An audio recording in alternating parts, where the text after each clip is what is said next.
Alrighty. Good morning. I'm a little bummed out about yesterday. Last night. Cause YouTube have it where you can only do 12-hour videos. And the last hour and a half of a video was pretty cool, man. It was just all love and good vibes. That kind of bummed me out. I'm not gonna lie.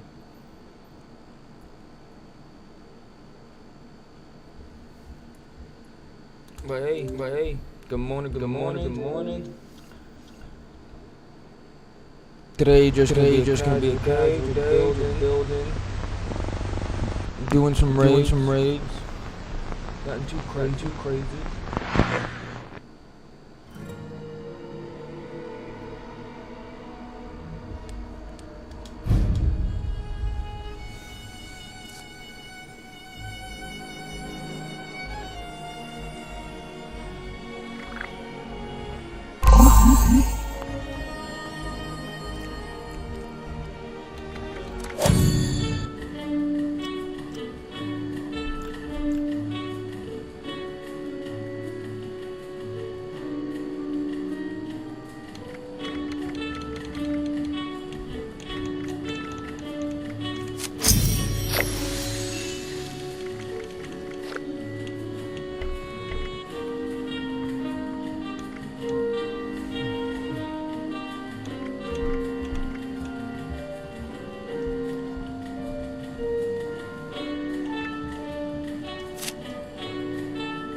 What?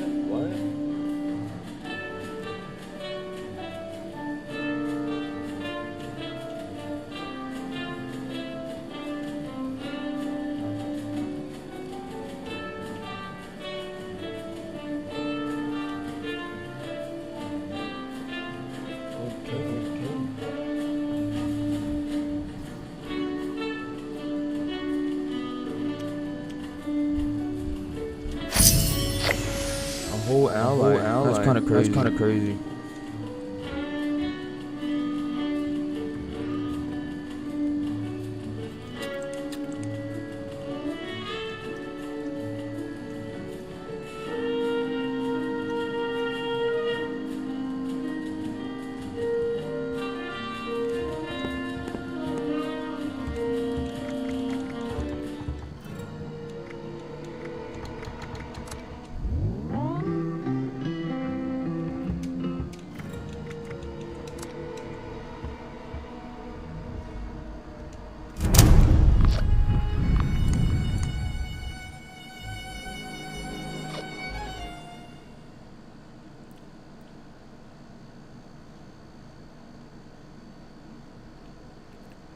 I'm sure the first couple hours is gonna be pretty slow. I'm sure. And then around 11, 10, 11, 12, somewhere around there. I have quite a few homies that might want to play. It's all in alphabetical order. We got Shabby, we got Jacoby, Mr. Boogeyman.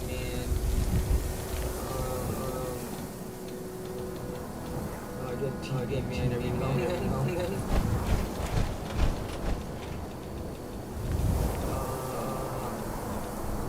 Those are Prater. He said something really sweet to me yesterday. Which you guys could hear what he said. I thought that was so fucking cool. But yeah. Like around in a couple of hours, quite a few people will be down to play. And Jacoby and Shabby, since I played with them yesterday, they kind of know that I'm be on today. So yeah, it's gonna be slow for the first couple of hours.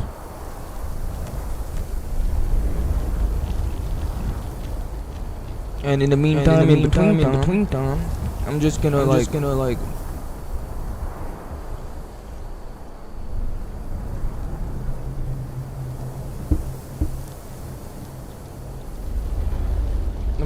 to a little bit of podcast on the low.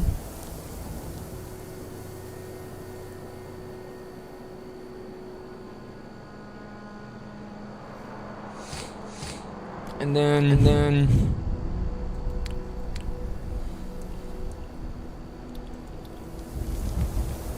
I'm gonna spend. I'm gonna spend the next 2 hours while waiting for people to just build. I'm working on a little Fallout 4 house. My style, just giving it my little taste.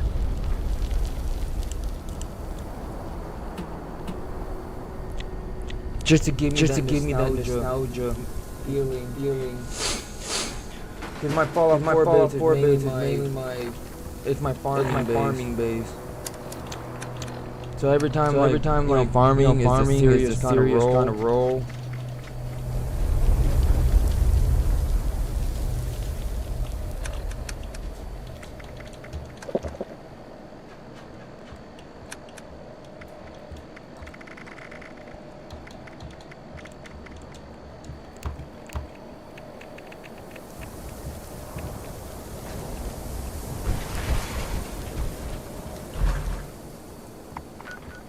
Pure jumbo.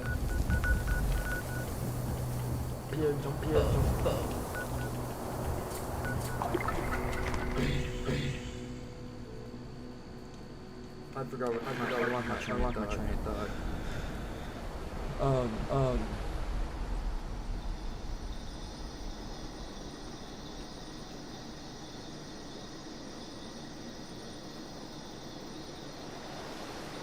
Oh yeah.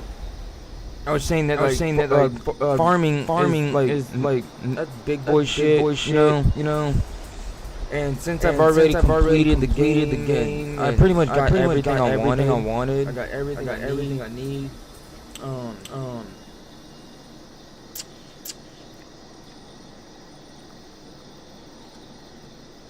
Now I'm trying to give my game a little bit of a purpose. Since I have everything, I'm trying to give it a little bit of a purpose. And that's farming.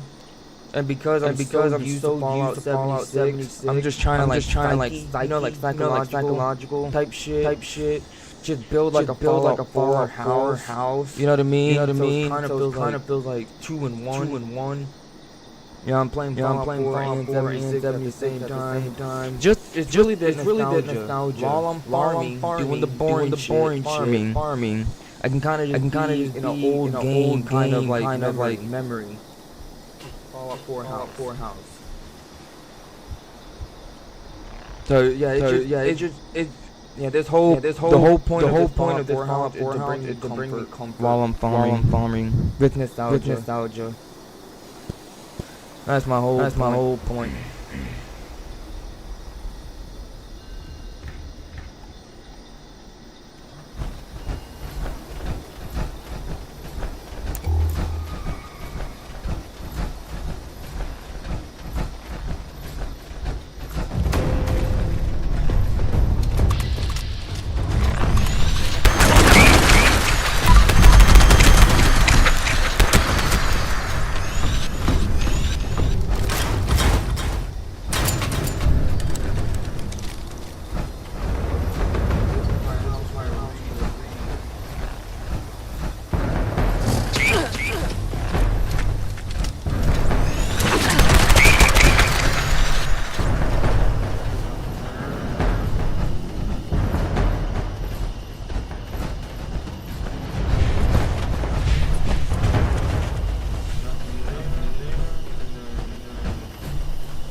poorhouse. This is the baby room, and that's the family room.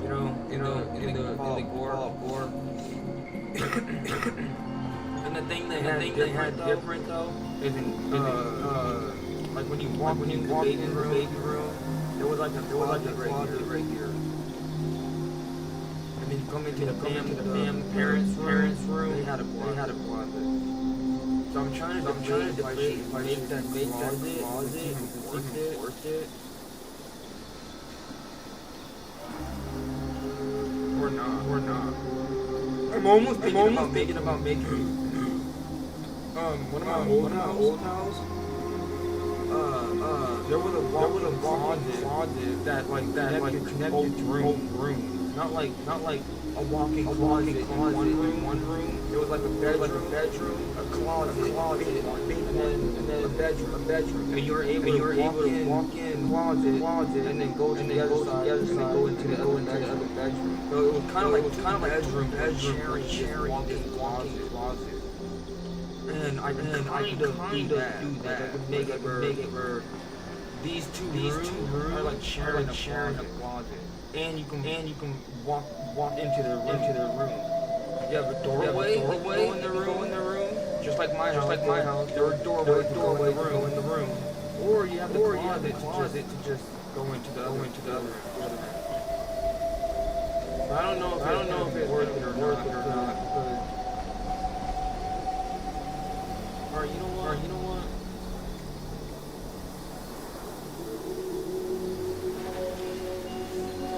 Because it's a ball four, and it takes the nostalgia thing. So really, man, it's gonna catch this house.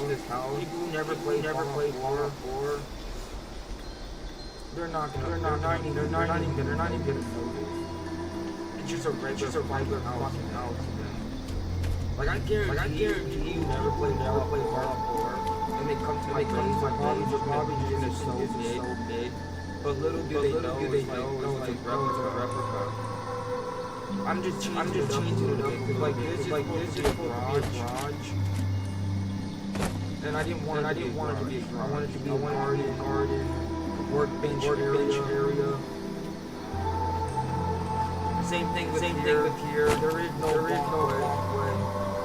At the front door, there was no walkway. In fact, it wasn't even like this. I'm only living these fucking rocks. And I had a balance. I did it. It's all recorded yesterday. I literally had to balance the rocks. Very like this. If I go in a tiny bit lower. You're gonna see a lot of rocks sticking out of the ground, or through the floor. You just see a lot of rocks. So I brought it up to the highest point where you don't see any rocks, and it happens to be this tall. But anyway, there was a garage. Mine is not. There is no walkway. I have a walkway. So I'm kind of making my custom Fallout 4 for sure.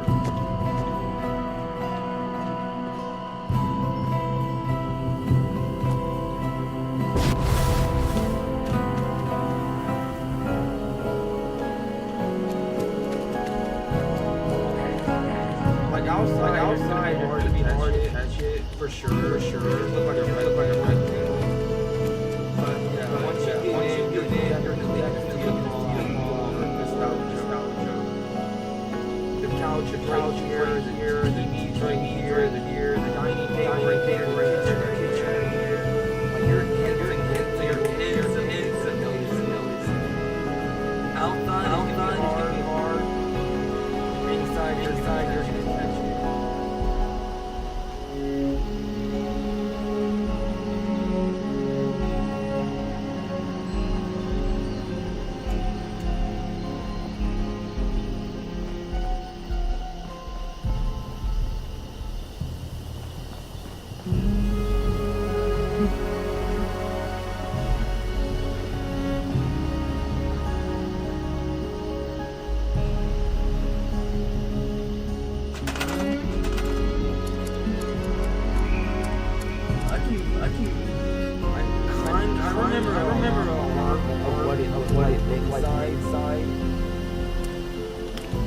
I don't know what it looked like outside. I don't remember too much. I'm just going on memory. I already tried to look it up. Honestly, flip on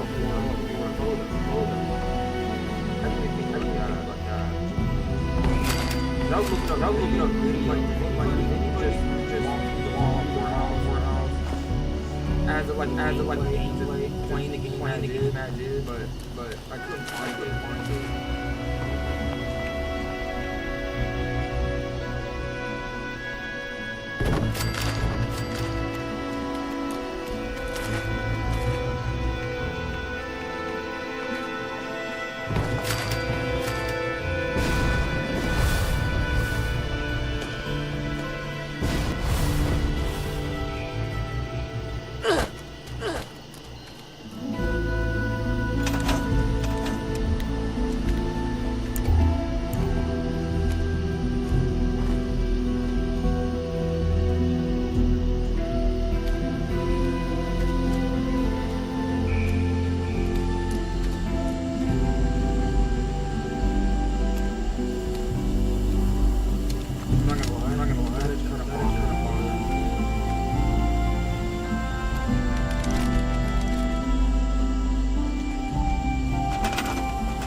reason why I put that up real quick. I just wanted to see what it would look like debating if I should change. I was debating, but I'm gonna reorganize. Just wanted to see what it looked like.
we don't even know why this happened, but it was like a half-degree change in climate. And so I remember starting to research how, bad climate had been during history and how bad it had been, like these big climatic episodes had been during prehistory. And I started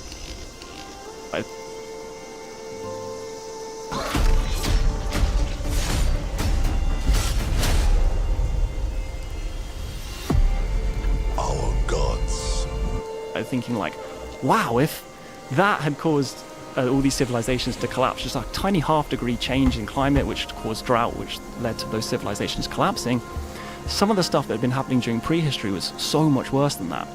And that got me thinking, like, how do we know that sophisticated human culture hadn't flourished, 10,000 years ago, 20,000 years ago, 100,000 years ago, 200,000 years ago, and collapsed due to climate change or a natural disaster, volcanoes, comet impacts, anything like that. And that's kind of what set me on the journey, that along with the the discovery of the remains in Morocco. And that really got me thinking about the story we've told regarding our past and how I wasn't quite sure. And yeah, that's kind of what made me initially kind of break away from the traditional timeline that we were being taught. The term prehistory is weird, isn't it? Because it's like, according to what we find? Yeah. How do we know what historical, if there was a great cataclysm, like if the Younger Dryas impact theory is correct, how much history would be written down? What would be left? How would you find it? What would you know? Yeah. We're that's one of the things that disturbs me the most, is the arrogance that some academics have to having a definitive understanding of the exact timeline of agriculture, civilization, and then modern humans. Yeah, it annoys me. I feel like academics, as opposed to the alternative historians, are kind of more saying, we don't know, but here's a potential hypothetical scenario that could be possible. Whereas I feel like more mainstream, for want of a better word, I don't really like using that because I don't think there's such thing as a mainstream. It's not like there's a group of people that all collectively decide, but some particularly vocal mainstream kind of historians and scientists seem to claim to know absolute truth about the past, and that's just stupid. Like, how can anyone know about what happened 100,000 years ago or 200,000 years ago? And it kind of gets me a little bit riled up, because at the end of the day, none of us know what happened back then. So I think a lot more possibilities are, possible than what many people appreciate. And yeah. Did you ever see, there was a video documentary back in the day, something about the mysteries of the Sphinx? And there was this archaeologist that was mocking Graham Hancock's ideas and Dr. Robert Schoch's ideas about the timeline, saying, talking about things that existed pre-10,000 years. And he was saying, he was like laughing, Yeah. What evidence is there of any civilization from 10,000 years ago? This was literally, I think, around the same time that they discovered Göbekli Tepe. Yeah. Like that this guy was mocking it. I think slightly thereafter they discovered Göbekli Tepe, which threw everything into a tizzy, because now you've got something that was absolutely covered, they believe intentionally, somewhere in the neighborhood of 11,000 years ago. Yeah, I think Göbekli Tepe is the biggest kind of smoking gun for at least for the idea that civilization is older and more complex than the traditional model suggests, because obviously, as you say, it's like 12,000 years old and it's massive megalithic pillars. I mean, you know about Göbekli Tepe. Probably most people listening to this will know about Göbekli Tepe, but it's such a clear sign that sophisticated human culture was present way earlier than the conventional timeline suggests. And I think that at least should throw a monkey wrench into a lot of these people's ideas regarding human civilization and when it began, because clearly the toolkit for civilization existed 12,000 years ago. So why couldn't it have existed a little bit earlier than that? And why, if it existed then, did it then take another 6,000 years for it to emerge in ancient Sumer, which is the kind of traditional thought to be the earliest civilization? So Göbekli Tepe is fascinating. I love it. It's a really interesting site. I think it will one day be classed as civilization. I'm almost certain that when enough time passes, we'll kind of look at that. And because it's a whole culture, the whole Tashtapela culture, there's like 14 sites at least, and they all have this kind of megalithic architecture. They all have shared symbolism. They all clearly connected. Like, it's crazy how it's not defined as anything other than hunter-gatherers. And even if you think that hunter-gatherers built Göbekli Tepe, then you need to massively update the definition of what a hunter-gatherer is, because clearly they had surplus. They weren't just building these sites in their spare time. And yeah, it's a truly paradigm-shifting site. But I mean, everyone kind of knows about Göbekli Tepe now. But not everyone. But also, as spectacular as what they've discovered so far is, they have only unearthed 5% of it, which is even more bizarre. Yeah. Because you've got so much stuff that's underground, you have no idea what's on those pillars. You know, there's speculation that one of the pillars from Göbekli Tepe that is unearthed is some sort of a calendar of events. And they believe that it depicts some sort of a disaster. Like that these, whatever, how they're making these images to be associated with either an impact or something, but there's a timeline that's inscribed in these pillars.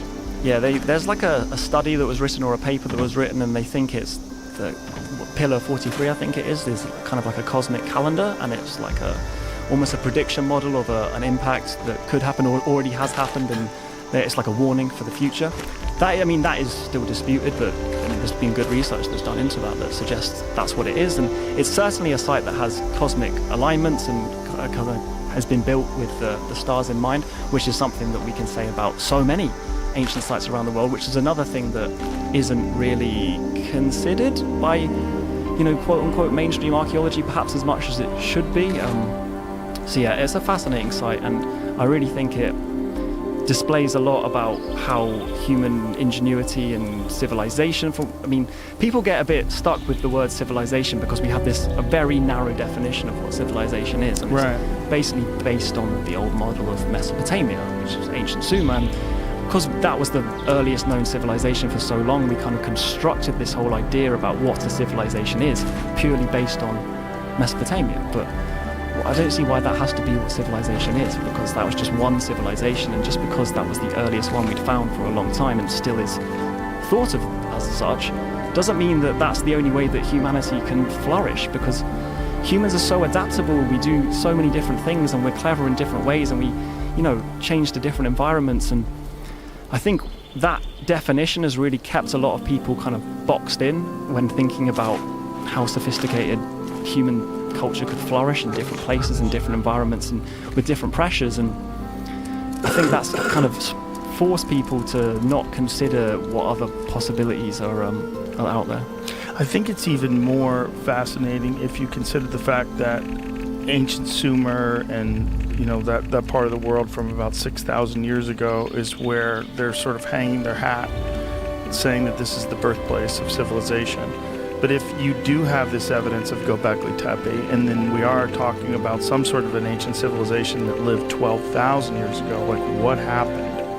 What happened? Like what was the gap between that and then it took 6,000 years before they started civilization back up again? Sort of a reimagining of civilization, which makes you really, at least makes me really consider the possibility of a cataclysm, because if the people that survive, whatever they would be, they would probably be living off the land, they'd probably be barely getting by and barbaric for a long, long time. And if it really took 6,000 years to kind of like settle down again, that is fascinating to me. Yeah, and it all ties into this idea that we've had that agriculture leads to civilization, but there's that bizarre thing that, agriculture appears in multiple different places at pretty much the exact same time all over the world, and that's never made sense to me, because if agriculture was such a kind of vital invention for civilization to flourish, then why did no one invent it for, 310,000 years? Right. And then in South America, in Mesopotamia, in ancient China, and you could argue there's other different places that, so say there's like South America and there's Central America. You could argue that's potentially connected, but a lot of people say it isn't. So how can agriculture, if it's such an incredible invention, be invented by multiple people at the same time, but no one else thought of it before? It doesn't make sense to me. It doesn't make any sense. It doesn't make any sense they wouldn't figure out seeds. Yeah. Like how do you not know eventually that these seeds are dropping, and then you see seedlings that are coming out of the ground? Just that seems pretty logical and an easy connection. And then you'd say, oh, well, if we gather these seeds and go plant them over there, maybe we can get some fruit trees over here. Yeah. Oh, look at that, it worked. Like, that seems like you'd figure that out in one lifetime. I know it's odd, but I think the idea always has been that it's because of the climate, right? Mm-hmm. So because of the Holocene, which began around 12,000 years ago, as we came out of that and we had kind of stable climate conditions that we still live in today, that's what enabled the invention of agriculture, right? But then the question I always ask is, well, what about all the other warm periods that have come in the past? If, as the idea is that, stable climate led to agriculture, then why couldn't such a thing have happened in the Eemian period 120,000 years ago? Or there's been 4 distinct warm periods that have lasted for like over 10,000 years while modern humans have been around, at least. And obviously these Morocco remains of Homo sapiens, it's unlikely they're the earliest Homo sapiens that ever lived. They're just the earliest we found. So Right. we could be even older than that. So considering we've been through 4 distinct warm periods before the Holocene, and if the argument is that the Holocene was what led to the invention of agriculture due to the stable climate, then why couldn't it have happened in the earlier warm periods? That's a question I've always asked myself and been fascinated by. And the real problem is there would be very little evidence, if any. Play Scratchers $10 and up from the Arizona Lottery and enter the $1 million Mega Market giveaway. Yeah, so this is the preservation problem, and this is something I talk about in my videos. So I kind of always ask the question, like, what if human culture had flourished in the Eemian, for example, which was from 130 to 115,000 years ago? What realistically would survive? Because it's such a vast length of time that it's really unlikely, at least as far as I can tell. And obviously, I'm not a scientist. I'm not like a materialist. I'm not any kind. I'm just a guy. I'm not even a historian technically. But as far as I can tell, it's extremely hard for any materials, but even our modern materials in our huge civilization that 8 billion people, industrial society, sending rockets to space, all the crazy stuff that we're doing. Even us, if we disappeared tomorrow, I think it would be extremely unlikely that pretty much anything would survive when you get up to these huge timescales of like 100,000 years. And so I've been doing quite a lot of research into this, and because I obviously don't want to get things wrong and put falsehoods out there and mislead people. Like, I don't want to look like a dickhead in front of like millions of people or whatever. So I've been trying to debunk myself or play devil's advocate to myself on this point, because that's the best way to make your argument airtight, and no one's really out there debunking me. I don't know if that's because I'm right or because no one knows me. Maybe that would change after a show like this, but I've been really looking into the kind of degradation of modern materials as much as I can, and trying to work out how much would survive from a civilization like ours if we disappeared tomorrow in 100,000 years' time. So if you... Right, like someplace like London or Manhattan. What would be left in 100,000 years? Yeah, of like an actual modern city. And the scary truth is it's almost nothing. Like, there are... Really? As far as I can tell, and obviously... Cement buildings, they would just deteriorate? They would go like... Concrete would crack and you get CO2 in there and freeze-thaw weathering, and over these huge timescales of like 5,000 years, 10,000 years, they would just crumble down into dust and be absolutely imperceptible. Just 10,000 years? I think so. Obviously I'm just doing this off the top of my head. I haven't got any notes in front of me or anything, but as far as I could tell from my research, it's gonna be a few 10,000 years, 20,000 years max. It's not going to get up to these timescales of 100,000 years. So if you do add in, if you think about what Manhattan would look like in 100,000 years, it's almost nothing. I would say it was nothing, to be honest. Nothing. It would just get overrun by trees again. Yeah, because it's just such an incredible amount of time that all these materials that we build with are just going to corrode, and they're going to rust away. If they're metals, they're going to oxidize, they're going to flake until they're just tiny little fragments that just disperse in the sedimentary record, and they're just invisible to see. And same with concrete, same with even things like glass. I've heard a lot of people say that glass would potentially survive because glass is it's a very durable material, and glass would survive a long time, but glass in the form of a human-made recognizable artifact isn't going to survive in that form. It's going to get crushed. It's going to break away into tiny little nano fragments, into silica grains that are just invisible in the kind of archaeological record when you get up to these huge levels of time. And yeah, I mean, there's I would say almost nothing would survive that long. And again, with the caveat that I'm just some random dude who's investigated this on the internet and researched this myself, not a scientist. If anyone out there is a material scientist, I'd encourage them to reach out to me. But as far as I can tell, there are very few things that could possibly survive that long. I mean, we're pretty crazy fucking apes, like we do crazy shit. So things like nuclear weapons, like we test nuclear weapons in the atmosphere. You could argue if we knew when to look and what to look for, we could see traces of plutonium in the atmosphere from our nuclear weapons testing, or you could see our nuclear waste deposits. Or things like carved stone, because stone obviously survives a very long time. Human carved stone, you'd be able to find that. But we do find that. We find, stone tools, but just because ancient humans used stone tools doesn't mean they didn't use anything else. It's just stone is the most likely thing to survive. And the crazy thing is, like, Joe, do you know how many sites we have, Homo sapien sites, from more than 100,000 years ago? How many? 9. We have 9 sites, 9 glimpses, 9 snapshots into over 200,000 years of history, 9 moments in time. And we use that to extrapolate out what every single human was doing. For 9 globally. 9 globally, yeah. This episode is brought to you by Whoop. You probably heard me talk about Whoop before, but if you hadn't, here is the rundown. With Whoop, the goal isn't just to live longer, it's to live better. Well, Whoop sent me their latest tracker, the Whoop 5.0, and I love it. I love all the new features, especially the new battery. It lasts for over 2 weeks on a single charge, so you never miss a beat. But there's one new feature that's really, really exciting. Health Span is a totally new feature on the Whoop app that shows how fast your body is aging and if you skew younger or older than your actual age, helping you slow your aging down so you can keep doing what you love. It pulls from 9 metrics backed by science like sleep consistency, heart rate zones, and VO2 max to give you a personalized Whoop age. Join whoop.com/JRE and get a free trial. That's join.whoop.com/JRE for 1 month free of Whoop. Check it out.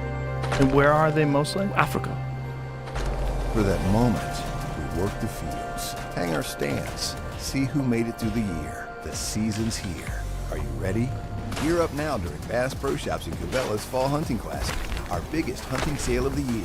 Save on top brands like Tactacam Reveal, your eyes in the field and at home, and 20% off select Cabela's Redhead and She outdoor packs. Plus, club members can enjoy our exclusive 0% special financing. Bass Pro Shops and Cabela's, voted America's best outdoor retailer.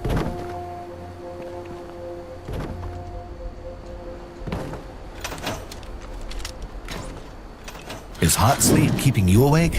At Mattress Firm, our sleep experts can match you with a perfect cooling mattress. Like the Tempur-Breeze, it helps you feel up to 10 degrees cooler. And right now, save up to $700 on Tempur-Pedic. Mattress Firm, we make sleep easy. And so, what do they find? What is the evidence? It's usually caves, and it's usually just, remains of fire pits and stone tools. And that's kind of it. And so we see that and we think, okay, they just lived in caves and used stone tools. Right. But it's 9 sites, 9 moments in time for 200,000 years. Well, the problem is there's people that essentially live like that right now in some parts of the world, which is really weird, right? Because we always want to think about technology and advancement of civilization being sort of universal, but it's really not. There's people that are living a subsistence lifestyle right now. There's people that are uncontacted right now. At the same time as Elon Musk sending rockets to Mars and shit, yeah. Right. I mean, that's the weirdest ones is when you see them get invaded in the Amazon, when you see them contact these people and they're pointing bows and arrows at helicopters. Yeah. And, they're naked.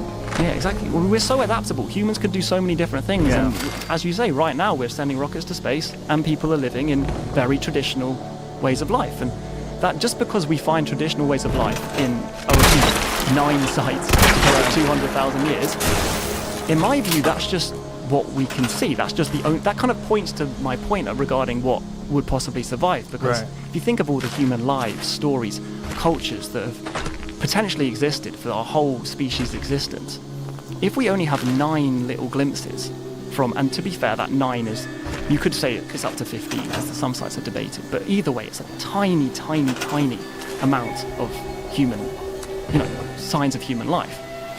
Just because in that fragment, in that snapshot, in that slither, all we see is some humans with stone tools in caves. Doesn't mean that nothing else was happening. Well, a good piece of evidence to that would point in that direction is Egypt. Because Egypt, even if you accept the conventional timeline of Egypt, which is 2,500 BC for the Great Pyramid, go look at the rest of the world at 2,500 BC. You don't see anything like that. Nothing even close. Yeah, they were clearly, even if you kind of look at the conventional model of history, the ancient Egyptians were wildly ahead of everyone else. Everyone. It's just so weird. It's like, So weird. and that's if you, and the conventional model doesn't really give us any explanations of how they were doing what they were And doing. they arrogantly dismiss any other explanations, which is really weird. When you're talking about these immense structures that are baffling, absolutely baffling to anybody who's being honest.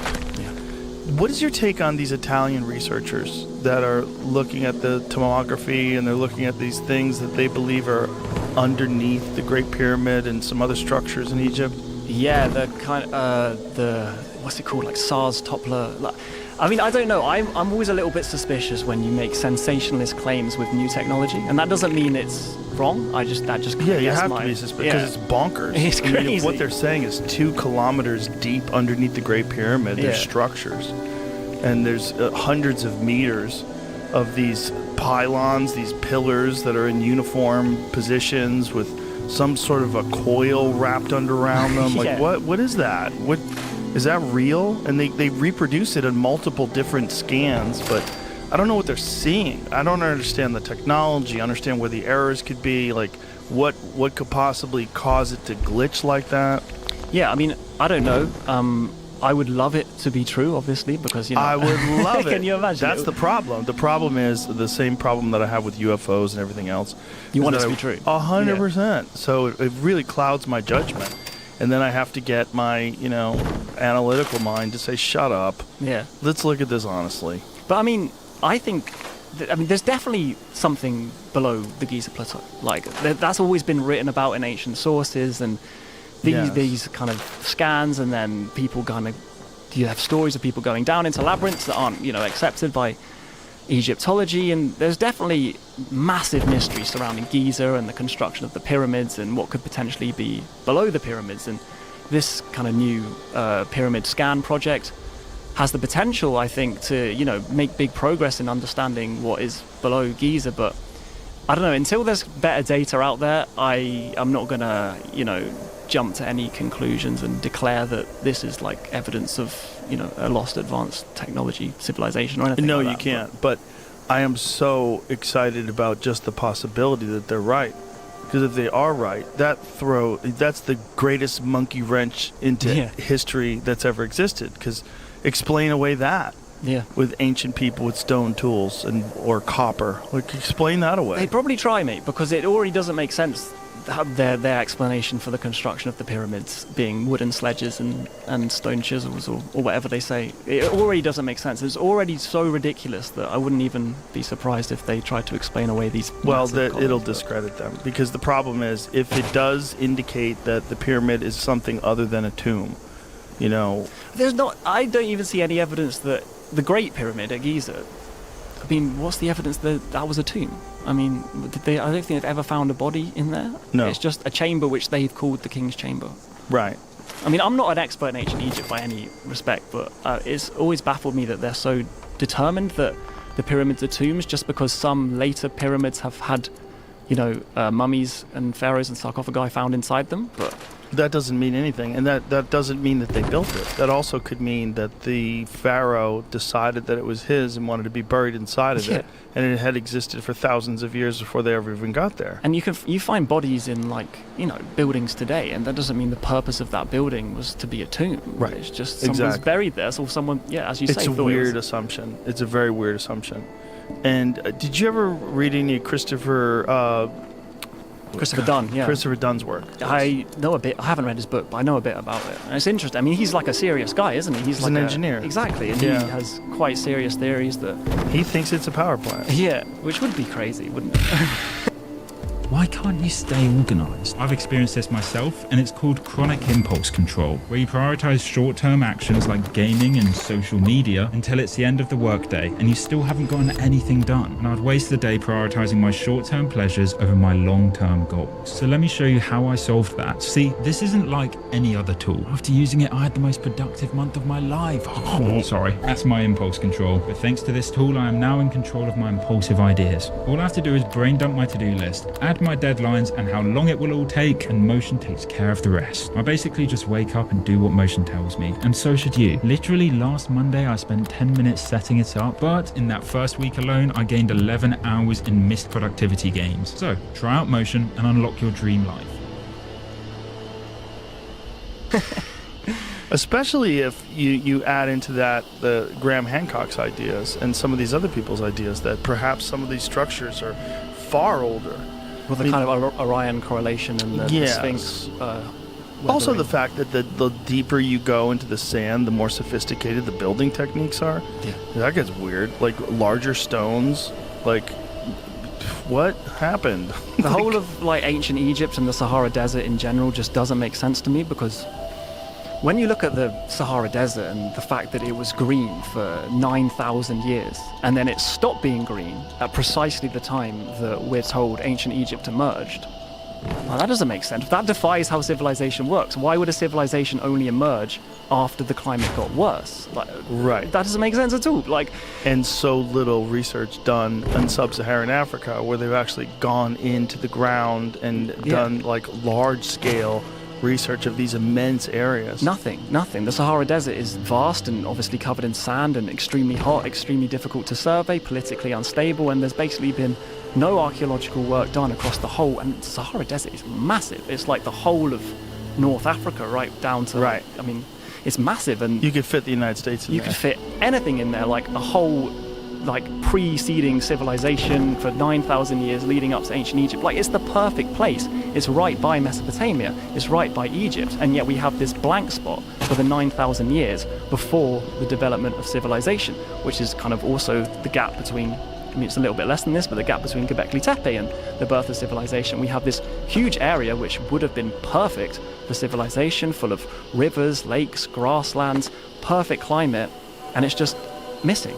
Also abundant resources where they could establish a stable civilization because they had so much food and they weren't being attacked, so they could kind of set up shop and figure some things out. Yeah. Over a long period of time. Yeah. So my theory is that things were happening in the Sahara Desert when it was green, in the Green Sahara, for those 9,000 years. And then, because it was really quick, that's what I don't think people realize, is that when the Sahara Desert turned from, green lush paradise, whatever you want to call it, to a desert, it was like a few centuries. It's called rapid desertification, and it flipped, not overnight, obviously, but in a few centuries compared to 9,000 years is a rapid change. And for any kind of culture that was living there, you wouldn't have noticed it straight away, but in 50 years, you'd be like, fuck, it's getting a bit hot here. You know what I mean? Shit is going on. And then so I think maybe people migrated to the last stretch of green that was still available to them, which was the Nile River. And then the kind of survivors or the migratory populations developed around the Nile River, and using the kind of experience and knowledge that they had from their lives and the kind of history of their cultures in the Green Sahara period, that is what led to ancient Egypt. I mean, that's just a it's theory, also just an assumption that ancient Egypt didn't exist alongside that, or even previous to that, which is also possible, especially when you consider what Robert Schoch thinks about the erosion, the water erosion in the Temple of the Sphinx. Yeah, the kind of explanation away of that also never made sense to me, that it's wind and sand, because when you see pictures of the Sphinx, even from when they kind of found it in Napoleonic times, it's buried in sand. Right. And there's records from the Egyptians themselves who, excavated it effectively because it was covered in sand. So if it quickly gets covered in sand, how could it be eroded by wind and sand if it doesn't take very long for it to, kind of get filled up with sand? Then how does wind and sand erosion even count? I've never seen anyone kind of explain that away. Well, it's the walls that are the most fascinating to me, because the deep fissures that clearly look like rainfall. It looks like something that water does over thousands of years. Yeah. And when you... Those whales that were the Valley of the Whales. It's Yeah. just about, I don't know how many miles south, but it's south of Cairo. That's bonkers too. That's crazy. They find Hundreds of whales. Hundreds of whales in the desert. That's so great. Look at that image. That's so nuts. That is so nuts. Some of them had teeth and toes. So crazy. So crazy. And then it makes you wonder, like, how did those bones survive? Like, why are they there? Like, how quickly did they die? How quickly did they get covered up by sediment that they could find them all these years later? Because that's the weird thing about fossils and bones in general, is that most of them you're never going to find because they get eaten, they deteriorate, they're gone. Like, it's very difficult to make a fossil. You know, when you think about our, you know, quote-unquote fossil record, it's really weird because it's hard to make a fossil. Yeah. So we're dealing with a very small amount of beings that get turned into a fossil. And that is what we're using as our understanding of, like, life. Yeah.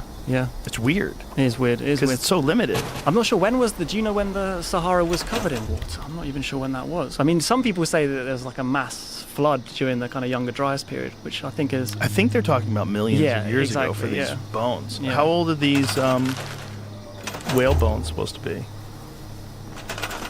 But I think millions of years ago, it's assumed that it was completely underwater, right? So are we talking like Pangea times? Like, what are we talking about? I don't know.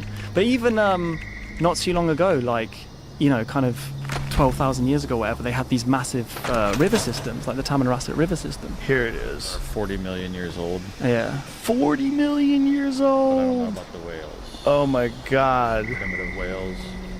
No offense, but if you're paying over $30 a month for car insurance, you're getting ripped off. Everybody knows you can buy car insurance online, but did you know there's an Amazon for car insurance? That's right, an online marketplace that cuts out the middleman and gives you wholesale prices. You can save $1,500 per year on the same car insurance that you currently have. Guys, everybody is ditching their car insurance and buying from a marketplace instead. The reason why you're likely overpaying for car insurance is because 80% of what you pay goes to commissions for the insurance agent. 80%? But Primitive whales documenting, how do you say that word? Cetacean? How do you say that word? Cetacean transition? Is that how you say it?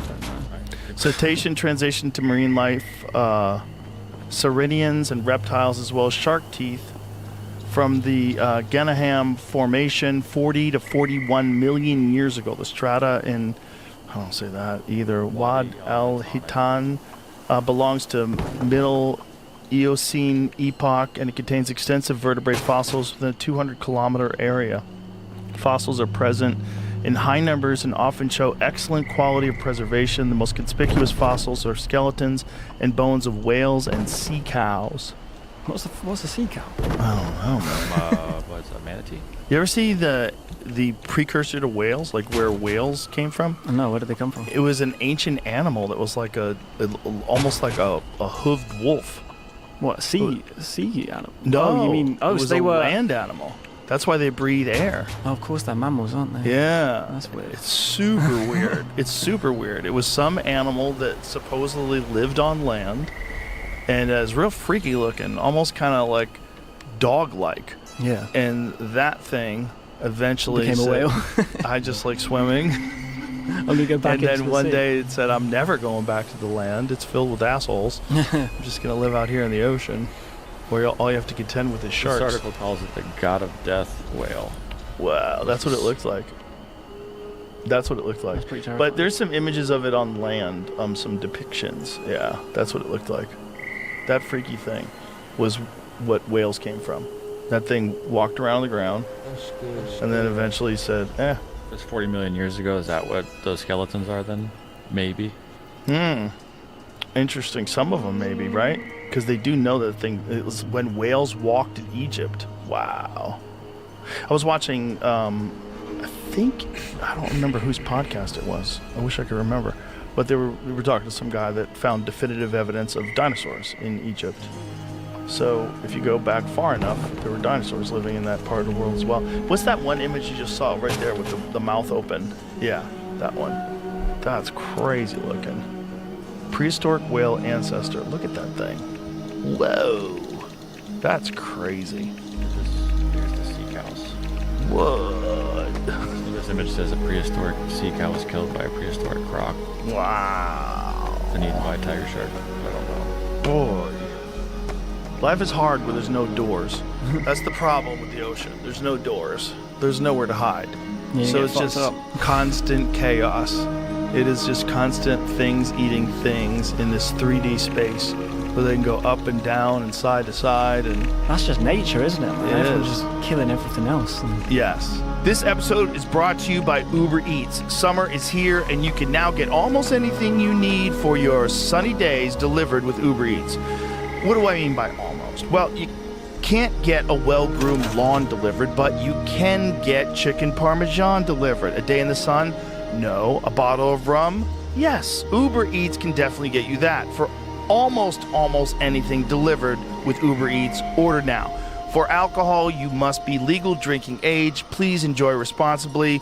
Product availability varies by region. See app for details. We made it. But we figured out doors. We did. We figured out walls and doors, and that changed the game. But when did we do that, Joe? That's the question. That is the question. Because a lot of people would claim to think, and the kind of consensus always is, that we didn't do that until 12,000 years ago. We didn't settle down and form permanent communities until the Neolithic Revolution. And I think that's one of the major paradigms, if you like, that we have regarding our past that simply doesn't make sense in light of new evidence. And What is that evidence that they found of wood construction from far longer than they thought? Yeah, this is the Colombo structure, and this is something I talk about a lot in my videos because I think it's a crazy find, and I don't understand why it's not kicking up more of a fuss. Like, if I'm the guy that has to kick up the fuss about it, then I'll be that guy, because basically, the idea has always been that humans were nomadic hunter-gatherers that moved with the seasons and lived in caves or just kind of walked around for all of our history until the Neolithic Revolution, the invention of agriculture 12,000 years ago. And no earlier than that did we ever settle down and live in permanent settlements. But the Colombo structure was something they found a few years ago in modern-day Zambia. And what it is these pieces of wood, and I'll get to the point about why this wood has survived in a minute, because obviously, wood surviving this long is crazy, but there you go. Yes, so the Colombo structure is these pieces of wood that have been joined together deliberately, cut in notches and connected together, tapered and secured at right angles. And they think it was either a kind of raised walkway, like a kind of raised platform, or a house, a dwelling, a hut, some kind of structure. And why this is so paradigm shifting is because not only does this kind of scream that humans potentially lived in permanent settlement. So, sorry, I haven't even said this. This is 476,000 years old. So this predates Homo sapiens. So allegedly, as in, what do you mean allegedly? Oh, because we exactly. recently found out that they lived 300,000 years. I guess it could have been us. But what they attribute it to is Homo heidelbergensis, who's our last common ancestor with Neanderthals. So they're kind of the human species that came before Homo sapiens. So I guess you're right, it could have been Homo sapiens and we're just not sure how old we are, but it's kind of attributed to Homo heidelbergensis. And the only reason this structure survived at all is because pretty soon after its construction it must have fallen into a bog, and then that bog kind of got solidified over by the sun, and then it was preserved in waterlogged sediment, which protected it from decay for almost 500,000 years until it was discovered by us recently. And how recent? I think about 5 years ago, maybe. Was it 2019 or something? I'm not 100% sure, but it's crazy. It lasted so long. Monkey wrench. Yeah, I would say it's a massive monkey wrench, because not only does it kind of really dispute this idea that we didn't settle down until 12,000 years ago with the Neolithic Revolution, because I mean it's a structure. I mean, and it's just because it's so unlikely, it's so unbelievable that this would have survived. But that kind of suggests that it's...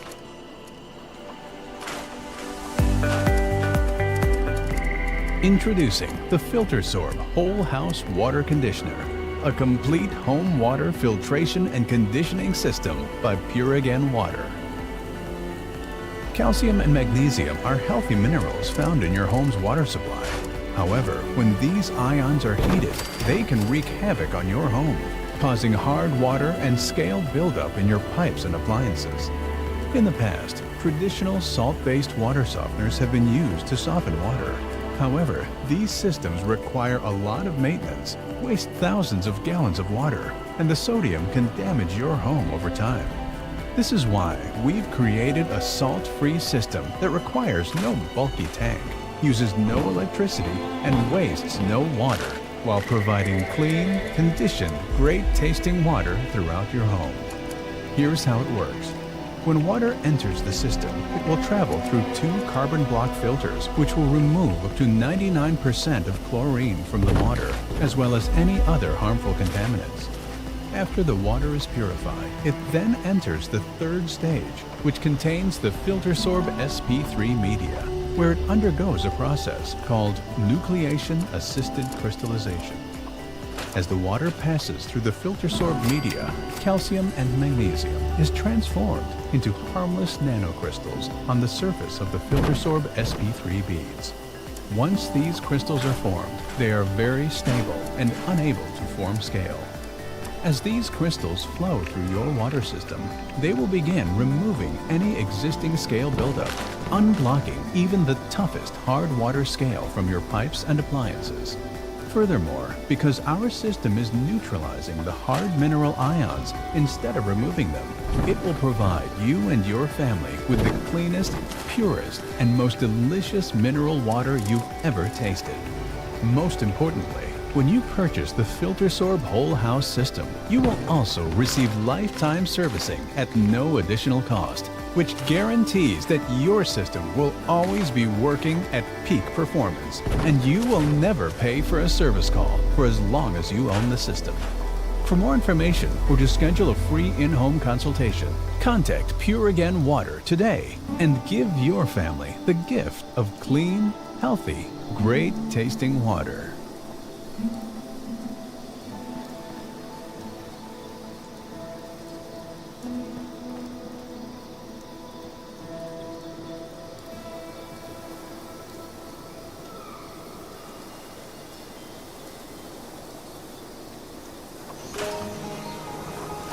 つの大罪。あいつらとの戦いは騒がしくて大変だったけど、なんとかなってよかったな。けどな、俺たちにまた一つ面白い運命が待ち受けてる気がするんだ。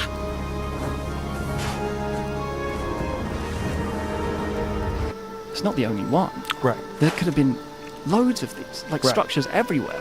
And But as you said, Manhattan wouldn't exist in 100,000 years. So this is 476,000 years. Yeah, it's ridiculous. And it's just wood, which is less durable than all the other things that we were talking about. Yeah, and obviously people may be saying, well, look, clearly things survive, but this is an extreme edge case scenario where it's like so unbelievably unlikely that this wooden structure would kind of sink into a bog, and then that bog be, solidified over, and then it would stay in that preserve. Like then that they would find it. And then they would find it, exactly, because what you are have the to go chances? 476,000 years into the sediment. Yeah, exactly, because we don't dig that far and look for anything sophisticated, because we think, nothing happened back then. And then you find this, and it really suggests that humans were living in much more complex societies, and the fact that they had the cognitive capacity to plan, structurally engineer, and build a structure completely flies in the face of what we've always thought about ancient humans, because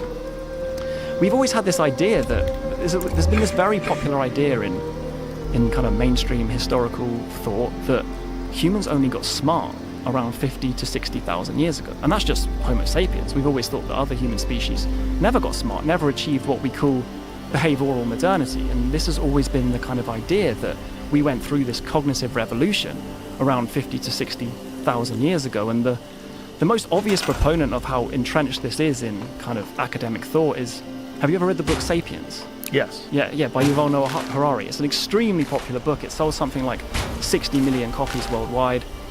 By far the most popular book about prehistory and, the story of Homo sapiens ever written. And Sapiens didn't kind of do anything new. It didn't, I think Harari himself would admit this, it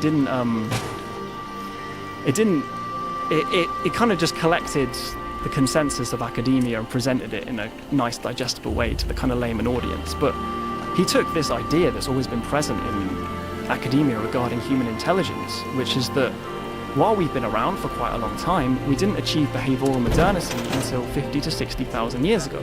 And that's when we started apparently displaying complex cognitive traits like abstract thinking and planning and burying our dead. And art, yeah, exactly, and complex language and things like that. But this just completely flies in the face of that, because if we had the capability to plan, construct, and engineer a structure 476,000 years ago, that means, mainstream anthropology was off by over 400,000 years regarding the advent of intelligence and the advent of permanent living. And that's quite the error. 400,000 years, exactly. So that kind of suggests they could be off by similar margins about other developmental claims, because I don't know, it's a big error. Well, it's also, when you think about the history of the Earth, there are times that we know that there's great bottlenecks that occurred because of some sort of a massive natural catastrophe, like the Toba volcano. Yeah. Right, the Toba volcano, which was 70,000 years ago? Was that what it was? Something like that, yeah. Brought people down to a few thousand survivors on Earth. Yeah, and there's loads of these bottlenecks. Yeah. And you look at our kind of genetic history, and that suggests that something happened. Right. Well, you're thinking about what evidence there is, and then you think about, there's no one left except a few thousand people 70,000 years ago. So it's possible that there's been this rise of some sort of a civilization and then massive catastrophe and a rebuilding. Just like if we're talking about the Younger Dryas, which is in this time period we're talking about, when you're dealing with 476,000 years ago, fairly recent, right? Very recent. Right. Yeah. And think about the 6,000 years it took for civilization to reemerge from that. Now you think of Toba, and you knock down the entire population of the planet to, what did they think it was? See if you can find out what the number was. I think it was very low. I think it was below 3,000 people on Earth. Yeah. On Earth. Yeah, just from one natural disaster. People. One massive super volcano, which is, by the way, just like Yellowstone. Yeah. There's lots. It could all happen again. That motherfucker is bubbling, too. Here it is. Potentially, almost all of humanity, leaving around 3,000 to 10,000 humans left on the planet. That's crazy. Wow. And supervolcano isn't the only thing. There's so many others. What time period is this, Jamie? 74,000 years ago. So that's quite recent. Yeah. In terms of our story. Well, in terms of your theory that I thought was one of the most interesting ones that you brought up, that in your videos, you were talking about how anatomical humans, just based on what we've agreed to, based on what we found 300,000 years, like, what are the possibilities that there have been civilizations that emerged and were destroyed, and then there's no evidence of them? Yeah, because aside from the preservation problem, which we kind of already talked about, when you get up to these massive timescales, very little's going to survive, especially when you think about what early humans were likely building with. Yes. Like, it's probably the things they could find in their environment, like wood, hide, plant remains. You'd have nothing left. Nothing. Just look at what we know about the Amazon now. Yeah. Because of LiDAR and because of, what is his name? Percy Fawcett. Because these people that made these journeys down there looking for these complex civilizations that at one point in time, now we know did exist there. Yeah. And just 100 years later, they called those people liars because they went back to the same place and there was nothing left. Yeah. That's always been, thought of as myth or pseudoscience, that it's kind of the most popular idea of lost civilizations was civilizations of the Amazon, and it was always dismissed. Well, here's what's really crazy. Have you seen Detroit? Have you seen the evidence of Detroit where trees are going through houses? And that's like 50 years, less. Yes, or if you look at Chernobyl, the kind of exclusion zone where no one lives, it's already like trees everywhere, and like nature is already taking root after less than half a century. Yeah, bizarre. And then 100,000 years. Like, right. Seriously, what's going to be left? Very, very little. And then if you go 200,000 years, I mean, if anatomically modern humans, we've discovered them at 300,000 years, what if somebody digs one up that's 2 million years old? Then what do you do? then you got to go, oh boy. Well, and then there's also this thought that Neanderthals were stupid. They're kind of abandoning that now, too. They're thinking they had language, they had tools, they had society. They definitely did. There's so much evidence. And this kind of puts into the cognitive revolution argument, which is, that we were the only smart species. Like our name that we gave ourselves, Homo sapiens, literally means smart man. There's always been the idea that we're the smartest humans and that's why we won. And to be fair, we did win. We did win. Win, whatever you want to We call might it. just be the most evil. Yeah, we might be the most evil, or we just might be the luckiest ones, you know? Well, we're the weakest, so we probably had to be evil. It's true. We had to figure out weapons that would be able to defeat the Neanderthals, who had, by the way, larger brain capacities. I think than they were Homo just as sapiens. intelligent as us, to be honest. That's nuts. Well, I mean, that's a claim that probably some people would dispute, but I think there's lots of evidence that they were very smart. And Well, necessity is the mother of invention, right? And if you're physically weaker than these other things that are as intelligent as you and far stronger, like you gotta get devious. You gotta figure some stuff out. But like, did we even? I mean, maybe they got wiped out by something like disease, or did they even get wiped out? Because if you even look at the DNA of non-African humans, it's something like 20% in some populations is Neanderthal. So Yes. they're kind of still here. Well, they just sort of interbred. Yeah. Which is also weird because most species can't breed with other species. Yeah. Life is way better with Brisa. Hi, I am Brisa Lopez, restaurant owner and cookbook author. Welcome to making the most of your meals. Today, I'm gonna teach you how to make two of my favorite dishes, a delicious, crispy beef milanesa, and with the leftovers, I'm gonna make you one of the most delicious tortas you've ever had in your life. Just maximizing your time and effort because you know what? I'm a mom of two, and you know we ain't got time to waste in this lifetime. What's gonna have for dinner? There's nothing more exciting than to know that you're gonna make something that you can reuse the next day to give lunch to your children. Man, I love beef. I think if you actually brought my son right now, he told you what's your favorite thing to eat is beef. So the first recipe, I just remember my mom always making me milanesa for dinner. That combination of the sauce and the onions and the cilantro and the creaminess, and I think all those flavors just remind me of home. The second recipe, every time I think of this torta, and I just remember the taste of just the beef and the onion and the cheese. Oh. Today we are going to be using this beautiful butterfly skirt steak. This is a butterfly skirt, which is the way I always like to order it with the butcher. Today we won't need a meat tenderizer because see how thin it is already because it's been butterflied. What I love about skirt steak is that yes, you get this thin, nice, lean piece of meat. You see all the marbling here, just adds so much flavor. Let's cut it in half. Let's just cut through the middle of it really quick. And then, who's coming for dinner? Is it my kids? Is it my man? Is it me? How many people am I feeding? Let's do this. So we got like 6. This will be the one that mom's gonna eat. So what I've done, I put plastic down. And then I'm gonna put the second plastic on top. We're doing it because the best thing about milanesa is how thin you wanna get it. Before you even start seasoning it, we wanna get this nice paper thin. This is how you get yolk too, you see? Okay, there it is, see? There's a difference between this one and then we have this one. Could it have been thinner? Maybe. Most importantly, salt on both sides. So now I'm gonna do this for all of these and get my station ready for my milanesa. Okay, so let's start by dredging it with a little bit of flour. Then we're gonna place it on our egg batter and then we hit it with a little bit of panko. So here I'm cooking the bottom, right? It's gonna cook through and then it's gonna have like a nice brown and then it's gonna turn it really quick, but I want most of the cooking to be done right now. And then you see that the brown bits are on the side, you see they're happening? That's when you look, ooh, it's really good. I'm gonna add a little bit more color on the top. Oh, that looks so good.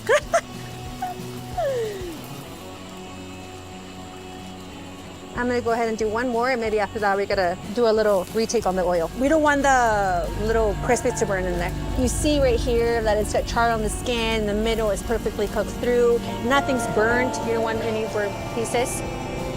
So we have our delicious milanesas. They're ready to be served, they're ready to go. Now let me show you how to take these leftovers and to turn them into something fabulous. Second sticks for the second dish. So we have this leftover delicious beef. Now I'm gonna show you how to make an equally delicious torta. I always like to butter my pan, just toast it a little bit better. So we're gonna start with the mayo. And after the mayo, we have a black bean puree. Now this black bean puree has a combination, obviously black beans, but we also have avocado leaves, has chile de árbol. Now you have your leftover milanesa from your dinner last night. This milanesa, you can either just put it in your toaster oven, you can put it in your pan really quick. I wouldn't put it in a microwave because you want to maintain the crispiness. Obviously we add another layer of flavor. We're gonna add a little bit of jamon. Now here we have Oaxaca cheese. This is quesillo, queso from Oaxaca. We're gonna add like so much texture, so much richness, buttery creaminess. It's also very salty. And you can buy this at any grocery store, quesillo. Pico jalapenos is what you want also for when you have any torta. I think like the tanginess cuts through the richness of the milanesa, and onions just for the crunch. You can do pickled red onions. You can But we're very closely related to Neanderthals. Yeah, it's weird. The whole history of humans is weird, and for academics to deny this possibility to me seems so short-sighted. I know. It will change. Silly. I think we're on the brink of quite a massive shift in our perspective regarding prehistory. I think so too, and I think it has to happen.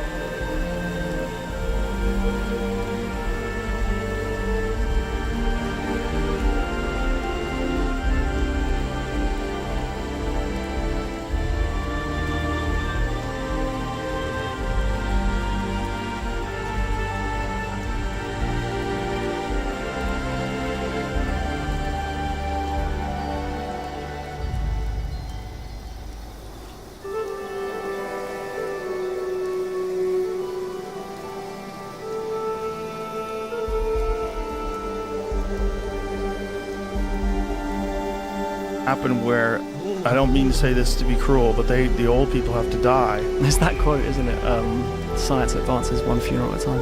Yeah, I hope it doesn't take that long, though. To be honest, Joe, I hope it's just in the next few years. Well, the good thing is a lot of scientists don't take care of themselves, so. Which is also weird. When you see super intelligent people that are obese and eat terrible food, or health experts that are such. Yes, air quote health experts, not real ones, but. It is, to me, a great disservice, and one of the things that I find very promising is that a lot of young academics are embracing a lot of alternative ideas, whether quietly or whether they're doing it publicly. Yeah, well, I think the advent of the internet and shows like this, or the medium of podcasting, has really kind of democratized the access to information and allowed people with theories that potentially wouldn't have been able to get out there in the pre-internet age, where they were kind of, you had to go through a kind of academic institution to get a theory heard or debated. Now anyone can say anything, for better or worse, and that can reach millions of people. And then if it's an idea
that's popular, then it can kind of be in the public eye, and then it can be debated properly. And I think that's only a good thing. Obviously there are negative aspects to that, but I think that will increase ideas regarding prehistory, for example. I think it will increase the rate in which these things will get accepted, because once the evidence is out there, and once you start talking about the Colombo structure, for example, and how it completely flies in the face of both these paradigms regarding permanent living and human intelligence, it's out there now. People can look it up, and people can see that this is completely kind of opposed to what we've always been taught regarding prehistory. And isn't it kind of arrogant to assume that they know who built it too? That's weird too, because they're basing it on this assumption that human beings didn't exist back then, at least Homo sapiens didn't exist back then, which is also being challenged over and over and over again. Yeah, the fact they base it on Heidelbergensis is literally just because we found some Heidelbergensis remains like 200 kilometers away. And they're like, oh, okay, we'll hate all against this. I mean, it could have been, to be fair, but... It could have been. But, I mean, right now, there's people that are living in Africa, and 200 kilometers away from them are apes. Yeah. So if one day they found structures, in the future, said, oh, these are being made by chimpanzees. Yeah. That's kind of crazy. Yeah, it's kind of crazy. I mean, that's the thing about history is it's all based on massive assumptions. It's not like a hard science. It's interpreting evidence, and that's fine. Like, that's how we do it. But sure, that's why I don't Well, it's the only way to do it right now. It's the only way to do it. So that's why I don't get why people make these definitive conclusions and then don't allow anybody to kind of speculate or hypothesize about anything else. It's gatekeeping. Is working hard to manage migraine one big nope? It may be time to say yep to Vyepti. Vyepti is an IV infusion that helps prevent migraine attacks. Chronic migraine patients saw 23 fewer migraine days on average per treatment, and it's just 4 30-minute IV treatments a year. Don't take if allergic to Vyepti. Common side effects are allergic reactions, stuffy nose, and scratchy throat. Allergic reactions include rash, swelling of the face, lips, tongue, or throat, trouble breathing, hives, and redness of the face. Ask your neurologist about Vyepti. Mike Keppel here, Patriot Software's founder. So easy, my dog can run payroll, said one of our payroll software customers. That comment sums it up. There's no training required to use our accounting payroll software. You can learn it in minutes, and you don't need a college degree. Even though our phone number is on every page of our software, 70% of our customers set up their accounting books and run their payroll without ever speaking with one of our people. That's patriotsoftware.com. Keep your time and money. It's gatekeeping. It's academic gatekeeping. It's also these people that have been teaching this one thing forever being threatened by the fact that they were wrong. The last thing an academic wants to hear is like, you wrote this book, this stupid book. This book misled people for decades. You were so wrong. Like, they will fight it with every ounce of their being because it's essentially their identity. Their identity is being the gatekeeper of their understanding of human history. Yeah, and they've built a whole career around it, and they've, as you say, it's their identity. They've been the keeper of knowledge on a particular subject. And then, but it's gross because it's ours. It's the whole planet. Yeah. It's all the human beings. It's like, you have a few nerds who you wouldn't want to hang out with in real life, and these are the guys that are telling us we can't explore these things, and those are the people that are attacking Graham Hancock with every possible insult, calling it the most dangerous show on television. Like this, but it's also it's so revealing because it's so obvious that if you watch the show, you're like, wait, this is the most dangerous show on TV? Agent Apocalypse. Yeah, like how is that dangerous? He's like just talking about these bizarre structures that exist that seem to defy our modern understanding of how things are built. Yeah, and when I don't agree with absolutely everything Graham Hancock says, but when I look at these ideas of, human intelligence potentially stretching back 500,000 years as displayed by the Colombo structure or permanent living, and I would argue that it could go back a lot further than that.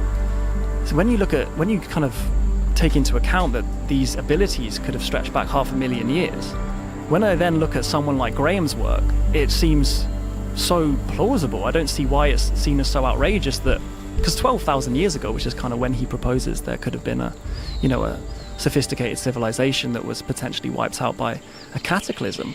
When you look at that from the perspective of, oh yeah, we've been intelligent for 500,000 years, it seems very plausible to me. Not only that, it's 450,000 years after the first structure now. Yeah. But no one's talking about this. That's what's weird, is that no one's talking about that. It's just me.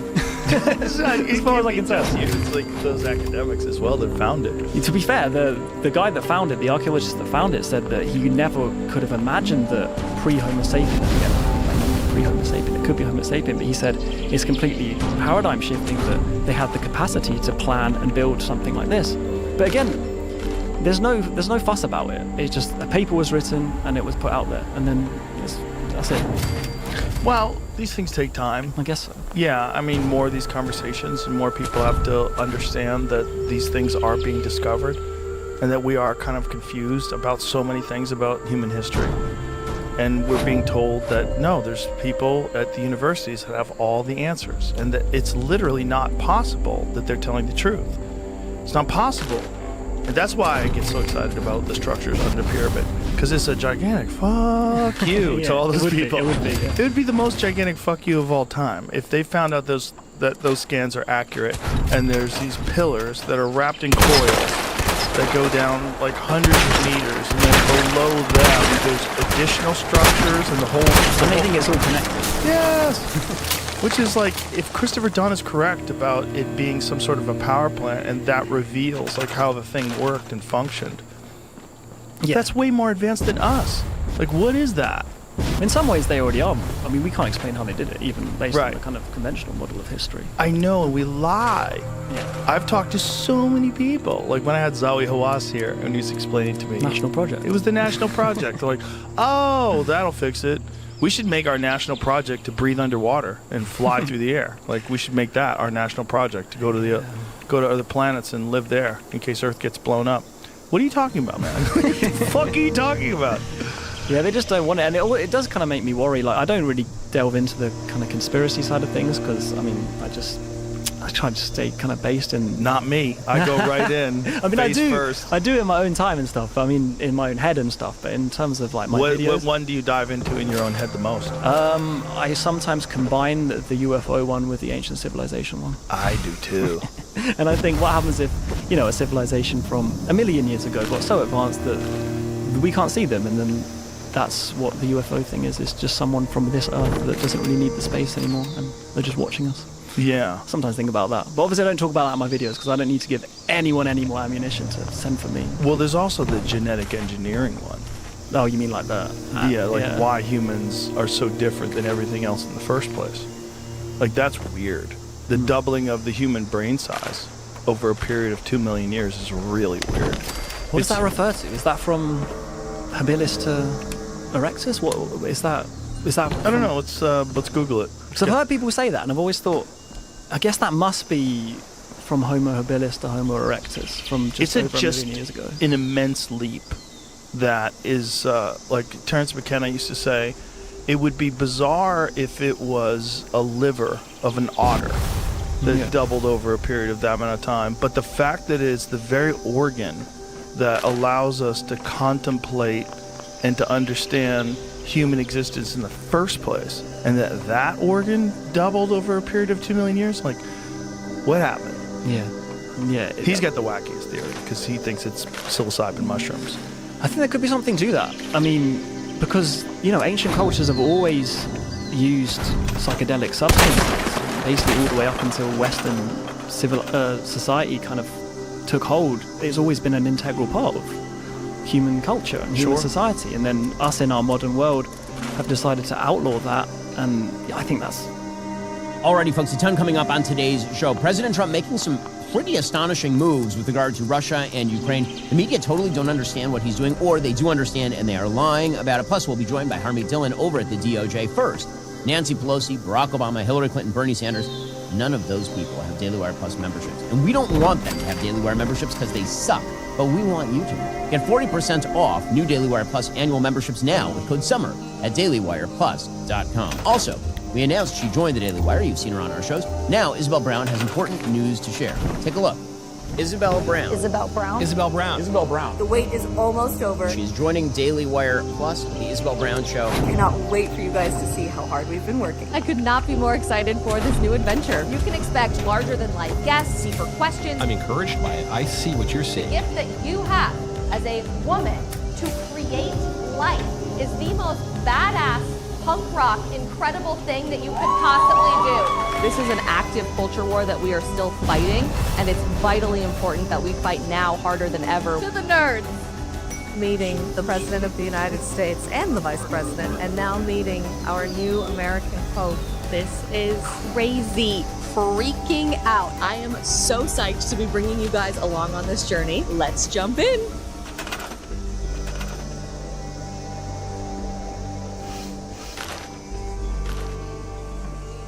The Isabel Brown Show premieres September 8th on Daily Wire Plus. Be here for the debut, for every new series and documentary, and for every piece of breaking news. And right now, save 40% on new annual memberships with code SUMMER at dailywireplus.com. Don't miss what's next. Well, folks, as the media and Democrats fulminate over President Trump's supposed capitulation to Vladimir Putin, precisely the opposite thing seems to actually be happening. So leave it to the media and to the left to actually deliberately misinterpret what is going on. So yesterday, President Trump met with Vladimir Zelensky, the president of Ukraine. He also met with a bunch of European leaders, and we'll get to all of them. And the outcome of the meetings, again, you're not going to have an outcome until there's an actual full negotiated outcome. But what it seems to be moving toward is some Ukrainian territorial concessions in return for Ukraine getting serious security guarantees. Serious security guarantees. And it's unclear what those security guarantees would look like. It would presumably be some form of European trigger force in Ukraine that would implicate a mutual defense pact. It wouldn't exactly be NATO, but it would kind of be NATO-light. That had been talked about by Steve Witkoff, the special negotiator and special envoy on this issue. According to the New York Times, at the meeting among President Trump, President Vladimir Zelensky of Ukraine, and other European leaders on Monday in Washington, there's frequent discussion of security guarantees to make sure Russia does not invade again. Prime Minister Keir Starmer of Britain has talked about assembling a force drawn from a coalition of the willing that would be stationed in Ukraine after a ceasefire or peace agreement. No one has detailed publicly what that force would look like. And it's unclear, again, the details of that thing, that's what's going to have to be hashed out here. One concept is a sort of peacekeeping force, presumably armed, that would supplement the Ukrainian military put in place for defensive purposes. Russia will probably push back against that. The problem is, to be a credible deterrent, you need tens of thousands of troops. The second possibility is a tripwire force that, again, would sort of trigger the possibility of the mutual defense coming into effect if Russia were to walk across the border. And a third possibility would be a sort of observer force that could be a few hundred troops or so to report on incoming military action. That could be accomplished with satellites and ground cameras. The question here is what exactly Ukraine will accept, and what is sufficient to guarantee that Russia does not try this again? Because, of course, they did this in 2014, and then they did it again in 2022. They have a long history of repeated aggressions against the same states, grabbing territory incrementally. And so the security guarantees would have to presumably be something relatively severe. I mean, there has to be something there that is serious. Otherwise, the Ukrainians are going to say, well, you know what? We're going to keep fighting this thing, because why exactly are we going to push off 3 years into the future the possibility that you abandon us if Russia walks across that border again? Now, for the Russians' part, they're pushing back against this because their goal is to leave Ukraine utterly defenseless and prostrate before them. That, of course, is the goal. The New York Times points out that Russian officials had rejected that idea of the sort of NATO Article 5-like arrangement even before Monday's meeting. A foreign ministry spokeswoman, Maria Zakharova, said that Russia, quote, categorically rejects any scenario that envisages the appearance in Ukraine of a military contingent with the participation of NATO countries. And so there is a big gap, apparently, between the Russians and the Europeans and Americans about what these security guarantees should look like. But we are moving towards something. Now, maybe we don't get there. Maybe we don't get there. Maybe it's possible that Russia walks away from the table. But the fact that President Trump is willing to hold Russia's feet to the fire by even talking about these kinds of significant security guarantees is a major move from the president. And pretending that that's a pro-Russia move is silly. If there were a significant security guarantee, a sort of NATO-light, an Article 5-light approach to Ukraine in exchange for territorial concessions in Donbass, that would be a masterstroke from the President of the United States, because otherwise this thing keeps going. It's that simple. Now, again, the details of what that looks like, unclear at this point. According to the Germans, they don't want to send troops to Ukraine. Shocker. Apparently, the German foreign minister, a person named Johann Wadephol, said, quote, we are the only European troop contributor to station a combat-ready brigade in Lithuania. Doing that and also stationing troops in Ukraine would probably be too much for us, which, by the way, is really pathetic. You can't put, like, 2 combat-ready segments of your military in Ukraine and also Lithuania. Well, what are you busy doing, Germany, the great industrial powerhouse on the European continent? European leaders see durable security guarantees for Ukraine, according to Politico, as key to any potential peace deal that may emerge between Kyiv and Moscow, the issue that will be a top item on the agenda for the rest of the week. Waterfall said, we're hearing signals from Washington that are prepared to provide security guarantees. This must then be worked out together with the Europeans, with Germany naturally having to play an important role. And again, as we said, Steve Witkoff had suggested that much more robust security guarantees and EU admission might be on the table, as well as an Article 5-like protection. So, again, this is the direction these talks are moving. And this is to the great consternation of both the media and the Democrats, who claim that Donald Trump was a Putin cat's paw. They thought that Trump was going to welcome Zelensky to the White House yesterday by berating him and telling him he needed to basically surrender in war, no security guarantees, no economic help, no nothing. And none of that happened. In fact, it was pretty warm. Here was Zelensky arriving at the White House and meeting President Trump.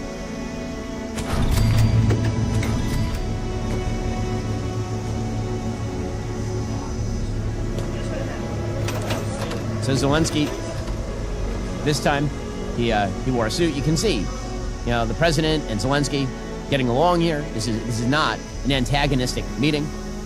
Zelensky was confronted by a reporter who had gotten on his case about not wearing a suit at the last meeting, knowing that was a bugaboo of President Trump's.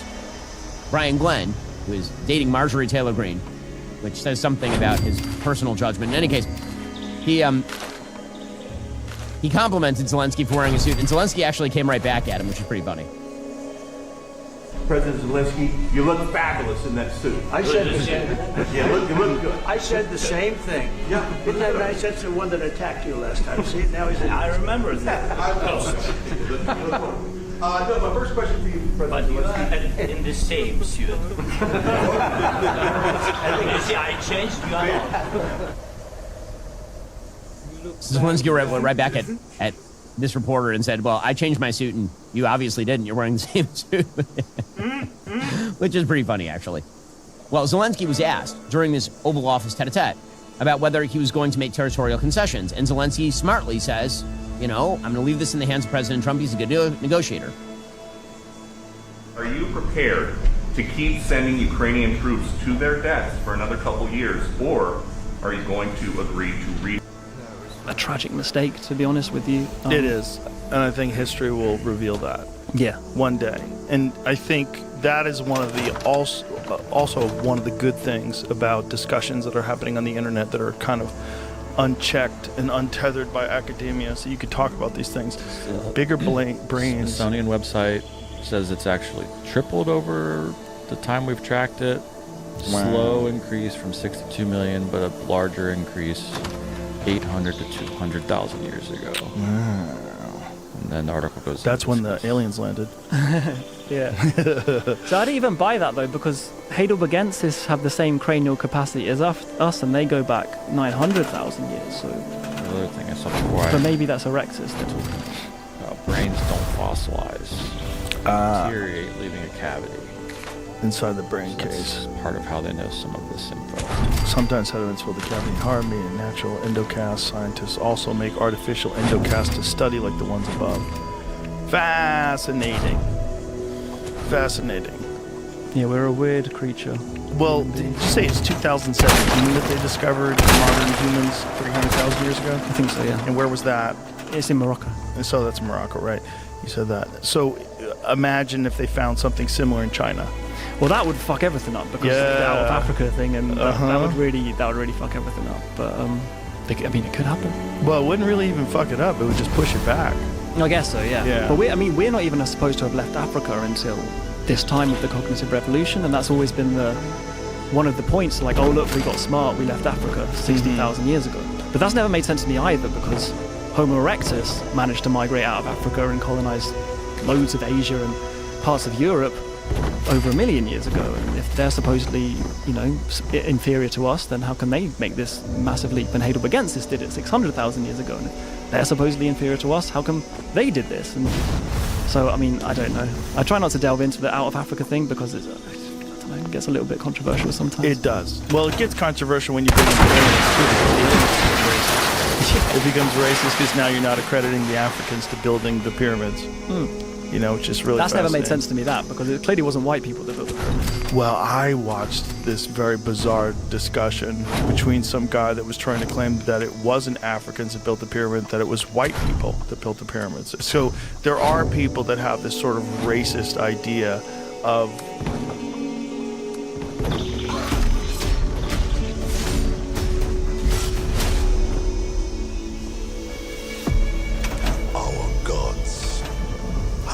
forsaken us for fear of the coming darkness consumes all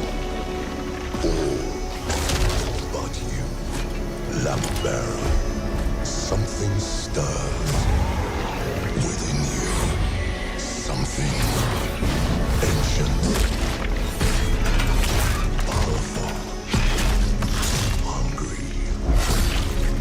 So I ask you, will you harness this darkness within and deliver unto our so-called lords retribution?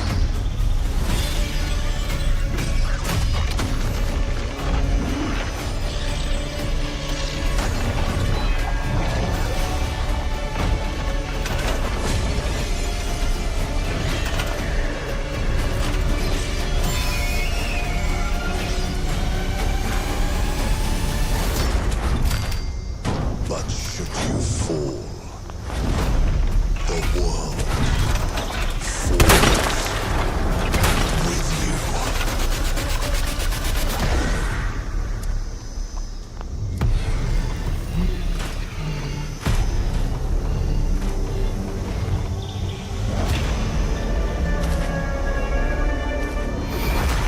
Lords of the Fallen 2. Wishlist now. Adobe Acrobat Studio is all new. What can PDF spaces with AI do? Drag in research, drop in thoughts. Watch AI pull insights from your docs. Got the data? Do a recap. Generate a slick graph ASAP. You did your thing. It's time to share. And let your team build from there. Ideate, generate, do it real quick. Let AI assistants do the trick. All wrapped up? Yeah, you won. Do that, doing that, did that, done. Now you can do that with Acrobat. Now you can do that with the all-new Acrobat. The construction of the pyramids, but you can't attach that to everyone who's speculating about the construction because the things are too weird. It's too weird. And let's assume that it was Africans that built the pyramids. But if we are assuming that, like, how were they so much smarter than everyone alive today? How were they so much smarter? Let's say it's 4,500 years ago. How were they so much smarter? What was going on? Like, what happened? Did they get visited by aliens? Did they discover something that allowed their understanding of physics to be just so much greater than everybody else who's ever lived? Like, what did they discover? Like, what were they encountering? What were they consuming? What were they doing? What were they teaching each other? Where, we lost so much in the burning of the Library of Alexandria, right? Yeah, it's quite sad, really, isn't it? To be honest, like there would have been a lot in. I'm not sure 100% what happened with that. I'm not sure if it was one burning or just several burnings. Yeah, but clearly a lot was lost. But then the question is, like, what did they even know? Like, what if it's older than that? Like, what if all that stuff? What if this is one of the things that Zawi Hawass was. Very reluctant to. He's like, what is this? Like, I was talking about the King's List that goes back 30,000 years. Yeah. What if that's accurate? Yeah, it's the Sumerian wonders too. Yeah. It gets real squirrely when you only want to accept some parts of history. And that ties into the Green Sahara thing that I was talking about. Like, they have King lists that go back this far, and we say that some of them are myth. And to be fair, they have kings that reign for like 1,000 years, which. It's a bit weird. It's a bit weird. Probably not. I mean, unless you're talking some kind of alien thing, that probably wasn't human. But that might just be because it would have been a long time ago for them too, when they were writing these king lists. Sure. But it doesn't mean that their civilization only started with the first dynasty. What we've decided is the line between myth and fact, because that's a modern interpretation after the fact. They never made such distinction. Yeah, and this idea that they lived 1,000 years. Well, have you ever read the North Korea depictions of Kim Jong-un's first day playing golf? Yeah, it's propaganda, exactly. Yeah. I mean, he made like 9 holes in one. He was the greatest golfer of all time. Exactly. You know what I'm saying? So it's like you're writing about kings. He lived 1,000 years, fire hand, dick. Like, what are we talking about? We don't know. We don't know what they were writing. We don't know who wrote it. We don't know how fantastical it was, how much hyperbole was involved. But we do know that we accept the King's List when it gets to around 2,500 BC. We start accepting it. Yeah. But you don't accept this possibility that it might actually go far, far, far earlier than that. And the pyramids thing kind of plays into the fact that stone is one of the only thing that survives. And pyramids are these massive stone constructions. Like, ironically, they would be one of the only things from our, not really count as our civilization, but from the modern world, the pyramids would be one of the only things that could survive in 100,000 years. So it makes you think, like, how long have they been there? And I think the Egyptians definitely undertook some kind of construction project around the time of 2500 BC. Oh, for sure. Because there's records of them saying they did stuff, but that doesn't mean, because they have all these records, but there's no records of how they built it. Well, they also, the buildings that they made that were after 2500 BC are dog shit. So much worse. They're terrible. They just immediately forgot how to do it again straight away. They were trying to copy, and they just couldn't do it. They didn't have the math. They didn't have the engineering. The stones are smaller. And no one's claimed, they don't claim credit for the pyramids, which is weird. Yeah. Why would you not claim it? Yeah, it's all weird. It's all weird. It's the weirdest, right? So it's the one thing that if you're a logical person and you think you know the timeline of history, you think you understand human civilization, you think you understand like how intelligence evolved and how technology and innovation evolved, and you see that, you're like, oh, I don't know shit. I don't know shit. Like, how's that statue so big and perfectly symmetrical? They're crazy. How are these just these vases that they don't understand? Oh, is that a replica? This is a 3D. And this is a 3D model of an actual vase from Egypt. Yeah. They're doing some good work on this, aren't they? People like Uncharted Who gave this X to us? Did Christopher Dunn give this to us? I think he did. It's probably him, yeah. But you know, Ben from Uncharted X, you know, he's done a lot of work on these things. Like those vases are very bizarre.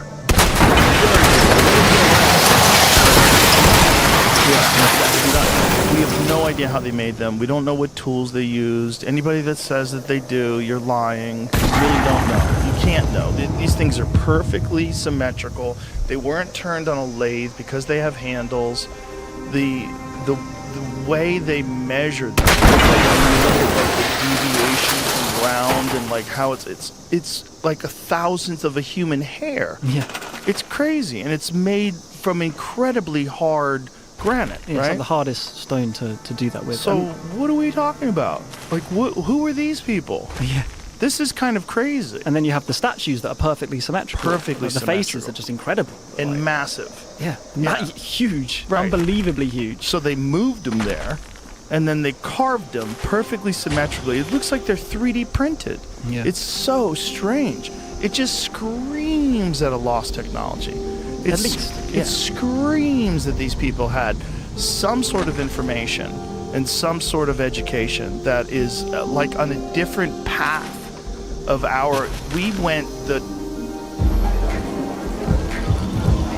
We created a cocktail that requires 7 unique ingredients. The most important one, 1800 tequila. The world's most awarded tequila, proudly poured at the world's best bar. the way of the internal combustion engine and transistors and electronics, and it seems like they went a totally different way, but maybe even further. Yeah. But we're scrambled in like our pathway to advancement is the only one that the human mind and all its infinite creativity can conceive of. And this is another point regarding, like, you know, culture that could have flourished back in 100,000 years ago or whatever. We're always looking for ourselves in the past. Yeah. But there's so many different ways that we could have gone, because why did it have to be mass farming, mass population growth, and then, as you say, kind of industrial progress? It could have been so many different forms of human development and human lives. And well, it could have been, if they had enough animals, they mostly ate animals. Yeah, or fish or something. Yeah, mostly ate animals and fish, which is probably healthier for you anyway. You know, really what grain is survival food. Yeah, we all got like shorter and less healthy when that happened. Yeah, because we didn't get the right amount of protein. And our jaws like shrunk because people were eating gruel. Like if you look at part of the world where people are eating a lot of like porridge and shit, their jaws get really small. Yeah, that's it's what not it's good. from. Not good for us. No, it's fucking terrible for we're devolving because of our diets, which is really strange. But if you think about this time, and especially that part of the world where there was so much abundant natural resources, that animal agriculture seems super simple. Yeah. You just corral a bunch of animals, you build a fence, and then you eat them. Yeah. And you don't really have to grow rice. So many different ways that culture could have flourished. Yeah. And yeah, we're always looking for it, and we just don't know where to look as well on the record. Like, one point people always make in like my comments and stuff to try and debunk me is like, oh, we would see pollution. We would see kind of lead signals in the atmosphere or whatever if there was like a big civilization 100,000 years ago. But that's only the case if it was someone on the scale of us now. Because or if they were doing it the way we're doing it. That's the thing. Yeah. We're talking about a completely different pathway. Clearly, there's some technology that they had that we don't understand. When you talk about the drill holes that they find, or the way they had carved out these enormous, massive chunks of stone and were apparently going to move them, we don't understand. The unfinished obelisk. Yes. Yeah, it's crazy. The unfinished obelisk, that's bananas.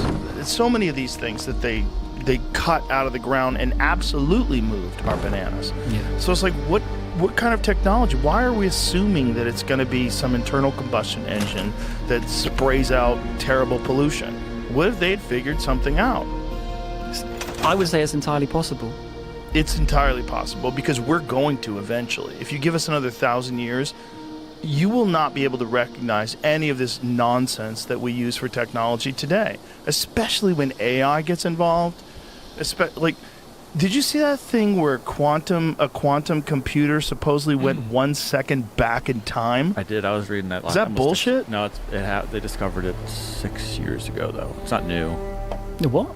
6 years ago? That story 2019, but still. It went back in time. Yeah, by 1 second in some way in quantum. What does that even fields. mean? Exactly. I don't know. Exactly.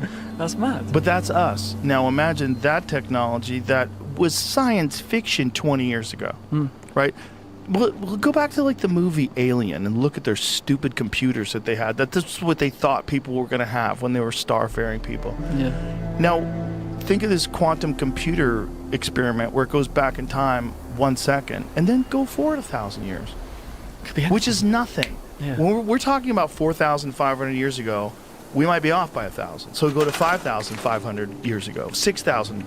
If you're listening to John Anthony West, he thinks it's 34,000 years. Yeah. That's what he thinks. And that sounds so crazy, but then you look at the kind of length of time we've been around and it's still quite recent. Yeah, it's still quite recent. And that lines up with the Sphinx, doesn't it? With the kind of, that's the processional cycle. How much evidence of a quantum computer from 34,000 years ago would be left? Right. Nothing. So if we did get pelted by comets, which we know happened. That's a fact.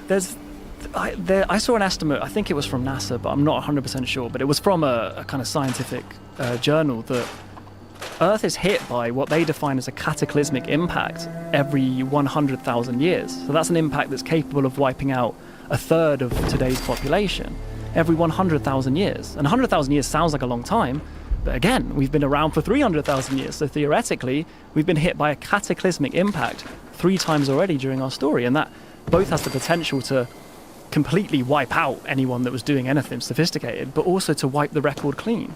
Yeah. And that's not the only thing. You've got, supervolcanoes, as we talked about. You've got pole shifts, you've got solar flares, you've got glaciers just scraping across the landscape and just completely erasing the record. You've got sea level rise. Sea level rise is a massive one because... Stressed about clutter? Indeed. Just get a Rocketbook reusable notebook. I can't believe my eyes. Like when Grandma was baking cookies, and she'd let you lick the batter. It feels like a fluffy hug. Cookie dough.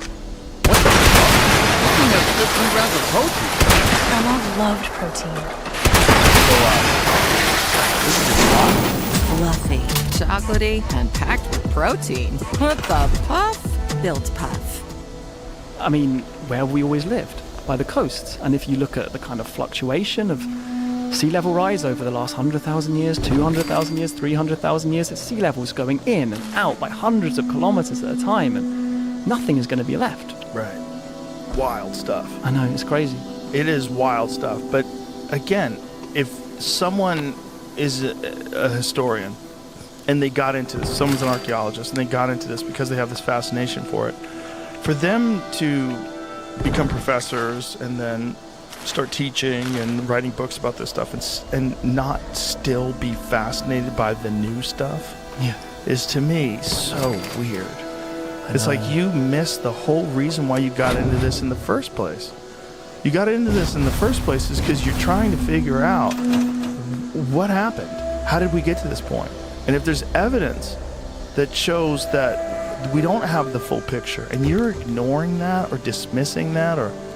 But the thing is, when you go through these kind of systems, and I've sort of got experience of this. Obviously, I was never a professional academic or anything like that, but I did history for 4 years. I was kind of inside, and I got to the point where it was almost, it was do this as a career, become a professional academic or not.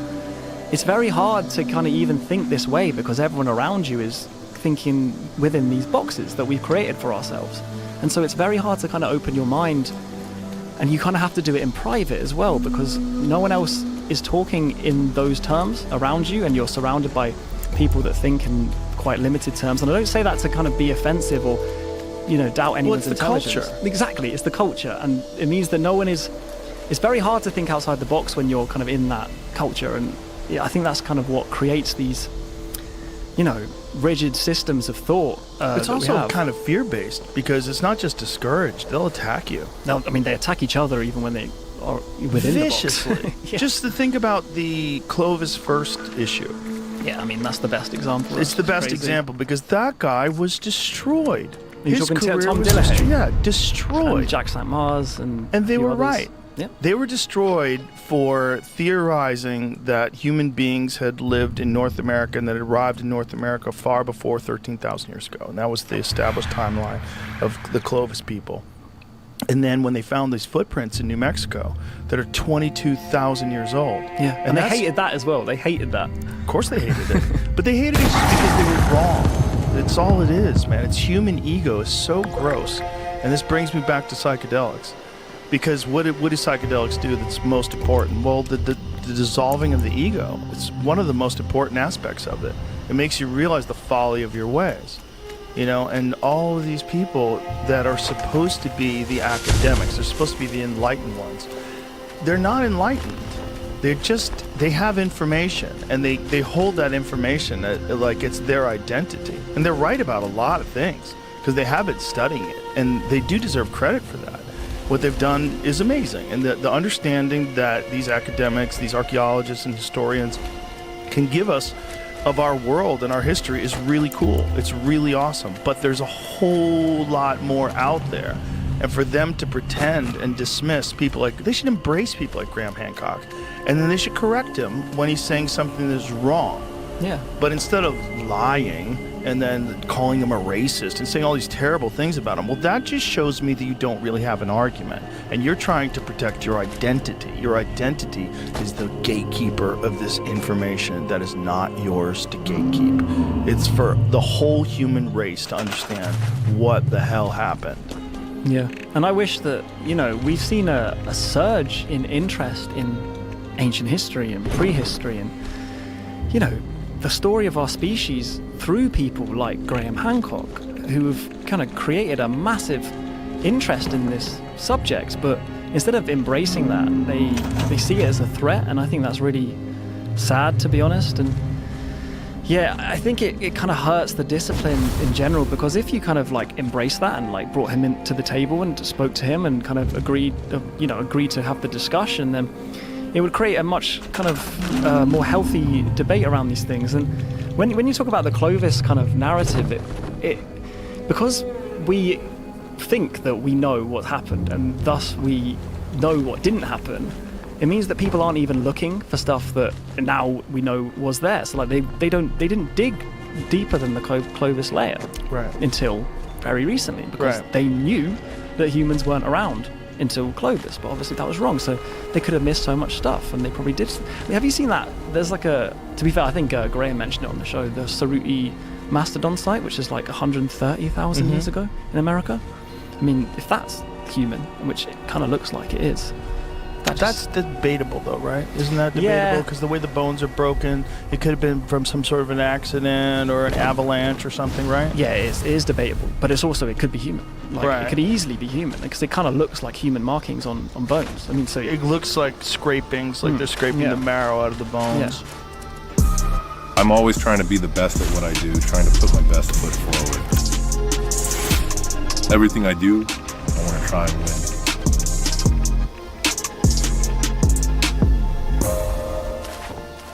Get one unlimited Cox mobile line free for a year when you bundle with Cox Internet for just $50 a month. Yeah. Or some kind of primitive. But why couldn't it have been human? I mean, it didn't necessarily have to be Homo sapien, but why couldn't another human species have got to the Americas? Well, it seems like they certainly could have if they were here 22,000 years ago. Like, what was that timeline? Why'd they figure it out then? Yeah. And how'd they do it, right? That's the question. How'd they do it? And we know that people were seafaring from, what was the earliest seafarers? You could argue that Homo erectus seafared 800,000 years ago, which is just mental. Could you really? Well, they reached places that were isolated, and some people say, they kind of floated there accidentally. Which is possible, but it seems a bit weird that you'd then survive and colonize a place. See, that's where it gets so squirrely. If Homo erectus made a boat, that's bananas. I mean, Neanderthals were definitely making boats, and this points to how intelligent they were. They were making sophisticated boats and sailing across the Mediterranean and colonizing places like Crete well over 100,000 years ago. Well, we know that the North Sentinel people, they arrived by boat from Africa 60,000 years ago. Yeah.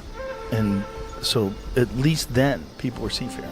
Oh, definitely. And probably way earlier than that. So why would we assume they wouldn't get to the Americas?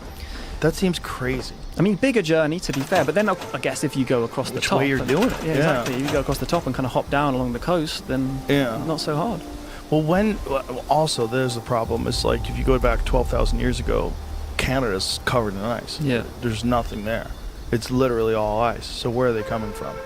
Well, they have to be coming from the south. I guess. I mean, there's the kind of theory regarding the Polynesian kind of island chain, hopping across to Easter Island and then making one last hop across to South America. Or that's a crazy hop, though. Going the other way. It is a crazy hop. But people have always done crazy. Just the fact that they did it in the 1400s is bananas. That's pretty crazy. And they did that with tech that was, no tech. They just did it with the stars. Yeah. And wood. But then you get to how do you say that ancient Greek symbol, that ancient Greek mechanism that they found? Oh, the Antikythera. That's it. I never could say that. Antikythera. I'll try to remember. You get it. But I always forget it. But that thing is bananas. Like that, when they first found it, it just looked like a hunk of shit. Like, what is this? And then when they got a better understanding, I think it was like a long time after they discovered it, that they go, oh, wait a minute, these are gears. Like, what? It's like a computer, basically. 2,000-year-old computer. Yeah. At least, and also that's not the first one. Like, someone didn't just develop that and was like, here we go, I just fucking made a computer. Like, it was clearly like a long history of very, very technical stuff in ancient Greece, and it could well have been the ancient Greeks, but also it could have been like, well, what's the history of this technology? And more technical than like this modern automatic watch. Yeah. Modern automatic watch. If you look at the inside of them, it's crazy. There's springs and gears, and it's all within. Like this Seiko is like within, I think it's a couple seconds a day. Yeah. Like that's crazy. Yeah. And it's all these little. And it moves. It has no power source other than the movement of your hand. Yeah, and the Antikythera has a 72-hour power reserve. So for 72 hours, if you let it sit there, just from the power of your hand from wearing it. Really? For a few. Yeah. That's a cool watch. Nuts. Isn't that nuts? But that's crazy. Normal. That's a normal thing for a modern watch with these little tiny gears. This thing's way crazier than that, and it's 2,000 years old at least. What do they think it was for? I think they thought it kind of tracked the lunar cycles and the kind of elliptical movements of... I don't know. Have you seen the 3D AI representation of what it looked like when it was fully done? See if you can find that, because that's the most eye-opening of it. Because you're bringing this back to the time of Christ, and someone made a computer during the time of Christ. Like, okay, what are we missing? Like, Graham's quote is the best. I love this quote. We are a species with amnesia. 100%. 100%. Yeah. And there's other quote that I really love. Things just keep getting older. And things do keep getting older. They keep getting older. Yeah. And this is something that people resist for some strange reason. And I don't understand it. I think it's just because it's attached to these folks like Graham. Yeah, that's the one. Look at it. That's nuts. That's what it used to look like. Modern reproduction of it. Oh, right. But that is what it used to look like, right? Based off of that.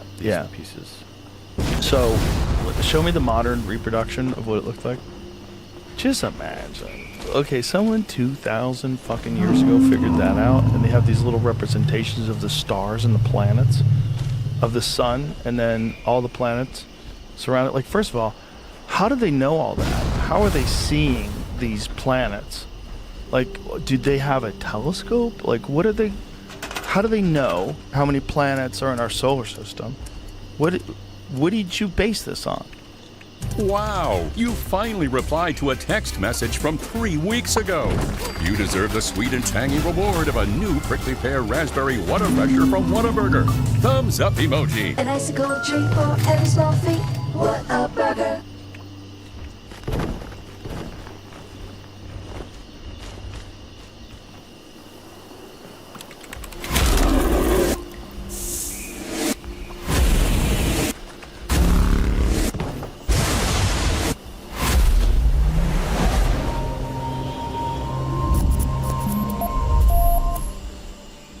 And no equivalent technology ever like re-emerged until like, you know, like the 16th century with like Swiss clockmakers or something. Right. So it just makes you wonder, like, how old is that, and what's that from, and what were the, you know, was there other stuff like this that we never find? Seafarers. Yeah, I think that's But there's no, I don't see the evidence that they have for 700,000 years ago. I think that's the Homo erectus thing. And they're crossing I googled it, and crossing the Aegean Sea, it says they might have been doing, which there was some like islands that were protecting it from crazy weather, potentially made it easier. But that is, I don't know what evidence. That is a crazy thing to read. Some evidence suggests that man may have crossed the sea as early as 700,000 years ago. Yeah. Aren't you happy you were born today? Yeah. Imagine trying to gut it out. What, like tough it out? take the living boys back and then? go and cross some fucking sea in a wooden raft. Yeah. When you wind up eating your friend because there's no food left. Yeah, it's kind of amazing that we got as far as we did, but it's really amazing when they find things like that. Is the Antikythera mechanism. I said it right? You did. Nailed it. I'll try to remember. But just the fact that we found one of those, and it makes you wonder, like, what they have in Egypt? You know, what did they have 2,000 years before that? What did we miss? Digging into the stone stuff, we're talking about frequencies. I saw a video recently that doesn't explain all the Egypt stuff, but there were frequencies coming out of these rocks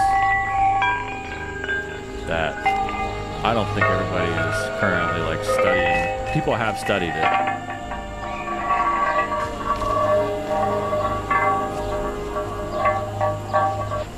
That's very basic, but like there's the King's Chamber and the reverberations that happen. I was reading from Archimedes, I think, this quote here: when the priests sing the hymns of the gods, they sing the 7 vowels in due succession. The sound of these vowels has such euphony, I think that's that word, that men listen to it instead of the flute and the lyre, the lyre. It's from 2000 or 200 BC.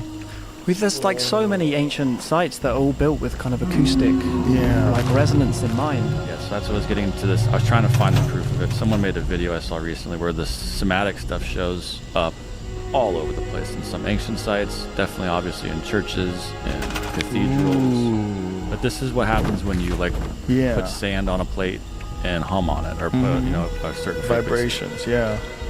And how you stumble across this, and it just so happens to be the same thing we're discovering now. Crazy. What is that image of? What is that golden? This? Yeah, what's that? It's a cathedral. I looked at it a second ago. Is that in Canada? No, the article is from Spain. It's in Spain. Whoa. That is wild. Okay. I was looking into the oldest doors people found. The oldest door is only like 5,000 BC. It was found in Switzerland somewhere. Huh. There's the oldest active doors in the UK from 900 AD, I think. What are those images of sacred geometry from? And that right there, Leonardo da Vinci's original drawing of the flower of life. What, Da Vinci? What drugs are you taking, son? How is he seeing that? Yeah, well, that's ancient imagery, right? That's sacred geometry. Those depictions have been around forever. He was a crazy dude, Da Vinci, in a good way. Yeah. Smart guy. Bizarrely smart. Very smart. It's weird when you have these outliers, these outliers that come out of nowhere, and like he had like a working model of a flying machine. Yeah. Yeah. And he had like 3 jobs. Yeah. Crazy guy. And he's an amazing artist. Yeah. It's kind of, these outliers. That just, how many of them we've never heard of? How many of them were from 30,000 years ago? How many, we have such a limited understanding of our history. And I always think, like, if something happened to us right now, what would really be left? The real problem is everything is either on paper, and there's not a lot of it on paper anymore. It's on hard drives. And those things would get cooked. If there was just a massive solar flare, something huge that took out our power grid and destroyed all of our cell phone towers and all our satellites, no more electricity.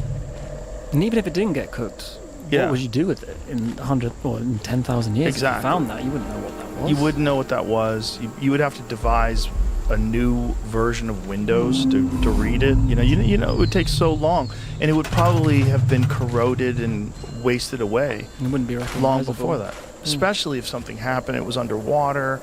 Especially if the entire The #1 animated movie of all time, The Job, returns to theaters in English.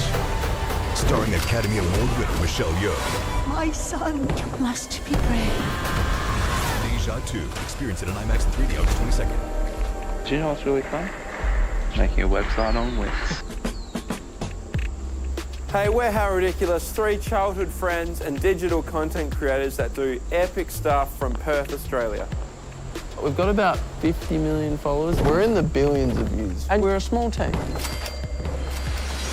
We always felt like our content was all about entertainment and being fun, but there was also this, sort of professional business side. One of the things that we knew was basically essential was getting our own website, so people would actually see a proper official group who mean business and who can deliver. And we now get unbelievable opportunities to do things like film balloon popping races with Manchester City.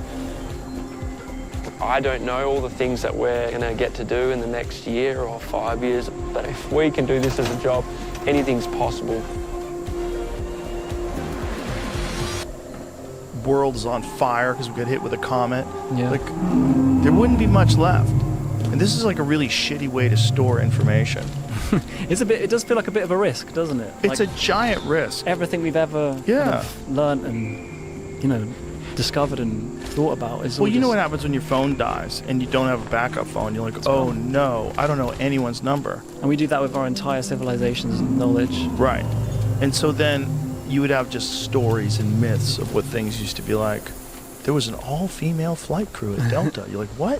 What are you talking about? What does that even mean? They had satellites. What are you talking about? Like, what is...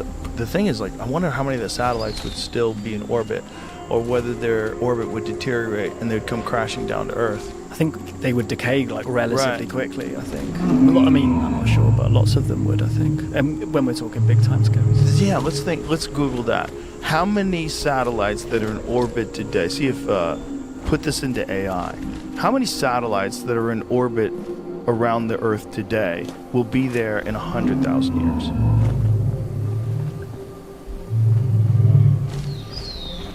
Does Perplexity have an answer for that? I think it's unlikely that anyone else was doing like space travel and stuff. Unlikely. Yeah. Certainly maybe not unlikely. impossible. I don't think there's anything on the moon, for example. I think we'd probably see that, but... Yeah, that's the weird one, right? There's bases in the dark side of the moon, and they're watching us. Are you sure? I don't think so. Well, then there's the weirdness of the moon itself. That it's the absolute perfect size and the perfect distance to completely block out the sun. That is weird, isn't it? Real is super weird. It's real weird because it's not kind of right. It's perfect. Precise, yeah. It's very precise. So you would need the precise size and the precise distance. That's weird. And there's also the fact that it stabilizes our atmosphere. It stabilizes our environment. Yeah, I guess the argument for that is we wouldn't be here if it wasn't. Right. If it wasn't the exact right. It's the best answer I could say. You might have to read the whole thing, but there's thousands of satellites burning up each year in the atmosphere. Oh shit. Is what I got. Oh, so thousands of them crash down? I mean, they So how long do they last? It's the first. That's why I was trying to track that down. The first one only lasted 3 months. So Sputnik 1, the Soviet Union, in 1957, 3 months later, it fell out of orbit. Seems like they worked up to about a 25-year rule where they don't expect it to last that long. So in 25 years, there's nothing left. But I was trying to Google how long would until the last one, if they stop putting them up, how long until the last one crashes down? It seems like 25 years. That's why I couldn't get a good answer that way. Did you put it into AI? I didn't, because I don't want to. I don't like asking questions you don't know the answer to AI. I like asking questions I know the answer to. Well, I just like to see how it thinks. I like to see if it's going to just bullshit you and lie to you, or if it's going to... I want to know when it's bullshitting me. Yeah. I don't like knowing it doesn't. Yeah. Because you just have to trust it. Well, it's also basing all its information on websites. When your business is growing out of control, it can be disorienting. But with SAP, AI agents use all the right data to help you get out of the woods before you even know you're in them.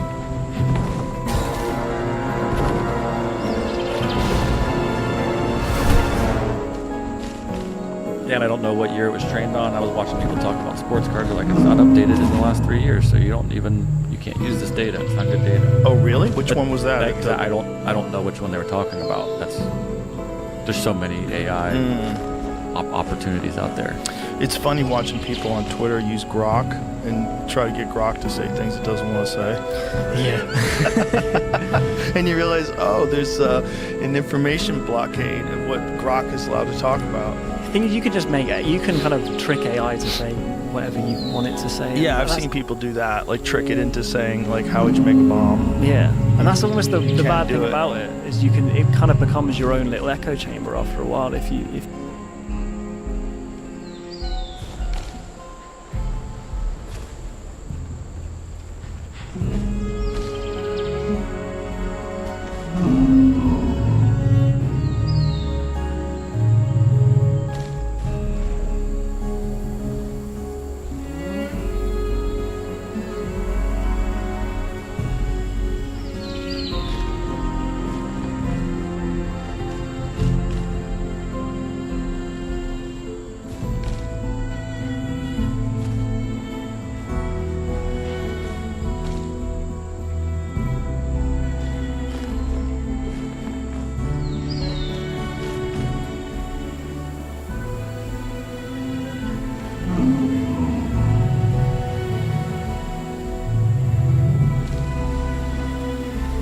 want it to, if you can kind of convince it to. Well, we've done a really terrible job of taking care of most people, and when then you give these people access to the kind of power that AI provides them, they're going to ask naughty questions. Yeah. Because it's great fun though. They're not living in harmony. Yeah. Because we're a selfish being. We're a selfish creature. It's a crazy thing though, the kind of advent of large language models and artificial intelligence, and it's mad. Well, it's also, we're in the middle of it. It's happening right now, which is real weird. So, like, in our lifetimes, we're potentially witnessing the biggest change to civilization since the pyramids. Yeah. Even in my lifetime, like, I was born in 97, didn't really have... I had to dial up the internet, I remember when I was a kid. And then, smartphones came along, and then obviously things like AI, and it is pretty ridiculous. I was 27 years old before I ever got online.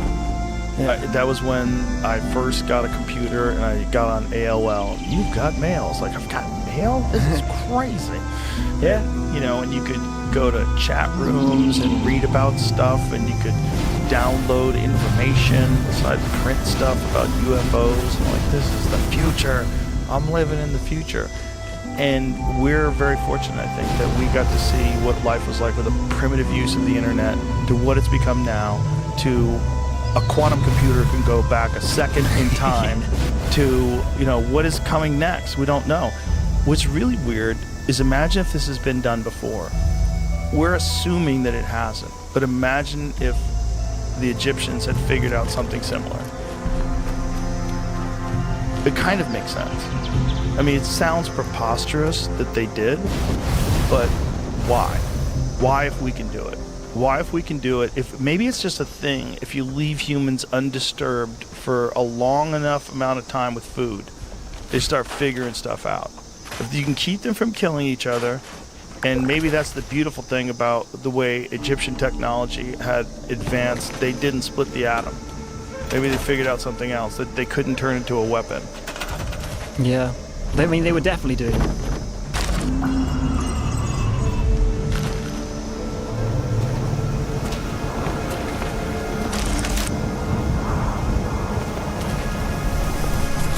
This is an unfinished film. You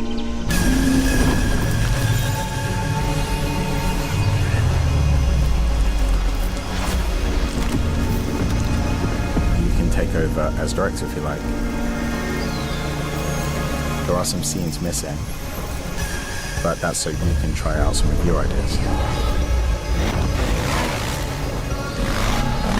What are these guys running from? Is it like zombies, or the cops, or are they trying to save someone? Like they could be launching themselves off and like an octopus tries to like grab it out of the air or something. Literally anything is possible. The world is your oyster, as they say. Or in this case, maybe it's like a giant squid or something. Is there like loot and gold and stuff around here? Again, that's completely up to you.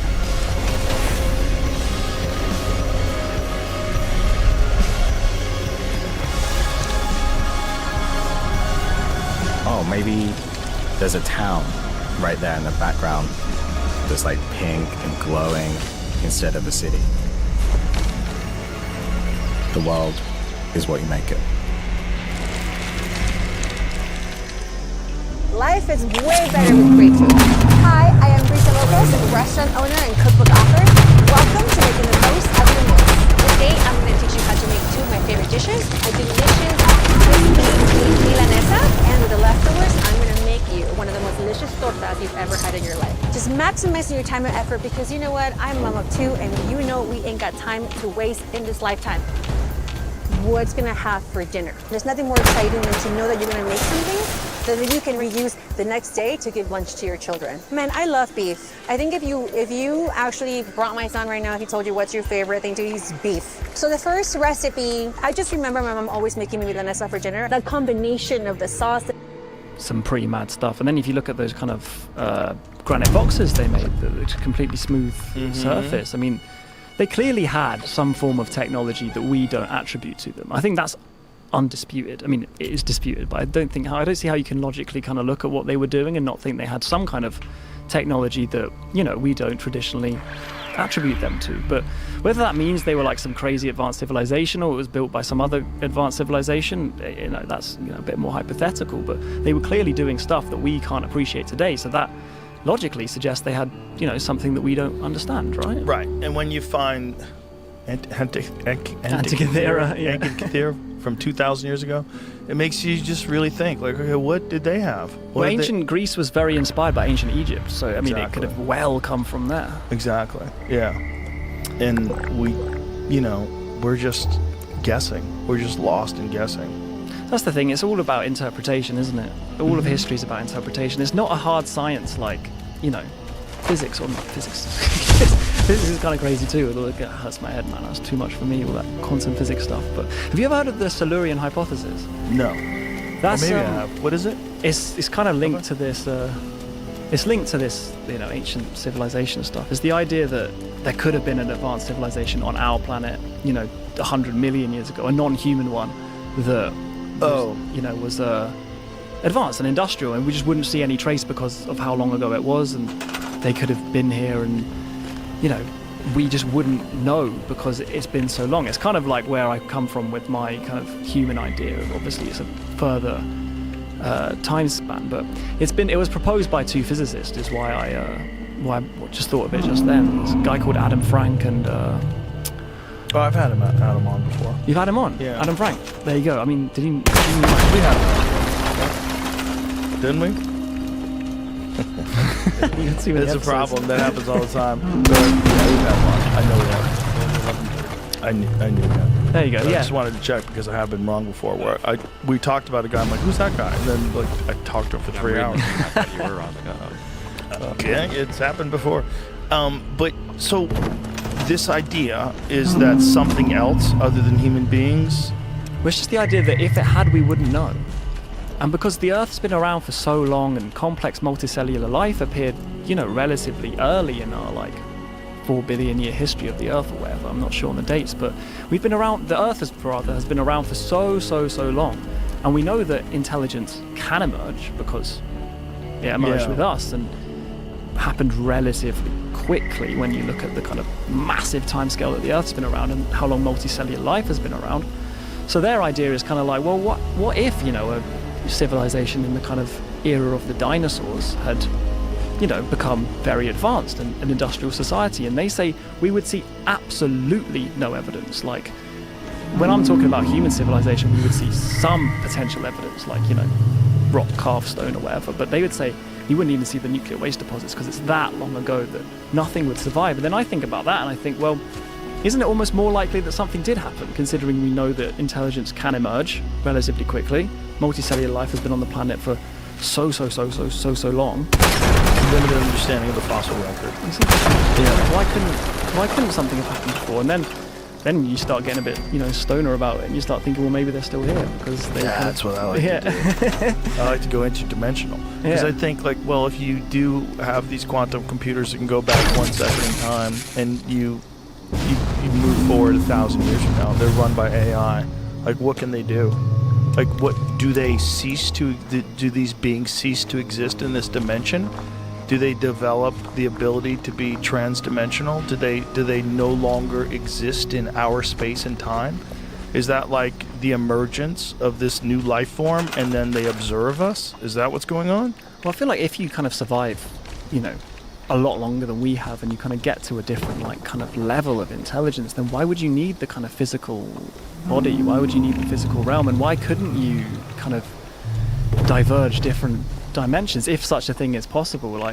We certainly can imagine it taking place somewhere else, on another planet with a similar atmosphere that supports life, and maybe they live in a solar system that doesn't have an asteroid belt. Yeah. Right? Because I'm sure they must exist, where they're not getting pelted all the time. We're just in a shitty neighborhood. We're basically in a neighborhood that gets shot up all the time. Yeah, shooting gallery, yeah. Yeah, it's a shooting gallery. Yeah. And imagine them achieving where we are at, but then plus 1 million years, and you can go, oh yeah, well, I guess all bets are off in terms of what's possible. We 100 years ago, people were freaking out if they saw a car. Now we're sending video from a tiny little screen on your phone across the world. Yeah, instantaneously. It's all nuts. And we don't even blink at that. You get pissed off if it doesn't work. Yeah. You're like, what the fuck can't I talk to this guy in Australia? And instantly, why is my phone not working? And, people are addicted to staring at it. Mm-hmm. It's like it's pulling you into its gravity. It's all very, very weird stuff. Yeah, we adjust very quickly to... Real quick. Yeah, how technology develops. And it's just getting faster and faster and faster. Mm-hmm. It makes you think, where will we be in 100 years, in 500 years, if nothing happens? Yeah. Where will we be? I think we'll be somewhere really weird. But I'm hoping that as we do advance and wherever we're going to be, it'll help us understand where we came from. If AI and super intelligence starts examining the history of the human race, then things can get very interesting, and maybe it could give us places to look. Like, we need physical, human beings or drones on the ground excavating certain areas. This is like prime place to look. Yeah, I kind of flip between quite a pessimistic outlook and quite an optimistic outlook on these things. Sometimes I think it's just gone, and we're never going to know, and we can speculate for as much as we like, but it's gone. And then sometimes I think, no, like, you never know. There's so many places that are just completely unexcavated, completely unexplored, that we haven't looked at, like, you know, beneath the Sahara on the No offense, but if you're paying over $30 a month for car insurance, you're getting ripped off. Everybody knows you can buy car insurance online, but did you know there's an Amazon for car insurance? That's right, an online marketplace that cuts out the middleman and gives you wholesale prices. You can save $1,500 per year on the same car insurance that you currently have. Guys, everybody is ditching their car insurance and buying from a marketplace instead. The reason why you're likely overpaying for car insurance is because 80% of what you pay goes to commissions for the insurance. 80%? But if you buy from the marketplace instead, you can cut out the middleman and put that 80% back into your pocket. This website has liability for just $18 per month and full coverage insurance for just $1 per day, using the same big companies you already know. And here's what else you get when you buy from an online marketplace. No more spam calls from all hours of the day, no more hidden fees, and no more rising premiums. You can save up to $1,500 per year on this website, and it only takes 2 minutes to do it. It's got an A+ from the Better Business Bureau and thousands of 5-star reviews on Trustpilot, so you know it's legit. I put a link to the website down below. So whatever button you see on this video, go ahead and click that and it'll take you to the website. And you're just gonna answer a couple questions like the model of your car and where you live. And that's it. Click the link and make sure you click the button at the end to get your quote. You could save up to $1,500 this year.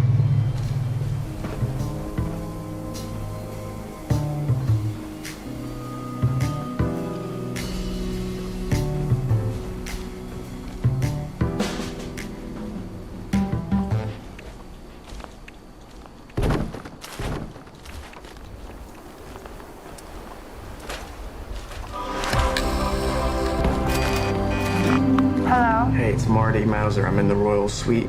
I saw you in the lobby yesterday. Okay. Well, I never talked to an actual movie star.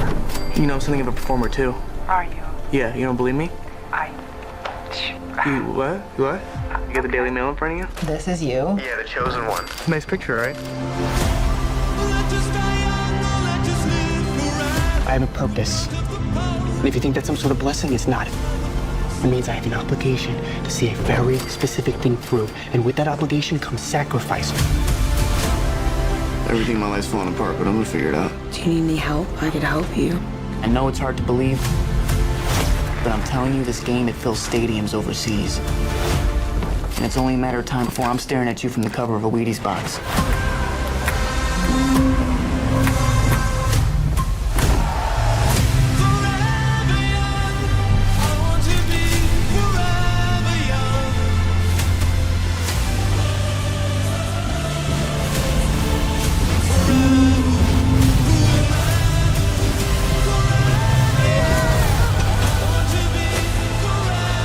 I'm not trying to control you, Marty. It's unacceptable! It's unacceptable! But I don't think you understand the stakes.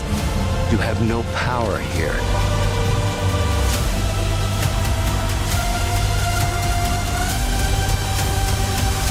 What do you plan to do if this whole dream of yours doesn't work out? It doesn't even enter my consciousness.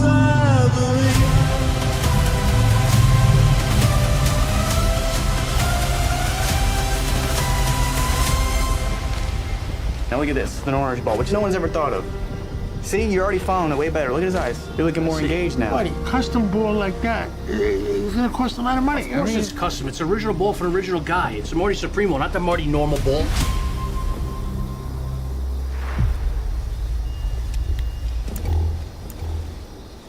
The ocean floor by these could I have some coffee, please? Yes, That'd be sir. all right. Thank you. Of course. And there are all these places that, you know, we haven't explored, and as you say, technology like AI. Cheers. Thank you. Cheers. Thank you.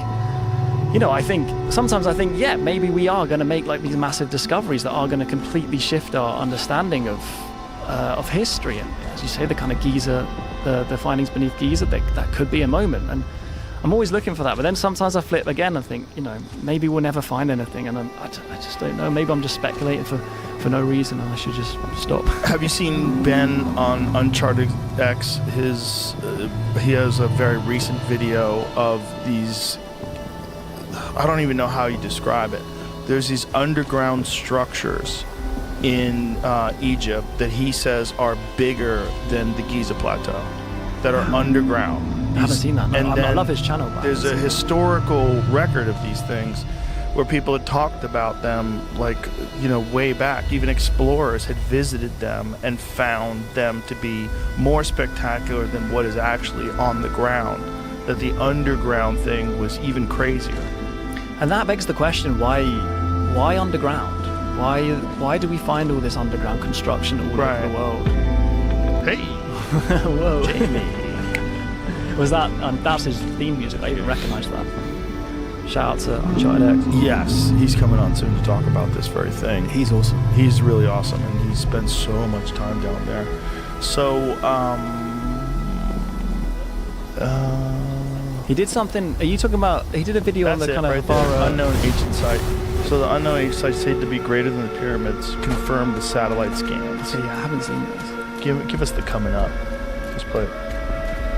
Just so many different techniques. The Geoscan and Merlin Burrows satellite technologies, I mean, they're vastly different techniques. They seem to be aligned. They're telling you the same things. So they found something. Like, there's something down there. What is down there seems to be also quite a mystery. The central object is hard to classify. It appears metallic, not stone or wood. A freestanding 40-meter long metallic tic-tac shaped object. Approximately, 50-60 meters below the ground in a huge big open corridor or an atrium. Come on. Like, this is a remarkable claim. Being obsessed with taste means every ingredient has a purpose. Agave, water, yeast, nothing more. It's a crazy video.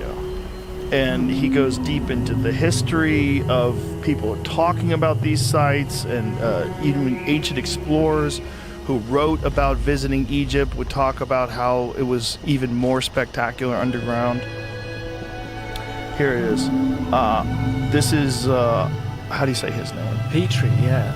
He's written a lot because he was like one of the first people. Flanders Petrie. Yeah. So are those the names of the sites he's talking about? Hawara, Biamahu, and Arcion? Yeah, Hawara is definitely Arsinoe. So it says, on that space could be erected the Great Hall of Karnak and all successive temples adjoining it, and the Great Court and the pylons of it. Also the Temple of Mut and that of, how do you say that? Khonsu? I guess. Khonsu. And the Amenhotep III at Karnak, also the two great temples of Luxor, and still there would be room for the whole of Ramesseum. What does that mean? In short, all of the temples of the east of Thebes, and I'm sorry if I'm butchering these names, folks, and one of the largest of the West Bank might be placed together in the one area in the ruins of Hawara. Here we certainly have a site worthy of the renown which the labyrinth acquired. So this is an ancient explorer who's talking about he actually got into this area. The problem now is it's all submerged, so it's been flooded, and it's very difficult to do any kind of archaeological work on it now. Yeah, because he was one of the first people in. Yeah, they're like crawling into these like holes and swimming in now. It's real weird. It's like you could die in there. So someone's got to figure out how to get the fucking water out of there, and what is that? So if this guy is accurate with what he's talking about, again, explain that. Explain how you've got something that's even greater than what you're seeing above the surface, underneath 50 meters down in the stone. And why underground? Why? So much harder. Exactly. What were they doing? Were they hiding? Is this like what happened when cataclysms took place? They said, well, listen, we need to develop a way to survive these things. Let's get underground. And there's so many all over the world as well. Yeah. Like people are always, ancient people are always building underground construction, and we can't explain how they did it, who did it, or why they did it today. And again, no one in the mainstream really kind of looks into that. Yeah, that site in Turkey, wasn't it supposed to house like 2,000 people? Yeah. And the Is that idea, the number, like 2,000 people? At least, I think. I can't remember off the top of my head, but it's huge. Huge. I think it might be 20,000 people. It's massive. That sounds better. And yeah. Sounds more exciting. But it is massive, and they don't know how they did, and they carved it out of stone. They don't know who built it. There's no evidence of the stone being left anywhere. It's not like there's a big pile of it outside of it. It's real weird. Yeah, 20,000, there you go. 20,000 people together with their livestock and food stores. So 20,000 people, livestock and food stores, extending to a depth of approximately 85 meters underground. And no one knows who built that. That's just All so of it crazy. underground. Nuts. And their kind of argument is that they built it to kind of protect themselves from an invading army, but that's never made sense to me, because if you were attacking those people, you just block the entrance. Yeah, and then start fires. Yeah. Yeah, that seems silly. It seems like more likely what they were doing was escaping whatever the fuck was on the surface. And so who built that and why? And how old is it? Because again, it's, it's stone that could survive for so long. Right, and also, did you build it after a cataclysm? Like, how do you do it? Do you know it's coming and that's how you build it? No, you didn't know it's coming unless it happens regularly, and they realize the only way to survive it is to get underground. Well, I guess you could, it could be the remnants of an earlier culture that was wiped out, and right, they have like a memory of maybe passed down through myth. Look at how nuts that is. Yeah, I was thinking too, like, no one knows how to like Leafcutterians do it. This couldn't have been the first one they made. Yeah, They get again, lucky. exactly, exactly. Right. Figure out how to make all those chambers to breathe and stuff. That's so bananas, dude, that's 85 meters into the ground. So crazy. And then so crazy. Another great one is Longyu Caves in China, which is just, there's just zero explanation of what that is or who built it. There's no record of its construction. Have you seen Longyu Caves? Yeah. Yeah, pull that up. 'Cause Crazy. That's nuts too. Absolutely crazy. How old is that supposed to be? No one knows. They have no idea who built it. It's just like, what is this? And they don't know who built it. There's no record of who built it. They don't know what it was for. There's no deposits of stone. There's no tools found nearby. Do they have a theory of the timeline? I don't think so. I mean, to be fair, it's in China, so it's kind of like it's 1992. Whoa, farmer. 4 farmers. So there's 24 of them, like looking like that.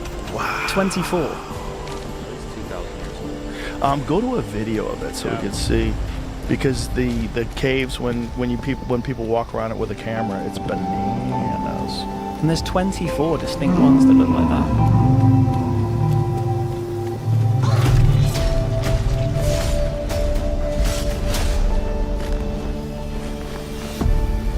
Our gods have forsaken us for fear of the coming darkness. Consumes all but you, Lamp-bearer. Something stirs within you. Something ancient, powerful, hungry. So I ask you, will you harness this darkness within and deliver unto our so-called lords retribution?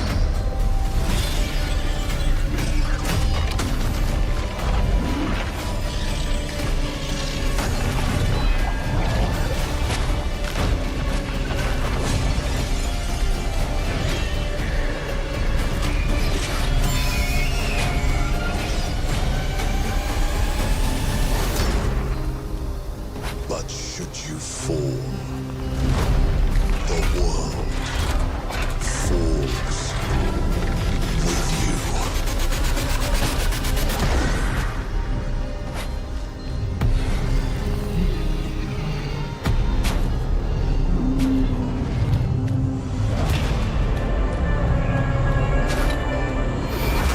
Lords of the Fallen 2. Wishlist now.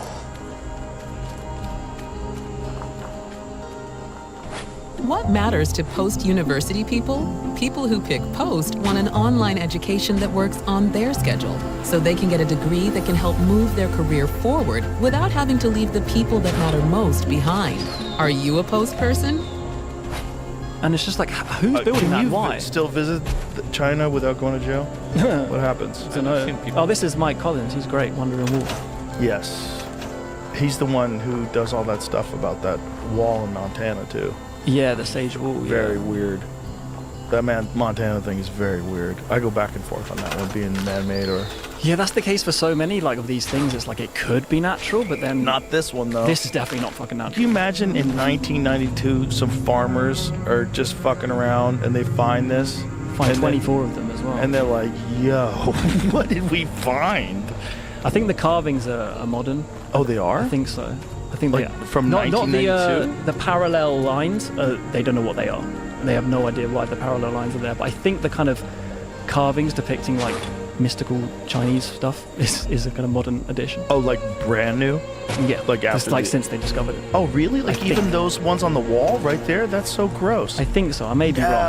wrong. Might be worth checking. I'm not 100% Oh, sure. I hope they didn't do that. Oh, that would be gross. Can you imagine? Yeah. But that's always that site has just always baffled me because again, if you look at the Wikipedia page for that site, it's just like 3 lines. But it's like, what the fuck is this? Yeah. So the carvings. Yeah. Are those really old I'm not or are those 100% sure. modern? What made you think that they're modern? Because I did a little video on, I mentioned this in a video, and during my research of that, I saw that. Oh, so in the research you found out that they were modern. Yeah. Okay. So the lines, it seems to be, the parallel lines seems to be like how they dug all the stuff out, like one layer at a time. Would you think that? Yeah, but like how and what, using what? Right. There's 24 of them, and also they're all so precisely identical. It's like, what tool are you using to make sure this was so identical? Right. Like what tool are you carving stone with to make a giant cave?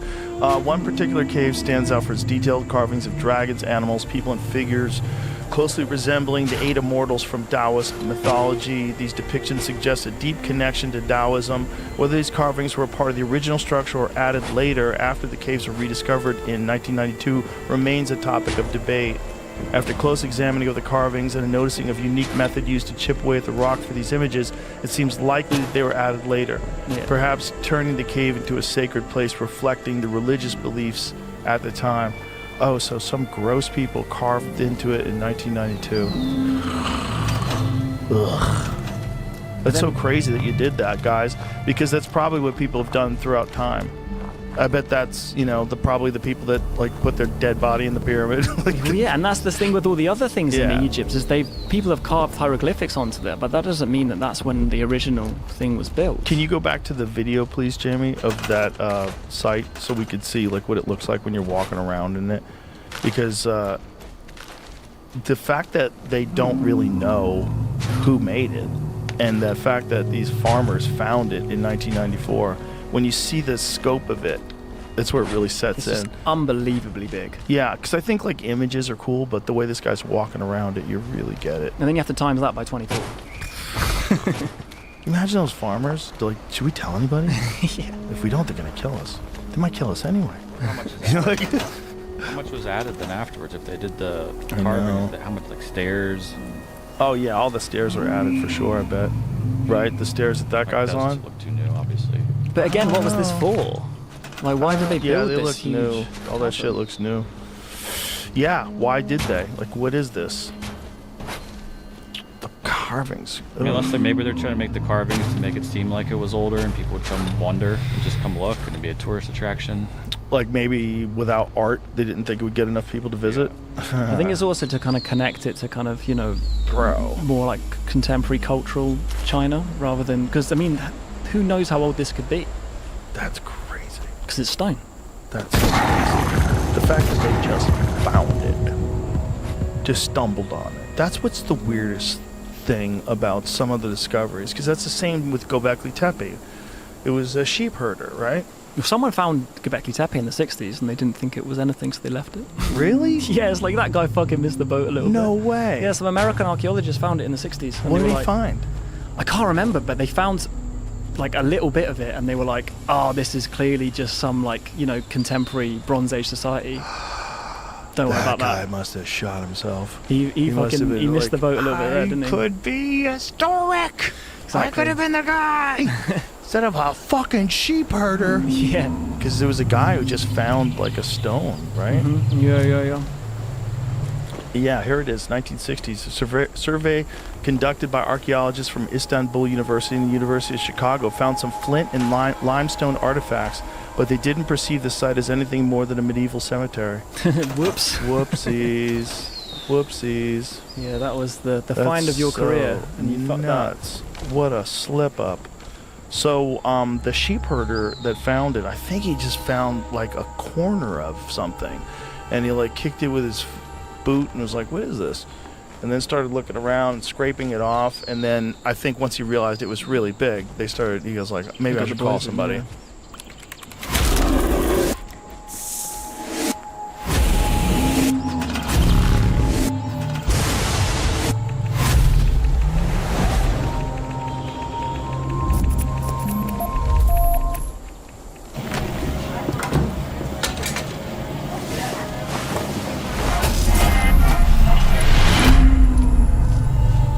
Yeah, trendsetter, whoa, league of my own, it don't get better. No, read what I wrote, I'm a bestseller. Yeah, bullseye hit it the most, is no misses. Blindfold on me, I still got the most vision. Okay, girl, I see you. Trendsetter, whoa. Yeah. Call somebody who knows how to dig. The whole like 5% excavation thing is so puzzling at Göbekli Tepe because, I mean, to be clear, that's kind of how, that's like normal practice, I think, for archaeology. But you would think that Göbekli Tepe is like a bit more of a, it's a special case. It has that's such not implications. normal. That should, but it's also, they make a lot of money off of tourism, people visiting it the way it is, and that would disrupt everything if you had a bunch of eggheads digging into the ground all around you. I see that, but then they started doing weird stuff like planting olive trees above the ruins, and everyone was telling them like, "Hey guys, if you do that, these trees are going to grow roots. The roots are going to destroy what's underneath them." Yeah, and they're like, "No, everything's going to be fine." And then they realize, "Oh, it's actually destroying what's underneath it." That's like a microcosm of the problem with a small section of very vocal kind of mainstream archaeologists. I think the whole tree controversy regarding Göbekli Tepe is because it was Jimmy, right? Jimmy Bright Insight. Yeah, exactly. Yeah. Wherever he you can't go there anymore, I'm not surprised. He might have snuck in recently. He did a video, he did a video. But I think he's banned from the country. From the whole of Turkey? I think he's banned from the site at the very least. But it doesn't make sense because whatever they're mad at him for telling the truth. Exactly.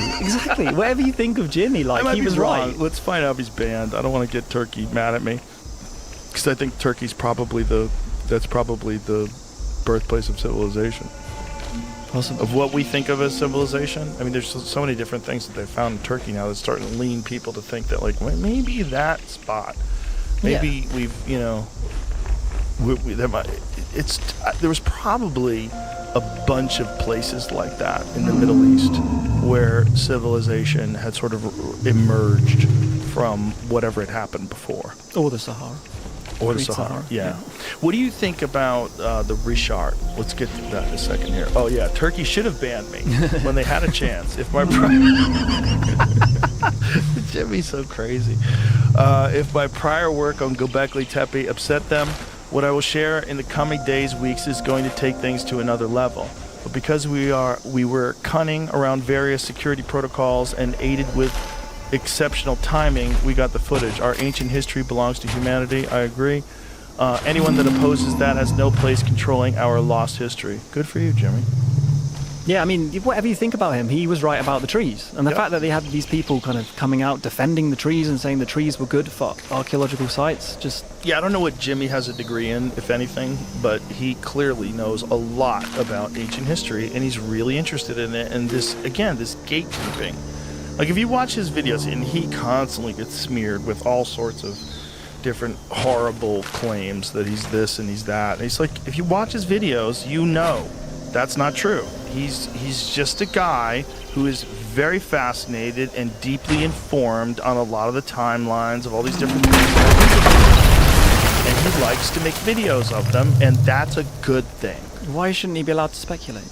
He's just a guy speculating. And he's really fair and balanced with how he talks about things. And he's good at it, man. He puts together arguments really well. And you just mentioned the Rishat Struktur thing. I've watched his videos on that, and like, it's interesting, man, the way he kind of connects what Plato was saying about Atlantis and brings it all to the Rishat. It's interesting stuff. It's very interesting because it's also, he talks about how Plato would talk about the mountains to the north and the river to the south. He's like, this all lines up.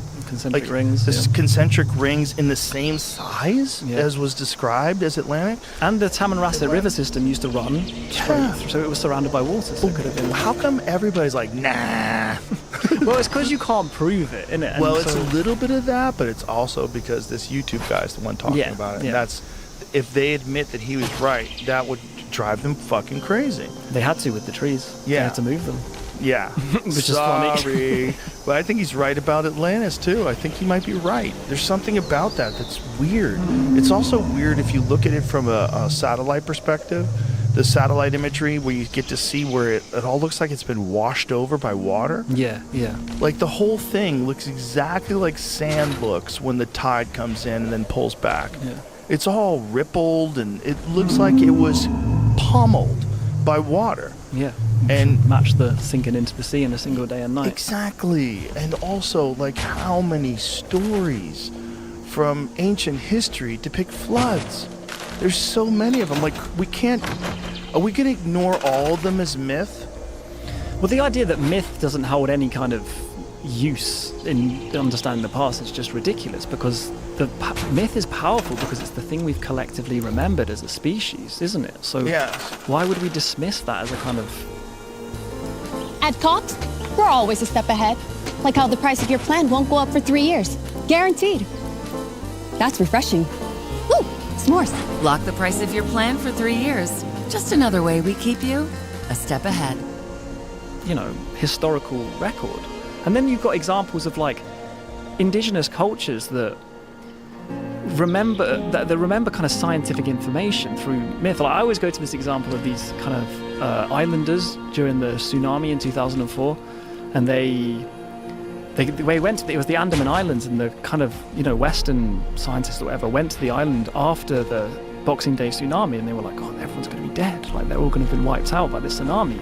And they were fine because they had this myth in their culture that when the sea recedes, you get to high ground because then the waves are going to come that will eat men. Yeah. And that myth, you know, that has encoded scientific information regarding tsunamis, and that saved their culture's lives. And they had like no casualties compared to, you know, Western or modern people who were Isn't that devastated. crazy? Everybody else was like, wow, look at all the sand. Yeah, and they were like, woo. I thought the beach was over here. Yeah, and then they all got fucking killed. And then these people with their myths, scientific information, survived. There's a guy who was hiking in Russia when the most recent tsunami hit, and he was on a cliff, and you see the ocean come in and like reach the top of the cliff where his dog is.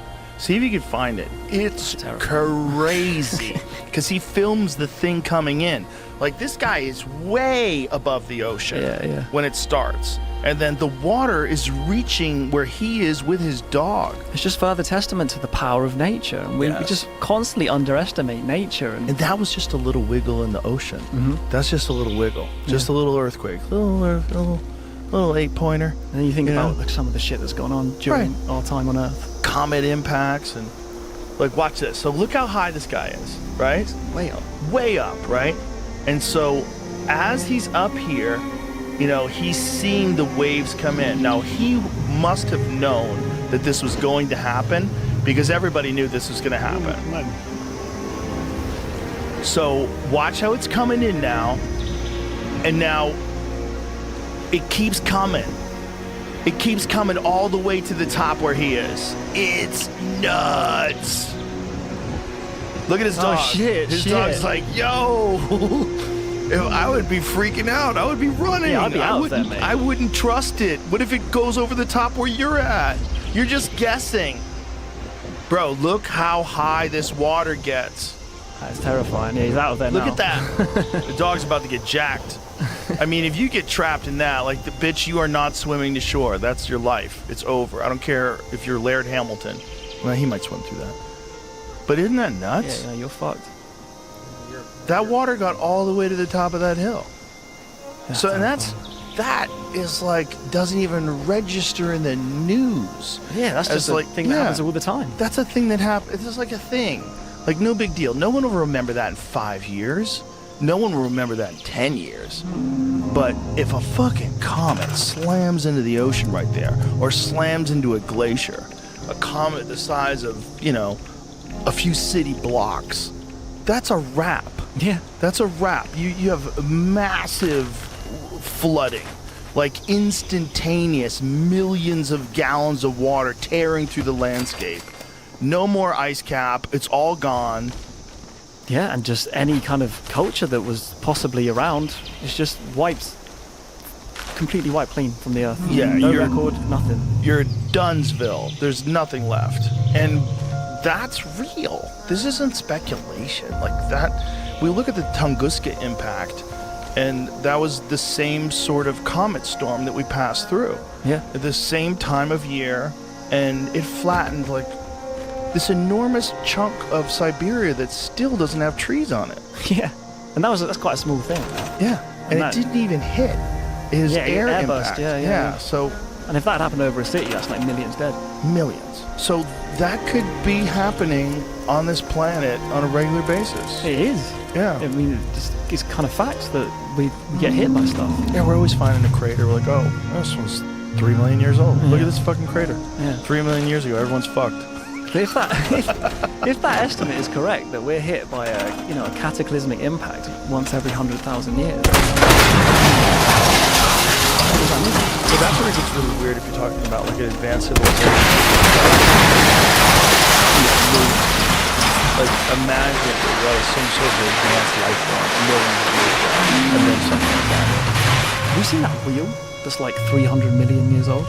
Or it's like a preserve. It looks just like a wheel. Have you seen? What is that? Jamie, could you please search 300 million year old wheel?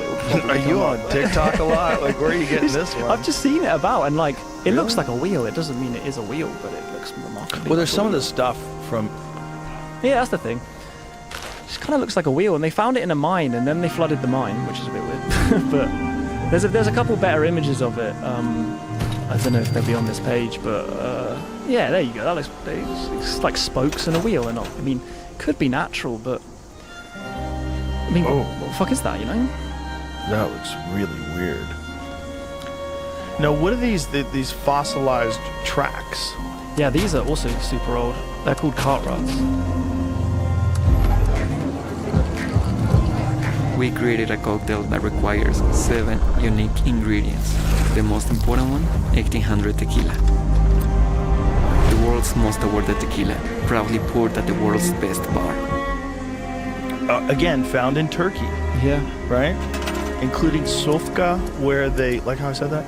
Where they cover an area approximately 45 by 10 miles. And how do you say that one? There's a lot of words that they don't know how to say. Cappadocia, home to several clusters of tracks. The discovery of these ruts around the world has sparked debate regarding their purpose, age, and origins in Malta, especially due to the proximity of the tracks to megalithic structures and the fact that some are now submerged beneath the sea. Yeah, I've seen some of them in Malta. I went to Malta, and they go off cliffs. Many researchers suggest these fossilized lines indicate significant antiquity. So if this was like mud that they were pulling these things through, or dirt that they were pulling these things through, and then it eventually fossilized into tracks, like what else would be the explanation for something that looks exactly like tracks? Is there a natural explanation for those kind of formations? I don't see anyone providing. No one has an No, idea? I mean, I didn't really know about the ones on Malta because I went there and kind of researched it, but those ones, they don't dispute they're definitely man-made. They just...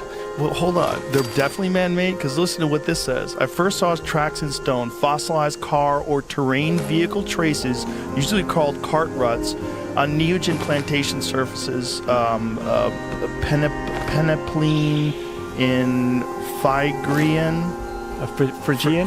Phrygian plain in May of 2014. They were situated in the field of development of middle and late, how do you say that? Miocene tuffs and tuffites. And according to age analysis of nearby volcanic rocks, had middle Miocene age of 12 to 14 million years. Yes, this is Turkey, not Malta, but again, I mean, you've got these cart ruts that look like, you know, some sort of track, and it's millions of years old, and then you find that wheel nearby. That's fucking crazy. And you're like, what is this? I will look at what this says.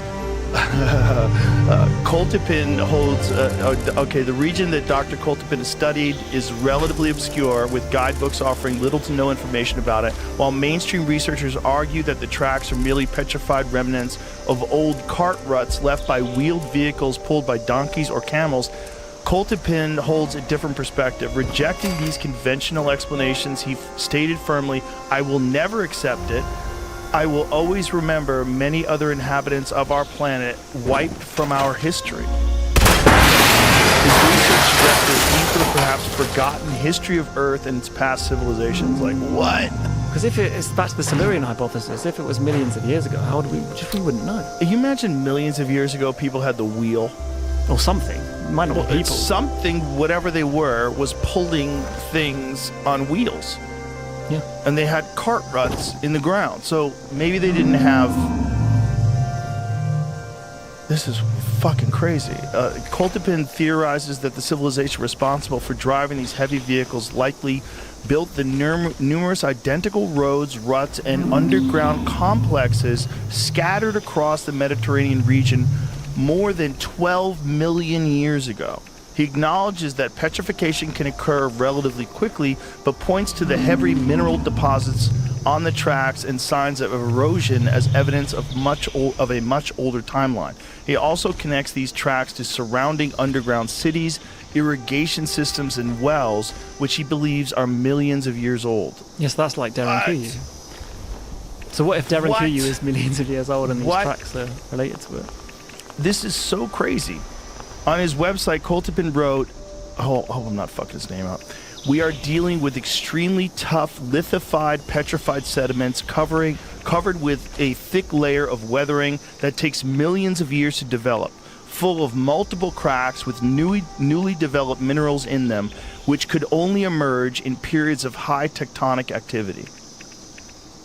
Whoa. Pretty crazy, huh? That's the craziest thing I've ever seen in my life. That's crazy, because I knew those cart ruts existed, but I didn't look into them. I didn't know what the timeline was. I didn't know that there's anybody that's even speculating. That thing looks like a fucking wheel. And it's right in the same place. So you've got this fossilized wheel and these fossilized cart ruts from hundreds of millions of years ago. The wheel was printed in a sandstone of the roof. Drifters tried to cut away the find with the pick hammers and try to take it out to the surface, but sandstone was so strong and firm, and having been afraid to damage a print, they have left it in place. At present, the mine is closed and access to the object is impossible. The equipment dismantled and the given layers are already flooded. Yeah, they get in there. Why would you flood that? I think it was something to do with like... For that moment, we work the fields, hang our stands, see who made it through the year. The season's here. Are you ready? Gear up now to the Bass Pro Shops in Cabela's Fall Hunting Classic, our biggest hunting sale of the year. Save on top brands like Tactacam Reveal, your eyes in the field and at home, and 20% off select Cabela's Redhead and She outdoor packs. Plus, club members can enjoy our exclusive 0% special financing. Bass Pro Shops and Cabela's, voted America's best outdoor retailer.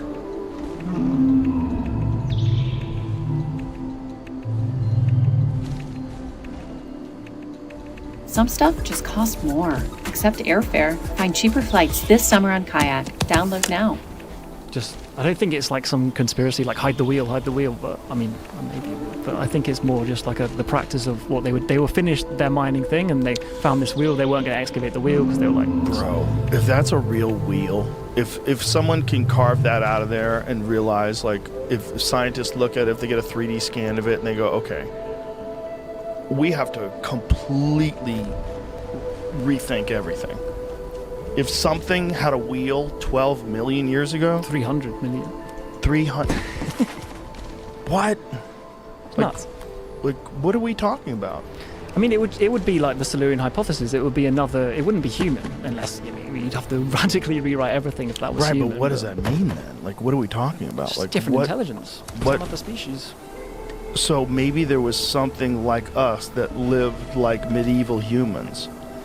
that because was millions of years ago. it's the same problems. Like we have, like if they're living on Earth, they're dealing with the same kind of physics. They, they have to move materials around. Like why would you not come up with the same Right. kind of thing, like a wheel? Like it's a simple invention. That's what's interesting too, and we're always finding new dinosaurs. Like that's a common thing, Yeah. right? And if these were a type of human being or something similar to human beings that buried their dead, what are we gonna find? Like, what are we gonna find after 12 million years? Nothing, except for maybe a fossilized wheel. Yeah, or these wheel tracks. Yeah. Well, like, what is the conventional explanation of these wheel tracks? I don't know, but all I know about the ones in Malta, they definitely say they're man-made. I don't know about these ones in Turkey. I haven't really looked into it. But those are crazy. I know. And the fact that they go to underground structures, help me. I know. Well, they're near there. I don't think they directly lead to like Derinkuyu or anything, but they're nearby. And then you start to think, what if Derinkuyu is like, to be fair, I think that's probably man-made, but it's stone, so. Well, I'm sure it's man-made, but like, what kind of man? And it could have been man-adapted. It could have already been something there, and we kind of changed it. That would be completely fucked if we found out there was another type of human that existed that did all that 12 million years ago. Or it wouldn't even have to be a human. It could be any kind of life. It's just intelligence. Right, but there's no evidence that anything other than primates have been that capable of manipulating their environment other than primates, right? I guess and so, yeah. Well, we also know that we're finding new ones all the time, right? This one that they found, I keep fucking it up, Homo juliens, is that it? Antikythera? Close. Antikythera. Antikythera. I'm going to get that right. But I fucked this one up too, the Homo juliens. But this one was larger than us. It had a larger brain capacity. And they know that this was just published in December of 2024. So they know that they're constantly finding new branches of the human tree. Yeah. And then you got Denisovans or Denisovans, however you pronounce that. And they just reclassified that Dragon Man skull as Denisovan, and that's a huge... yes. So Juluensis. Is that how you would say that? I've never heard of this. Yeah, because it's really new. Yeah. A new big-headed archaic humans. Bigger than us. With big-ass heads. And big brains. Well, then you kind of get into the thing of like giants and stuff, and like, could giants have been real? And seems like that's a giant. Exactly, and there is giant primates that have been like confirmed, like Gigantopithecus or whatever it's called. And then you have hobbit humans like Homo florensis, or how you pronounce that. But so you have hobbit humans, you have giant primates. Why can't you have giant humans? I think they did. I think that's why giants are always in the Bible. And I think this thing, how old is this fossil that they found of Juluensis? So this one existed alongside, I believe, alongside at least some versions of man. Does it say how old it is? 300,000 or million? Million. So that would just overlap with us then. 300,000 years old? Yeah. Right. So, but here's the thing. They don't have a lot of this stuff. They don't have a lot of evidence of this creature. So, so they have, I believe it's one site. Is that correct? Is there one site where they found this? On a very large scale found in China. Yeah. So, how many have they not found? That's the real problem with us and this whole fossil record thing, is that we're dealing with a very limited amount of information. It's very difficult to become information. It's very difficult to become evidence. Especially when you get up to these, again, it's the preservation problem. Right. We can't, when you get back this far, it's so hard to find stuff. You should see what this thing looks like when they do like a 3D image of a depiction. First of all, they make it look super primitive. They cover it with hair and give it jack muscles. Yeah. It looks like this freak. But whatever it is, it's way bigger than us. And it's a human, and it lived alongside us. So, David and Goliath, it's right there. And there's also I think it's called Meganthropus, which is... yeah, that's what it looked like, supposedly. Meanwhile, they probably had a calculator. They make everything look probably like a cannon. Everyone's stupid and walking around in... Yeah, everyone's stupid. Everyone has a stick in their hand. I was looking up that wheel. I came across the London Hammer. Oh, I've heard of that too, but I heard that was solved. I'm not seeing... I mean, it doesn't make sense. I'll just go with that. It was found in 1936, I think, but the limestone around it is supposedly 100 million years old. Looking to sell your house? Choosing the right buyer matters. Hi, I'm Andrew the Home Buyer, and I'm proud that over the years, thousands of homeowners have trusted me to buy their house. I pay cash, and I pay more than anyone else. I'll buy it in any condition, and I'll even let you live in your home for free after we close. Call me, Andrew the Home Buyer. You'll love selling me your house. Need better sleep? We can help. It's Mattress Firm's best sale of the year. Get a king bed for a queen price plus a free adjustable base with Sealy. Mattress Firm. We make sleep easy. Oh shit, I never heard of this. Yeah, someone had an explanation Found for in that. Texas, London, Texas, not England. Just Oh. Yeah, someone had an explanation for that. I don't remember what it was. mysteries. A lot of people discussing it. Why don't you look up London Hammer Debunked? Someone wants to debunk it. I know they would, but I want to know if they're right. You know, I'm sure someone would want to. There's lots of. There's lots of people saying it's real and fake, and there's just not a lot of explanation on how it was found in the old limestone. Okay, radiocarbon dating of the wooden handle and the geological analysis have largely debunked the idea of extreme antiquity. More details. The artifact. The London hammer is a metal hammerhead with a wooden handle found partially encased in a concretion, hard, compact mass of mineral matter. It claims some have interpreted the hammer's presence in the rock as evidence of advanced ancient civilizations or a young Earth, pointing to the seemingly anomalous placement of a modern-looking tool in ancient rock. Evidence against antiquity radiocarbon dating of the wooden handle has placed its origin within the historical period, not millions of years. Geological processes, the concretion itself is not necessarily ancient. This is what I'd read. Minerals in solution can harden around objects dropped or left in cracks or on the surface of soluble rock, according to Gaia.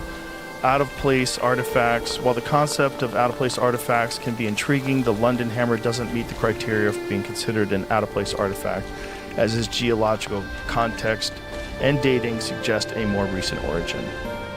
You know, one of the things that I always go to with Egypt is those really bizarre-looking things that almost look like a part of a machine. Like that wheel thing. Schist disc, I think. Yeah, it's something, I don't remember what it's called, some kind of a disc. Yeah. But it looks like a part of something, like almost a fan. You're looking at that like, okay, what is that thing doing? Is that a turbine? Is that in water? Does like something spin? Like, what is that? Yeah, the fact that that's real, that one drives me nuts. It literally looks exactly like something. I mean, that's a replica, right? Part of a machine. Jamie? They found the pieces of. I've seen someone put it. They've cranked it up in water, and it can like displace water in a very unique way. Yes. I don't know if that's the use of it, but that's. See if you can get an image of the actual one, not a recreation, because I think there's been some of them they've recreated it because I think it's a very valuable thing. So when people are looking at it, I think a lot of times they're looking at recreations. But whatever it was. No one can figure it out, right? And it's carved out of stone. So how? What are you doing? What does that thing do? You know? Yeah. That thing looks like a you have some ancient machine and does a bunch of things. Move. Beer mixer. Right. But I mean, if you go with Brian Marescu, they need to mix that stuff up somehow. That's true, actually, right? But it's probably beer. It's probably just one of many different tools that were missing from back then. If that is just their stuff for making what they call beer. Brian Marescu is the guy who wrote The Immortality Key. I don't know if you ever read any of his stuff, but a lot of it is about ancient Greece and the Eleusinian mysteries. Psychedelics again. Yes, yeah. psychedelics again. Yeah. But a lot of it is, what we think of as beer and wine. All their stuff was laced. Yeah. It was all laced with ergot and a bunch of other stuff and different psychedelics that we haven't really identified yet. Yeah, and they combine that with their kind of spirituality. Yeah. And that's why they built the society that they built. Yeah. Which is the craziest thing about, our weirdo technological advanced society is disconnected from that because it's illegal. Disconnected from the stars as well. Disconnected from light pollution. Yeah. And we're just all kind of rushing around in this really hectic life of just like, you know, gotta do this, gotta do this, and just not sitting back and kind of appreciating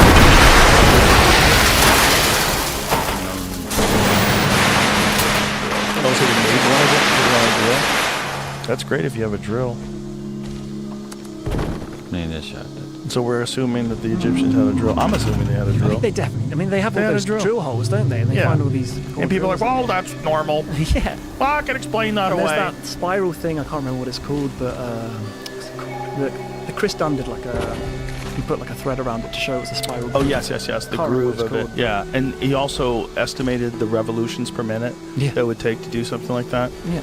So you're talking about something that like is going into extremely hard rock, and looks like it has some extremely hard tip that can cut that rock. Like, what is it made of? Yeah, that's it. And these are like serious people. These are engineers that are saying this kind of thing. And the problem is that, you know, archaeologists and Egyptologists are all a certain type of.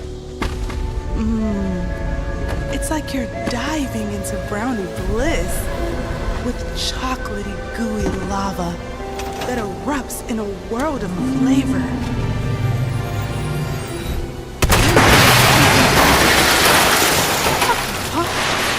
Hit me. Fluffy, chocolatey, and packed with protein. What the puff? Built Puff.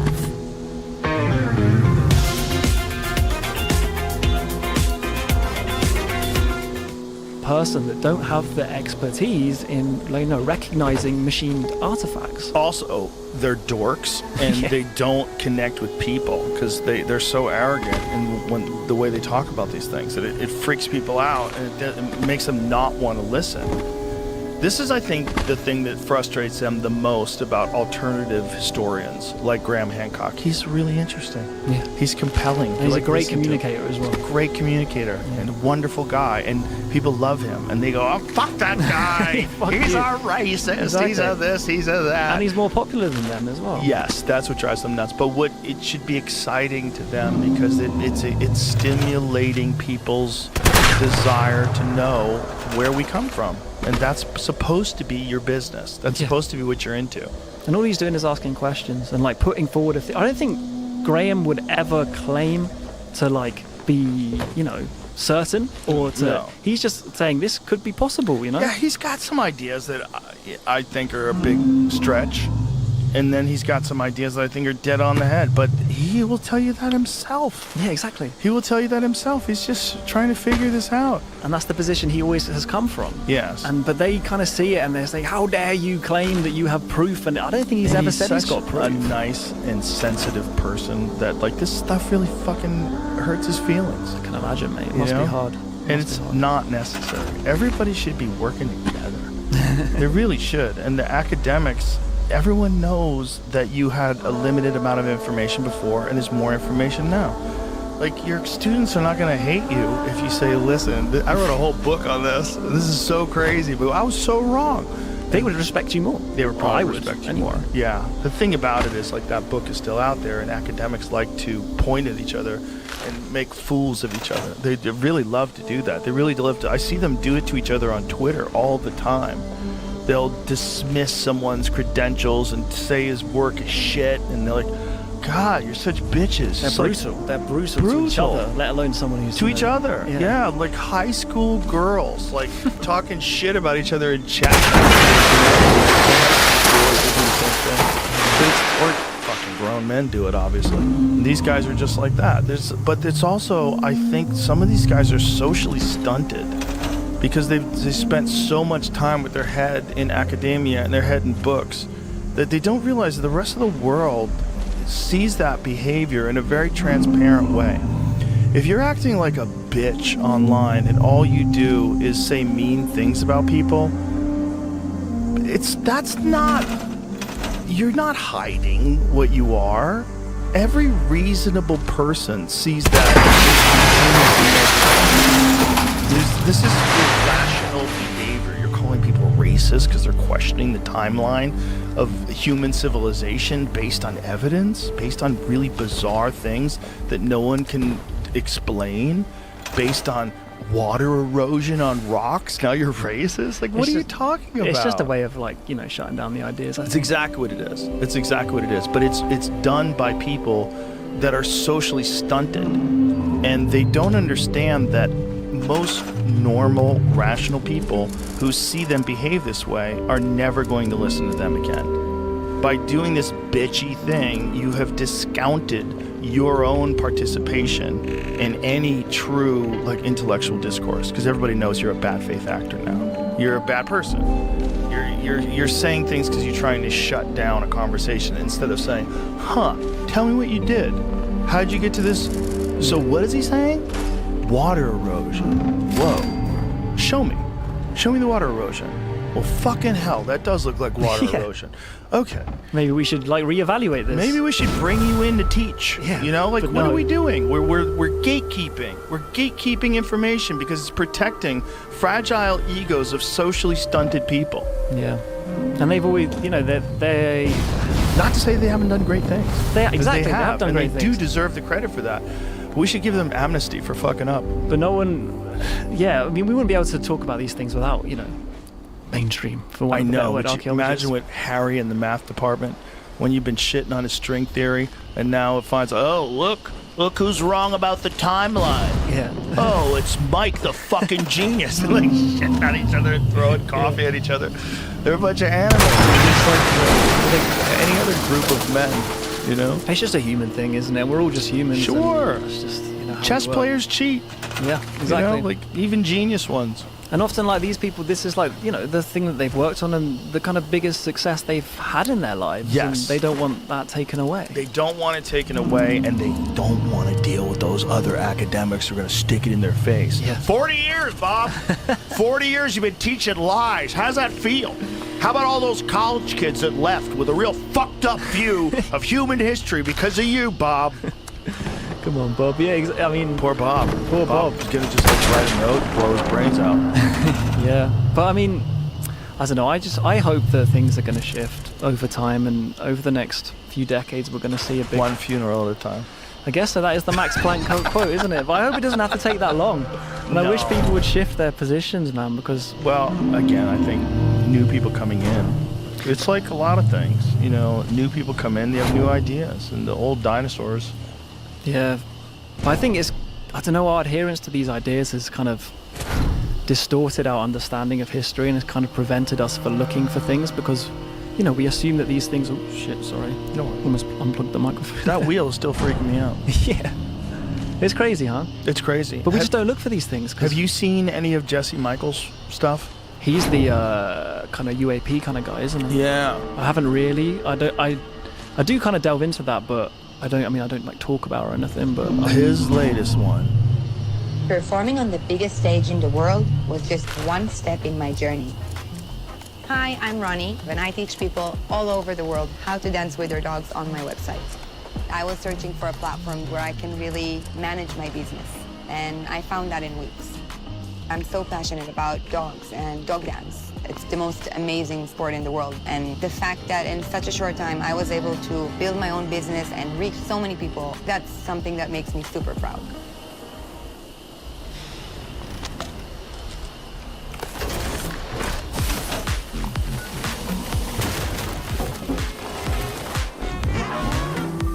Refresh the everyday with Mentos Gum. Yes to fresh.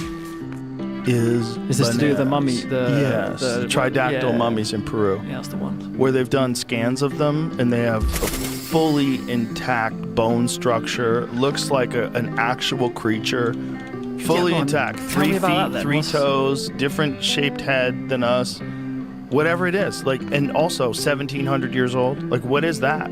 So what's the debunking of that? Well, there's some of them that people have made that seem to be a complete fabrication. It seems to be some of them they've pieced together bones and created a fake artifact and tried to sell it off.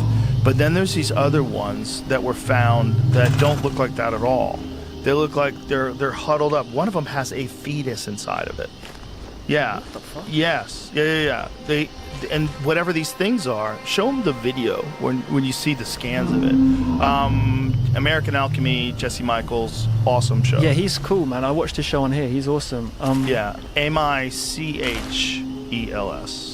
And isn't there also? I might have made this up, but isn't there also like depictions of this in kind of ancient? Yes. Yeah, is that true? Yeah, ancient artwork, 3-fingered, 3-toed people with big heads. Well, that's weird then.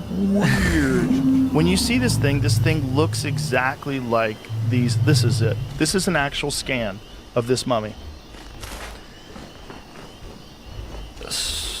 Look at the size of the head. Look at the shape of the head. Look at all the bones.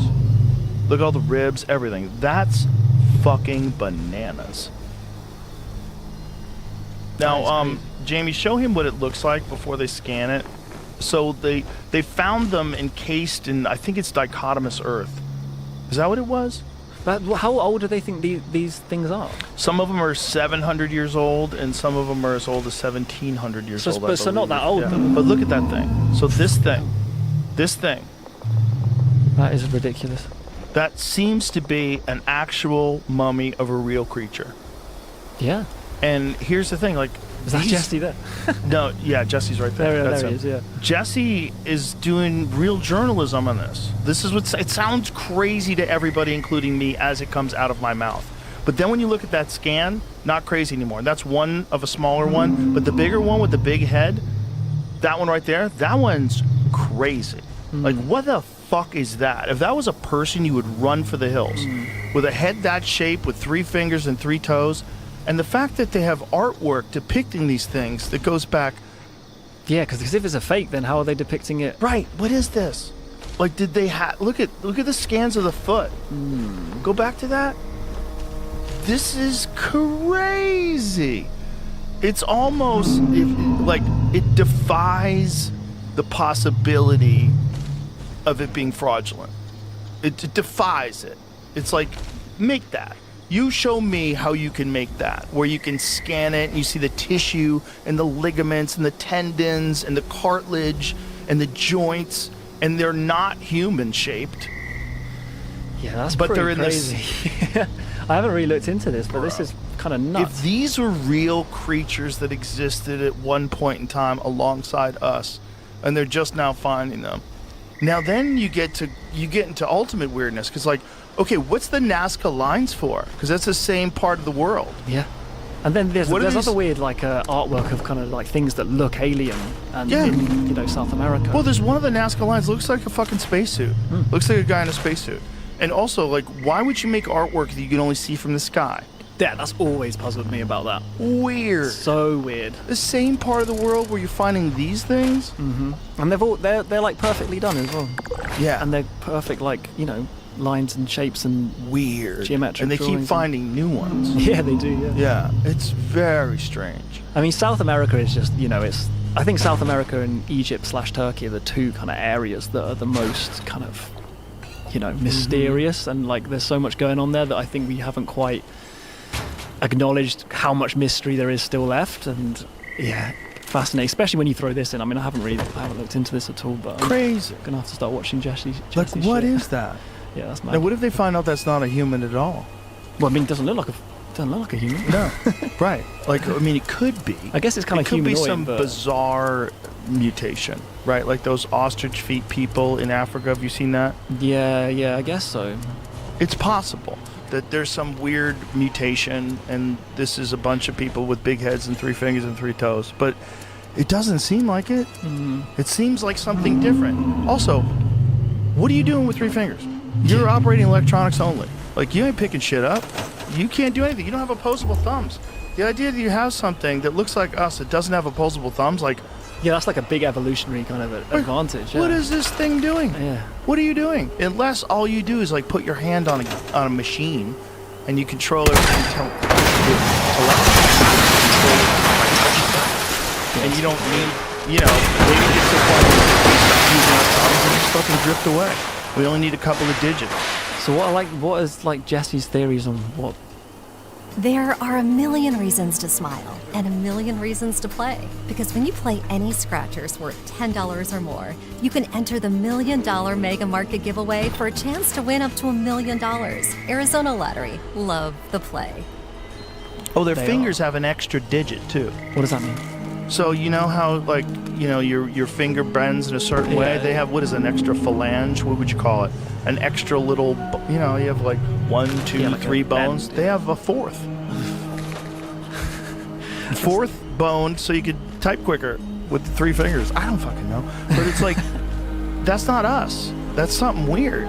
The skull shape is weird, but it looks like a real thing. Yeah, if that's real, that kind of, you know, changes everything. You don't hear it in the New York Times, you're not seeing it in the New York Post, it's not in the Wall Street Journal, but they might have actually found a life form in mummified form that's not us. That looks a lot like these fucking aliens that people have been talking about since the beginning of time. And why is no one talking about it except for Jesse? I don't know, man. Look at that. Look at the x-rays of them. Look, you see how it has an extra little thing at the end? That's like an incredible fake, if that's a fake. That's not our fingers, man. That's a little extra joint. And it's not, the fingers aren't even, you would have to be like the freakiest long-fingered motherfucker that's ever lived to have fingers that long. Those are weird. And yes, that's not us. That's something different. Very bizarre. Again, anybody who tells you that we know it all, they're full of shit. If that's real, you don't know anything. Yeah. If that's real, if that becomes mainstream, if this is from Jesse, and I hope it does, and they do genetic testing on this thing, and then someone figures out what it is, and it's got different chromosomes than us and different DNA than us, like, now what? Yeah, These people seem to think that, you know, we've got it all worked out now. It's zero. The chances are zero. It's never been the case. And we've always thought we've had it all worked out all the way through history. It's always like, oh, now we know the answers. And it's always, there's always a major paradigm shift around the corner. Exactly. So what's around the corner now? Exactly. Something like this, or the ancient civilization thing. Yeah. Well, it's so fun, though. It's really exciting. It's a really exciting time to find things out, because if this had emerged 50 years ago, 75 years ago, there's no Jesse Michaels. There's no YouTube. There's no podcast like this to talk about Jesse Michaels and send a bunch of people over to go watch it. More people know, the better. Let's look at this. This might be real. This is crazy. And that's why it probably is coming out in this kind of day and age, because the internet's not been around for very long. But why isn't MSNBC covering this? Why isn't CNN covering this? They should all be covering this. They should all be going, look at these scans that this YouTuber, Jesse Michaels, did. If this is true, this seems like something that's not a human being. I know, it's just too... Aliens are real. This is from 2017. Someone had found just a hand. Whoa. It's obviously the same Bizarre hand. 3-fingered hand in 2017. Yeah. Mummified hand found in a tunnel in Peru. They said these fingers have 6 bones in each finger. Whoa. Regular human bone has 3. Whoa. Dude. Mummified hand is made up of bone and skin, suggesting that it's not fake, unless it was somehow made using real bones, flesh, and skin. But how would you fake? How would you do that a long time ago, then mummify it? Yeah. It's all so strange. And that part of the world, they've had stories about these kind of creatures forever. That's why they have all this artwork about them. Not only that, that is an exact replica. Like if you ever see the movie Moment of Contact, the James Fox movie, it's about an incident in Brazil in 1996. The Varginha, Brazil incident, where there was a crashed UFO. These police officers went to go and see this crash. There was some sort of electrical storm. And then they found this creature that seemed to have been injured from the craft. The guy picks it up, takes it in his car. They bring it to a hospital. The hospital refuses to treat it. They bring it to another hospital. That hospital, they don't know what happened with the records or what happened, but they do know that the guy who carried it physically died of a horrible bacterial infection that they could not cure. They said it smelled like sulfur and it had 3 fingers and 3 toes. It looked like that thing. It had a long head. And this, whatever this creature was that is, mummified, looks exactly like what these people were talking about from this UFO crash in Varginha, Brazil. Like it's the entire folklore of the town. They have a UFO when you enter into the town of Varginha. They have like this giant statue of a UFO. Really? Like there's still people alive to this day that live in that town that will tell you the story. And you can go across town, you can go here. They all have the same story. There's multiple UFOs in the sky. One of them crashed. They found 2 creatures. One of them was alive. They think one of them was dead. Whatever this crash site was, they bring in the movie Moment of Contact. They bring this.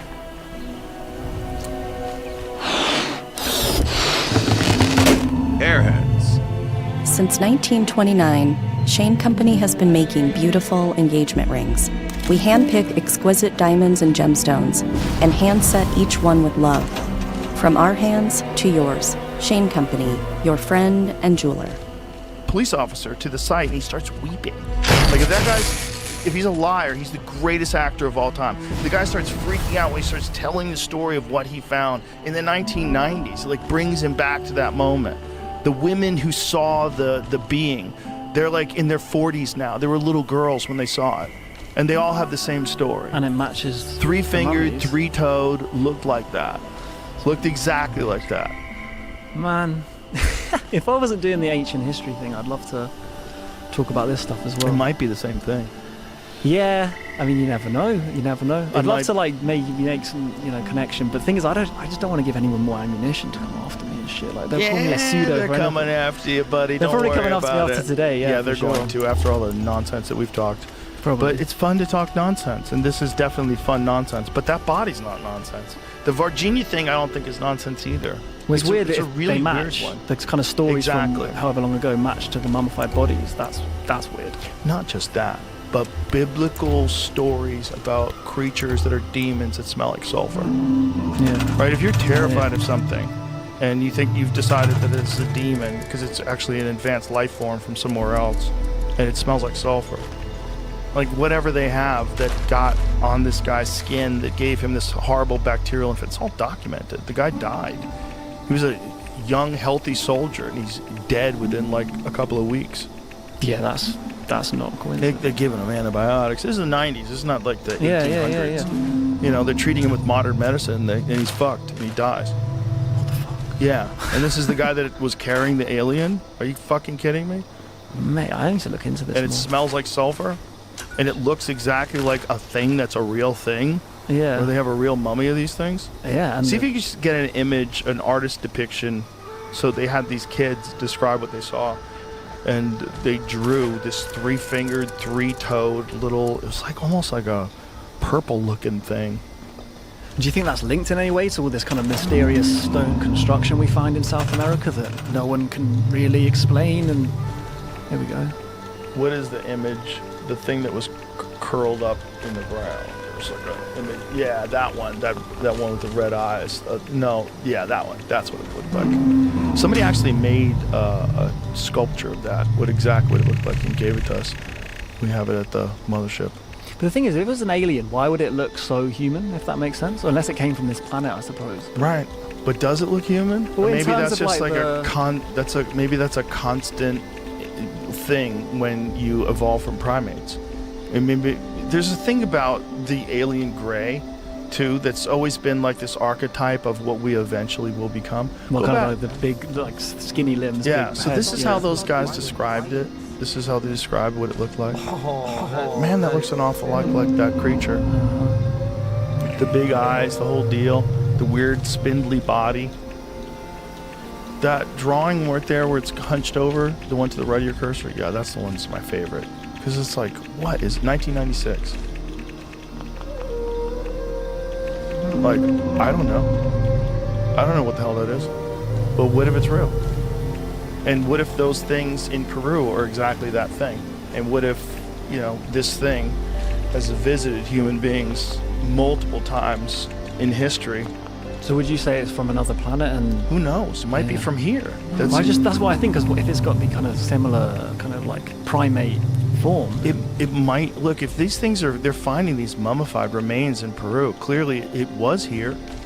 Why would we assume it's not from here? Yeah. Like maybe we just have a really inaccurate timeline of life on this planet, and maybe some things went undersea, which sounds nuts. But then there's all these fucking videos of things coming out of the water. That's where I would hide if I was trying to hide. Or even, Yeah. you know. I mean, if you've mastered gravity to the point where you create like a bubble around everything you are, and you travel through it without any resistance whatsoever, and they've clocked things going underwater that are going like 500 knots underwater. I have no idea how it does that. Yeah, well, it's all kind of, it's like this, I mean, you probably know more about this than me, but my only exposure to the kind of UAP thing was traditionally through, I'm a big fan of Blink-182, and there's Tom DeLonge. I've had Tom DeLonge Yeah, on. you've had him on. Yeah. You've had Travis on as well. You Yeah, need to get, Travis is the Mark shit. on. He's the third. Yeah. He's complete the set. I love But, Travis. I've always, I'm in a band. I Not that I don't love Tom either. I just thought he Tom's was crazy. awesome. I thought he was crazy when I had him on before. And now I'm like, damn, I think he might be onto something. Well, he's so cool. He's But always also- been like an inspiration for me. Like, I make music, and he's been, a big, inspiration for me. But he always got me into. He kind of got me into the UAP thing for He's a while all ago. in. Yeah. He's all in.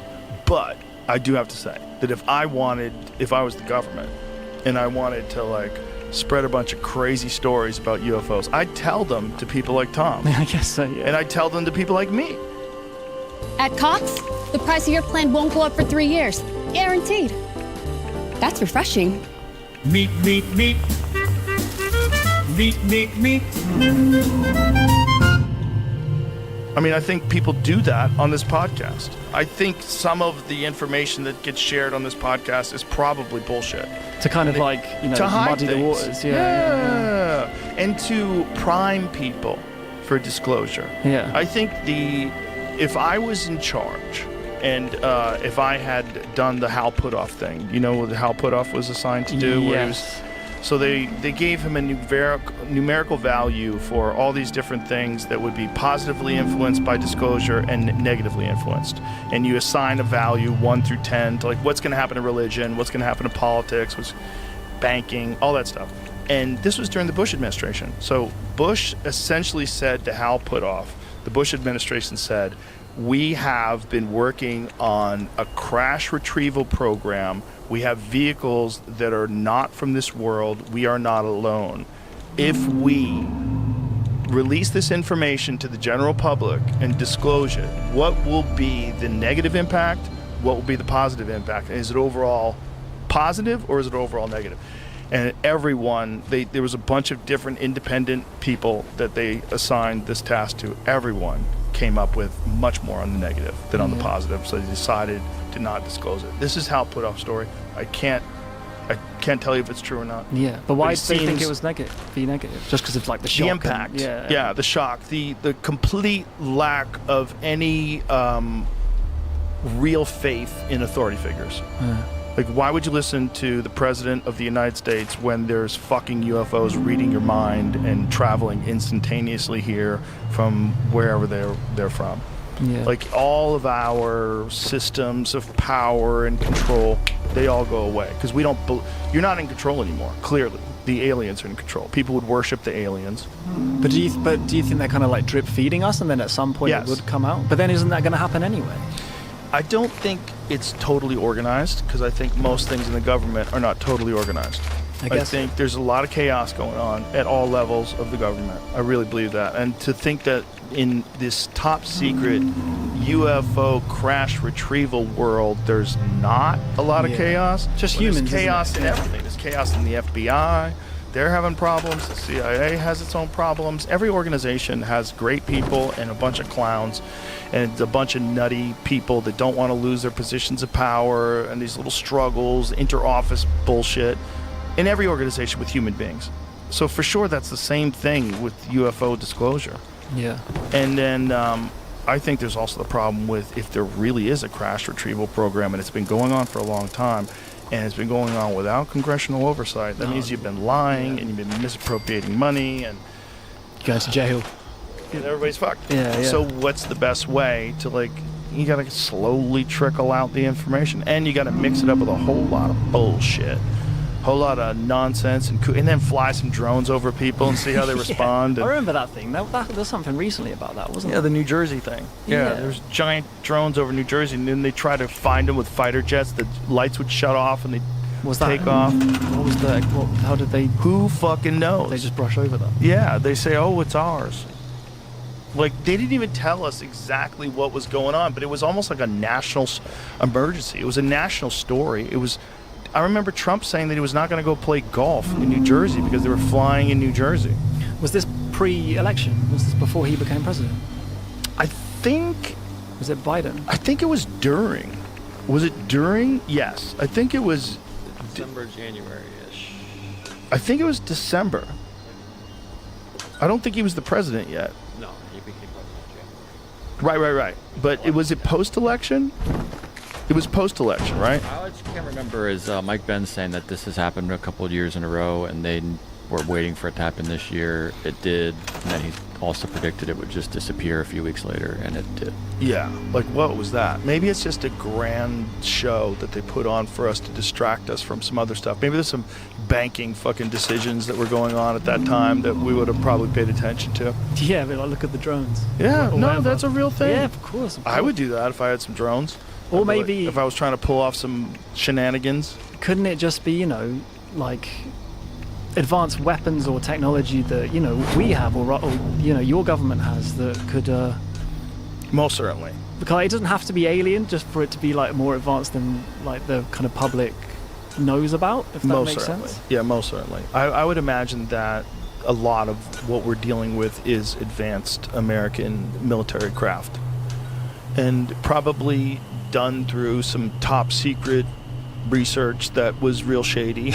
And probably a lot of people spent a whole lot of money doing this stuff, and there's probably some, like, this is the people that have gone to S4 and talked about it.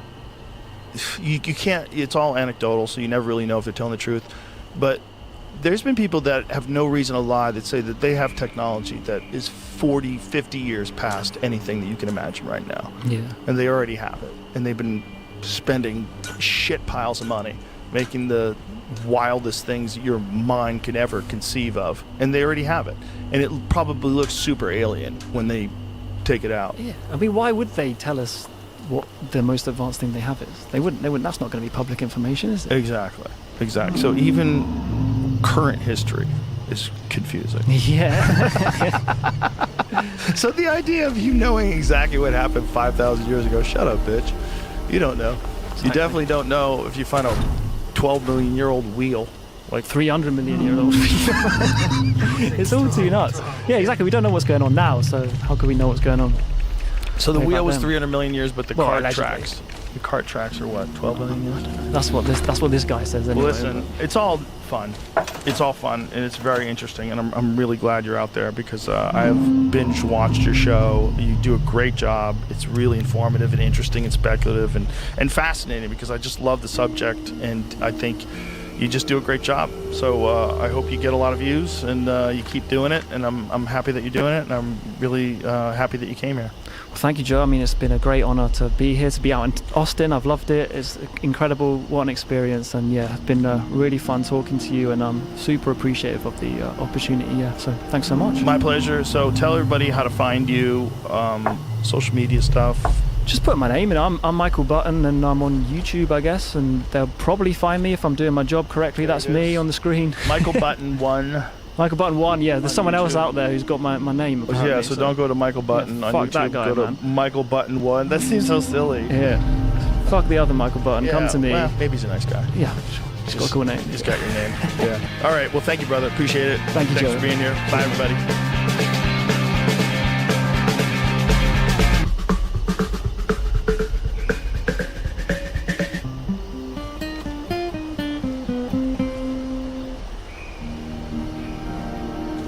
For those who want more out of every moment this summer, Mazda has more 2025 IIHS Top Safety Pick Plus awards than any other brand as of May 2025. What more could you ask for? Discover how Mazda has more to move you today. Visit iihs.org to learn more.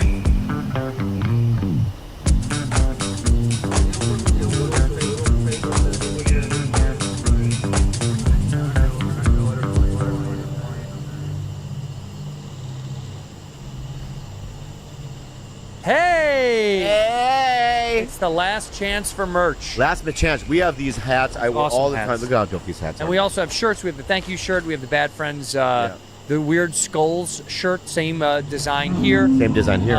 And we also have socks. So we still have the socks, right? Yeah. You got to go to They're the best socks. badfriendsmerch.com. You can get, right? You're going to get it. badfriendsmerch.com where you can get the shirts, the hats. This is the last chance. We're closing it out, right? This is it. We're done. This is it. Yeah, soon. Why not? Get it now. badfriendsmerch.com. You two are bad friends. Who are these two idiots? White dude, Asian dude.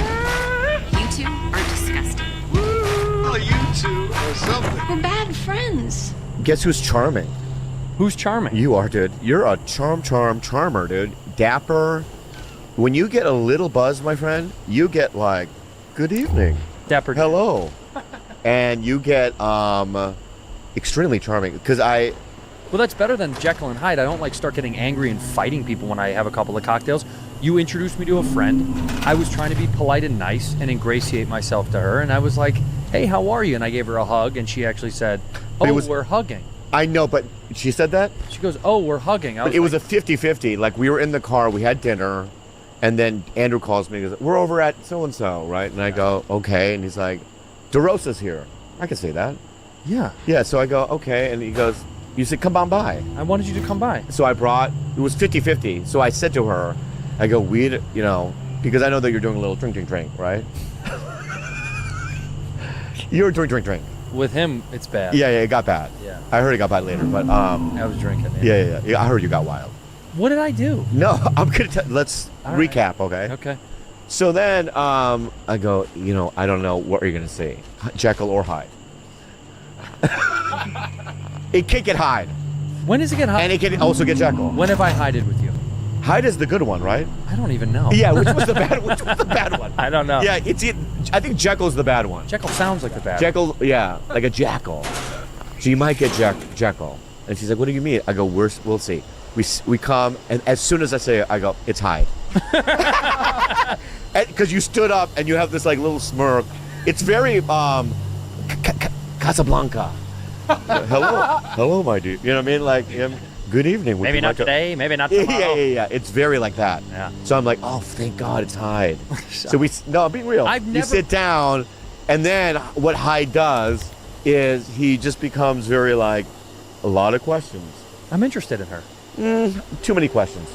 Okay. But is that a real thing? You meet someone for the first time. I want to know. I'm interested in her. No, there are memes about this where your friend all of a sudden becomes a comedian around your girl. I was too charming. Asking someone like, hey, what is this about that I've heard about you? Can I?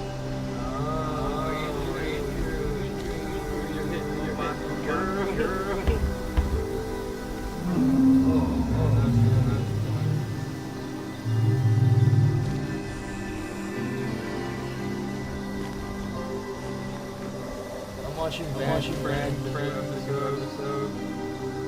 And Bobby and Donnie telling her charm my girl.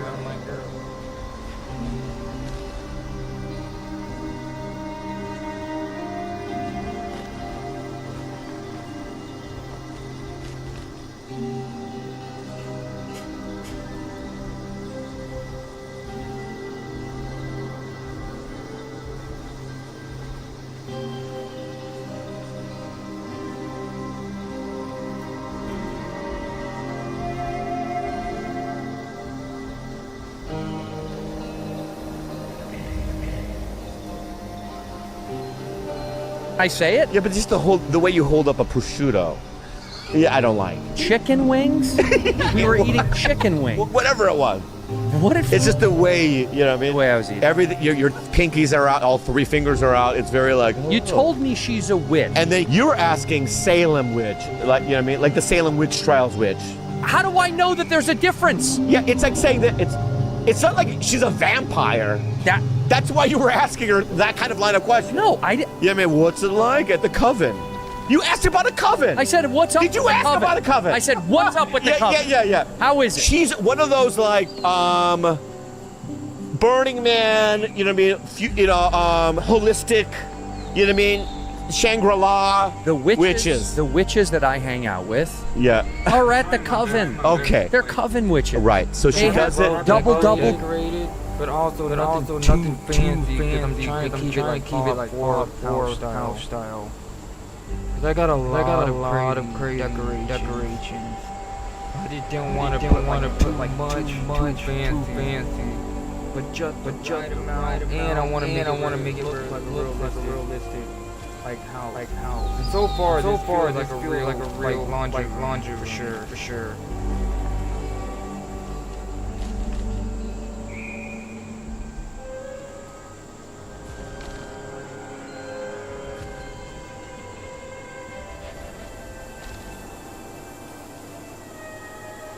Boyle in trouble. It's more of a Boyle. It's more of a self-help, you know what I mean, spiritual thing. No, she was very nice. Right. And then you guys fucked off. But asking about the coven and all that stuff was a little. I didn't ask much. about the coven. Yeah, there was a coven question. I don't even know what the coven is. Well, either it was you or your friend. Your friend, he goes, "Well, is there a group?" And I looked at him. I go, "When you say group, do you mean coven?" Yeah, you. And then he goes, "Yeah, that's what I meant." That's on you. No, that's on him. That's a part of you. He said, "Is there a group?" Yeah. But the way he said it was, I know what you're leading. There's a pot. You know what I mean? Yeah, boiling green, whatever. Does she have a pot? Toad feet. Does she have a pot? No, she has none of that. No it's spells. Crystals. I did do a spell on you. Fuck you then. Yeah, he told me he did a spell on me. I did a spell on you. I remember. Yeah. What did You put my name in the freezer. You wrote my name on a piece of paper and you put it in the freezer. Yeah. I put your name on a piece of paper and put it in the freezer. And guess what? It worked. What is the spell? You've been chill since. I'm always chill. You weren't chill. When did you put it in the freezer? When we got back from Europe. Oh, cool. Yeah. I put your name in the thing, and I wish it worked. you did it before we went to Would have helped me out of it. Yeah. But so, yeah, I do some of her suggestions. Yeah. And I think they work. Yeah, they must. Yeah. And then I have lunch today with Andrea Jin and the person that I'm hanging out with. And Andrea says, Andrew was there last night at the store. And I go, yeah? She goes, one word. Guess what it is? What did she say? He's like, wild. Wild. I was wild. Yeah, you and DeRosa were wild. I heard. We were having fun, man. Yeah. McCone was with us. We were having a great time. Of course, your my son? Not just your son. What do you call it? He was drunk. He got. You know what I call McCone? A familiar. Yeah, he's a familiar. What is a familiar? In the mythological world, like vampires have familiars. You just hang around. You're people that help the vampire get blood. Yeah, that's right. You go get me blood. What? Give me the definition of a familiar. It's a supernatural entity. Exactly. That is an animal. Exactly. That serves as a companion and helper to a witch, sorcerer, or other magical practitioners. Really stuck on this witch stuff lately, huh? Yeah. You're definitely a familiar. You're a familiar. Yeah, and you're a warlock. Wizard and a warlock. I love it. We went out, me and DeRosa went on stage together twice, and we had so fun. They do that in New York sometimes, like you see guys at the Cellar do it. They don't do that here. And so DeRosa was like, I'll go on stage with you. And I was like, that could be fun. Yeah. Because I was like, I'll get you a spot. He was like, no. So he took my spot. He took yours and... Who else canceled? Someone else dropped out. Yeah. Yeah. I dropped out. I wanted to, I know you're going to talk about it, but I wanted, sometimes I'll just go, I'm not going to do it. I'm going to hang out. I watch Lord of the Rings with a friend. Spots? Yeah. Yeah, I get it. Yeah, I canceled last minute, but thank God DeRosa took my spot. It was great. People... Did he go, so he went up at 10? We went to the first spot together, and then we went to the store, and then I went up solo in the main, and then we went up together in the OR. But what I'm saying is that on stage, I heard you were extra. I went off a little. That's all. I had a night. Yeah. I was having fun. But I heard it was very funny. I haven't let the Band-Aid rip in a long time. Yeah? No, sometimes I want to have a couple of cocktails and let the Band-Aid rip. You gotta let the Band-Aid rip sometimes. I don't. When's the last time you saw me like that? God, it's been a couple of years. It's pretty rare. But you do it when it's like, I'm Charles Bukowski, and I'm gonna just go to a bar by myself and write poetry or whatever. What? What in the fuck are you talking about, what man? Do you mean? Not literal poetry. Do I like to go? Oh, you're making fun of when I go to my spot in New York and write. Yeah, I like that. No, that's not what I'm saying. Oh, at Dollywood.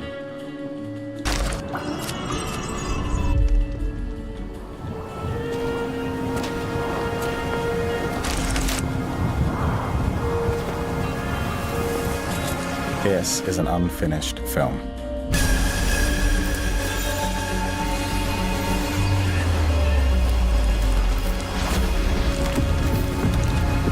You can take over as director if you like. There are some scenes missing, but that's so you can try out some of your ideas. What are these guys running from? Is it like zombies? Or the cops? Or are they trying to save someone? Like, they could be launching themselves off and like an octopus tries to like grab it out of the air or something. Literally anything is possible. The world is your oyster, as they say. Or in this case, maybe it's like a giant squid or something. Is there like loot and gold and stuff around here? Again, that's completely up to you.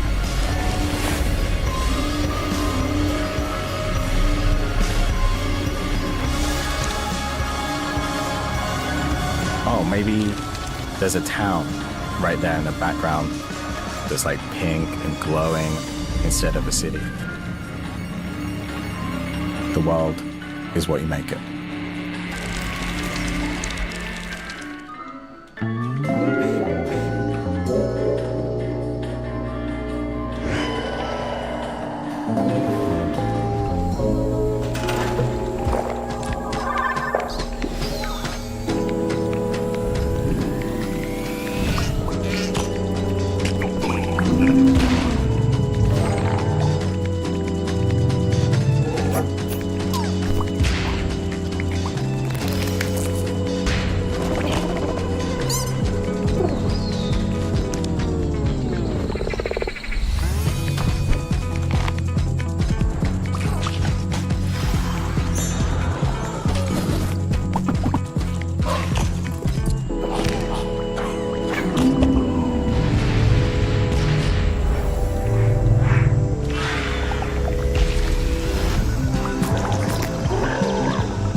Oh no, that was a mental breakdown. I know, but that's what I'm saying. The Bukowski. I'm going to go to a pub bar by myself. Yeah. And not literally write a poem, but you go into yourself and write poetry in your mind. I'll tell you what I did at that bar, at that Tommy Bahama or whatever. No, Margaritaville. I bought everyone food and drinks. I turned into Hyde. Oh. I was Jekyll with you, bud. Yeah. You're Jekyll with me a lot. Well. Yeah. Why do you think that is? Because I'm 100% Hyde. No. You think I'm Jekyll sometimes? No, let's be real. Get fucked. Fuck you. Fuck you. You think I'm Jekyll sometimes? You're doing it right now. Look at the shirt you're wearing too. This Iron Maiden fucking. Run to the hills. Such a good song. It's all right. The Trooper, great song. I want to. Anyway, I want to say this though. Can you get more lighters? What are you doing with all this? Okay, I'll tell you why. Yeah, why? There's nothing worse in the world when you're in your car. How many smokers are here? 3. Richie, right. Isn't there nothing in the world? You have cigarettes. Richie, you're in the car. You smoke? I know. Yeah. You smoke cigarettes? Yeah. Yeah, he does. Look at him. How long have Kind you of been that. smoking? Well, I started probably like sophomore year high school. And what are you now, a senior? Now I'm yes. No, how old are you now? 24. Yeah. Wow. He has some time. He doesn't look like a smoker. Yeah. I just realized who he is. Every generation. Buddy Holly. Close. Maybe. Yeah. But the generation after that is who he is Robert Crumb. Who's that? Look up Robert Crumb, dude. The cartoonist? The cartoonist. There lies the man. He's a He's young. Dude, that's Robert. Come on, dude. You're young Robert Crumb. Dude, you're young Robert Crumb, dude. That is a fact. Dude, it's a fact, dude. That's very funny. And you don't draw. So that's not good. That's not good. You gotta he have some- can draw. Like a motherfucker. So my panic is when you're in the car and you don't have a lighter, and then you're just kind of looking around for one. So what I do is I buy 3 or 4 and just scatter them around the car. Smart. That's what I'm saying. Being mindful. Yeah, when I used to smoke pot, what I would do is I would buy a lot of lighters and then I would give them to my friends because I know they'd get back to me. What do you mean by that? Because when you smoke weed with people, you're always like giving lighter. Carlos knows. You're giving your lighters away and then they come back to you eventually. They come back to you. In the mail? What are you talking about? So when you smoke a lot of pot with your group I've done it. of pot friends? Yeah. Yeah, but you weren't like... Alone. I did alone. Yeah, it wasn't your thing. Yeah. Like we would get high with... Sit around a couch. Well, go to some guy's house or go to in a Yeah. car. And so what ends up happening is you smoke pot with the same like 10 to 12 people. And That's a lot of people. Well, I mean, like... That's a big pot group. No. I would call it a coven. Your core pot group is like 2 to 3 people. But then there's a chunk of people you would run into in high school, and then we'd smoke pot with that group of people, and then that group, like the hippies. If I went over to fucking What's up? Paul's house. Hey, I'm Paul, dude. Bro, you want to come over, dude? We're having a pot coven. Yeah. You do? There's gonna be about 12 of us, dude. Yeah, 100%. Yeah. Bring your lighter, dude. I'll bring it. Yeah. Okay. And guess what, guy? What? Eventually, you'll get Okay. Yeah. And that's what you do. Bring one lighter, hand No, it to I someone. have a bunch of lighters. I just hand them out to friends, and then I go, this is going to come back to me. And eventually you'll be smoking a bowl, stoned, and you'll go, this is my lighter, man. Years later, or how long? Sometimes it's months. Sometimes it's a full year. Oh, right. And someone will be like, that is your fucking lighter, man. Right. I get You that. gave it to me at Paul's garage. Yeah, I just handed it to you to light the bowl. Yeah, but this is what happens when you're smoking pot. The point Right. I'm making is you give someone a lighter to get high, they put it in their pocket, you all get stoned, you forget it existed. So if you buy strangers lighters that you get high with, Yeah. you will get them back. Right, but you know what I do now? I buy the ones with the symbol on it. Who's that, Chinese? No, I'm just saying anything because this green one, somebody can go, No, dude. That's mine. I just bought this. Right. I go, but this one, the cherries, come on, dude. That's my lighter. That's your lighter. Yeah. Cherry Boy lighter. Yeah. Anyway, well, I did not. Yeah, now I get why it comes around. It always comes back. Yeah, What, are you come drinking coffee? Iced coffee? Yeah, why? You never have coffee this late. What's the line of questioning, pal? You got something going on later tonight? I have a couple of shows tonight, guy. You gonna cancel those too? No, I'm gonna be there. I'm gonna be there because if I don't, one of they cry, and one of them. Who, the fans?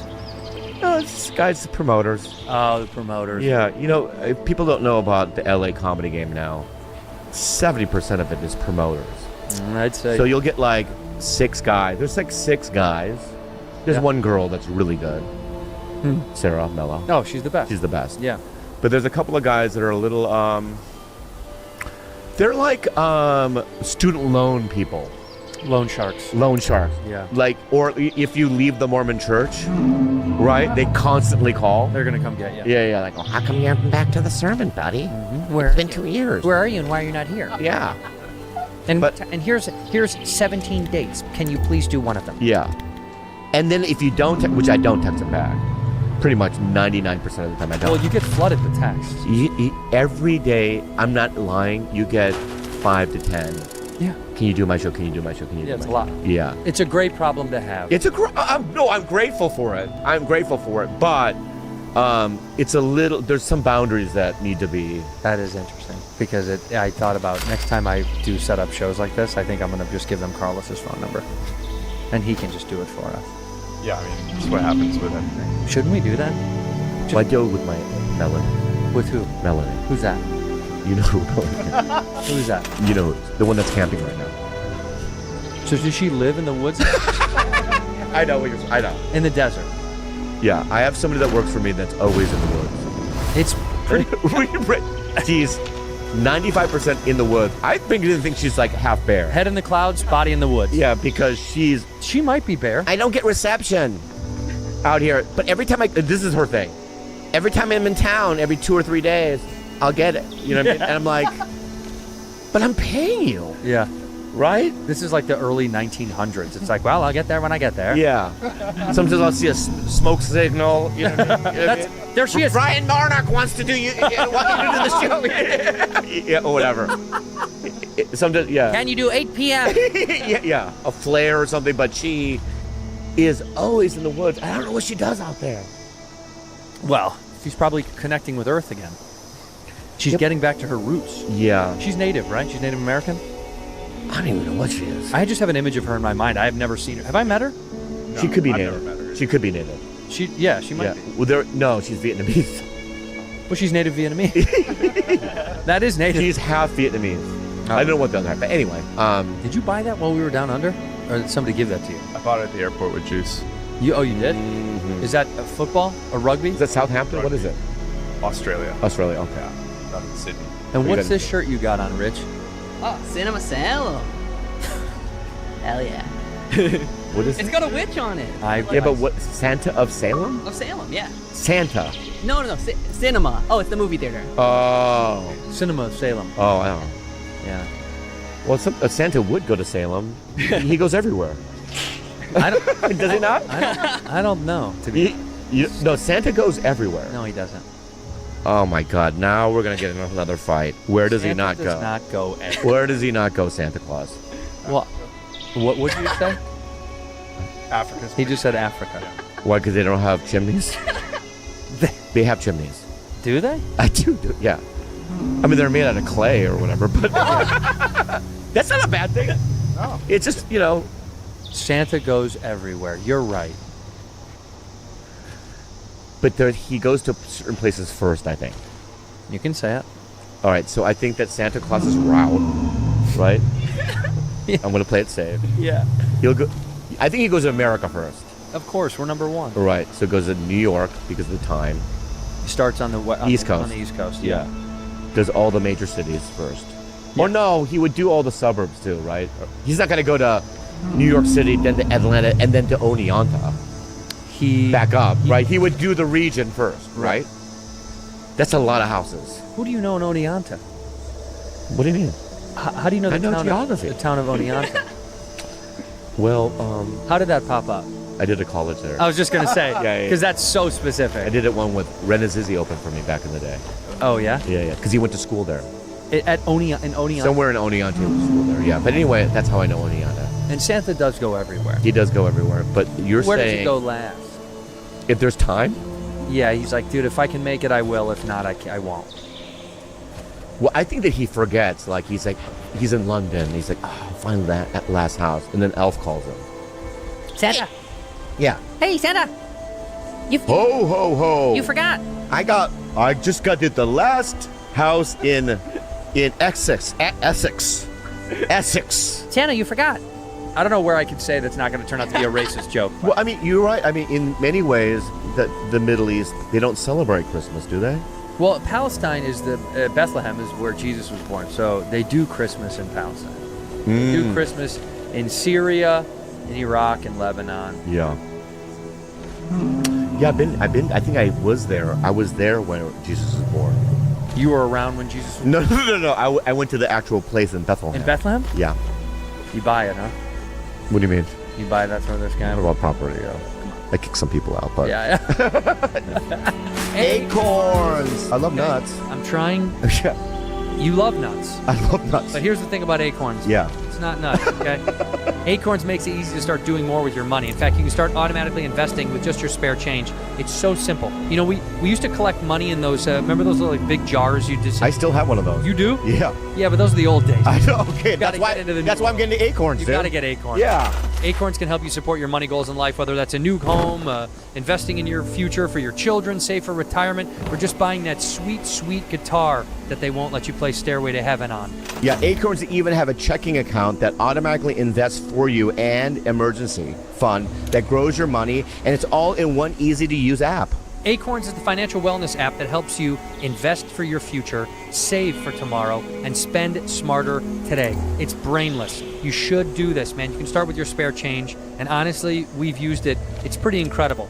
You should sign up now at Acorns, and they'll boost your new account with a $5 bonus investment. Join the over 14 million all-time customers who have already saved and invested over $25 billion with Acorns. Head to acorns.com/badfriends or download the Acorns app to get started. Paid non-client endorsement. Compensation provides incentive to positively promote Acorns. Tier 2 compensation provided. Investing involved risk. Acorn Advisors LLC and SEC registered investment advisor. View important disclosures at acorns.com/badfriends. Factor. Oh my God. Busy schedules coming up. Busy summer plans. And sometimes all you got is a couple of minutes. I know we're busy. And Factor helps us eat smart with tasty chef-prepared meals that are dietitian approved and delivered right to your door. And now With more than 65 weekly meals made for how we live and how we like to eat, we've got more ways to fit in a real meal wherever the day takes me. I just want to say Papa's busy, and Papa's busy, when I go bing, bing, bing, you know what I mean? I'm like the Flash, bing, bing, bing, and I need to eat. Sometimes I forget, Andrew. You do forget. So I go home and I get put in a Factor, right? You do. And boom, boom, you get a high quality meal, so delicious, so tasty, like a restaurant, in my opinion. And there's more variety, more meals now. That's right, and then you can savor global flavors too. They got I love the globals. Asian-inspired meals for Bobby Lee and for you at home, with bold flavors. And Spanish. I like Spanish. You're right, I know. Yeah. I'm just saying. But the flavors they have now from China, Thailand, and much, much more. Oh my Lord! So I'm telling you, you got to try it out. If you've never tried Factor, you're missing out. They're delicious. We love them. I love popping them in at the end of a long day of shooting. Support your wellness goals to enjoy even more GLP-1 friendly meals and new Mediterranean diet options packed with protein and good for you fats. So eat smart at factormeals.com/badfriends50off and use the code badfriends50off to get 50% off your first box plus free breakfast for 1 year. That's code badfriends50off at factormeals.com for 50% off your first box plus free breakfast for 1 year. Get delicious, ready-to-eat meals delivered with Factor. Offer only valid for new Factor customers with code qualifying auto-renewing subscription purchase. No, but I went to the place where Jesus was born. So they say. Yeah, how do they know? They don't fucking, dude. It's all... Yeah, it's hearsay. To make you feel good. Yeah. Look at that. Is that a... What's that? That's where he was born, I think, in this spot. Yeah. Nah. Wasn't he born in a fucking barn? Yeah, but they changed it to that. They changed it to a steam room. Yeah, that does look like it looks like a steam room. It also looks like in China. Yeah. I don't know this. I know this through my wife's words of that there were toilets sometimes that were just holes in the floor. Oh, I told you. You just have to poop in a hole in the floor. Bro. Korea? Dude, so as a kid, I remember my grandparents lived generations on top of this mountaintop. And the house is made out of rice paper. You know that, right? I mean, there's wood, but the walls are rice paper. Why are you laughing? It's just, it's edible, I guess. You could eat it out. No, but it's rice paper. Right. And outside is wooden, what do you call it? An outhouse. An outhouse. Yeah, you've told me this. But there's a hole. Generations of your family's poo. And yeah, my great-great-great-great-great-grandfather's poo is down there. That's amazing. It's amazing to think about. But you see, are those stalls to pee in? Those aren't for pooping. Those are for pooping. Oh, it is? That's how you do it. Oh my God. Yeah. Which is a cleaner way to get it out, I think. Yeah, no, it actually is. Yeah. Sitting on a toilet the way we do it is actually the worst for you. Yeah. That's why squatty potty or those lifted leg things are good. Yeah. I put my dog under my feet when I poop. Do you really? Yeah. Yeah. I put my feet on her. As an ottoman or something? Yeah. Wow. Yeah, I don't think that's good. A dogaman. Yeah. Come here, dogaman. The dog does always sit there when I poop. She loves to sit there and she'll stare at me for a second. And as soon as she'll hear like kapook, then she'll turn away out of respect. And I said, thank you. Yeah, they're afraid of my toilet because it does stuff when I'm not in the room. It's the Japanese toilet. Yeah. That's why it's got noises. So it goes, you know what I mean? Right, and it self-cleans, right? So they think that there's something in there. Sending a fax. Also, I have 2 robots now in my bathroom. What do you mean? Well, I buy robots. Yeah, you have so many fucking robots. No, I'm being real. I'm not even joking. You mean the cleanup ones? No, I have real, robots that you would get on TikTok or whatever. How much were they? Well, I have 2. One's not necessarily a robot. So one of them is an actual robot that cost me like $1,000 or something. Does it speak to you? Yes. Really? Yeah. You have conversations with him? I think his name is Emo. Don't you get to name him? It's yours. No, it's called Emo because you have to say, "Good morning, Emo." Hello. Good morning. And it'll start doing taxes and when you're in the other room, you can hear him do taxes, sing, right? And he'll just drink coffee. And so just know that someone's in there. You just like that someone's around. Yeah, and then I have another thing I got from TikTok, which is a snow globe that sings. So it's a face. It kind of looks like Elmo. It's like this white globe, and it does old-timey music. The night before Christmas. What do you like? You like it to put you to bed at night? No, I just like the fact that there's somebody in the other room he tells old-timey jokes like, "Take my wife, please." Just randomly. He does? Yeah. And it's just kind of like that there's something in there. And then Emo's there too, doing taxes. Do they talk to each other? I don't think so, no. You don't know yet, though. AI is doing this. Yeah, I think Emo is more AI than the Talking Globe, but who knows? God, I think it's so creepy we let these things into our world and they're all just... You don't have anything like that. I don't even have what do you call it? Siri or Right. Like I can't call out to a thing to play music. I don't want something listening to me 24/7. This thing already does it. I don't want more of these things around the house. I have nothing like that around the house. Really? Well, you have your wife. She's not. I don't have anybody. No, yes, you do. You have so many. First of all, you had 9 roommates, 30 animals. That's true. Yeah. The house is full. Yeah. But you know what I've I done? just buy dog stuff all the time. Yeah, me too. More dog shit. Well, she just got a new. She had surgery, so she can't. She was fucking mad because the tennis balls that she likes, the doctor was like, you can't have those. The threads will get caught in her stitches, and rip it out. So you get the green ones that the fuzz on it. That's right. Yeah, my dog. They rip through those. I love it though. Yeah, I like the orange one. The orange hard one with the blue. Yeah. I have those. I like too. those. Yeah. Yeah, those are good. You can't rip through those. Yeah. You guys wouldn't get it. Come on in, Joe. Ladies and gentlemen, Joe DeRosa. DeRosa, dude. Please sit in the blue Love chair. it. Rough night? No, did you do my, DeRose guard? Oh, that's good. I thought you just spelled my name wrong to fuck with me. Just put the headphones on and shut up. Oh, wow. This guy was a bad boy last night. He Bad was boy. off. You're a little pranky. You're a little pranky. Yeah, guy. it's the Egyptian in you. And I don't like that. I don't even know what that means, but I always forget that you're Middle Eastern. Yeah, you're And Middle you brought it up last night. Yes, I did. You're having a tough time right now. I'm great. I'm good. No. I could tell at the restaurant. I'm good. I'm Okay. adjusting to how far away I am from both of you. I've seen the show. I didn't realize it was quite this far away. Did you want to be closer? I don't know, to be honest. It does feel a little interrogational at the moment. Oh, like we're judges. Yeah. Yeah. Well, you guys are sitting up high. Well, we have a verdict. Yeah. And the verdict is, you went a little crazy last night. I did go a little crazy. Yeah. But so did he. So did the kid. Yeah. I heard you guys were wild together on stage. We had a good time. Yes. I think it was good. I heard it was good. No, it was good. We had fun. I think it was good. McCone, was it good? Yeah, it was the audience liked it. Good. News, in this, what we do, news travels fast, right? And there's I have little birds out there. Uh-huh. I have birds at every club. Uh-huh. And what the little birdie said was, good time, wild but good time. Wild time. Yeah. Wild time. You did live here, right? Yeah. Yeah. Yeah, for like 6 years. I stayed an extra year because of you. You don't even remember. Why? You don't even remember. Why? Because I said I'm leaving. 3 people talked me into staying. You were one of them. Okay, who are the all other two? happened Who are the same other two? night. Mark Maron Yeah. and Burr. Yeah. Me, Yeah. Burr, Mark Maron convinced you to stay an extra year. Yeah. Why? So Why? told What did I Burr- say? I told Burr first. I said, I'm leaving. Yeah. He's like, you're hanging up your cleats. You're going to go back to fucking... Right? Yeah.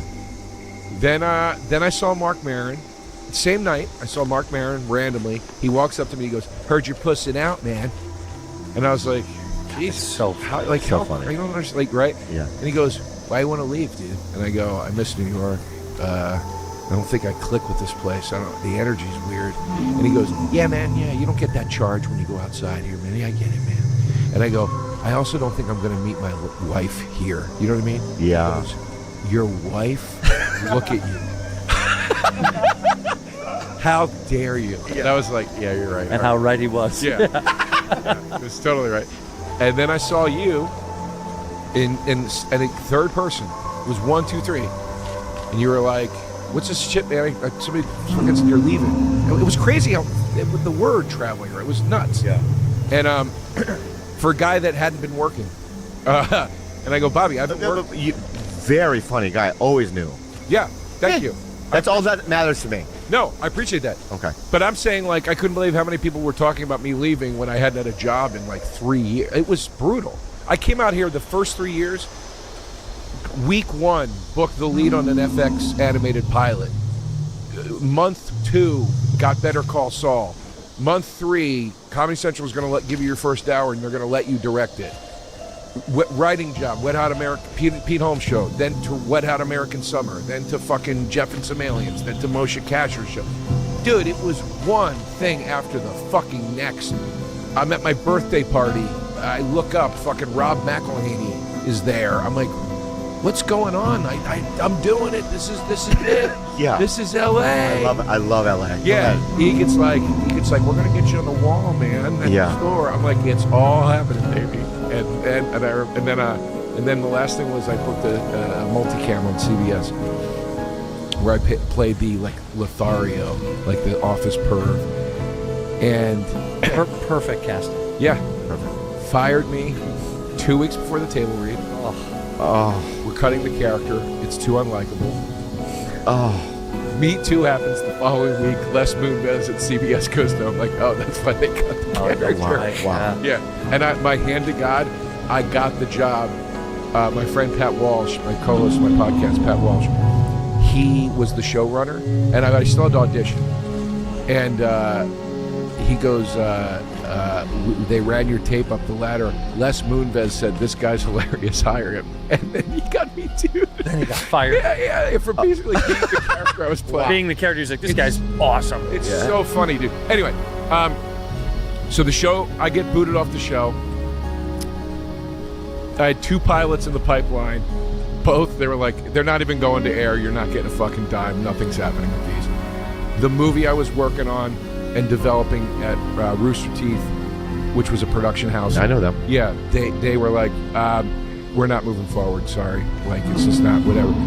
Dude, it was just my manager and I've split up. It was like, it was a polar opposite of what the first 3 years. It was a crash fucking landing. He gets like, I don't know if we're gonna get you on the wall, buddy. You at the store? Yeah. Wow. Because he was like, I'm trying. It's who's he? Adam. Adam Egan. Yeah. He's like it's not you, dude. There's a lot. There's politics. Like I don't know if it's gonna happen. You know. You're a paid regular, no? Now I am. Yeah. Yeah, and he gets one of my fucking best friends. Like he's like, I love the guy so much. It wasn't. Is your name on it now? Yeah. Oh, great. I forgot to fucking look at it last night. Really? Yeah. Oh. Never seen it in person. Oh wow. Well, go now. Go after the show. Cares. See? Yeah. Who gives a shit? Yeah. Who gives a yeah? You can see it and go, okay. Yeah. And then for 3 years, nothing. So 3 years, nothing. So I saw you. You were the 3rd person. Yeah. And the same night, and you were like, I heard you're leaving town. Sorry. And I go, yeah, buddy, I'm going to go, I think. And you go, why? And I said, Bobby, I haven't worked in 3 years. And you went, 3 years is nothing. I didn't nothing. work for 5 years once. Yeah. And I was like... Which is not true. It is 100% true. I was You've never kind gone of 5 thinking years that, without working. as he was saying. I bet my bank account on it. You've got 5 years? You haven't gone 5 years without working. Oh, yeah, okay. Yeah. Oh, I got one line in a Nickelodeon show. That's a win. That's not a win. Better than him getting booted off of everything. Right. And crash landing. Right. Okay. 5 years? You never gone 5 fucking years, man. You're been cruising since the beginning of time. Okay. You know what's funny? What are you doing? Looking at my IMDb? Yeah, to prove a gap. Yeah. See if there's a gap in my time. You're not gonna find a 5-year one. Yeah. Are you in season 3 of And Just Like No. No? No. Why not? She doesn't do the podcast anymore? Yeah. Okay. Yeah. I don't have. I just, you know. I'm not seeing a 5-year gap at all. Okay. But you see projects that are like. This is Okay. This is insane. What do you mean? It's constant. It looks like a fucking receipt at the grocery store. No. Jesus Yeah. Christ. CVS receipt of credits. Yeah. Like. Yeah. Okay. That's all right. Anyway. I lied. Joe, I lied. I know. I'm a liar. I'm sorry. I knew. I lied right in front of your face. I knew you were lying as you were saying it. Yeah. I apologize. But yeah, you said, so what, dude? So you're not working. What about stand-up? And I said, dude, there's no stage time. I can't get in anywhere. You're like, fuck that. That's going to turn around. And I did it. You go, I want you to give it one more push. And I called the Laugh Factory, and I was like, fuck it. And they were like, yeah, put your avails in. And I put my avails in. And because they had been kind of cold prior to that, so I just like, I'll try it again. And they were like, put your avails in. And the first night I had a spot was a week later, and you were on the show, but you left before I got there. And when I walked in, the lady at the box office goes, I have something for you. Here we go. This is good. Yeah. And I said, what? And she handed me a note. I was like, what is going on? Yeah. And it was from you. And it said, well, look who's working. It was a really sweet thing.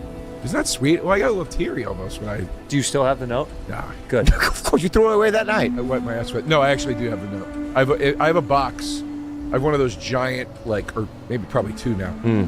You know, those big clear, like, Tupperware-y things you get at Target? Yeah. Storage bin. I have a couple of those of all memorabilia. Wow. So, like, that I took that home and threw it immediately into. Anytime I get something, I throw it in the tub. Did you get spots after that? I did 2 more spots. Yeah. And the second one, the early show ran 90 minutes over. And let me guess why. I have a guess. Go ahead. Was it chocolate sundaes? No, it was a Saturday night. Okay. Why that? Huh? Why that? Chocolate sundaes? Yeah. Because they run long. Okay. Those shows run long. It was a Saturday night. Somebody dropped in. Maybe it was, I don't know. Maybe it was just they had drop-ins. I don't know. But the show was 90 minutes too long. That's why I don't play that room. Well, right? Yeah. And then my 11:30 was a 1:30. Oh, yeah. Fuck Yeah. And I got up, and there was 6 people in the room brutal. that were there from the fucking earlier show. Oh, they wow, just brutal. stayed. Yeah. And I was like, I can't do it. I'm moving back to New York. Yeah. I have to go back. And I'm not. That's not me knocking the Laugh Factory. In fact, I saw the Booker last night. I want to do it again when I come to town. But like, it just wasn't. The place wasn't for me anymore. I was like, okay, this is what it was. But then I went back to New York and started doing stand up every fucking night. And I was like, this is what I'm supposed to be doing. This is amazing. And then they were like, you can't leave the house ever again. COVID. All right. What have I done? Yeah. Wow. I forgot you moved like right before. Right before, dude. My apartment had no windows in it. Oh my God. You lived in a cellar? It was on the 3rd floor, but the windows were in the bedroom. Wow. So the main room had no windows, and the place was a dump. But I was like, Where was it? It was Avenue B and 2nd Street. Yeah. And it was $2,000 a month. And everybody was like, you better grab that fucking apartment. Like, that location is insane for that price. And I was like, it's not that nice, but you know what? I'm never going to be there. I'll be doing stand-up all the time. Who cares? It's just a crash pad. Lock. How wrong you were. The fucking hallway, dude. Wow. It was the grossest hallway. Remember when they thought you could get it from a surface? Like, my hallway, I'm going to die in this fall. Yeah. That dude. Remember when Tom Hanks got it from flying back from Australia? Yeah, he was like one of the. And I thought we're all gonna die. Yeah. Do you remember that? Yeah. And then the coach from Arsenal, Mikel Arteta, got it. I was like, oh my God, there goes Arsenal. They're gonna all die. They're all die. Yeah. They fucking. I shot that. Remember Comedy Cellar had that show on Comedy Central for a while, the stand-up show. Yeah. I was shooting that show, and I found out about Tom Hanks at the spot I was doing to warm up, and I got to go on stage because the crowd was in the taping when the news broke. So I got to be the person that went on stage and said, Tom Hanks has COVID. Really? Yeah. Wow, that's amazing. Yeah. Yeah. It was a fun moment. Yeah. But yeah. But anyway, things are good now. Yeah. Now you're good. Well, yeah, you're killing it now. Live in Austin. Do you feel like you're killing it? Look, I am very grateful. I have a lot of thoughts on this. I'm glad you asked. Yeah. Good. Andrew, feel free to jump in. No. Yeah. You look like you want to punch me in the face right now. A little bit. Why? You drugged me down the avenue of hell last night. No, you did it. Nah, you did it. Bullshit. You did it. No, I didn't. Thank you, Bobby. Yeah. No, I didn't. Because he never goes on the avenue of hell. Yeah. He goes to the street of heaven. Street of heaven. Yeah. And you took me down. This kid is a lush. What are you talking You about? took me down. He's hiding it from you. I know. Down, dude. Yeah, You down. fucking were, dude. You were like, "Let's go!" Like, Who started at the fucking show when he had a drink on the podcast? You were in there. He was like, I'm gonna get wrecked. Well, just because you poured him a huge drink. yeah, I was responding to you. He poured me a full glass of whiskey, being like, "Come on, dude, come on, drink." Yeah. Yeah. Your podcast is called Whiskey Ginger. Yeah, that's his fault. Yeah. Okay. Yeah, he knew. Yeah, okay. He knew what he was getting into. So you drank whiskey on his pod, all night. and then you went, All night. and then you went. No, but wait. I want to respond to what you said. Okay. I look at it like, there's glass ceilings. You keep going through, and eventually the top tier, it's a steel ceiling. You can't get through it. There's only so high you can go. But the tiers are, fairly large tiers. But you're in the building. Yes, but there's a lot of guys in that room when you get to that last tier. You're on the first floor. That's True Classic. Yeah, you classic guy? I'm so classic, and you know what? You see me, you make fun of me by how many of these I wear all the time. I'm turning classic now. You are turning classic. Yeah. I love them. And that True Classic, by the way, it's not just about the fit of the fabric. It's helping you show up with confidence every single day and purpose. These shirts, I'm telling you, are so comfortable and so wearable no matter what you're up to. Whether you're like Bobby Lee, you're playing pickleball on rollerblades, or you're like me, you're at the golf course and going to have club sandwiches with friends afterward. I meditate with them. You should. On the mountaintop that I meditate at. You're still going to that same mountaintop? Yes. Meditation mountaintop. Yeah. You should go. You've been wearing True Classic for a while now. For a long time. And can you feel the difference? 100%. Right Yeah. when you throw on it, you really do.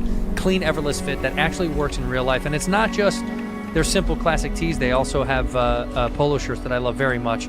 And you got to try them out. It's going to fit within your budget. That's the best part. Clothes are getting expensive.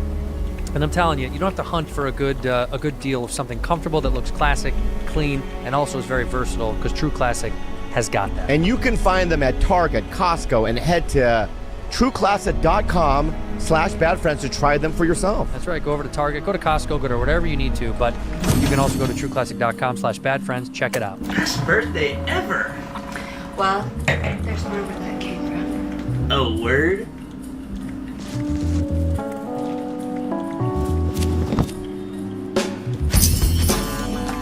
Is that the new Bad Friends merch? Happy birthday to me. Do you want to touch it? Can I? Yeah. Well, genuine embroidery. So was your birthday perfect? Almost perfect. You want me to say it, don't you? I want you to say it. I don't think you can handle it. I can handle it. I'm a Bobby Mother. I'm Bobby Mom. Oh, yes! Yes! Thank you. Oh. You probably know Vistaprint for business cards, because we've printed them for millions of small businesses over the past 25 years.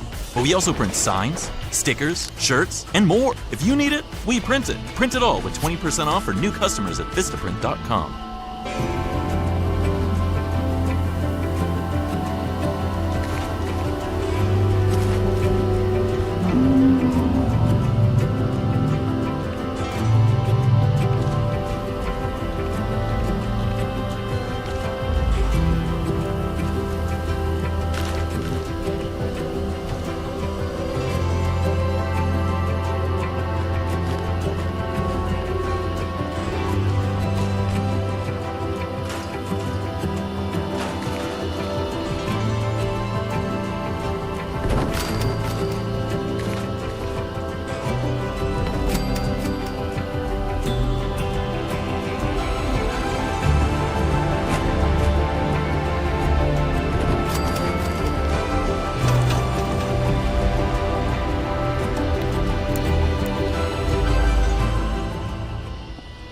You just sometimes forget to be grateful.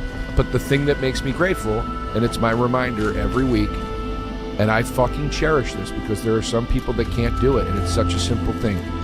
The grocery store. I go to the grocery store once a week. I walk and buy the things I want and need, and I go to the checkout, and whatever she says this cost, I hand her the card. And I'm like, you are so fucking lucky that you can do that. You are so fucking lucky that you can do that, man. I get that. The grocery store, I get it. Yeah. We always used to talk about that. Yeah. I think you knew you made it in stand-up is when you can go eat a meal afterwards with other comics and then not worry about what the meal, what it was going to cost you. Yeah. Because when you were young in stand-up and you'd go out and you'd all be like, who's going to fucking, are we all going to split this? Me and my roommates used to share a BRC burrito.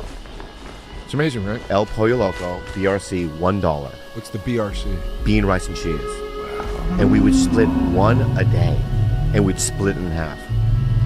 And then we would get arguments of how much bean that he got extra. Well, yeah. Sometimes it's well, he was Mexican, so I mean, I let it slide. Yeah, they love the beans. But my point is that I need it, bro. And I got more of the rice. Yeah. Yeah. So it's a fair exchange. But yeah, I mean, that's all we ate. And I was a stand-up, and I was hitting the clubs, but that's all I could eat. And now I'm grateful that I can get more.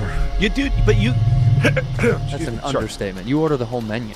Yeah. He really does. Yeah. I love that, dude. I love. He orders the whole fucking thing. I've ordered 2 entrees before, so I'm like, I can't decide. 2. Yes. This guy. You've done that. I'll order with you. Order. you. Can I just say something in Dublin?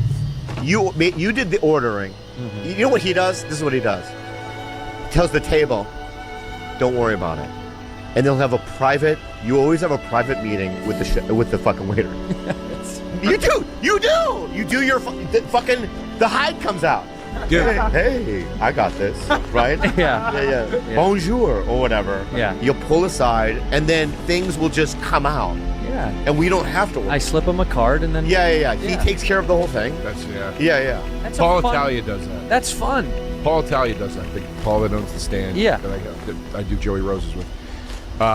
He'll want to check out a restaurant, and he'll go in and he'll run the fucking menu. That's fun. He'll be like, bring it, like. Why not? And then and then it's paid for, and you're like, okay, all right, dude. Well, then also, here's the real move: get the shit to go you can't eat.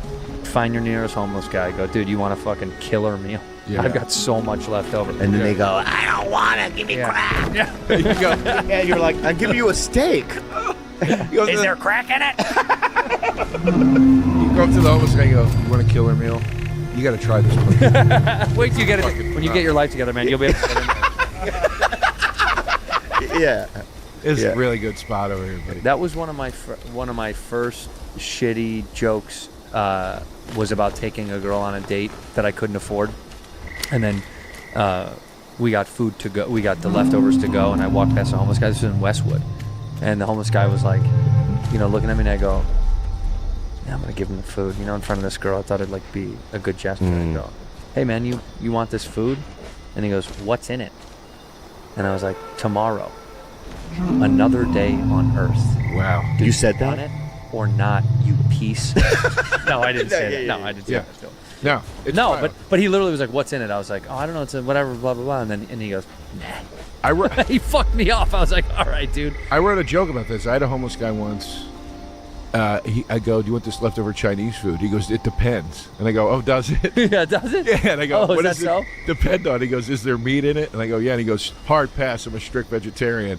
I go, "You might want to loosen up the reins on that guy." Wow. Wow. Well, there's a rat eating your leg right now, so take it all in, my friend. Relax. I've gotten somebody laid. A homeless guy? No, not a homeless guy, but another comic. I'm that gracious. Wait, you got somebody laid? Well, sometimes I've done that. Oh, okay. So I matched with this girl on Hinge back in the day, and eventually they got, and then she saw a flyer with me and this. I saw him last night. I forgot his name, but he's a handsome, up and coming, one of those TikTok-y comics. You don't remember the kid's name? No. Okay. And she goes, I think he's hot, and I linked them together. Wow. Yeah. Would you do that? For you, I try to find you girls. No, but would you do that to a stranger? Because I didn't even know who he was. Yeah, if it's a comic. Yeah. Yeah. For comics, you would. Would you? Yeah. Yeah. Yeah. Yeah. Your ego. You put your ego aside. Yeah. Yeah. Well, I mean, but you didn't. You weren't really putting much aside because she didn't want to fuck you. And you really did nothing for this person. You're like, I was like, I'm such a great guy that I didn't prevent a woman who had zero interest in me from fucking my friend. Come on. It's good. What it I is did. good. Yeah. It is good. No, it's nice. No, you could. I'll tell you, that made me mad. Joe, let me just say something, okay? I could have been like, fuck off. Yeah, no, I agree. Right? But this guy, I had to fucking text the promoter to get this guy's information. Right? And then link them up. Then call the guy. I had this girl that kind of rejected me, but she thinks she's into you. Yeah. Right? And he goes, really? I don't know you. I go, I know. Because I'm a good guy. Oh, you didn't know him? I didn't know him at all. He doesn't even know his fucking name. I don't even know his name to this today. I thought. So take it back. I take it back. All right. I thought you were saying like he was a guy you kind of knew. You were on a show. No. Said, hey. Yeah, all day. Yeah. Joe DeRosa, why would you want to fuck that mythological creature? But you know what I mean? I would still do it. Yeah. Yeah. Oh God, that hurt. Yeah. Mythological creature. Yeah, human golem. I mean, I guess Gollum was human. Yeah, thank you. All right, so anyway. Was he? Yeah. Yeah, he was a hobbit. He's a hobbit. Yeah. Not human, but a hobbit. Yeah, humans aren't. Yeah. Yeah. Yeah. Well, Are you yeah. seeing anybody now? I just broke up. It hurt. It did. Yeah. It hurt really bad.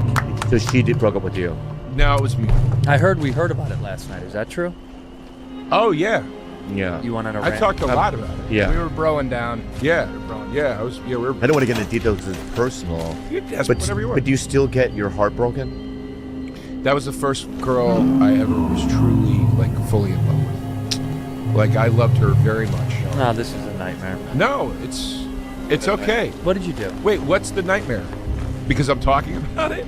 Is that bad? It's gonna make him sad. No, it's not gonna make me sad. It's gonna make me sad? Oh yeah. Oh, I'm not sad. Oh, you sad. I'm not sad. You sure? No. Okay. I'm kind of happy. Okay.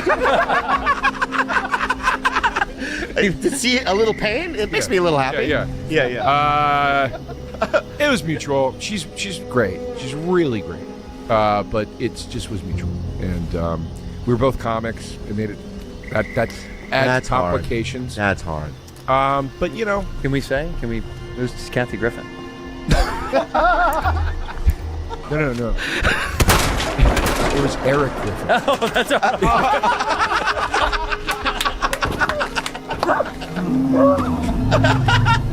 Oh, I see. But did you do the Impractical Jokers cruise? Did you do that? Yeah. You like that, huh? That was fun. Well, you had a little fun on there? What'd you do? Piggy on that. You little fat little piggy. Slob, dude. No, it was so fun, dude. We were fucking gambling. This is what the Q West thing was like. Just partying. Yeah, I went back to Austin after I did it, and some of the guys in Austin, like Derek Poston and Hassan, they were like, that Q West thing looked nuts. Like, what was that? And I was like, it was a festival. Whenever they go, did you have to do a ton of stand up? I go, bro, I got there on Wednesday. My show wasn't until Saturday. Wow. Oh my god. And they go, how many shows did you do? I go, 1. And they go, what else did you do? I was like, I don't know. They'd be like, can you go host a belly flop contest? Like, it was ridiculous. Yeah. But that's what the Joker's cruise was like. Same thing. Yeah, all I had to do, me and Sal did 2 Taste Bud Lives. That's it. That was all I had to do. The rest of the time, I was gambling. I was fucking drinking. Hanging by the pool all day. Yeah, dude, it was so fun. Hosted like I'm going to hip-hop one in parties. February next year. What are you doing? Where? I'll cruise. Which You're doing cruise? a comedy cruise? Yeah. You're not gonna catch me on the cruise, man. I can't do it. I get the panic, the fear. Dude, I don't I'm like starting to get that with shit like that now, where you're trapped and can't leave. Yeah, I don't like that. I need to get out. I need Yeah. to be able to have access to like get the fuck out. I don't like it. The lifeboats. The lifeboats? Lifeboats on the Yeah, I guess side. I'll take a lot. You know what? Fuck it. I'll take Yeah, a yeah. lifeboat. Dude, that reminded me. I did the Cabo Comedy Festival. I think it only went like 1 year. I did that too. You did that? They Yeah. flew me down there. Yeah. This is the funniest shit. There was no one organizing it. It was fucking absolute chaos. I saw Kevin Meaney quit comedy at that fucking. No. I'm dead serious. Go ahead. I'm not stepping on your No. It's no story to tell other than I literally flew down there. I didn't do one show. Didn't do a show. 5-day vacation, went home. They were so disorganized. They were like, what show are you on? I'm like, no, you guys tell me. And they're like, I think you're supposed to be at this bar at whatever. I showed up to the bar. TJ Miller or somebody was like doing an hour. And I was like, I'm on this show? And they were like, I don't know. Then I literally just stopped answering their emails. I just went to the beach every day. Wow. It was fucking great. And they paid me. Yeah, that fest was insane. It was a nightmare. No, it was a nightmare. But they fucking, I wasn't drinking. I was like in a little sober stint when I was there. Good. That was not fun. No. Yeah, not at all. But yeah, you're at Sammy Hagar's fucking tequila world, whatever the fuck it's called. Yeah. Margaritaville's competitor. Yeah, you're not drinking. You're like, but anyway, 3 things happened down there. I got into a fight with Hal Sparks. A fist fight with Hal Sparks? No, on stage, in front of an audience. Why? Seth Herzog has this show called Sweet that he's been doing in New York forever, and the way the show works is he has a co-host, and if you're the co-host, you sit with Seth on the side of the stage, and you riff with the comics. Sure. And like in New York, it'll be like literally like Will Forte, or like Justin Long, or Sam Rockwell. He gets all these really fun people. And in Cabo, he's like, brother, you've done Sweet a million times. Like, just co-host with me. It'll be fun. So I was like, that'd be great. So we're sitting there. Of course, we're in a nightmare fucking bar where it's not a good show to begin with because of Cabo, I mean. And then Hal Sparks went on, and I guess he didn't know what the show was. And he was talking, and I jumped in and said something. He goes, I got it from here, pal. All right? I don't need your fucking help. Right? Like that. So, dude, I sit back, and immediately it's like, yeah. You know. I had a tiger, dog. Yeah. Yeah. Remember that clip of you and Theo where you're staring at him? Yeah. It was like that. Yeah. And I'm just like, you fucker. Yeah. And Just loading up the bullets. And I'm just seething. And then halfway through his set, he talked to me. And I go, and he goes, I'm talking to you, man. And I go, oh, I'm sorry. Do you want me to say something? I tried to jump in earlier, and you got really pissed off. Oh, here we go. And he goes, I didn't know you were so sensitive, little sweetie. And I go, yeah. Yeah. And I go, yeah, I didn't know you were a fucking... Joe, right away. No slow build. Just come as hard as you can. My hand to God, Bud Friedman was still alive. He was in the back of the room. Wow. He stood up and walked out. Wow. For people that don't, that's the guy who owned the Improv. Yeah. He was And the I was like, Improv. well, there go the Improvs. Yeah. And then did it ever resolve? You ever run into him? I saw him the next day. Yeah. And I saw him the next day in the lobby, and he lectured me for about 10 minutes. Bud did? No. Hal fucking Sparks lectured. Wow. About what? He's like, look, man, I'm sorry about last night, but you understand something. Like, they didn't tell me what the show was, and I'm like, okay, like, cool, dude. And he's like, every show has. I just told this story the other night. It's so hard not to laugh. He goes, every show. Wait till I tell you what he said. He goes, every show has an id, an ego, and a super ego. Oh my God. And you have to be familiar with all three. Now let me tell you why the show Set List does so. Was that Prevenger's show? Yeah. Where you made up the jokes? No, yeah, Set List, yeah. Set List. He goes, let me tell you why Set List does so well.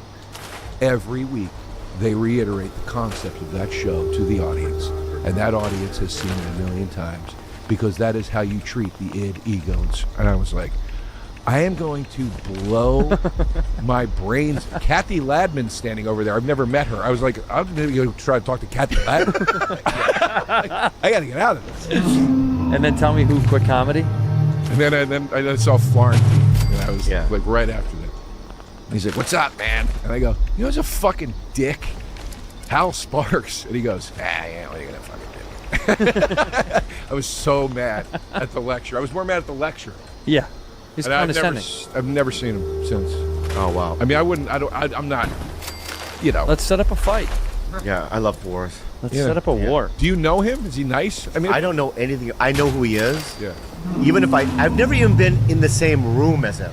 I think I've done a show with him once. I don't really know, though. Yeah, I don't know. I had met him at Montreal. And we went, we took a car. Remember sometimes at the Montreal Fest, they'd make you do some show that was like actually out of town? Yeah. And it was the worst because you were in a fucking car for 45 minutes with one other comic. I did that with him once, and we got along really well. And that's the first time I met him. Right. And I knew who he was from the L Word. He was on that Showtime show. Oh, yeah, that's right. Or no, he was on Queer as Folk. Yeah. And so I knew who he was. Oh, no, yeah. And you know, we had a great time. And then like when we rode back, he's like, hey man, you're really funny, dude. And like we talked. I was like, this guy's awesome. So when I saw him the next time, it was when he was on stage at Sweet. And I was like, oh, this is, I know Hal. Yeah. We took that car. Oh, that makes the story even weirder. Yeah. Yeah, I'm actually just remembering that part of it now. Like, What? Yeah, I was like, I should have told this part first. Yeah. If somebody says back when I was growing up in this business, one weird thing, forever dead to me. Yeah. But you have little revengey things too. Yeah, I don't know who. I know. Who? Say it. You have it with clubs. With certain clubs. When you were younger, they didn't treat you that well. Yeah. And then you still carry that with you.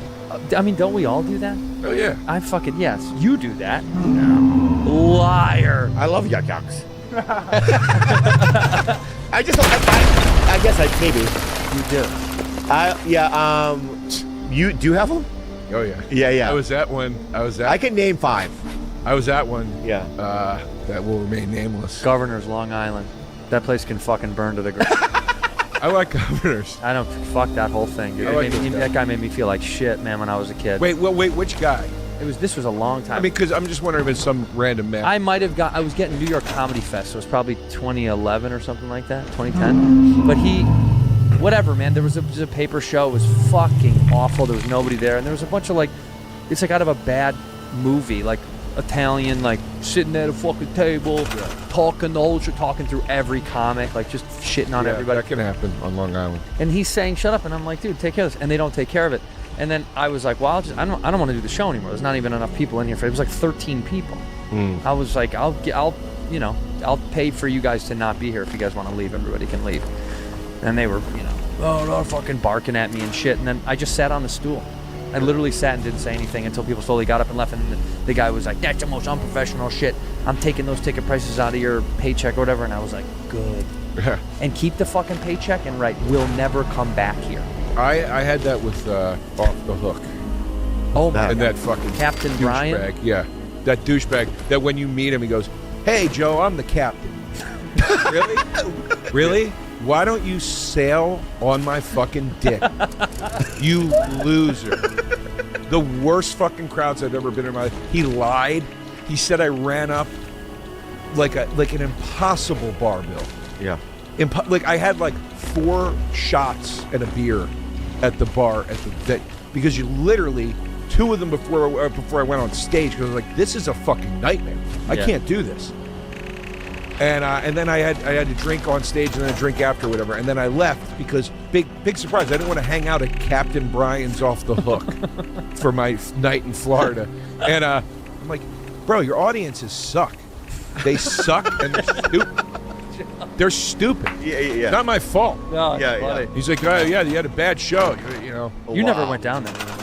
I'm mad that I was never booked. No. That's not mad I am. I don't know Captain Brian. 2 of them, right? Yeah. I want to meet Captain Brian. I don't know if it's 2 or if he just moved it. Yeah. Yeah, I did it one time. Fucking Jim Jeffries. Facebook was the only thing. Facebook Messenger. Oh, this is a long time ago then. Yeah. Fucking Jim Jeffries, who I was friendly with but didn't know that well. He messaged me on Facebook Messenger, and he was like, "Mate, I know you suffer from depression. I know what club you're at this." Wow. And he goes, "Are you doing okay?" No, it's a nightmare. Yeah. Don't walk out into the ocean. Yeah, I go, "It's a nightmare." I go, "Did you do well when you were here?" And he goes, "Fuck no." And he told a story to me that he walked the entire crowd outside so he could have a cigarette. Wow. Because he's like, it was a fucking joke. A drunk lady got on stage with me the last show and tried to wrestle the mic out of my hand, and the staff did nothing. I was screaming at the fucking staff. Yeah. And then this is my favorite part. At the end of the weekend, they go, "Would you sign your headshot?" What are you gonna? Yeah. What are you gonna do with it? Yeah. You gonna put it up above the lobster? It did have a seafood bar in the middle of the room where you're performing. No, really? I'm not. Yeah, kidding. You went to Captain Brian's too? Yes, I did it. I told you I did it one time. Wow. Everybody does it one time. Never even did it one time. That's how sad my fucking shit. I don't even know if he was there when I went down there. Maybe he was, but I went down there and I walked in and immediately I was like, fuck. People are eating dinner. It's dinner. It's terrible. Wow. I got this feeling. It was tough, man. Do you do your 45 or no? I did the time. I will say this, dude. Yeah, that yeah. does mold you when you're young and you're like, fuck it, I'm gonna grind the fuck out. Yeah. Like, it is something good about those things. Your experience was obviously terrible, but I think there's something about those rooms when I was doing them that I was like, wow, this is just gonna make me build an hour. That's also though when I was really in my I wish I was Bill Hicks mode. Oh yeah. So I went on stage and I was like, I'm doing the material and you're either gonna get it or you know what I mean? Oh, right. I didn't break out of anything. I didn't do crowd work. I could have. Now I'd be like, all right, I'll figure this out. Yeah. You don't know the trick? No. What's this trick? Make up your own rules. You make up your own rules. Do whatever. Why? Let me ask you this. Okay. You don't know the trick? Get one of the biggest podcasts in history, and then you don't have to do No, it. no. This is before. Way before. This is way before. Okay. That's somebody. insane. I don't know who did this. They made up a rule. Opener does 10-15. Yeah. Feature does 30. Yeah. The headliner is 45. You mix it up. Mix it up. Yeah, but opener does 45. Yeah. You know what I mean? Who cares? Feature does 30. Yeah. He does 10. Yeah. Mix it up. You mix it up, dude. You always didn't give a fuck. Do you remember the first time we met at the Laugh Factory in New York, opening weekend? Oh my god, that was the worst week. Yeah, and Jamie was there, Oh and my he had God. you headlining that main room. Yeah. And you... Okay, what'd I do? You 100% lit your pubes on fire on stage. 100%. I know. That I was just like, this kid's fucking wild. Yeah. And, but then we were sitting in the lobby. Remember there was like that lobby next to the service bar with the booths? Yeah. It was like basically their green room. And Bobby just was like, lighting cigs. Lighting cigs. There's no doors. It's wafting out into the customers. Jamie runs over. He's like, Bobby, yo, what the fuck are you doing? Screaming at him. Yeah. Bobby's like, Jamie, I'm so sorry. I'm so sorry. Yeah. I learned that from Dice. Yeah, then you go. He lit a cigarette at the gate at LAX. At the gate. That's insane. And he's like, I can do, and I go, you can? He goes, I can do whatever I want. And then somebody goes, can you put that out? And just stomps it. And I learned that behavior. It's not me. I learned that behavior. Okay, it's learned. It's learned. Yeah. It's not him. But then he would go away mad, and you'd be like, watch, this is going to be so funny. And you would do it again, and he would run over and scare you. You'd be like, Jamie, I'm so sorry. I'm sorry. Yes. Put it out. Yes. You'd walk away. You'd be like, this is so. You were cackling. Cackling like a little maniac. I remember I was looking at you like, what are you doing? Yeah. Well, you know what I was doing. Well, I do. Yeah. But I was. But do you know why? Because that week he made me go on the street and pass out tickets. Oh, you were barking. I was barking. Oh, that sucks. I was already on Matt TV, right? And he goes, buddy, no one's coming. Get out there. Right? And so this is like my first year or two at Matt TV. And he gives me a stack full of tickets. And now during the day, I have to just pass out tickets to tourists. What a fucking nightmare. To headline. That sucks. And then no one showed up anyway. So I'm going to smoke. So you're going to smoke? Yeah, I'm going to smoke in the club. The moral is you're going to smoke. And that club's no longer there, right? No. No, Laugh it's Factory there. Yeah. It used to be a strip club. Yeah. Yeah. Then it became the Laugh Factory. Then it became a haunted house. Yeah, you said it. What? You said it was a Laugh Factory. Yeah. Yeah. But I mean, have you been upstairs? Have you seen his collection, by the way? What are you talking about? Do you not? You've been up there to Jamie's. You know he collects clowns. Yeah. You've never seen this? No. Oh, the Hollywood one will fuck you up. It'll fuck you up. Upstairs is filled with clowns. And Wait, in like his office, you mean? Or No. Did you know this? Or in the green room area? There's a corporate office. There's a green room within a green room. You know that? Yeah. Yeah. And so I found it out maybe 4 months ago. I've been going there for 30 years. Yeah. Okay. One day I was there. I was like, so where's Arsenio Hall and George Lopez? And he's like, buddy, they're in the green room within the green room. I go, come on, I've never known about that. He goes, okay, you can come in. And I went in. And there's a whole different section where there's clowns and a whole wall of, I'm not kidding you, a whole wall of Ralphie May's t-shirt. It's just big t-shirt. Yeah. One shirt. Holy shit. Yeah. Wait, but where is it though? It's. I know that. Oh, okay. Yeah. I know. I just got invited. Let me ask you this: is there like a secret door?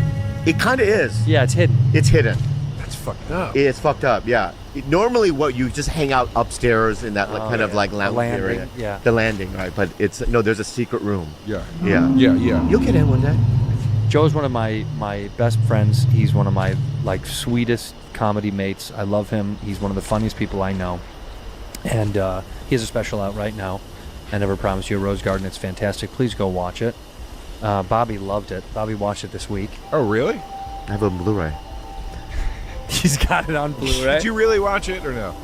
I've never seen any special. All right, yeah. He's never seen anyone special ever. He's never seen anybody else go up. I've never seen this podcast. I've never seen anything. Yeah, I don't watch anybody's. I don't read comment. I don't just do nothing. I just do it and I go home. Yeah, that's what I do. It's true. Yeah. Thank you for that. I'm very proud. It's of the so good. I already know it's good. Yeah, that's a great way to deflect. That is funny. Oh, really? No, Fuckface? How about this, Joe? No, it's good. How about this, I'm Joe? giving you. How about this, Joe? Right? Go ahead.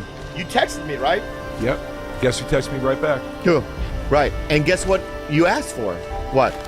Oh, would you post my special? Would you mind? And what did I do immediately? Posted it. Exactly. Yeah. So what's the ungratitude about? It's not ungratitude.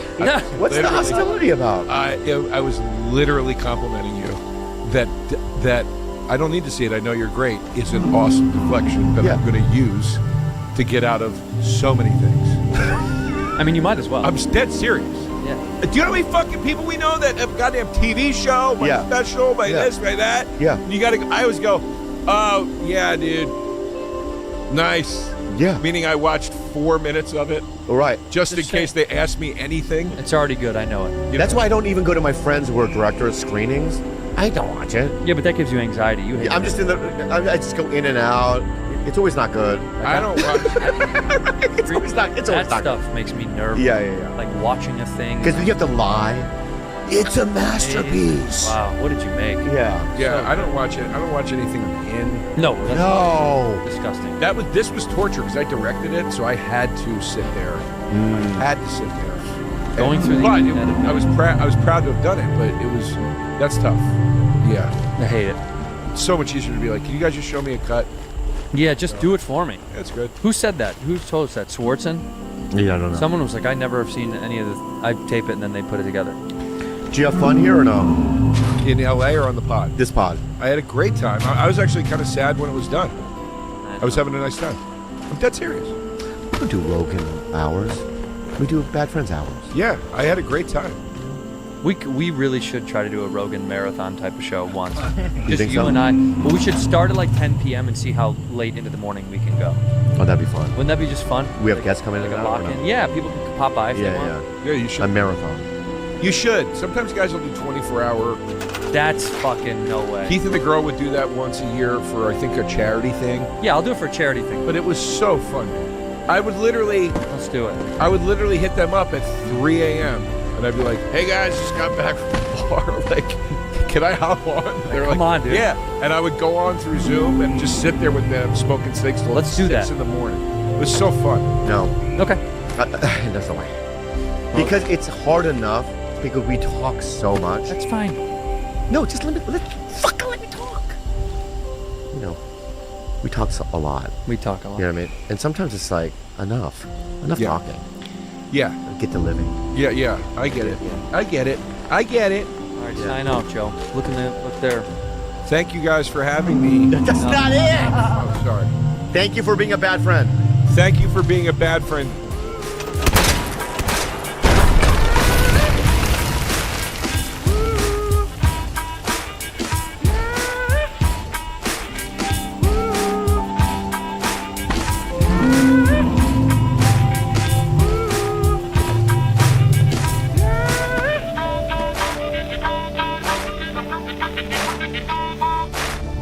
At Cox, we're always a step ahead. There you go. I'll show you. Like, before your basement became Movie Central, we made sure you'd have strong Wi-Fi, even down here. And you can rest easy knowing the price of your plan won't go up for 3 years. Guaranteed. See? He's looking out for you, and so are we, with advanced security that blocks threats on your network. Good boy. Whatever the future brings, Cox will keep you a step ahead. Oh. Just recently, they found the Pillar of Song. Whoa, broadcasted his whole confession because they wanted him to look in the camera on live national television and say what he did. They want pets to feed to the animals. What the frig? Are you serious? No. Lined it and put exposure on. You see an eye. It's 400 acres of just.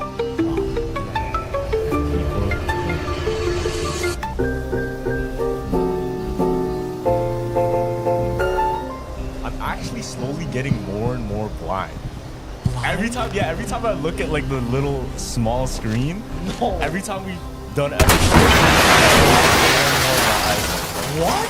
Yeah, deadass. Why? Are you on your phone a lot, or like you have hella like light in your eye all the time? Probably. I would say it started just from gaming on my Game Boy until now. Yeah. On my phone like all the time. Yeah, we're getting older. How often do you do the eye checks?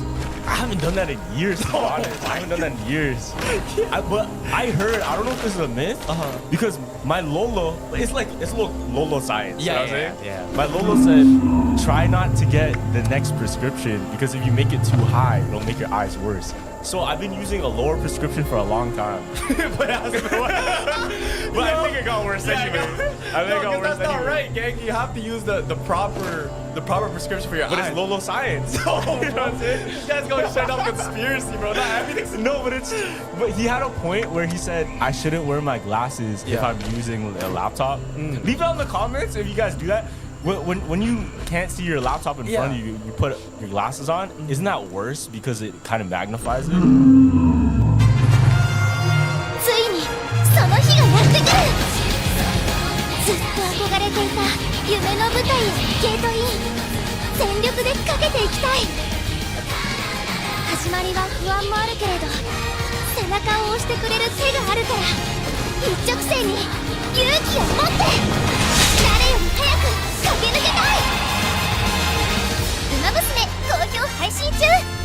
今ならもらえる。 Customize and save with Liberty Mutual, so you only pay for what you need. But I guess you can't see it all. You have to, right? Yeah, you can. I don't know. Do you know that they made an infrared contact lens?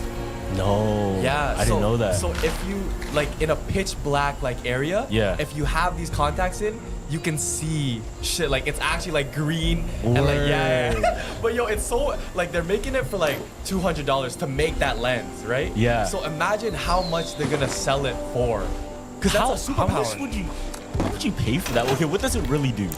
So what I read about it is it's the nanoparticle. It's no wires, no nothing. It's just a contact lens with a bunch of nanoparticles that make invisible infrared light seeable to the eye, right? And they tested it on mice already. Yeah. And then the mice were like not going to the places where there was infrared light because they could see it. You know what I mean? So, and I seen too that infrared light actually passes through your eyelids. So It even, does. Yeah. So even with the lenses on, you can see signals with your eyes closed. Yeah. That's what's crazy. That's what's crazy. That's what the military uses. So you know in those COD missions. Oh, where, for the thing. Where they see the laser, but when they take off the it's gone. Yeah. So they use this machine. I think it's called a PEQ, a Yeah. PEC, and then it like detects that like laser. Yeah, it has like a laser, but you can only see it if you have the night vision on. Yeah. Or if you have the infrared like seeker. That's on. fire. I'm not gonna lie. You know what's sick too? You know how there's like the leg extension thing? Oh yeah, when you can chop your leg off and then you put You insert more bone and you can grow like 6 inches, right? Yeah. So I was watching a movie, and this is so interesting, right? Okay. This is so interesting. Leave in the comments what you guys do. But let's say you were dating somebody. Okay. I guess it's different for a girl, because in the movie it was a girl. I was watching the movie, and she saw after they did their thing at night. Yeah. She pulled the covers over and looked at his legs and saw bruises and scarring. Okay, that could mean on, anything on the though. shins, right? Yeah, that could mean anything. No, but she recognized it for being the leg extensions that guys get in like Turkey. You know the the leg surgeries to make yourself taller. Yeah. So after she saw that, she's like, "Oh my god, How is that I a was deal breaker? bamboozled." No. This and that, blah blah. So, okay, but think about it though. Let's think What? about it real quick. Let's think about it. Yeah. Let's think about it. Would you be, I don't know, like lied? Would you feel lied to? No. Why because not? it's like, if you spend so much money on surgery, right? Like guys get hair Transplant? and stuff like that. That's not But bad. the leg thing is kind of crazy, Okay, though, wait, no? but did she know him before the leg? Like she, No. Oh, then you're blessed. If you knew him the short version, I feel like that makes it better. does it? Yeah, because you like him for him, not because of how tall he is. No, but no, that's not a deal breaker at all. I'm Okay, not so gonna in the lie. movie, he showed that how tall he actually was I think like 5'6". 5'6". Yeah, Okay. and he went to what? He went to 6 feet, Oh, like that's 6'1" or blessed. whatever. Yeah. That's like investing in yourself. Okay, imagine No, that. hold on. Okay. But from a girl, like we need girls to tap in here. Yeah. Because I would feel bamboozled if I was a guy like, yo. But the surgery has already been done though, so it doesn't really matter. That's him. Like what you're getting now is me. Like I guess so. Yeah. So say I go to the gym, right, and I get jacked, right? That's me putting it and investing in myself. Oh, you're gonna be bamboozled because before I was not like jacked. Ah, it's so hard to say, bro. It's so hard to say. So say I got a nose job, right? And I was my biggest insecurity was my nose, but before you didn't know that. So now like I got a nose job, I look good. I guess it doesn't matter. It doesn't matter. I guess it doesn't matter, but it's like, I would feel kind of lied to. I would feel like deceived. I don't think so, gang. I don't think so. Say a girl. I don't know what the equivalent for a girl. That's why. No, say a girl got like like a BBL? Yeah, a BBL or like fake titties or something like that. And then you found out after that they were fake. But whole time I feel like you can tell. That's different. That's No, different. With a it's guy not like being tall, No, I feel a like good that's BBL. but I feel like that's a different one. Cause being tall is like a superpower, no? Okay. Is it not? No, not really. Cause the way they explained it in the movie.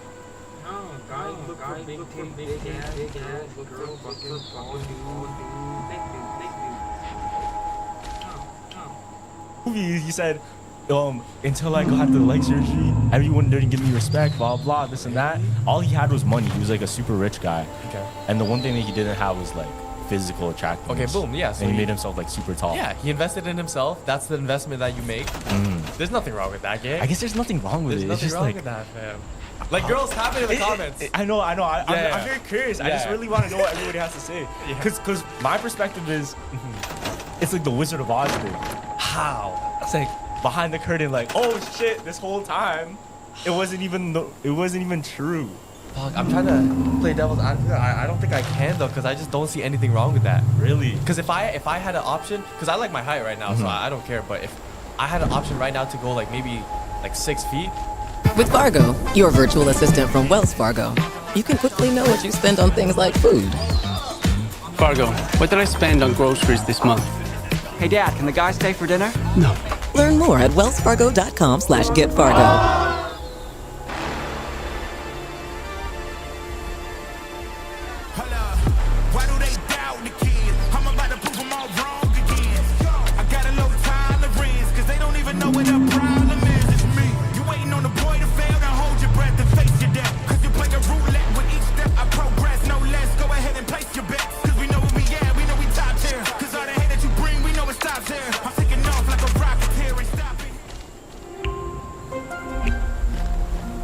Why not? You know what I mean?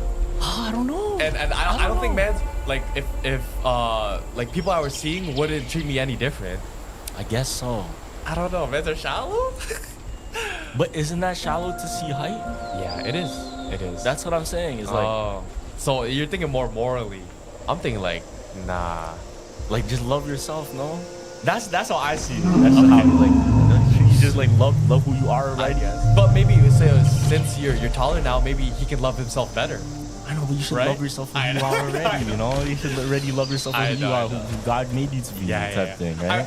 I remember you asked me before. He's like, would you ever get tattoos? And then my response was always like, oh, Lil Baby doesn't have no tattoos, so I'm not gonna have tattoos. That's like my inside joke. Because Lil Baby's like, oh, I will never get tattoos. I will always stay thick. So did you see Lil Baby's tattoos? He has tattoos now? I didn't know that. Bro, he has thigh tats. This whole time? Yeah, it's like the ugliest like thigh tats, and he wore shorts, so he looked like people were flaming in the comments. Like his first tattoos were thigh tats, fam. Like girl thigh tats. Really? Let me see. Like, is it bad? It's bad, bro. No, some people were saying like gangstalicious, man. It was bad. Hold on, let me show you. Oh my god. Wait, actually, those are real? Oh my god. No. Is that yes, actually real? bro. Yes. What does this say? 108, baby. Like where he's from. This isn't real. No, that's real, fam. It looks like popped out- Sharpie. Fam, he popped out in Daisy Duke's first concert, and he started singing with the leg tats. No, this isn't that. It's real, fam. This is marker, fam. No, it's real. It's real. Are you sure? Yeah, his legs are just mad shiny in that pic. It looks like a bad marker. I know. Like even if you were to do with a Sharpie, it looks bad, man. I'm pretty sure people can draw it a little bit better than that. It No? was definitely fresh. That's why it's like it looks shiny. Oh so he my had the. God. He had Is he the on tattoo- tour right now? Yeah. Well, that's why everyone like he's on the tour. His first day out, like he was wearing those short shorts, and then everybody was like, "Wow, he finally got tattoos." That's a media stunt right there. No, it's not. That's a media stunt. It's making How? everybody want to see it for themselves. Like, no way this is real. So they go out in person, buy a ticket, just to see if it's real. Don't you market it. Not gonna lie, this movie got to show here. Yeah. I'm actually curious. Are those like that? No way you're paying $1,000 just to see if a man's tattoos. No, I'm not paying $1,000. Like, what's a ticket? Yeah. Like 100, 150. Okay. To hear a freestyle and to see his like that's Okay, what's worse? Seeing paying to see a man's like that, or Shout out my label, that's me. or getting on the same tattoo as another man because you were inspired. Oh, I had a funny. Yo. Okay. Wait, this is even crazy. Okay, Ready? yeah. I really wanted to get like the Serenity Prayer. Serenity prayer. God gave me serenity, yeah. wisdom, and courage, right? Okay. But if I get the tattoo Courage and my boy's name is Courage. Oh. Is that what my son? That's sus. No, that's sus. Because I was gonna get Serenity, Courage, and Wisdom. But if I get Courage and my homie's name is Courage. Oh, no, you can't do and that. I get it tattooed on my arm. That's crazy. Oh, you can't do that. No, you can't. But that's like the craziest, like, of course, like that. Like, Courage. That's a nice tattoo. Yeah, though. Courage is a rare name though. Like I don't know rare, a lot it's of rare, man's exactly. named Courage. But the fact that one of my homies' name is Courage, I can't get that tattoo. And you link it too. Yeah, it's a close homie. Because when you dap him up, you're like, yo, that's kind of weird. That's kind of weird. That you got my name. My arm. No, you can't do that. That's lock off. That's crazy. Nah. Okay, what was your question? If what's worse, getting another tattoo that you're inspired, so you get the same one, or seeing Lil Baby's paying a ticket to see another man's tattoos. No, that was just a joke. I'm not seriously gonna do that. There's no way. There's no way. Oh my god. Oh, have you heard the Garth Brooks theory? Garth Brooks. Oh, you heard about it, right? How he's like some serial killer? Yeah. So Garth Brooks, when he's been on tour, almost every single tour location and tour date lines up to a missing person. Crazy, case. Or multiple. Yeah, that's actually. They make lists and they're actually looking at exactly where these people went missing. Then, almost every single one happened very close to the date of his tour when he entered the city, and within 1 to 2 miles away from the stadium where he was staying. Now, it gets even deeper, right? Yeah. So there's somebody that really looked into it, even before he became an artist. Yeah. And he looked into what he was doing, even as a student. So they found he was at a college. Yeah. And there was a girl that went missing. Okay. And people are speculating that was when he was in that college and she was in his class. Now, what's interesting, he moved to a town, I think he moved to Nashville actually. He moved to Nashville and he started working at this boot barn.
Why does it always have to end?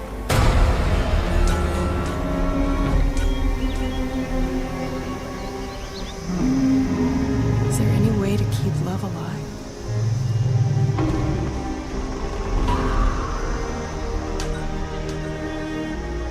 Do I even know this man? Is it his face I see? When I close my eyes.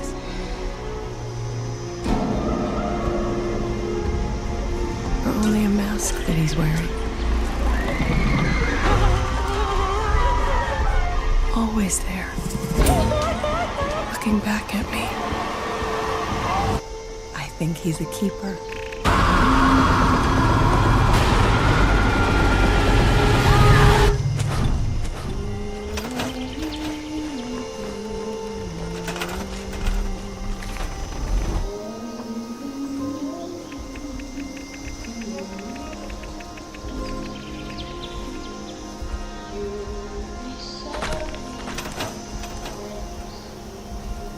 Why does it always have to end?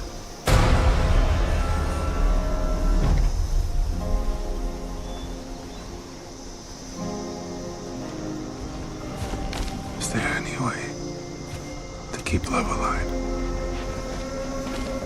Please. Do I even know this woman? Is it her face I see when I close my eyes? Or only a mask that she's wearing? Always there, looking back at me. I think she's a keeper.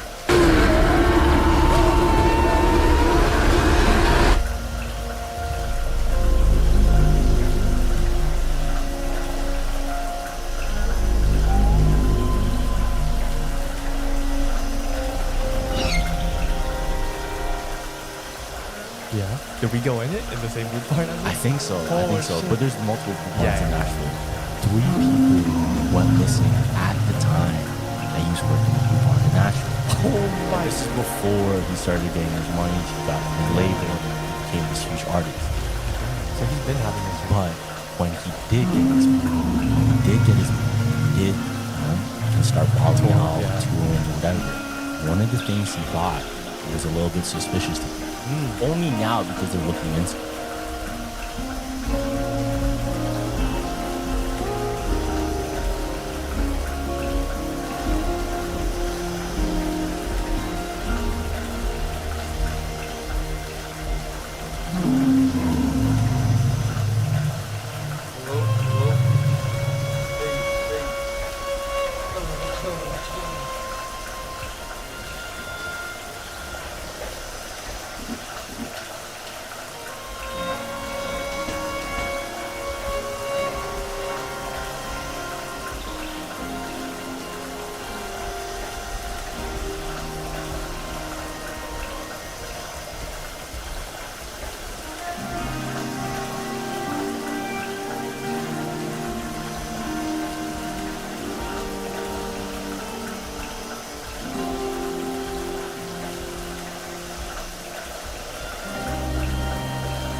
into it. What was it? So one of the ones was a huge house, right? One of those was a huge house, and everybody's gonna buy a big house. But they have a big backyard. So It's just really, show really the big. bodies in it. So people are speculating it's like the classic serial killer. He's burying the bodies underneath the Under the house, floorboards yeah. or whatever. That's why the police can never find him. But one of the other things that he's wild.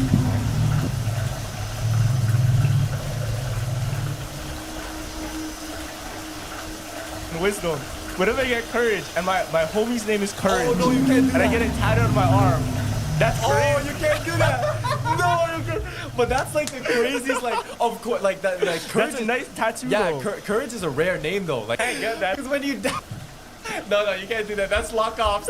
That's crazy. No. Okay, what was your question? If what's worse, getting another tattoo that you were inspired so you get the same one, or seeing Lil Baby's paying a ticket to see another man's tattoos. No, that was just a joke. I'm not seriously gonna do that. There's no way. There's no way. Oh my god. Oh, have you heard the Garth Brooks theory? Garth Brooks. Oh, You heard about it, right? How he's like some serial killer? Yeah. So Garth Brooks, when he's been on tour, almost every single tour location and tour date lines up to a missing person. Crazy, fam. Or multiple. Yeah, So that's actually fun.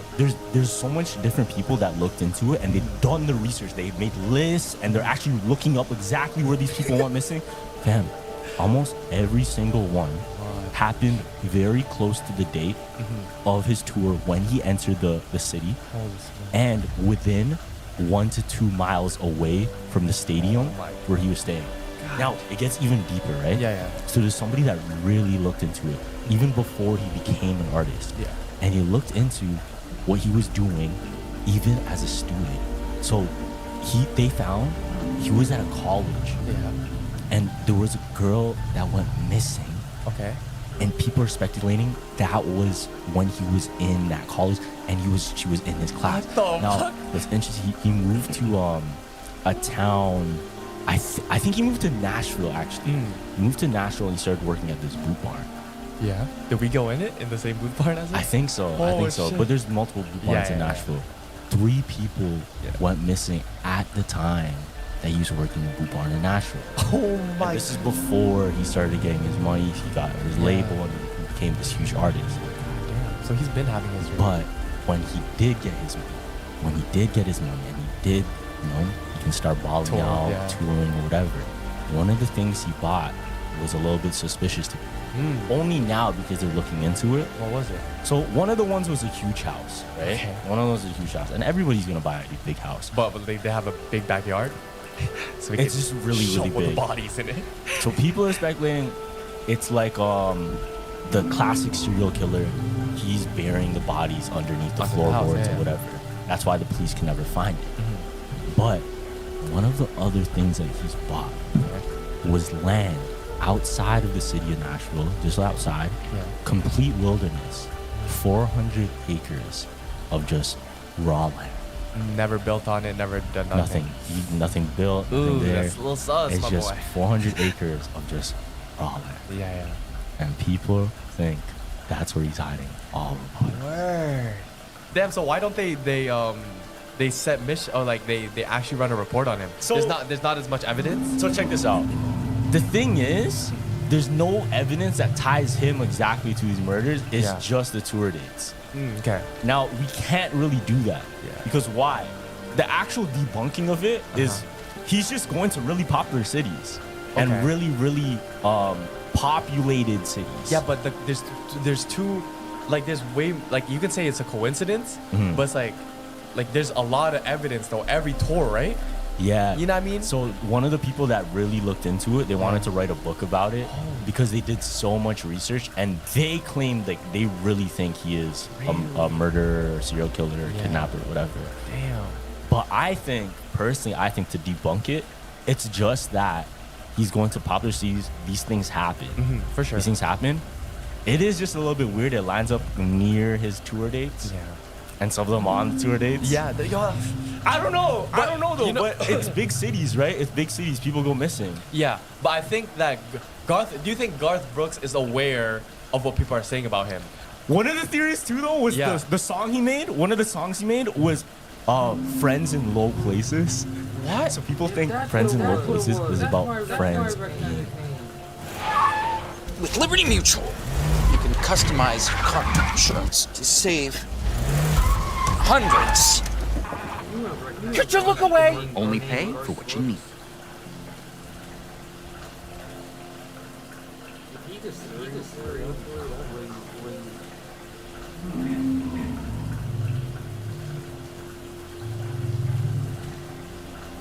That would be actually.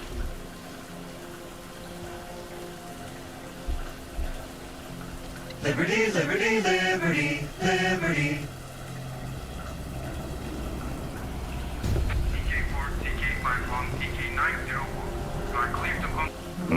Yo. That's Mon. No, that's the drunk uncle.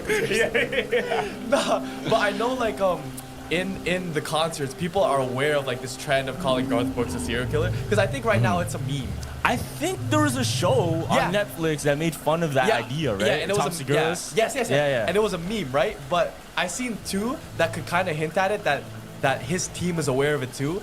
When some people put posters up and it says like it trolls him. He's like, Garth Brooks, are you a serial killer? Stuff like that, and it would pan away. And I've seen other posters where it says the missing the person, right? Like that was missing in his last tour. Yeah. They would put it on a poster and put it up to troll him. But the camera would flip right away because it's like they know. Yeah, of course. Like nobody wants that bad publicity on him.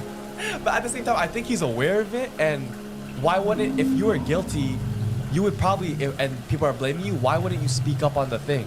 Why is it never addressed? If you weren't guilty, you're saying? Yeah, if you weren't guilty. I think if he says something, it's just putting attention to it. That's why.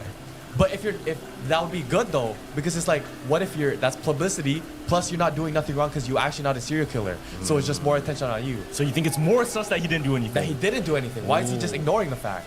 That's a great point. Yeah, man. I don't know. If you lie about something, you're gonna want to ignore it, fam. You're not gonna want to bring it up. I'm a pathological liar, gay lad.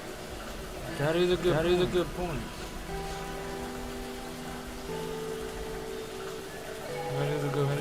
Notice things. I noticed nothing has changed from the last year when we were in your room to now. Oh my gosh. But I don't know if yeah. Because I want to like look into it like that. Yeah. But I really think it's just big cities, tours. And if you were to do that with Travis Scott and look at like tour dates, there's definitely some missing people. Yeah. Just because they're big cities, missing people in big cities. Yeah. So right? do you think those like artists, they're not doing it just to, you know what I mean, serial kill, you know? They're doing it for like energy purposes, like, oh, maybe on tour, blah, blah, blah. And you're low on energy like that person in LA. So you're like, oh, let me just go around every city. I need more energy. If you want to put it to a spiritual thing too, it could be, that's scary where when that person's there, bad things come with them. Yes. That's what I'm saying. Yeah, that's what I'm saying. It could just be an energy thing. It could just be an energy thing. Oh, you know how Matt Rife? Did you see the picture that he posted? Yeah. There's a reflection in the back. Yes. I was gonna say because I thought you said the doll was looking at him. It was, but if you actually outlined it and put exposure on, you see an eye. Yeah. Right. And then I went down the rabbit hole. Right. I'm like, oh, is it just because it's in the case all the time? And it was like, yeah, that's true. Because another person, when they visited, they took a picture. Also, they saw a face with like a body. Oh, that's and wild. I was like, yo, mad spiritual shit, bro. Okay, so are we gonna go to the? No. You don't want to do it? No, yo, I see, this picture saying that there's already demons in there, bro. No, I'm already scared to bring a EMF reader to the airplane, man. Like, what would it take for you to consider a place haunted? Like, okay, what would you have? Because for every reason, any place you are could have spirits. Yeah, for you know sure. you know how they say that, right? Like, there's good spirits and bad spirits. Every single place. Yeah. So what would it take for you to be like, damn, this place I cannot deal with because this is haunted? Like, let's say one thing weird happened to you. Yeah. Let's say you're sleeping in your bed one day and then like the cup fell by itself. Are you really gonna freak out and move out? No. Realistically, you're not. I'm not, but it's a worry though. That means, let's say it happened once and you're like, okay. Okay, yeah, cool. Maybe like a door slamming. Yo, anything. But it has to happen more than once. Yeah, it has to happen. It has to happen repetitively. But also, if I have too much bad nightmares, like over and over, then I'm gonna start thinking like, oh, is this shit haunted? Because I'm getting the same shit every day. You know what I mean? Yeah. So it has to be a pattern. But the cup falling off the thing randomly will already scare me. I'm already gonna think the house is haunted. I feel like the only way I would be truly scared. Yeah.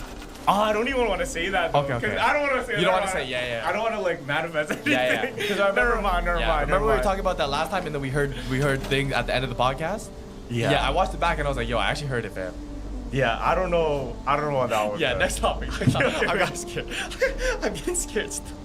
I don't want to manifest that shit. Just because something that could happen like that. Real shit. You know what I mean? Bro, because we're planning to move this studio downstairs. And Gavin put up a good point. Yeah. If we put something in the basement, let's say we're going to record ads. An ad. Mans would be kind of scared by themselves. Yes, 'cause bro. it's a basement. Yes. And I don't know what, like when we moved in, at the corner of the basement was a rocking chair, fam. And I'm like, yo, we never moved that rocking chair until a man did. So I'm like, yo, what if that was like, I mean, you're not supposed to move that furniture. It was surrounded by water bottles and shit. I'm like, yo, I just know not to go there. Okay, what if one day you're just sleeping and then the rocking chair's in your room? No, okay. Oh, did you plant that fucking Labubu? Or the Nah, you did. I knew it. Because I woke up. Oh my Yeah, god. that's what I did. That's what I did. Yeah, I was looking. But first thing I did though, Just I a looked for a joke. camera.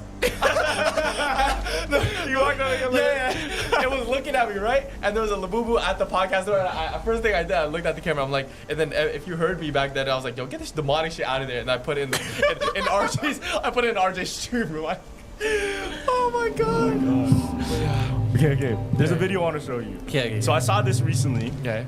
And you know the song Stairway to Heaven? Yeah. Like, isn't that like the Unforbidden Riff or something? Yeah. So Stairway to Heaven, that's a song that's kind of banned in guitar stores. Yeah. Just because so many people know it and people play it, it's just like cursed. Like, bro, don't play that. I guess. Everybody plays it. Yeah. But what I didn't know, and they found this out long time ago. Okay. They found this out a long time ago. If you play Stairway to Heaven backwards, you hear messages. What? Talking about Satan, talking about the devil. Really? Yeah, and it's dead ass so clear. Yeah. It's almost as if they did it on purpose. What? Here, listen to it. Let me see. It's so weird. Oh my god, we have the footage. ついにその日がやってくる。ずっと憧れていた夢の舞台へゲートイン。全力でかけていきたい。始まりは不安もあるけれど、背中を押してくれる。 I can't. First we'll hear a little bit forward. It already sounds Listen. Your stairway lies backwards, it says, because I live. Isn't that clear though? Oh, it's kind Is of. that- I'm not gonna lie. That's clear. Yeah, that's like the thing we did in the when we had the headphones on. Yeah. It's not clear, but like it's clear. You know what I mean? You can hear the words. I Okay, love it. check this out. There's a few messages in here Okay. Backwards, it says, Calling you to join him, right? Oh. Listen. The Lord turned me off. Oh my. Isn't that crazy? It's so clear Wait, though. keep It's so playing clear. it. Next one. forward, it says, and it makes me wonder. Whoa. No, okay, no, that's that one's- clear. yeah, that one's okay, right. Okay. Now, there is an There's no escaping it. there is an escape, and that's Jesus Christ. Yes. Look. Amen, brother. Don't be alone there. It's just a sprinkling for the baby. And then listen. It goes backwards. Too fast you can go by, but in the long run, This is backwards? No, it's forward. Okay. time to change the road you're on. What forward is talking about the two paths you can take.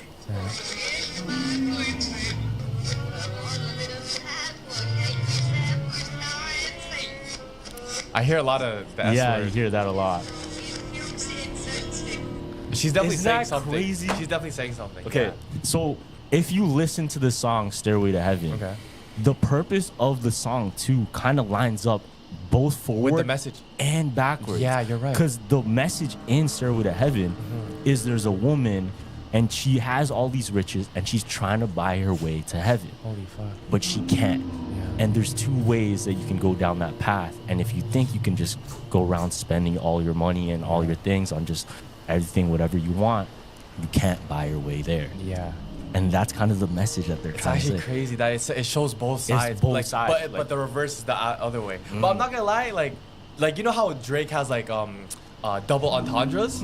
Like this is just like, yo, this is art, fam. I'm not gonna lie, like It's art. No, it's if so they art. did it purposely, like, oh, if you reverse That's the song, genius. fam, That's that might be actually the genius. greatest song ever recorded. Led Zeppelin is considered one of the greatest artists of all time because almost all their music, you know, the yeah, that's Led The Zeppelin riffs and too. stuff, yeah. Yo, they're all Led Zeppelin. Yeah. And they're all in movies, and it's so iconic. So I think straight up they did that on purpose. Bro, it's so, but like how, yo, the thing is like you need words. If you're doing it both ways, you need to find words that actually in reverse also mean this. But they which can is do crazy. that though. They can How? do that, fam. They don't have ChatGPT. No, back in the day, they literally just reverse it. Oh my They play it forward and reverse it. Holy And shit. I saw this one video of Yeah. this kid, and he's on the spectrum, right? Okay. But anything he hears, he'll be able to say it forward and backwards. Oh. Even if you record him and play the video backwards, Yeah.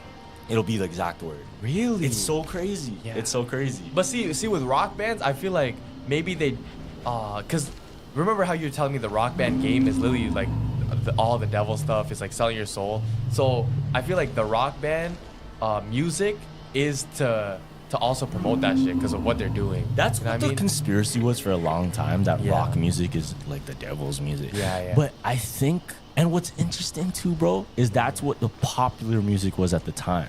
Yeah. So as sad as it could have been at that time, and then now it's changed because of what's the most popular music. Yeah. It always switches, it always changes. But I think just in general, Yeah. it has to do with influence, Yeah. popularity, and what people are willing to brainwash themselves with, and always play it over and over in their head. Yeah. Or listen to. I was just gonna say, like, what if like they ran a test and they got like 5 people, right? From their birth, they only played them a certain genre of A music. certain genre of music. That would be so So it interesting. would be rock, jazz, Classical. country, classical, and then like Reggae. hip-hop. Yeah, reggae or something like that. Yeah. Like, would it be different? Like how they act? Like would a person that only listen to rock be just mad aggressive? They don't believe in God. Like they go straight to like the other side. Like, you know what I mean? Because at the end of that's propaganda, right? Because it's lyrics. Yeah, though, it's right? propaganda It's like that you have to believe in. Because it's in the same way if you're always listening about gang banging, shooting, and That's you why know, that's violence. your environment. Yeah. That's the world you live in because that's what you always hear. You're Exactly. feeding yourself. And if you listen to something else, if you listen to, who knows, like even in Asia, some people just listen to instrumental music. Yes, 100%. Just straight up instrumental, and it just sounds of nature. Yeah. So, and you can definitely tell the different lifestyles in even the pacing of their lives. Yes. The pacing of their environment. It's like they're worried about what actually matters, not all of the noise. Right? Yeah. Because in the rap lyrics, it's telling you money, cars, bitches. You know what I mean? Mm-hmm. But the nature person, they live a slow life. You know what I mean? Boom, boom, boom. You know what's interesting, and I kind of bagged. Yeah. They're not selling us solutions. They're selling us problems that we didn't need to have. That you think you want to have. That's true, yeah. Right? Because I see these artists, I'm like, yo, they have hella money, they have hella cars. Realistically, I don't need that. But it's actually problems. Yeah, I don't need that, fam. Okay, you get a fancy car. Okay, boom. What now? What do you? Yeah, some people have to pay off that car. Some Yeah, people have to do things to get that, right? Now, instead of putting in an idea that these are things you really need and need to survive, 100. fam, nobody talks about the actual necessities. Everybody talks about the stuff that will give you more problems. Instead of men's talking about water, men's are talking about, oh, we drink Hennessy every night, we drink liquor every night. You know what I mean? And what That's does just that a problem, do, bro? That's just what a does problem. that do? It just Yeah, makes yeah. you worse and worse and worse. I know.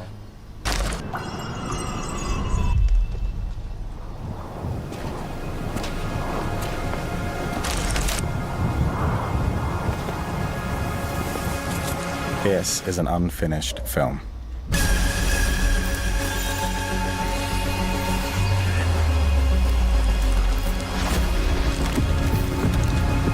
You can take over as director if you like. There are some scenes missing, but that's so you can try out some of your ideas. What are these guys running from? Is it like zombies? Or the cops? Or are they trying to save someone?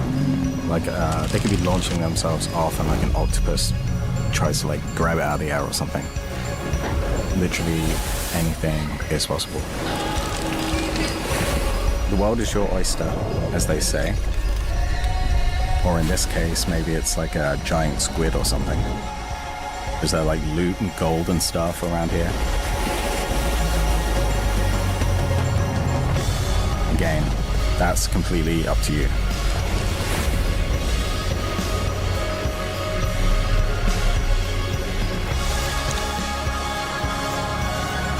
Oh, maybe there's a town right there in the background that's like pink and glowing instead of a city.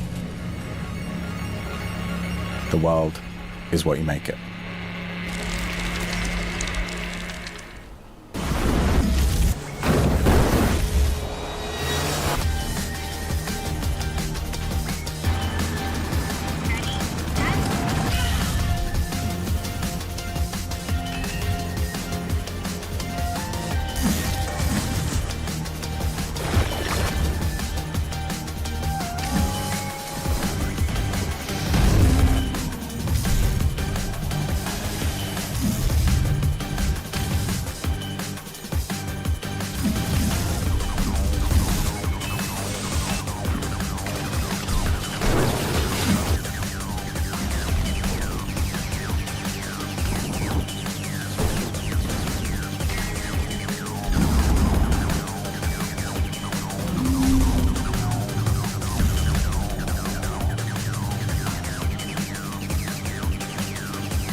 But we celebrate it because it's edgy.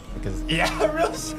So when I started this podcast, it seemed like I had to figure it out all on my own. Scripts, setup, filming schedule, and logos. It was super overwhelming for both of us, and every day seemed to introduce a new decision that needed an answer. So when you're starting off with something new, it seems like your to-do list keeps growing every day with new tasks, and that list can easily begin to overrun your life. Finding the right tool that not only helps you out, but simplifies everything can be such a game changer. And for millions of businesses, that tool is Shopify. Shopify is the commerce platform behind millions of businesses around the world and 10% of all e-commerce in the US, from household names like Mattel and Gymshark to brands just getting started like mine, Pretty Boys Track Club. So get started with your own design studio with hundreds of ready-to-use templates. Shopify helps you build a beautiful online store to match your brand style. Accelerate your content creation. Shopify is packed with helpful AI tools that write product descriptions, page headlines, and even enhance your product photography. Get the word out like you have a marketing team behind you. Easily create email and social media campaigns wherever your customers are scrolling or strolling. And best yet, Shopify is your e-commerce expert with the world-class expertise in everything from managing inventory to international shipping to processing returns and beyond.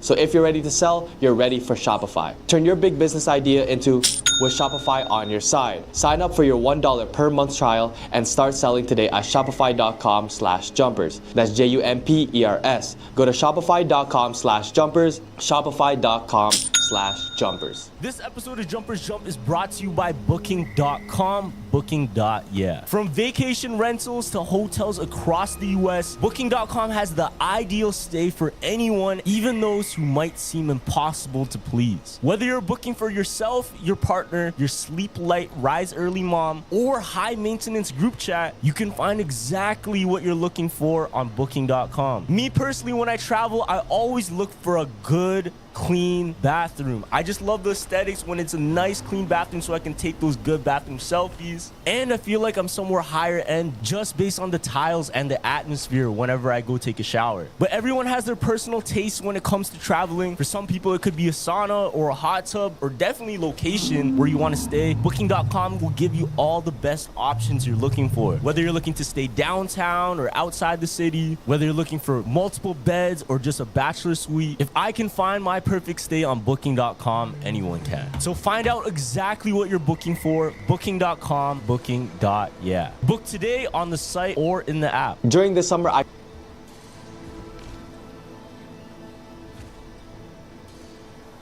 I got really busy with plans, and sometimes all I've got is a couple minutes. So Factor helps me eat smarter with tasty chef prep meals that are dietitian approved and delivered right to my door.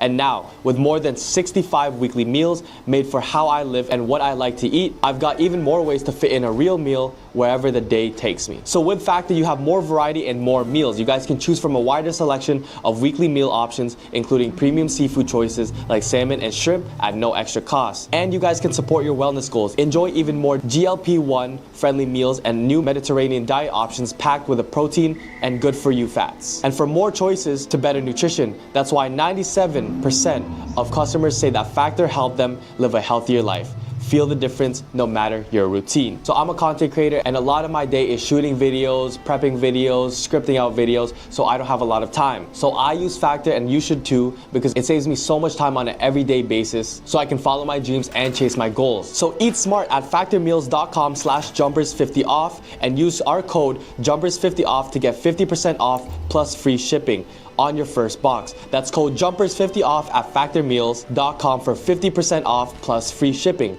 Get delicious, ready-to-eat meals delivered with Factor. So if ED is getting you down, you need Hims to help get your confidence and other things back up. Hims provides access to treatments that can help you stay hard and last longer, so you can be ready wherever the mood strikes. Hims is changing men's healthcare by providing you with access to affordable sexual health treatments from the comfort of your couch.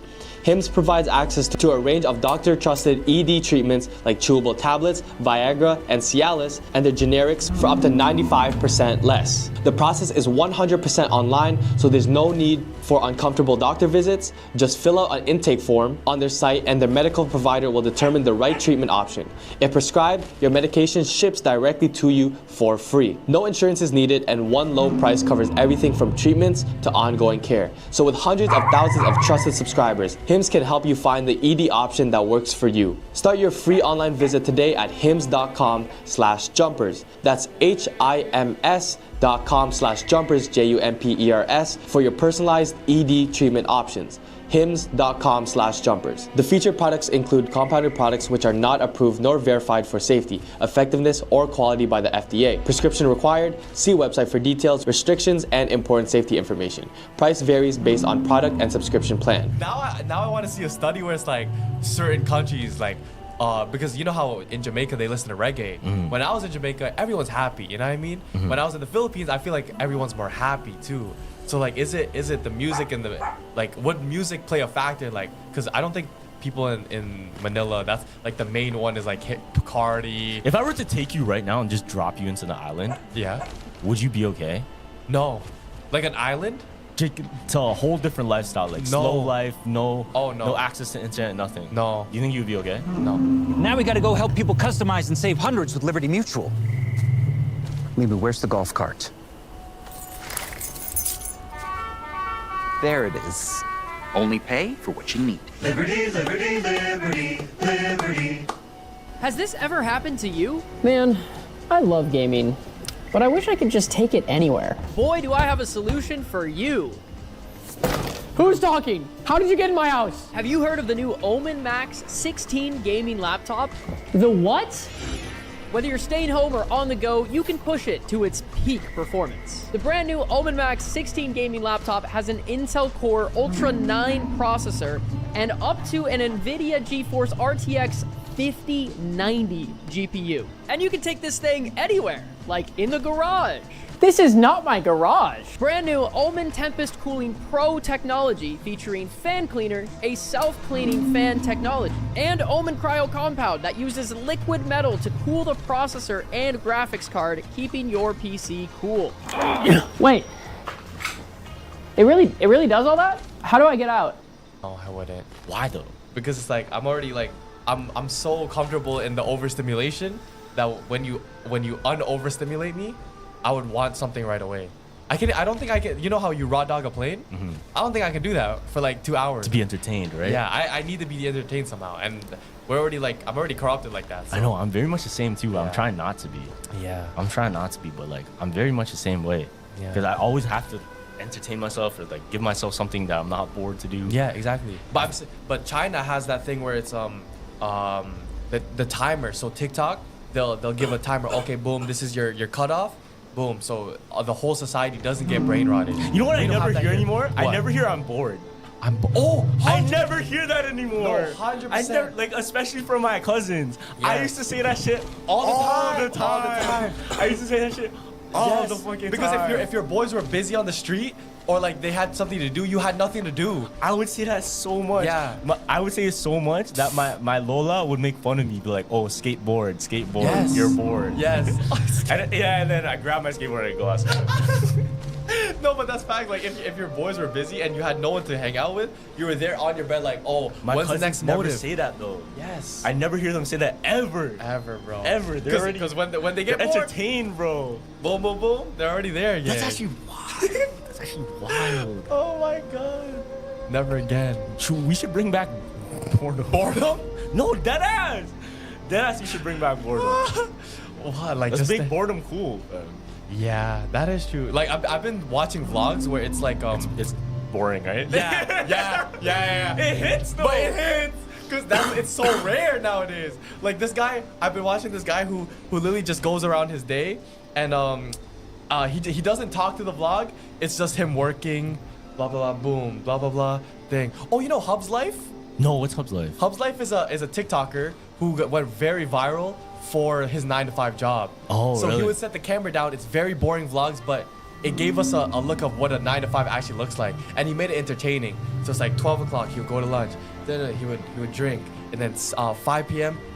You make himself dinner and then watch.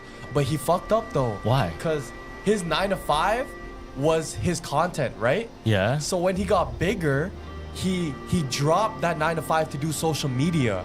Oh, Yeah. and people don't want to watch it. So now it's like we only watched you for your 9 to 5 because it was so entertaining to us. What do you mean you want to do social media? Like this is your That was social his media. social media. So fam, like he's on TikTok live saying now like, oh, I quit my job. Like can you guys give me gifts? And I'm like, fuck, he threw it all the way for Because that's some what people fake- wanted. Yeah. Oh my god. Man's gotta be smart, bro. If that's your content, you'd never drop it. Oh yeah, that's so true. Oh my god. Well, I remember there was a guy that used to live at his office too, and he used to TikTok it. Oh yeah? He used to live there and document it. But he Really? would never like show his coworkers that he was living there. He would just pretend to work really Wow. late. Yeah. This guy would straight up work since the morning. Yeah. Work, wait for everyone to leave. Where would he Say sleep? bye to everybody. Yeah. He would sleep under his desk. Oh, And he had one of those cubicles that were a little bit more private. Yeah. He had a pillow and everything. Wow. And he would put a schedule. Okay, I'm gonna go to sleep at this time. Yeah. Take a shower in the bathroom, and he would, sink shower, blah blah. Yeah.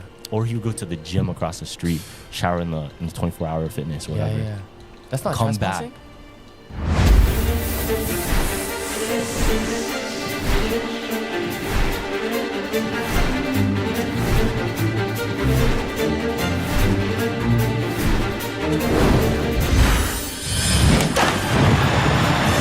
I don't know. I don't think so because he works there, right? Because he works there. Yeah. But what ended up happening, he started going viral. Oh no. So when he started going viral, his coworkers started seeing it. Eyes are on it. And then he got fired. No. So now he has no money. He has no and money, no place. Holy shit. Yeah, man. Oh, yeah, you know, I used to be so broke that I used at Ryerson, right? I had early classes, and and to save money, my dad would drive me at 6 a.m. to his workplace. Oh, and you would stay. Yeah, I would stay there, but I would be on a chair. I just just work sleep. like this, fam. But you had a 7 a.m., right? Yeah, 7 a.m. That's not that bad. Yeah, but like still 6 a.m. I still needed a nap, bro. It was bad. I heard stories of people sleeping for 8 hours before an exam. Oh, yeah? Because they're studying in front of like the exam place. And they would just sleep there overnight and then just wake up and go straight to the exam. It's never because they're commuters. Yeah. And then they would have to take like transit there, transit back, whatever to get there. Yeah. By the time they get home, they don't want to go home because their parents would stop them from studying because they have to do chores or whatever. yeah. So they stayed out there and thugged it out. Word. I also seen a story where some guy stayed at an airport for mad long because he was just, and like people saw what he was doing there, but they just let him go. I don't know where it was, but it was a certain airport. But I seen pictures and it was like a homeless person lived like literally like all the, when a homeless person has everything around him because like he has nowhere to put it. he was just on a bench like that for many years, but the airport just let him rock though. Yeah. Yeah, that's there's a movie like that. Oh, there is. It's called Terminal with Tom Hanks. Maybe it was based on that then. Yeah, so this guy, I think it's based on a true story. Yeah, no, I think that because that was such a big story that I read about. Pretty much Tom Hanks' character in the movie. Yeah. His country went to war with another country. Holy shit. A civil war. Yeah. Happened, broke out, and then he got stranded because there's no flights that could go back home. Yes, that's exactly what So happened. he stayed, and he was straight up living in the airport for however long, and the airport couldn't do anything because they couldn't deport him. Yeah, that's what I'm Because there's no way he's gonna get back home. Oh my gosh, yeah. So he was living in the airport. He was in a limbo of just walking around the airport. He used to eat crackers, the free crackers, at the food court. And ketchup because they're free. Yeah. He used to eat that, and he was just stuck there. So he ended up getting a job, I think, somewhere with the airport. And then he because started you're making there money, anyways. And they give him like food vouchers to eat. Yeah. And he started getting like Burger King every day. Yeah. But he made a bed out of the, those benches, because they didn't have a proper place to stay. Fam. Sadly, Yeah. I'm sure if that happened today, they would just give him a hotel. Yeah, 100%. But back then, I don't think they would do that. Yeah, back then they were ruthless. Yeah, what was that flight? I think it was the LA flight that we were homeless for like 8 hours in the airport, fam. 12 hours. 12 hours. Oh, It was my half a day, goodness. fam. Fam, yo, what I tell you, like we had, there was a bench, right? Where it was curved. So You had to sleep in an S. You had to sleep S way, right? And I'm looking at Carlos. He's trying to maneuver, and Josh is sleeping on like a hard surface. Like it was bad. We were dead ass. We had only like 2 food vouchers the whole day. Oh my god, Bro, yo, it the was airport bad, is wicked. This guy was ready to drop so much money. I was ready to crash out. Oh my god, I was ready to crash I'm like out. a hotel room, and I'm like, and Josh looking at me like, yo, okay, if Carlos goes, I'm not going. I'm holding this chair. Oh my god. I needed to sleep, Yeah, bro. yeah. Because even before that, we stayed up for our flight. Yes, we always do that for some We reason. stayed up for our flight just so we would have missed the flight. Yes. And then we had extra time, so we had a whole another 12 hours to just be awake. Like, Yeah. no, we gotta sleep. It's crazy. Okay, Crazy. I have this story because man. So I don't know if you heard the story about Otto Warmbier. No. never heard of This it. is oh my god. This is the reason why you don't steal in Korea, and he almost got away. And because what do you call this? His trip, I think he was there for. He's a college student in America, and he went there to like do adventure groups. So he would like link up with Korean children, I think, and just do like adventures with them, right? Yeah. So trip was going bless. He goes into the airport and he gets stopped, and he's Why? like, why? Like I did my due diligence in this country. Like I'm about to go home, right? They said, let me see your backpack, fam. He stole like a propaganda picture, and this was an NK. You know what I mean? North Korea, they don't play it around like that, right? Yeah. In any other country like America, if you steal a poster from your hotel, you can probably get away with it, But right? there, everything is Everywhere, everything right? is of value. Yes. So what they did, they literally put him in handcuffs, and they brought him to like a court right away. Oh, really? Yeah, and they broadcasted his whole confession because they Oh, wanted shit. him to look in the camera on live national television and say what he did. Like, it was really humiliation. Yeah. Bro, it was so bad because this video went viral when I tell you he was like crying. Is he still alive? No, look, like I'll tell you, it's a Oh crazy. my God. It's a crazy story. Hold on. So boom. That's so It was an crazy. hour of him like crying, like I will never do it again. I will Yeah. never. Fam, after that meeting, right? It was an hour of him confessing. They said, okay, for you to go, we need 17 years of hard labor in Korea before you God. did. Yeah. So that's what he's doing to this day. No. Plot twist now. What happened? Plot twist. He does 17 months of work, right? Yeah. He goes under a coma under unknown circumstances. Oh my God. Then, mans in Korea say, oh, you're allowed to go back. You're allowed to fly back to your country now. Yeah. Because you're in a coma. Boom, he gets back to his country. The doctors say he's in a vegetative state. Oh, like, shit. he's almost about to die. Fam, he gets back to the US. 3 days after, passes away. Yeah, of course. No Like, doctors say like, oh, what's going on because it's unknown. But you know what I mean? There's theories going around like we already Yeah, know. they've already done every single torture imaginable to him. Exactly. Bro, You know why they did that? Why? To make him an example of people that would want to mess with North Korea.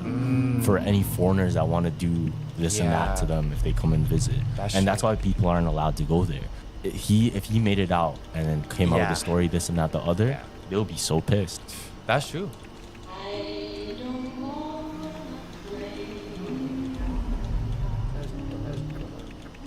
Why does it always have to end?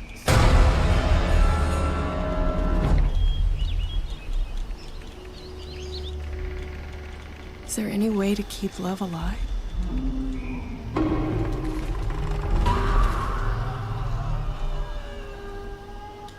Do I even know this man? Is it his face I see? When I close my eyes.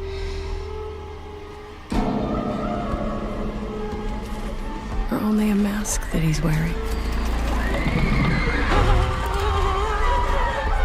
Always there, looking back at me.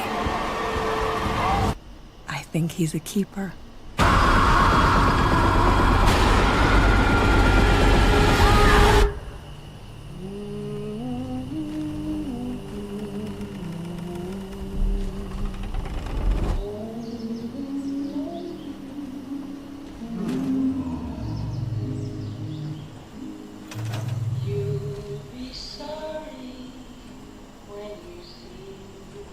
Why does it always have to end?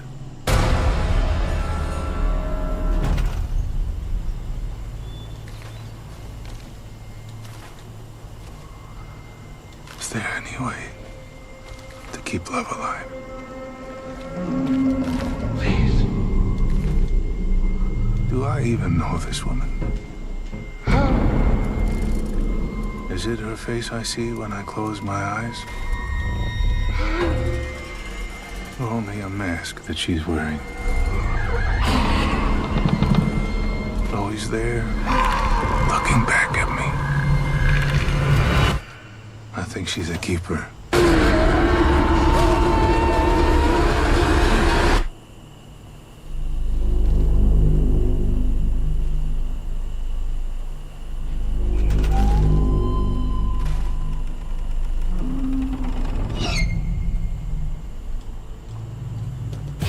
Get more control with great tires at great prices. Firestone Complete Auto Care.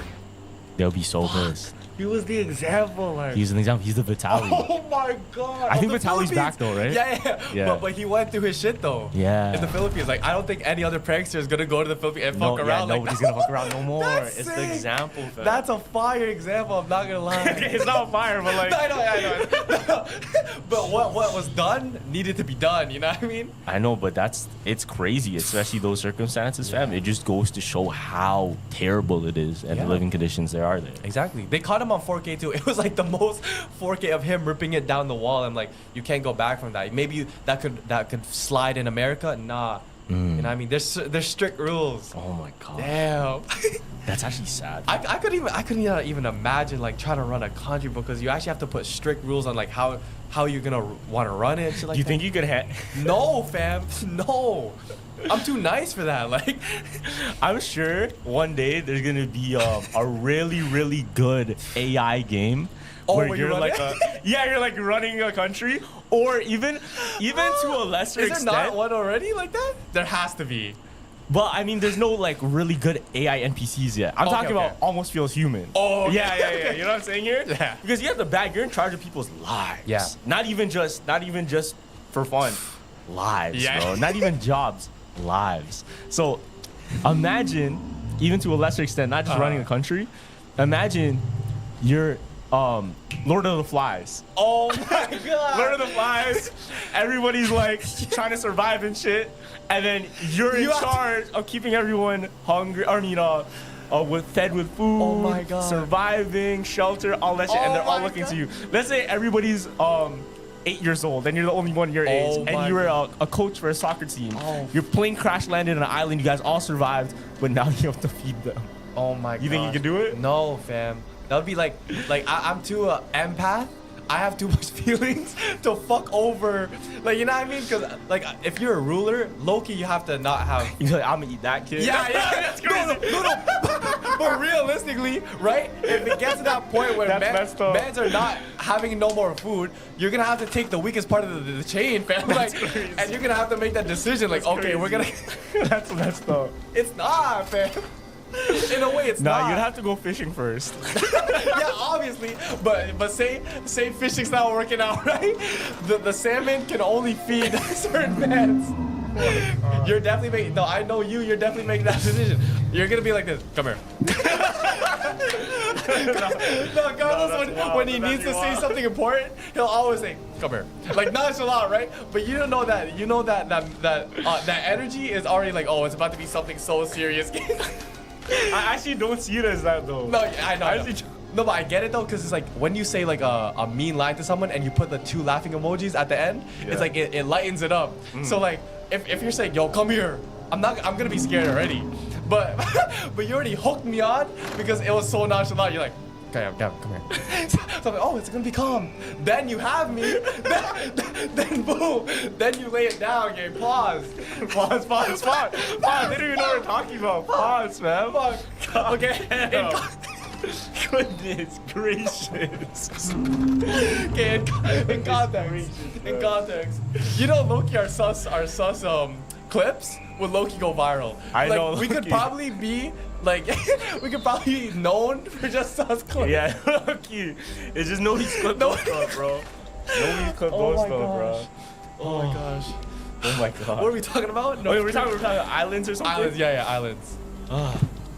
Oh, I have a story for you actually. Okay, this is really cool. Bet. So, I think last month they found proof.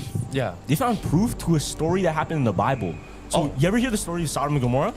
Oh no, I thought it was the Red River.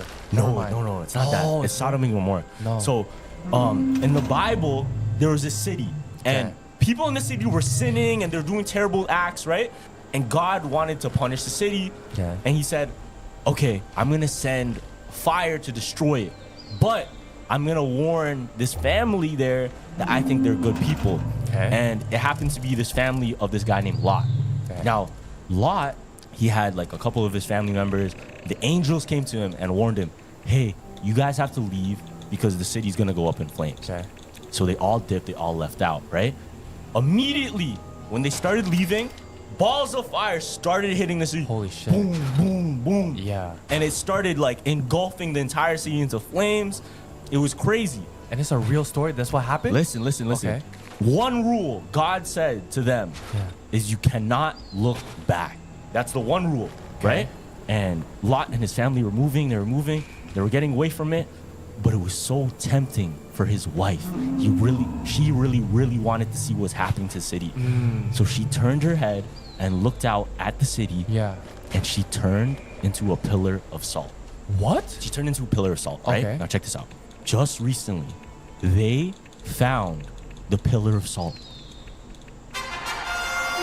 ついにその日がやってくる。ずっと憧れていた夢の舞台へゲートイン。全力でかけていきたい。始まりは不安もあるけれど、背中を押してくれる手があるから、一直線に勇気を持って誰より早く駆け抜けたい。ウマ娘好評配信中。今ならもらえる。 Shop Hot Buys for your living room, dining room, and bedroom starting at just $199 at Ashley's Labor Day sale going on now. Or pay no interest until 2030 when you buy in store. Only at Ashley.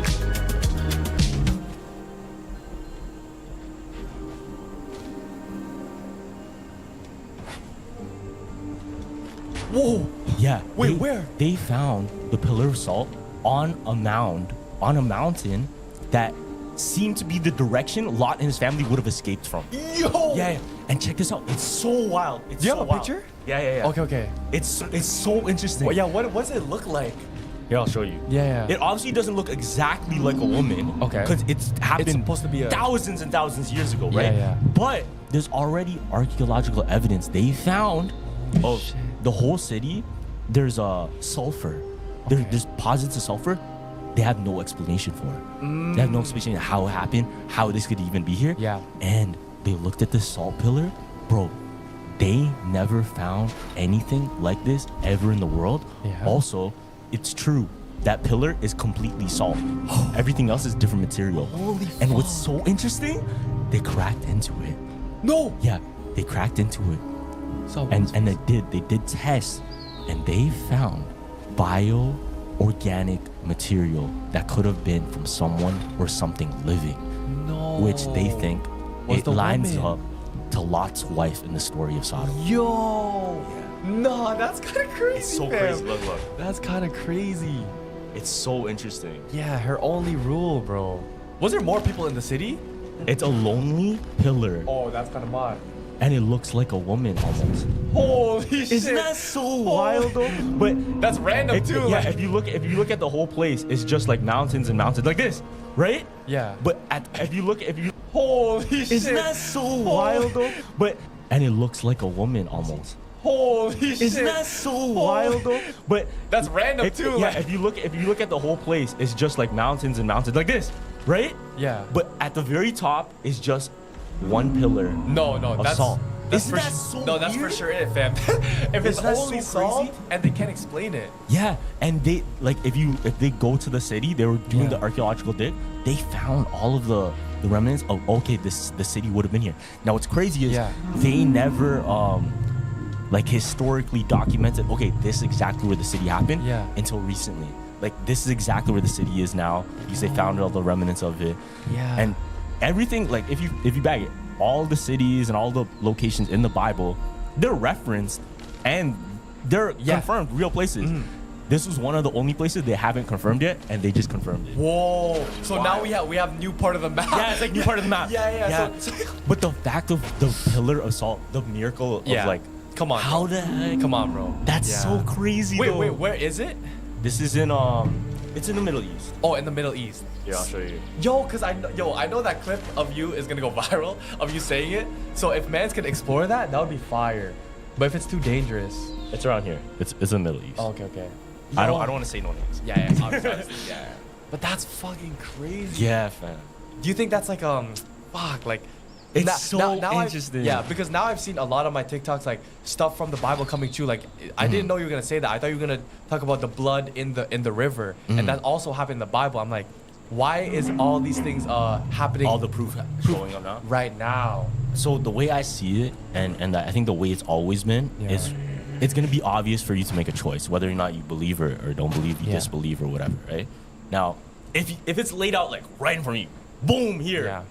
and you still say no, I don't believe, I don't trust, whatever, I don't. Then you believe- chose your side, Then yeah. you chose your side, right? Now, the way I see God though, the way I see God, and this is how I've like started building my relationship better with God, is I see it almost as if how I take care of my puppy. Okay. Django, he might like shit on the floor, whatever. I'll be pissed. Yeah. You know what I'm saying? I don't want to kill Django. I don't want to hurt him. For I sure. want to discipline him. Yes. I'm gonna clean up after him. I'm gonna do whatever. I just know he knows not better. But I'm still gonna love him regardless. And I see it as that way sometimes. Yeah. Where I see like I can't be perfect, bro. Yeah. It's impossible. I can't be perfect. God knows that. Only Jesus was perfect. So he'll guide me and put me in the direction anyway. If I mess up, it's still fine. He still loves me, but he'd rather not me do those mess ups. Yeah. Of course. 100%. And as us being the people of will that we do have, to choose the wrong from right. Yeah, we're actually very You gotta free. choose. Yeah, we're actually very You gotta free, choose so- what's right. Yeah. Because in the dog sense, like they can't learn much. Yeah. But we can learn so much. Yeah. I always say like the position I'm in and the position I was blessed in, there's no way that I don't believe in that. Because yo, fam, this is a miracle, fam, that we're even doing this. You know what I mean? Like it doesn't happen to a lot of people. So there should be no reason in my body why I don't believe that there's a, you know what I mean, someone protecting me. Yeah. You know what I mean? And I always try to remind myself that. And I think that's what God meant when he said, made in his likeness and image. Yes. Where a dog, it's not the same, right? It's Yeah, not the same. but it's still- he it can't is make the decisions the same way we can make decisions. Yeah, yeah. But we can make decisions and we can create. We can create life. We can have kids, right? Yeah. We can teach, we can discipline. We can choose right from wrong. We can love, That's true, fam. right? That's true. Damn. Yeah, you still love Django even though he doesn't, you know what I mean? Even though Yeah. just discipline him, bro. Just discipline him, fam. Yeah. And if he does it again, then wait, what if he does it again then? and you keep disciplining him, No, then that's I'm not gonna like. I'm not gonna. I am legend my dog. You should send them to Denmark Zoo, man. What the fuck is Denmark Zoo? They want pets to feed to the animals. What the frig? Are you didn't know that? serious? No. Oh yeah. So Denmark Zoo has like a thing where it's like if you have like a dog or a pet. You want to get rid of? No, not a dog, but like a pet. Say you Yeah. have a pet like a guinea pig, like a small horse or anything. They take donations so they can feed the predators. Like feed it to tigers? Yeah. Because That's wild. Because their whole moral, the purpose is to imitate like the natural food chain. Natural habitat. Yeah. But I kind of get it. Like if you have a guinea pig gonna die, yeah, donate it. Why not? You know what I mean? But if it's like healthy, fam, no, don't. That's crazy. But I'm saying like if Django does the wrong thing, you're not gonna send him to Denmark Zoo. You're just gonna. That's crazy. A man said, when does my dog getting eaten by a lion natural habitat?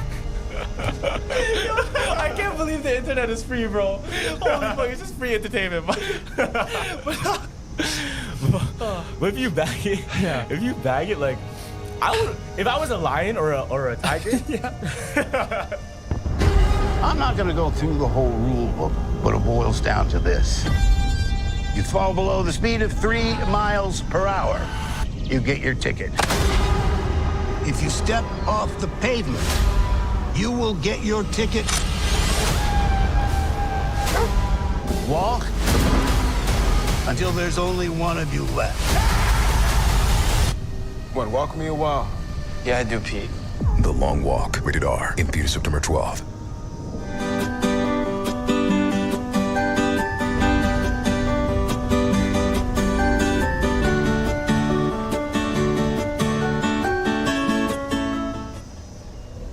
See where this is going. Yeah. What's your thing? Run with me. Run with me. Those are the last lines until something bad happens. Oh my God. No, that's not even bad. That's not even. Okay, It's okay. actually interesting. Okay. No, but like if I was a lion or a tiger and cause bag like your purpose as a predator is to hunt. It's to predatate. Is that a word? Yeah, that is. No, it's not. I don't even know. I just want to say it sounded funny. Say hunt. Yeah, right. Yeah. At the end of the day, they hunt. Predatate. You know what I'm saying? Yeah. At the end of the day, they hunt. Yeah. So. No, but check this out, right? So if we're not doing that, you're not doing that, they're just eating like the meat when it comes to them. Yeah. I'm sure that does something to them spiritually. Why? You know? Oh no, I kind of get it. Wait. Because it's part of their nature to go chase and eat and you know. Rawr. Yeah. No, 100%. Do you think like lions are definitely like depressed in zoos, fam? Oh, 100%. You know what I mean? It's not the same. 1,000%. It's not the same. 1,000%. Like they get so. Oh, is that like low-key like they're getting spoiled because now they don't have to hunt. It's getting fed to them. I'm so curious, and I know this won't happen. Oh yeah, okay. Go say what No, you I was say. gonna say like, say you put a lion that's been out in nature in a ring with a lion that's been getting fed in a zoo. Who's more hungry? Bro, you already know who's winning, fam. Like it's not even. No, but is it though? Like you Yes, never know. bro. But maybe the lion's more rested and he's fed all the time. But he's not actively working on his skills, bro. This lion is in the trenches, fam. This lion is facing other alpha lions. That's just pound for pound versus my shit. Holy fuck. Holy fuck. Okay, anyway. This lion is facing serious. Yeah, I know. You know, they actually fight too. Yeah. In the trenches, fam. Yeah. Wait, what was I gonna say? Okay, go ahead. Fuck, I forgot what I was gonna say. We're talking about lions and raw. Yeah. No, fuck. Oh, that's what I was gonna say. Okay. I'm so curious, and I know they can't do it anymore, but what would be so interesting is if we would never be able to see all these exotic animals if there was a law of the world that they're only allowed to stay in the country they're from. And how would that affect tourism? Oh, no, that would increase. You know what I'm saying? Because, I'm trying to go to Africa to see the elephant. You know what I mean? Exactly. Oh my God. You get what I'm saying here? Yeah. Imagine you've never seen a lion, elephant, giraffe, anything in your life. Oh, I'm in Africa. I'm going. African lion safari in Africa? That's the what only I'm way you saying. can see Dead it? ass, bro. Oh my God. I'm surprised I was never allowed, but obviously business, whatever happened. But if that was a law in the world, I think that would make a huge difference. Also, it would be great for the animals. Yeah. Oh, actually, would it be great for the animals? Yes, bro, they're in their natural habitats. They're in natural habitat, bro. But like the New York Zoo. No though. zoos, fam. Fuck, the New York Zoo. No, but they can have like raccoons and shit. Oh, nah. Like what's from New York? Nah, cause that sucks. Yo, just mice, fam. I know. Yeah. That's the thing. Like, it sucks because it's not gonna be as entertaining. Yo, if they implanted the law right now, right, and they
teleported all the animals back to everything. Back to where they're from. Bro, New York.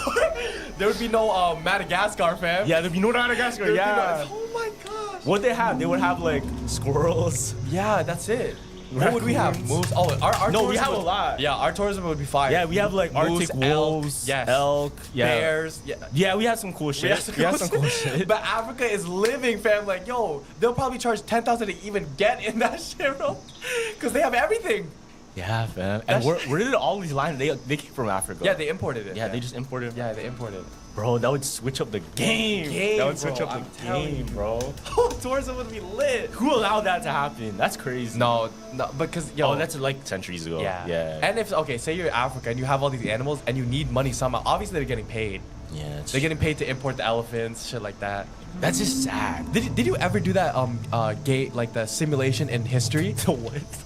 The simulation in history class where you were a leader of a thing of a country, and then Cam, I'm a fan. That means a lot coming from you. When I was a kid, I want to be just like you. Who are you? I'm him! Yeah, let's go, boy! Do you want this? The house, the women, the lifestyle. Yes, sir. Set high! you were split into groups. Oh, and you're trading stuff? Yes, and you're trading. I never stuff. done it. Really? Nah. It was sick. I played Catan. Okay, Catan's different, but like at the end of the day, it was cool to see how like if you could trust this person, you know what I mean? Like you would start formations, and like that was the first time I was ever put in that situation. And I was like, damn, this is kind of hard. You should play Catan with us. Okay, yeah. Like me, Josh. I don't know John. what Catan is like based like briefly about. Yeah. So it's dead ass. You're in charge of a civilization. Yeah. And we pick like where we want to land on. Okay. And we pick like, okay, I want to land near these resources, and then you might land other resources. You get and to then trade I'm in charge of precious metals. You're in charge of sheep or whatever. But you get to trade and shit. Yeah, we get to trade, and then whoever has the most civilization or biggest civilization is the winner. Yo, there's a fire co-op game that just came out. We should have played that. If I low-key have to get a PC, but it's a homeless turf war. So what the fuck? Yeah. So you and your friends are like a group of 4, Yeah. and you're put in a city, and you guys are homeless. so you guys have to scour for food and stuff like that. But you have this is interesting. Yeah, but it's simulation. You have a turf though that Yeah. you have to protect, and it's an online thing where now you're facing 4 other players on that side of the city. Word. 4 other players on that side of the city, but you guys have to claim your ground. That's so interesting. Look, I want to play this. So if you have a lot of resources and you gather a lot of food from like the garbage, Yeah. you have that food though, but other people don't. So you're fighting it out. Oh, that's crazy. It's crazy. It's crazy. It's dead ass turf war over. It's actually so crazy. Yeah. Cause when I watched there's that movie. You know The Town? You ever heard of that movie? No, I The haven't. Town? The So Town? it's about I think it's in Boston. I think it's Okay. about Boston. Yeah. But it's about how the crime there, what people would do, because criminals are smart. They wouldn't necessarily rob just a bank. They would rob the people that robbed the bank. Yeah, it's smart though. It's smarter. It's smart. Yeah, It's smarter. Because if you get framed, that guy would get framed. No. They would get framed for it because Yeah. they actually did the crime. Exactly. But where did the money go? It's so interesting. So it's almost like, this is the main objective. People think this is the, what do you call it? This is how you get the job done, or this is how like you get paid, right? Yeah. In the Wild West, they did it too. What they would do is they just rob the people that robbed. Oh. So they do less work. They're like the scavengers. Yeah, They're remember- like the coyotes. Yeah. Right? Remember we played that Roblox game, the Wild West game, and then I would rob a bank and I would get chased. But when I died, a man would just take your would stuff. just take our stuff. Yeah. Oh my god. It's like that. It's like Yeah. that. So I'm sure that happens with, like street gangs or whatever. But imagine the amount of strategy you even need to know. Like you need to know a middleman that knows that guy that told them the plan was gonna happen, that can relay it to you if he even trusts you. Oh my god, that's So that was the plot of Den of Thieves. Oh. Actually, yeah. I've heard about that show. I just didn't watch it. it. It's a movie. It's a movie Oh, with okay. Ice Cube's son, O'Shea. Oh, okay, yeah. So he was like the newbie on this crew. Yeah. And he obviously robbed the bank with them. But the crew that he got put onto, none of them knew he was trying to pull a fast one on them while he did the heist with them. Damn. He was just like hush about it. But in the last like segment of him moving the money, he did a switcheroo. With who? With Max Holloway. Oh Max Holloway played the He was character. actually in the Yeah, Max Holloway played the Oh character. my god, I have to watch this, fam. I have to watch So it. he did a switcheroo, and then Max Holloway got the real bread. money. Yeah. And he drove off with it. But the guy that actually did rob the bank, did he get like beat up? Because he actually They did never it. found him because the police ended up cracking down on the actual heist team that went after and robbed the bank. Because that's what they have the footage of. Yeah. Is that heist team robbing him. But they don't have the footage Of him switching up. of the heist crew being robbed. Right? The That's- robbers being robbed. Oh, that's what they should have done in the one where they're robbing the lottery. Oh, what's that one called? I watched it, but I forgot the thing. That's my airplane movie. Which movie? Which movie? The one where they robbed the biggest casino. Oh, Ocean's 11. Ocean's 11, yeah. They should have just done that then. Rob the robbers. Yeah, rob the robbers. rob Because the it's like, robbers. okay, you know that it's security. Like, you're not gonna get away from this. So you're gonna need to devise a 3D chess plan. I'm not. That's like 5D chess at that point. Because whatever like Danny Ocean did, that's just already 3D already chess. That's already 3D chess. Oh my god. So doing that to Danny Ocean is like 6D chess. Yeah. man. Oh my god. Who would you have on your team? Okay. That's a good question. You're cooking. Who would you have on your team if you wanted to pull off the crazy heist? It could be anyone fictional. Oh, anyone fictional. Who would you have? Hold on. Let me get yours. Okay, you have 3 people to pull off a heist. 3 people. 3 people to pull off a heist. Fictional? Yeah. All right, Danny Ocean, easy. Boom. Rick from Rick and Morty. Oh my god. And then Nightcrawler. No, man. No, that's not a good team, bro. What? That's OP, bro. No, but wait, who was your second pick again? Danny Ocean? Rick. Oh, Rick. What is he gonna do? What? What do you mean? What is Rick? No, But you're gonna get flamed in the comments. No. But he Leave doesn't a like. have his machines though. Wait, what? Why wouldn't he have his machines? It's Rick. Yeah, I know. Just Rick as a person though. Okay, fine. If you want to do it like that. Yeah, like. All right. Okay. I would have Frank and Frank from Arthur.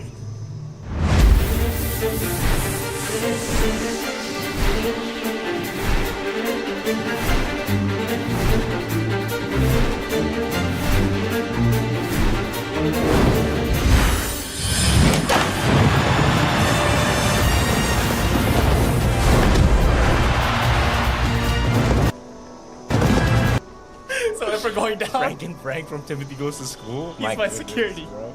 I actually don't know, man. I'll probably just get mad superheroes.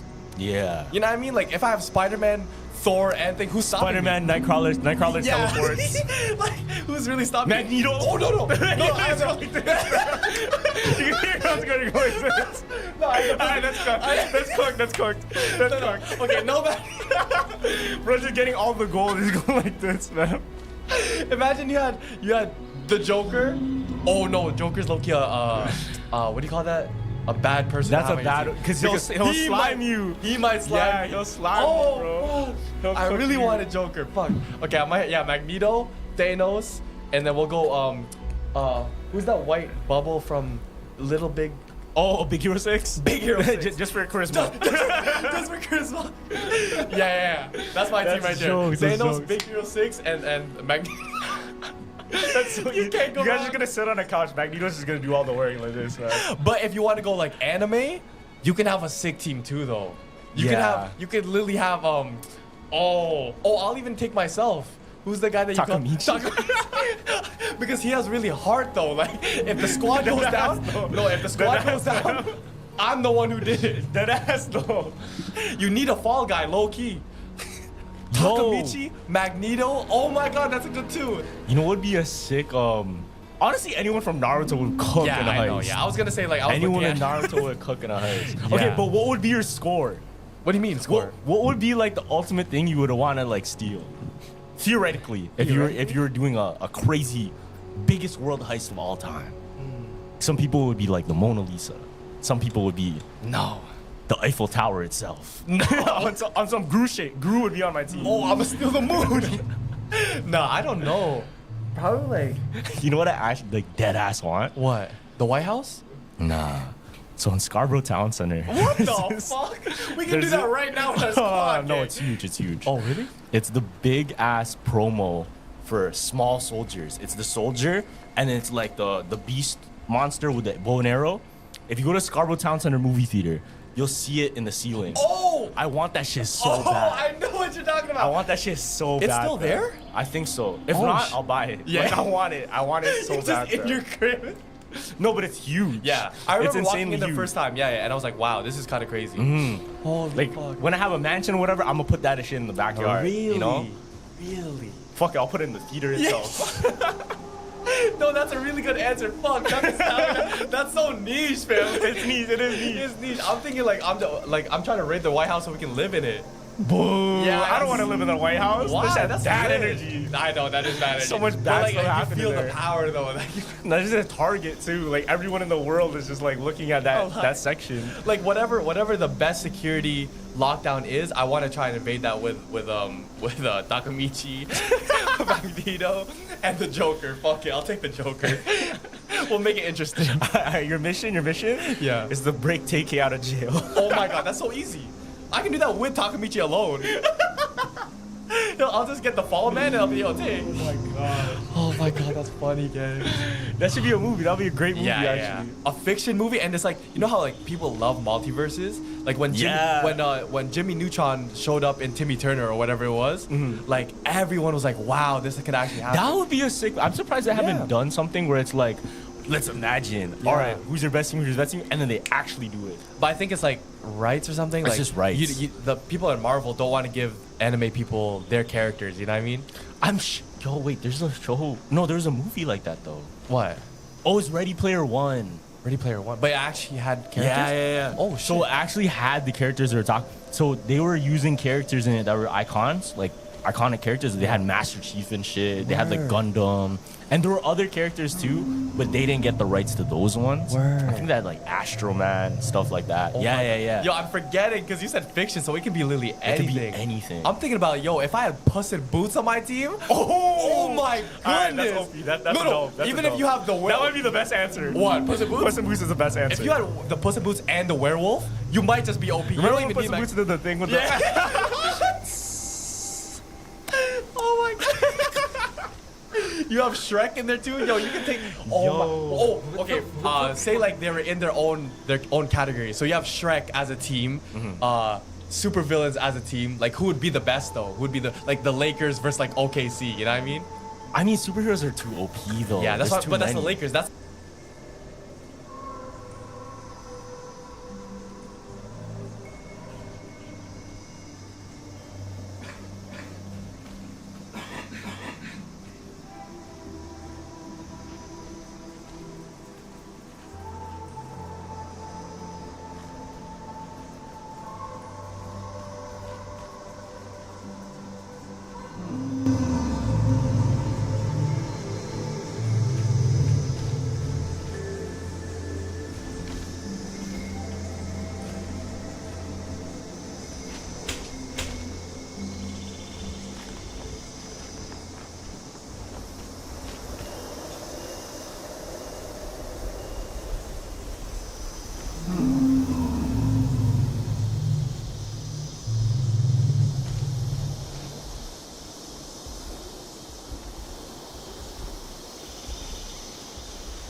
that's the organization. That's the really the Lakers. You have the most money. You know what I mean? But the Poverty franchise is like Shrek and his gang, but they're still doing damage. You know what I mean?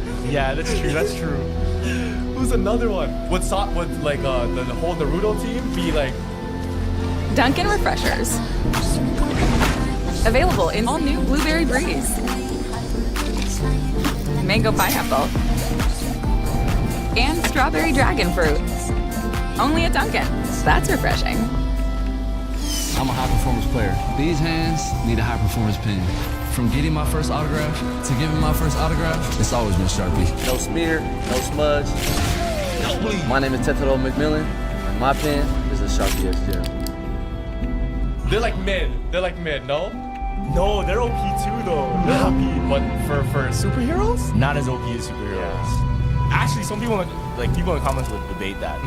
Fantastic Four, they have a nice team, but are they superhero level? That's what he's Invisible fan. Exactly. Incredibles, they have a nice robbery team. That's pretty much the Fantastic Four if you bag it. I know. If you bag it, like the Incredibles, their whole team is the Fantastic Four besides the speed. They have speed. Who? Dash. No, Fantastic Four does it. Oh, yeah, they don't have speed. They don't have That's speed. the only one they don't have. Yeah. But they have elasticity with Miss Incredible. Strength, the brute force, the thing. Yeah. Invisibility with Violet. Yeah. But instead of Flash, I guess he's still fast because he's fire. Kinda. Vroom. Yeah. Type What would you shit. rather have? I would rather have Dash. I'm not gonna lie. I would rather have the Incredibles, low key. Yo, that's a really good question. Like, who would be your fictional robbing team? That's a good. That's a good we can have an hour debate on just that. Man. I really want to see Denzel and Josh Yo, take on this because they would come with some crazy shit. Puss in Boots is a dub answer. Crazy, man. That's a dub answer. I think that's like if you have that number one pick. Actually, no. It has to be like a superhero still, and hopefully you hope that Puss in Boots is still on the board. Yo, I have $1 billion idea. What? Oh my god. Like a draft? Oh my god. No, listen. Okay. Oh my god, $1 billion. Yeah. Ready? You do Dungeons and Dragons style, but you do it for a heist crew.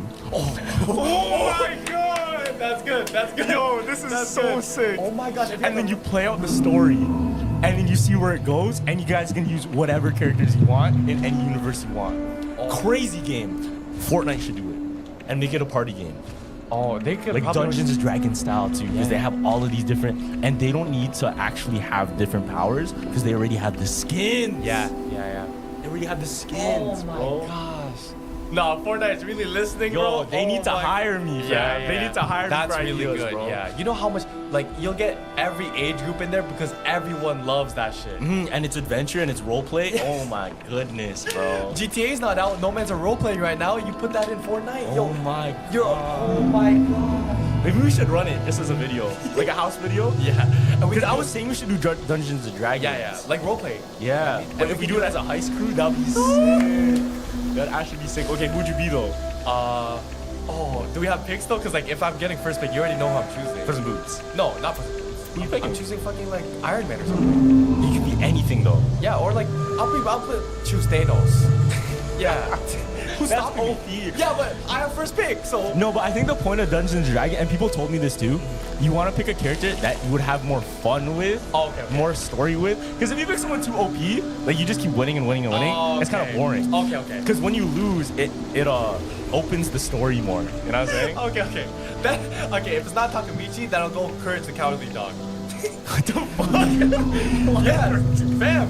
Come on, let's be real. He's a crash out. You need that. You need that on the thing. Alright. He's really crazy Alright, though. so let's say my homie's name is Courage, but I get a Courage the Cowardly Dog tattoo. Is that sauce? That still sounds We can't end it up. We can't end it up. No one's good though. Because his name is Courage. It's stuck out as well. Alright, thank you for watching the episode of Jump for Jump Podcast. Make sure to comment, like, subscribe, all that good stuff. Yes, sir. Make sure to go down to Spotify, Apple. Download those episodes if you guys are going to work. Just download them and listen to us on the way to work. Hit that like button. Yeah, man. Jump or jump out. Deuces. ついにその日がやってくる。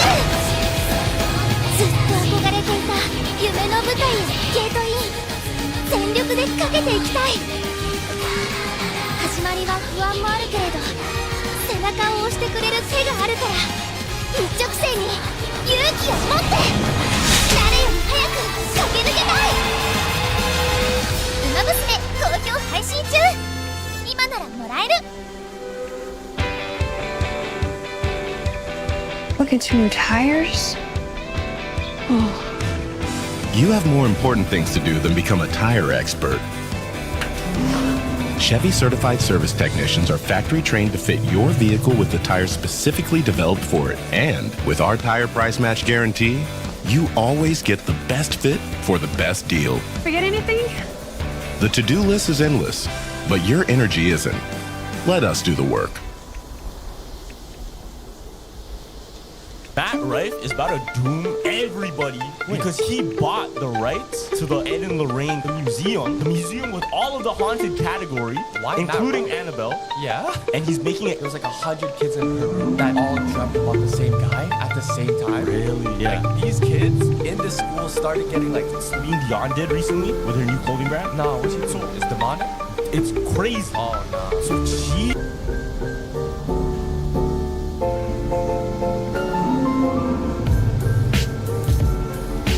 Alright, right off the bat, I watched it and I'm like, this shit is probably one of my favorite horror movies. Yeah. Just because I didn't know what I was expecting. Word. And it's on my vibe of like, okay, I'll just get into it. Yeah. I'll just get into it. I was scared yesterday because I'm like, fuck, I didn't watch Weapons today, and you told me you were coming back. You were gonna record Saturday, so I thought you were coming back Saturday. So when RJ and Mick were like, oh, whose Uber is that? I'm like, that can't be Carlos, right?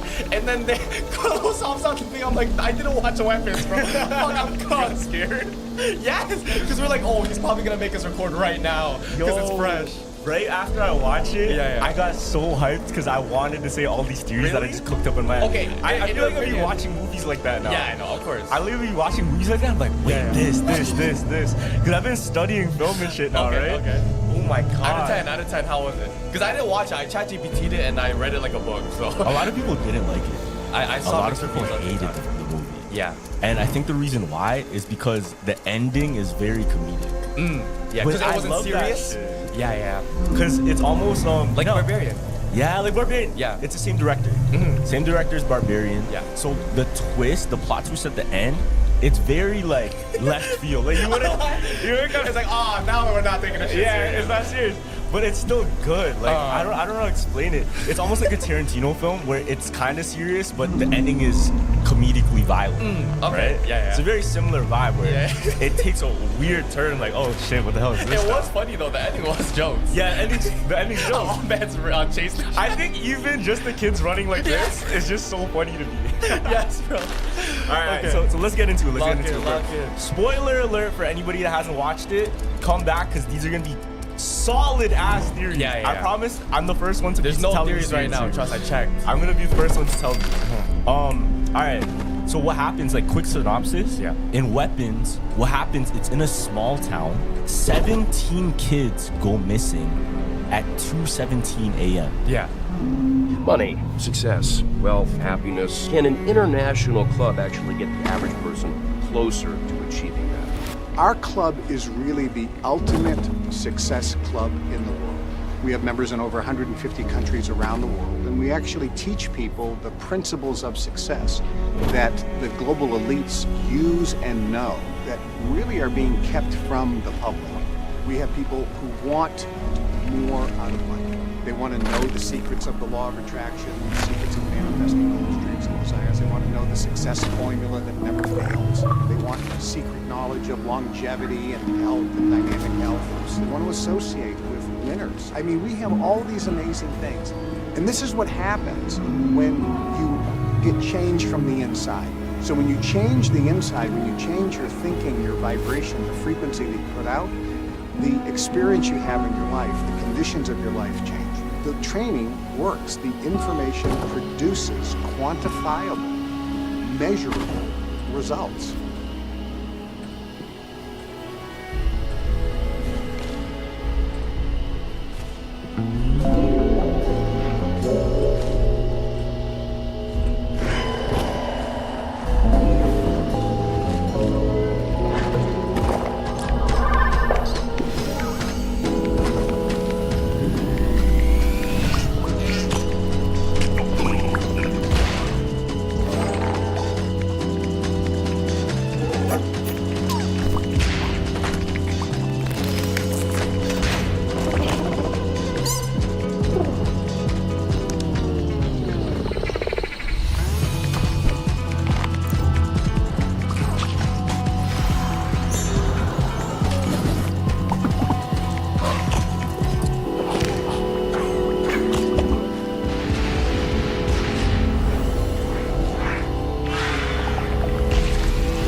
on the video cameras and everywhere that people have reported these kids going missing, they just see the kids wake up at 2:17, open their front door, and run outside, literally like this.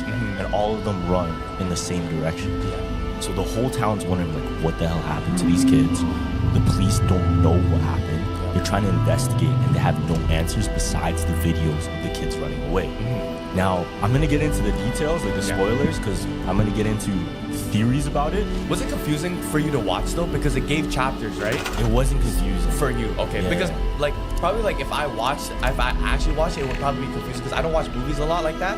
And I like a simple, like, boom, plot line. It's not hard to understand. It's not? Okay. It's not hard to understand at all. Okay, bet. So one thing I noticed right away in the movie was the number 217 being on the clock. That's the time all the kids were missing. And I said it on the Jumper Jump story, but I didn't say the whole thing. Okay. I just gave a quick little theory. Synopsis. Yeah. Was 217, that's actually a callback to a mass shooting, like a school shooting that happened in Florida. So 2 being February, right? So February, there were 17 victims. No way. Of a mass shooting in a school. Yeah. So was it the references It was that? a Parkdale shooting. No. So my whole theory on it is this movie was an allegory for what happens to the community after a mass shooting. Because all the parents are scared and, you know, they're furious. Yeah. They're screaming at the people. They're infuriated. There's sadness all around. People are missing their kids, right? So I think part of it is to just show what happens to community, how the community gets destroyed after mass shooting like that. Now, 217 though, is so interesting because there's so many things that line up to that number. Okay. One of the other ones is 17 kids went missing. Yeah. But 2 people weren't. Yeah, Were still there. The teacher and Alex. Yeah, 2 people were still there. Teacher and Alex. Now, 217 also is a reference to the Bible. Yeah, okay. Which one though? So in the Bible, Matthew 2:17. I saw that one, but I didn't know it was a reference though. I've seen another one, but go ahead. So Matthew 2:17, it's talking about King Herod. This is when King Herod sends soldiers to kill every boy that's under the age of 2. Yes. So killing all of those innocent children. Now it ties in so much to that, I guess, the idea of sacrificing and killing innocent kids and kids going missing, you know? The unaliving of them. Now, what's crazy too, Josh Brolin's character in the movie, his son is named Matthew. Oh, really? So Matthew 2:17. Oh. And in the movie, you see that legit when you see Josh Brolin walk up to this big house. He's the dad, in right? The dream, in the dream, you see a AR. Yeah, the AR-15. Yeah, And in the it's- sky. It's in the sky, and it says number 217. So that's also a call to there's a bill they were trying to pass in the States for gun control, and it had 217 votes, 217 No way. votes, but it didn't pass in the Senate, even though it got 217 votes. No. Yeah, so they're calling back to that. That's but crazy. what's crazy though is the director, he says this has nothing to do with gun violence. But Okay. I don't know. I don't know, but it looks kind of like. That's- But it doesn't have to be. It doesn't have to be political. Yeah. I think that's what his thought process was. He'll leave it in there for people to, I don't know, put their puzzle pieces together themselves, rather than explicitly saying like, oh, this is what you should think about it. Yeah. Right? Okay. It's crazy. Yeah, I thought the 217 was because it was like a second grade class or something, and there were 17 students missing, but I guess not because they were pretty old, right? They were kids. They were kids, right? It Yeah, could be yeah. like second grade. Yeah, yeah. I would say they're second grade. Okay. Also, the kid, he was getting bullied in that class, and he was the only one that survived. Oh, really? And you know how it usually goes, like sadly, like usually the story goes, there's one kid that gets bullied and then he gets pushed to the edge so far. Really, the whole class was bullying him. Yeah. And then he gets pushed so far and something happens because the kid ends up, spoiler, the kid ends up helping the witch that pretty much like uses all the kids as weapons. Yeah. So do you think that he didn't want to say the gun violence things because he wanted the main theme to be witchcraft? Because it kind of was about witchcraft. Bro. And you know how we've been talking about like every movie has now become about witchcraft and like that whole thing of like the Rick Owens people, like they're all it's coming to light. I think there was a whole underlying message too in the movie Weapons about witchcraft being used, especially by the elites. So check this out. Okay. So in the movie, the witch the reason she even came to the town is because she was dying. She was already getting too old and she was losing her powers. That's why she wears the makeup. Yeah, that's what she was wearing makeup, and she was literally dying. She even said it to the kid, I'm weak and I'm getting old, but maybe you can help. Powers. Yeah, maybe your friends can help me. Yes, so what she did, she ended up cursing all of those kids so that she can use the kids' power to power herself up. Crazy. Now, what does this sound like? All the conspiracies about the elite drinking children's blood, using youth for power, right? She has probably lived like however many years because she can live forever as a witch doing this witchcraft and blood magic. Check this out, right? Okay. So, with the adrenochrome theories, the blood. Yeah, with the blood. There's so much symbolism. That has so much symbolism because the tree that she uses to do her witchcraft. With the hair? Yeah, with the hair. She would prick her finger, blood sacrifice, and then put it onto the... Managing your venue is a full-time job. And let's face it, running events can feel like juggling a dozen extra tasks. Chasing leads, negotiating contracts, setting up payments. It's a lot. You could use a bunch of different software tools, or you could keep it simple with Eventective, your full-circle event marketing and sales solution. We connect you with qualified leads and provide tools to manage bookings, contracts, and payments all in one place, making your workflow smoother.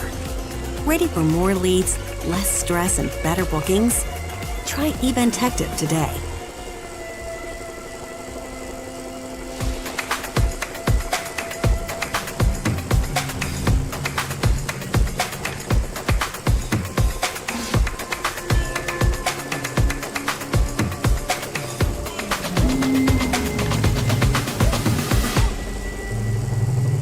The branch of that tree. Yeah. It's like, it's dead ass showing real witchcraft. And for all we know, this could be some real practices. No, it is. I searched it up. Yeah, because hair is really holds like a very spiritual significance in like the whole witchcraft thing. And people say like, there was a guy who did an experiment. He's like, okay, I want you to go outside, no hat on, no nothing, and just see how you feel, right? And then he said, you can do this bald or with hair, but cover up your head because it's your crown chakra that you're supposed to protect, and see how more sharp you hear, you see. And that's because it's like the whole thing is hair is very important. And it's spiritual, it's spiritual. Yeah. And I think there's a tie to it because even in Rapunzel, Yes. when the witch was using Rapunzel to live forever, she was utilizing her hair. So there's something going on there. And it could even just be like, I don't know, like DNA, I don't know what it is. Yeah, because it's like, I don't know if you know that superstition, but when you cut your hair off, you're not supposed to throw it in the trash. Really? Because what if the birds start using their nest and then they develop your thoughts and shit like that? What? So, yeah, because that's an old superstition. Wait, that's interesting. Yeah, that's why grandmas tell their like kids, whenever you throw out your hair, you have to burn it. Oh, shit, you have to burn your so hair, though? it's never like, no one can take it, like... The barbershop has all the mine. Yo, man, your barber just fucking like this. I have a fucking thing. He's throwing me on the floor. Oh! You hear the sickle mode? You hear the sickle mode? You see what? Nah, but man, that shit is real life practices. Like, what's the other movie, Sinners? They were actually doing real life practices. They're showing this, like, to us to desensitize us. Low key. You know what I mean? Even, there was such a weird call to parasites in the film. Parasites? Yeah, because when the teacher was teaching the class the day before they all went missing, on the board, she was teaching about parasites. Oh shit. Yeah, she was teaching about parasites. And if you think about it, that's exactly what the witch was. She was a parasite feeding off of all of the kids, all the people in the town, so that she could stay alive. That's true. And it's so weird because that idea of parasites and being infected by something was prominent throughout the whole film because there's a drug addict. Yeah. Oh yeah, the one that actually was like, oh, I know where they are. Yeah. So the drug addict, there's a scene where the cop is like, is there anything sharp that could hurt me? Yeah. And he accidentally gets his finger pricked by one of his needles and he gets so scared because he thinks, oh man, I just got pricked by the addict's needle. I could be infected with something, and he's freaking out. Yeah. And later in the movie, he gets hit with more needles, and it was like three different needles in his face like that. Yeah. Right? Now, this is so weird. This is really, really weird. I'm just gonna say the theory anyway, even though it's like odd. Okay. But him getting pricked by 3 syringes at the same time, it looked exactly what happened to the parents later when the witch goes, "Oh yeah, Alex, watch this, what I can do to your parents." And then his parents took forks and went, "Oh."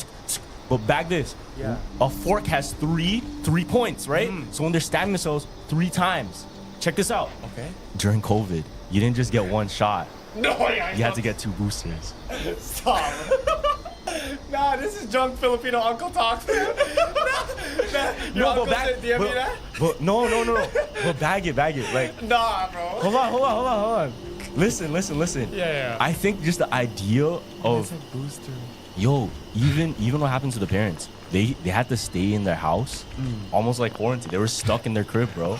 Yo, to watch the movie, and look, related this to COVID. Bro, that's what I saw. No, but they were just trapped in the house because they were hiding, obviously. I know I'm trying to rationalize. I know, but I get it.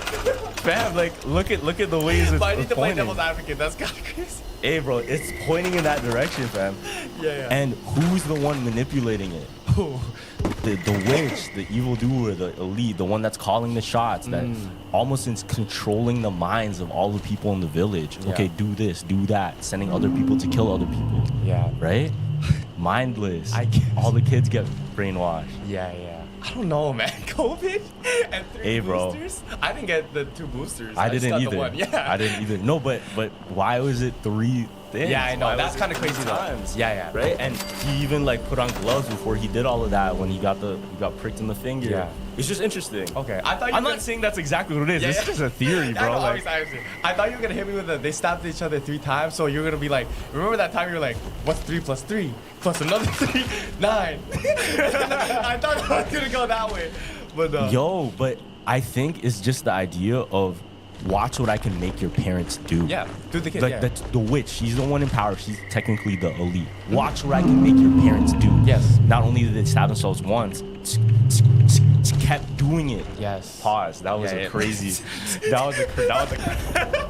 With PatriotSoftware.com, accounting and payroll, keep your time and money. Mike Campbell here, serial entrepreneur. Sometimes we small business owners receive the ugly phone call. Mine came in my 4th year of business. Hey Mike, it's Charlie, your printing press operator. I was drying our printing press rags at the laundromat and there's been an accident. The laundromat is on fire. I'm in a rescue squad truck heading to the hospital. The police said it's our fault and you have to come here right away. I hung up the phone, sick to my stomach. Poor Charlie. Poor me. I was certain my business was over, but we survived. Today, Patriot Software helps businesses with 1 to 500 employees avoid ugly phone calls involving their payroll. We handle payroll taxes and provide free support. Go to PatriotSoftware.com. That's PatriotSoftware.com.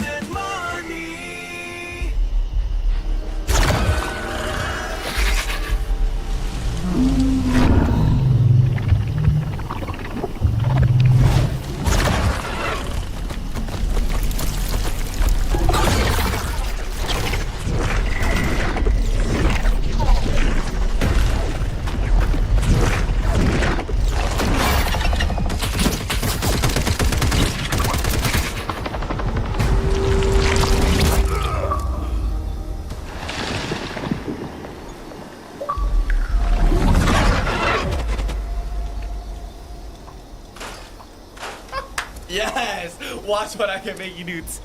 That's fine. But you get me though? Yeah. It's in the same way. If this is getting conspiritual. Yeah. Is that a word? Conspiritual. Just keep going. Yeah. But yeah, like if whatever protocol comes out, you have to do this, that. Yeah. We're all doing it. We're told to do it. We're gonna have to do it. That's true. Right? Yeah, we all follow. We just all follow. There was also another one with the 2:17 thing, because I was looking through the Bible verses, and there was one that came up. It's Acts chapter 2:17, and the whole Bible verse is saying like, oh, the children will be the vessel to like spread, I guess, Christianity. And like, I don't know if you bagged, but isn't this kind of symbolism how they ran? Oh, because it's like kind of a cross, right? Yeah. So in the whole movie, they were using kids, maybe not to spread Christianity, but in evil ways. You know what I mean? So like maybe what might have referenced that Bible verse too.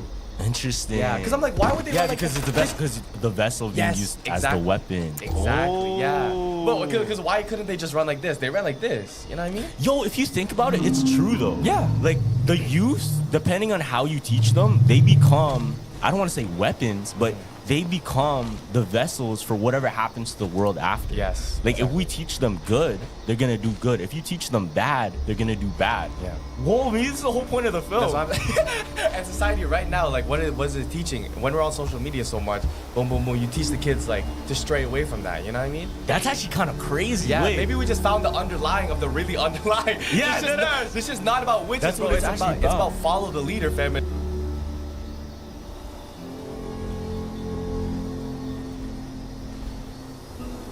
My little brother invited me to see what's up.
Hello? Hello? You go. What's up, Jigaboo? What's up? What's up? Much. Back on the fall of the out of the fall of the 67-76.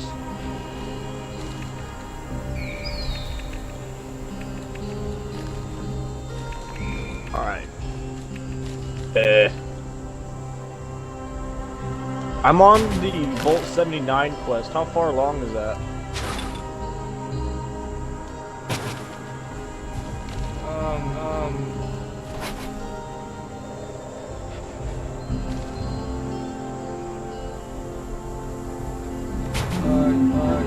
You're pretty decent. The game is not that long, but. Bet. What? I said bet. Yeah. Because so like, I don't feel like you're wasting too much time. You're not. That's why I said just enjoy it, dude. Don't rush. You'll be surprised. Bet.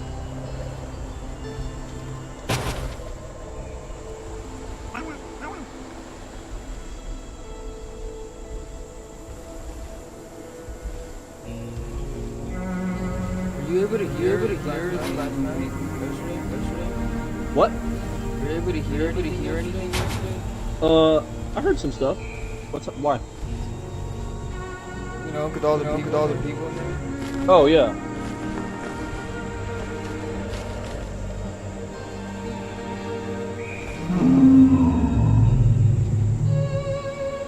I wasn't like listening the whole time because I took like a nap.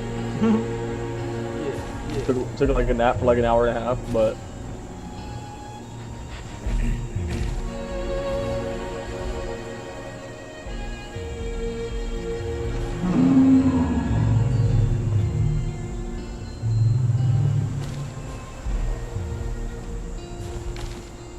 Crazy to think this game is fucking 5-6 years old.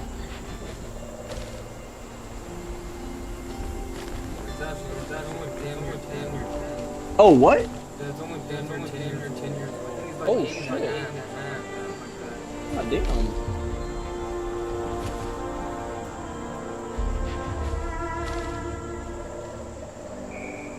Oh, son of a bitch!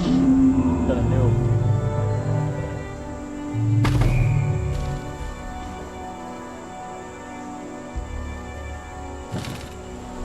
I think it's crazy how Bethesda keeps on making games that can last for a long time. Like it's like Bro, I literally downloaded Fallout 3 again. Whenever I'm done playing. Skyrim, Fallout, Yeah. fucking Doom. I know quite Dude, no, quite I a few friends. I have quite a few Skyrim. that- I have Skyrim like the complete edition, like the new like anniversary edition. I bought that like a while ago. I could download that right now if I wanted to. I also just downloaded Fallout 3.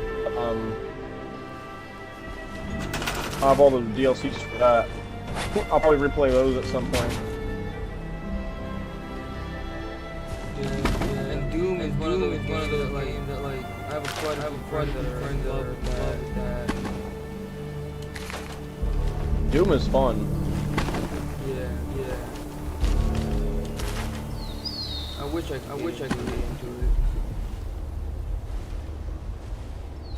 It's too much for me. Is it? Too fast.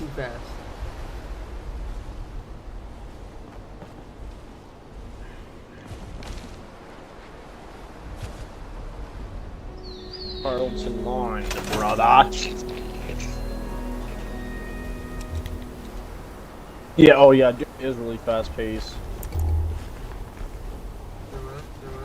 I said Doom is really fast paced. Yeah. It's a bit too much for me.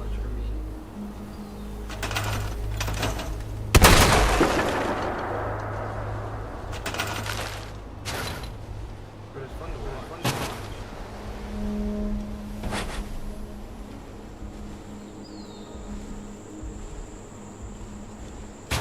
Oh fuck, this bitch has a fucking collar on her neck, sounds like a man. What the fuck?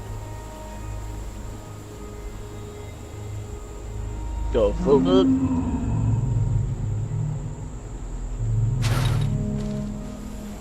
Requires terminal.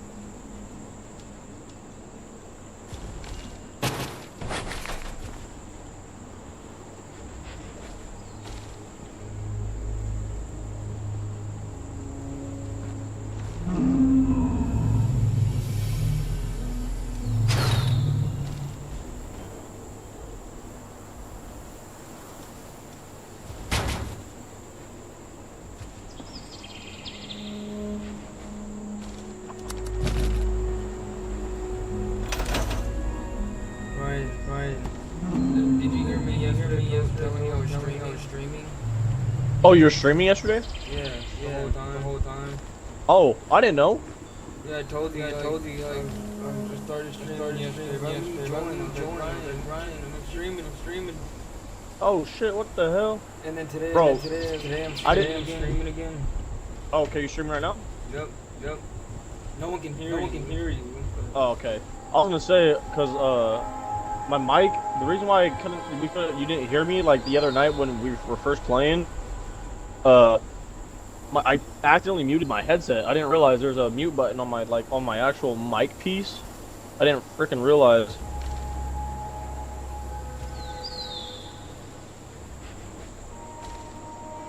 But my shit was turned off yesterday too.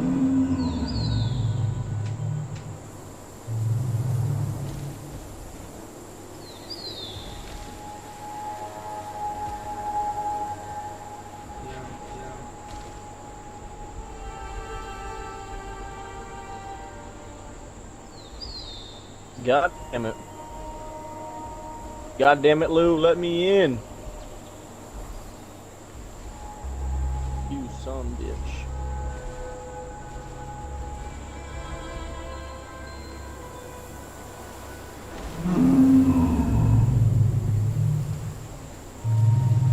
Find a way in right now.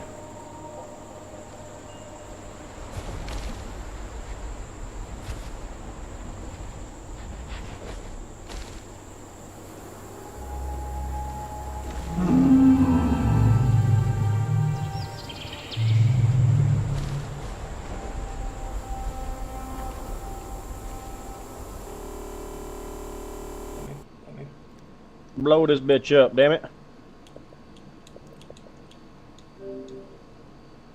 Yeah, just let me know when you launch a nuke or rob a boat.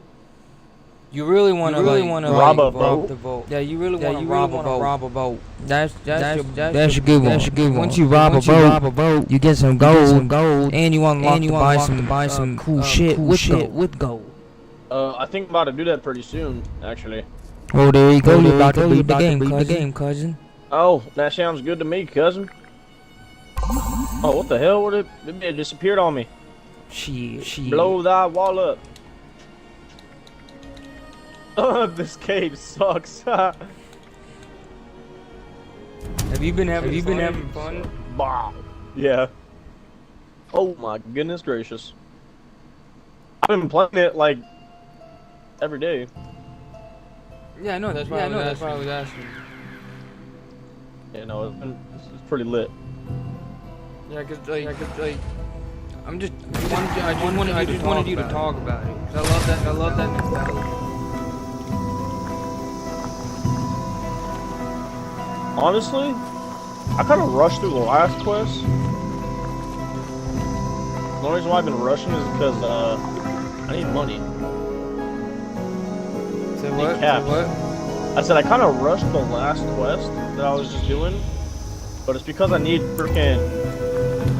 I need caps. I can help. I don't want to overdo. You know what I mean? So I'll give you like 1,000. I need to do some. I need to do some adventuring. I'll arrange it. For fast traveling or what is it? For ammo, mainly. So you're buying ammo? Should I be making ammo? Yeah. Yeah, that's what I'm saying. I need to like veer off from the quest for a second and like just mess around. Cause I just been doing freaking quests nonstop. Yeah, it's okay. It's okay. You want to in a way, because it kind of guides. There's a lot of like tips that you learn along the way. You know what I mean? You know what I mean? Right. But yeah, you should craft ammo, not buy it. Never ever buy ammo because well, for one, later on, you get too much to the point where you don't have to craft it. Especially if you play with me, we do raid together. You're gonna see you're not gonna need it whatsoever to buy it or craft it. I kind of figured. Yeah. That's why I really haven't like pushed for it, because I knew I'd get like a bunch at some point. Yeah, so that's why it's just anytime you need ammo, just start crafting it. Don't ever buy it. Only buy shit that you really fucking need, like gold or aid, any plant that you want. Maybe you want to have a cool little looking base. Something that you really fucking need. Don't Gotcha.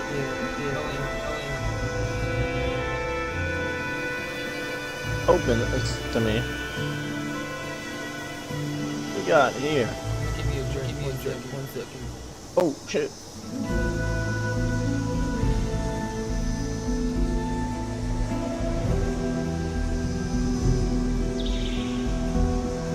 Got there.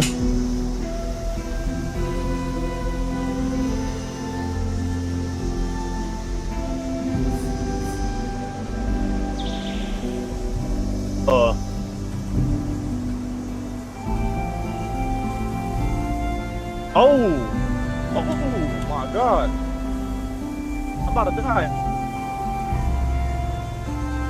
Oh my god. What the hell?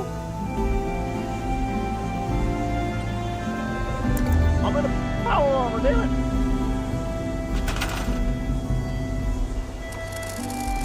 Golly. That scared me. Frog.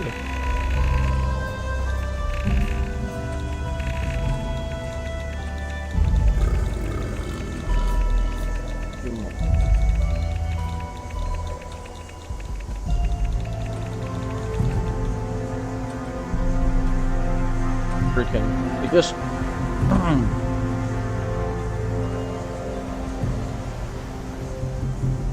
Yo, we got some frogs up in here, bro. What? Oh.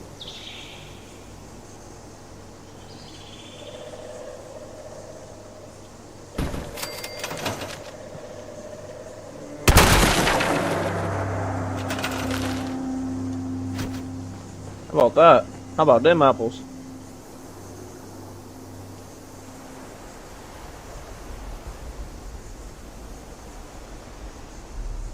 Freaking scorpions.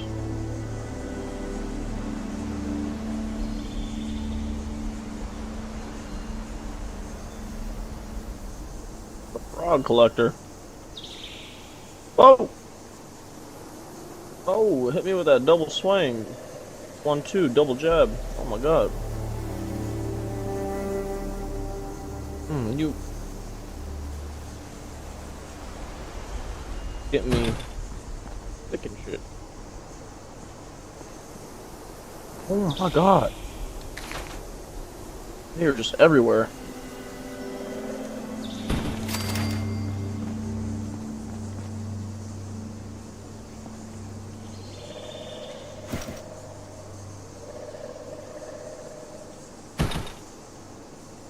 Where the hell?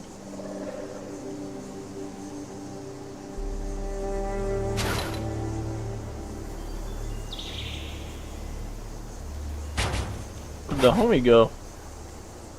Disappeared. Weeping sores. That don't sound too hot.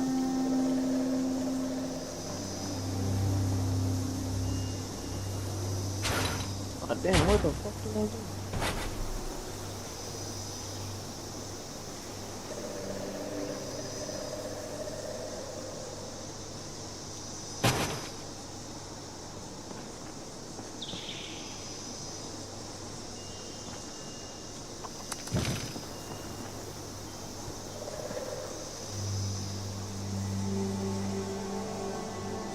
Damn, the homie disappeared. Dipped out on me. That's not cool.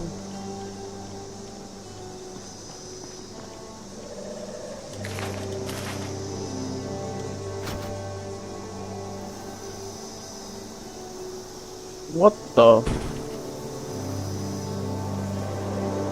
Oh. Wow.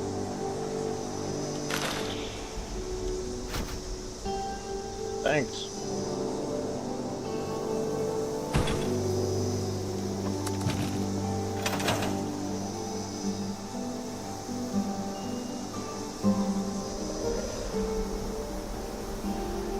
Oh, you mother.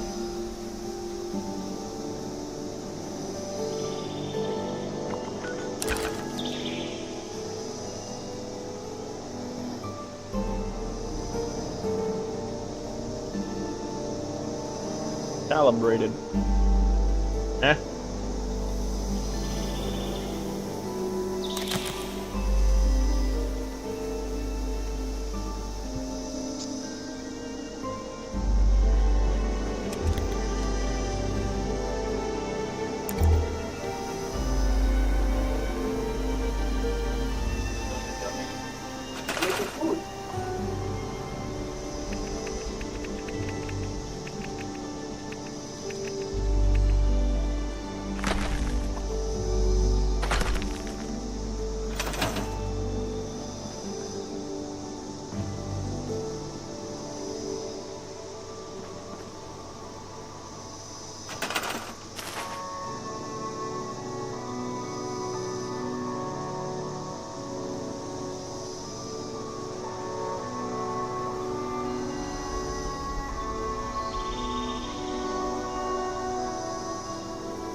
Oh!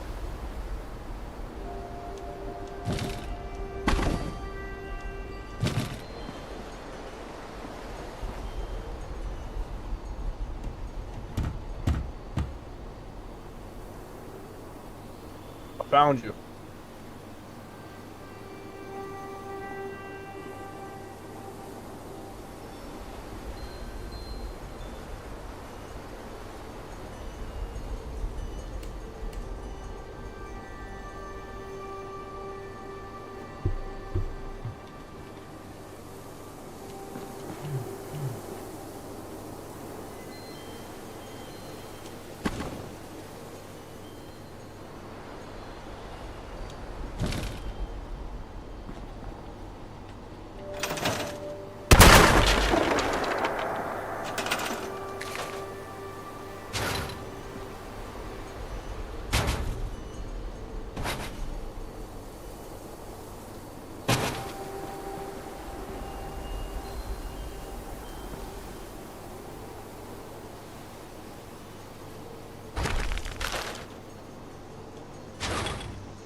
Raven.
Need a beer.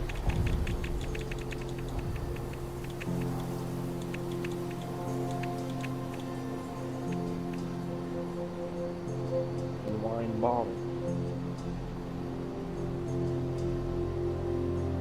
Fucking Christ.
I gotta put this on my phone. What the fuck?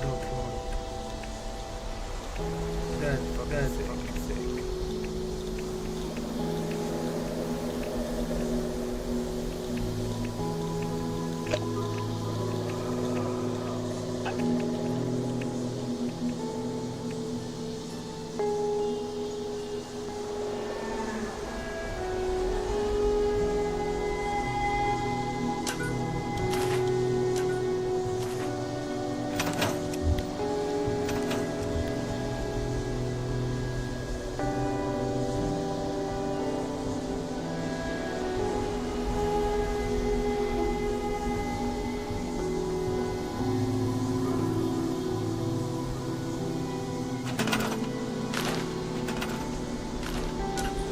I'm on my way, rah-rah.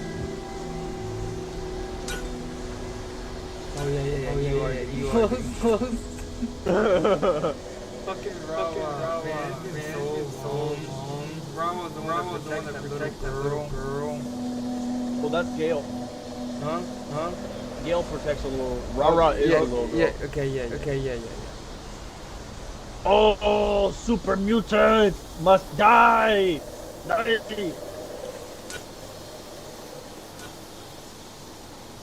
Big green monster died. Oh my god, this thing is crazy.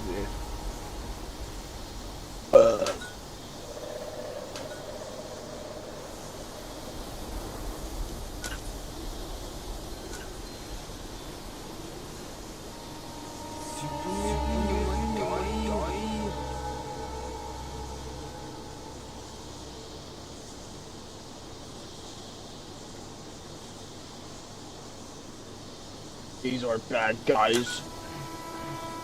Ah!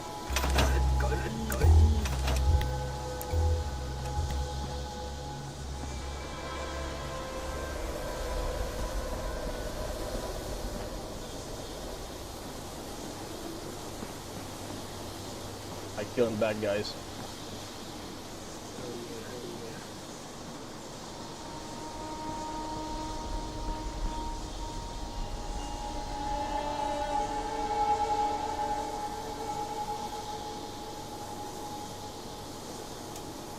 Wow.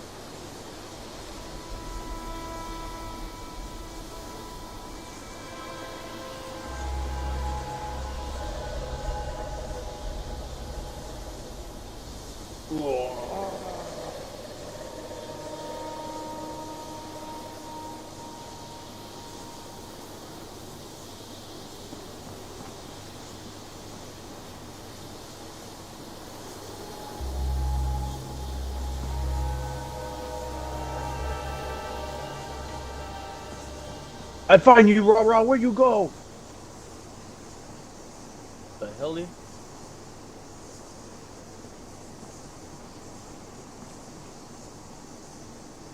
Ooh, cement. Ah! Get to the chopper.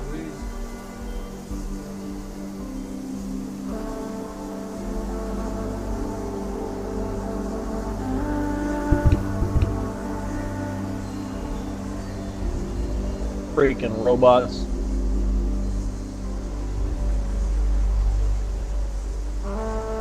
Get wrecked.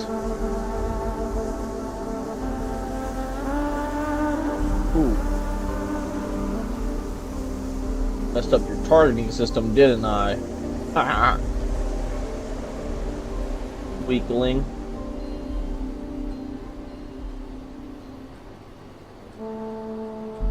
Oh.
Yeah, lullaby. I like that. Heck yeah.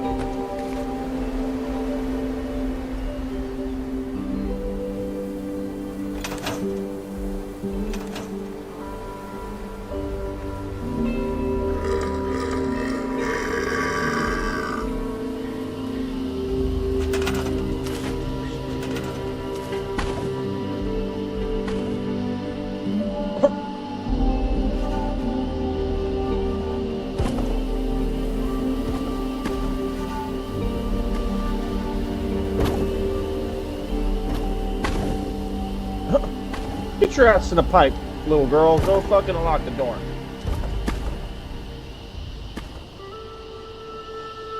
Do as I say, not as I do.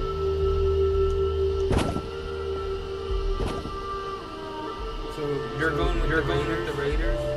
Yeah. You get the biggest size, you get the biggest foundation or the Raiders. You chose the Raiders. Yeah, I chose Raiders. Well, I mean, I got both. I completed both. You know, because of achievement. Oh, okay. Mainly. But how do you do them both? Did you just, like, make a new account or something? Yeah. You have no choice. Wait, no, you can't make a new account and do it. What the hell? Huh? How'd you do both? You have to do a new character. Oh, new character. Gotcha. Damn. That kind of sucks. Yeah, it used to be. But now because you can be a goal. Remember I told you about that. Right. Because of that, now that's a new thing. Kind of makes the new character more worth it. Cause back then, before the goal, people would just use new character as a mule. You know what I mean? They would just kind of like use their character as like a storage unit. For extra space. You know what I mean? Not like junk and shit that you got pull up first, but no, they would just do like a you know their favorite guns and shit, and you know guns that they don't want to lose, and or just anything they want to be held. They'll have like a new character just to be the mule, basically. Other than that, there was really no point, right? It was kind of a waste of time, or maybe achievement. But other than that, there was really no point. Kind of like what your reaction was, like, okay, well that kind of weird. It's kind of like that. But now, because you can be a goal, you can't go back. So once you become a goal, that's pretty much it. You can't go back. You can go back to human for free for one time for free. But after that, it always costs money to go back, like real money, like real life money. So you can have one character as a human and one character as a goal, and it actually now it does make new characters worth it. Gotcha.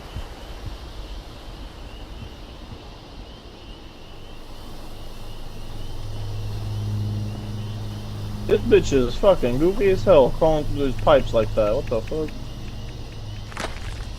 I just hear fucking running through the pipes. Ah! Get me on smoke. All you robo heads.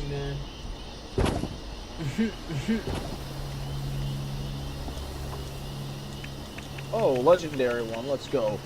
Oh, oops. Forgot what? Huh? You forgot what? No, I didn't forget anything. I said legendary one. Oh. Garbage. Nothing good.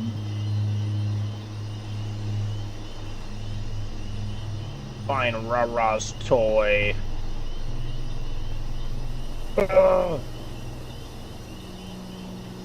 I want my toy back.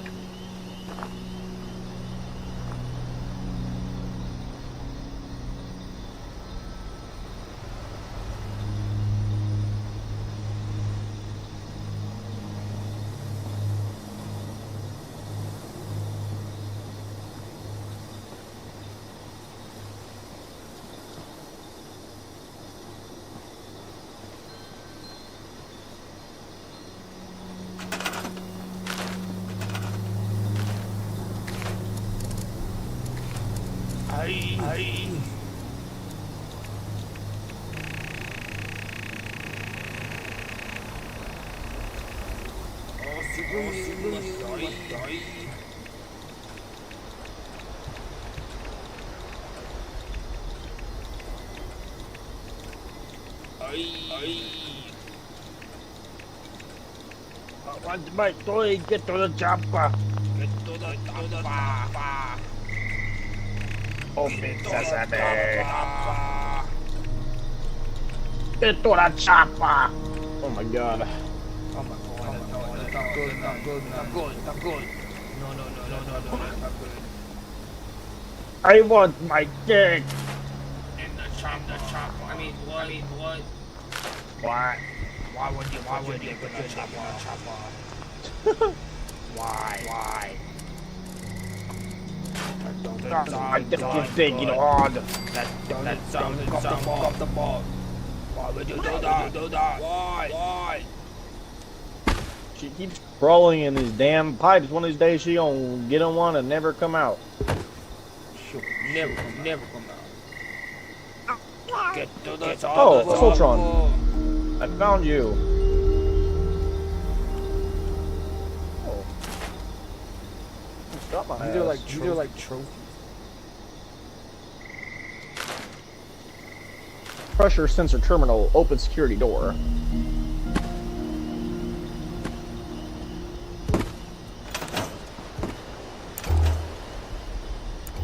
No pressure left.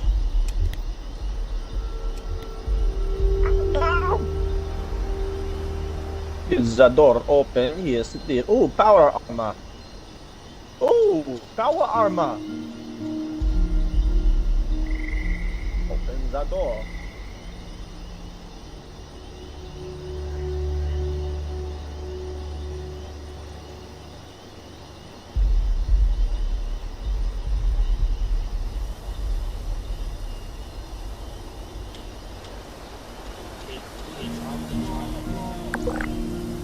Oh yeah, she's gonna open the door for the power armor. Let's go. Let's go. Yeah, because I had fancy lad snacks. I gave her some food. Now she's happy.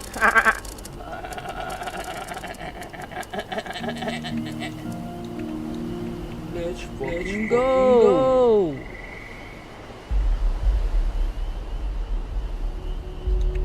The heli? Fucking go. Hey, get on that terminal right there, girly, and put in the password. It's FUCK123.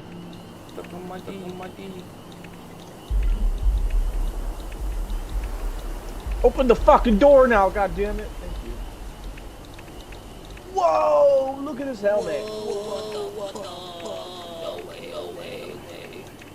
I want the helmet. Yeah. Go. I got the helmet. Oh my gosh. Oh my gosh. That is freaking beautiful. Oh yeah. I got me some nice armor. Very nice armor. Get dollar.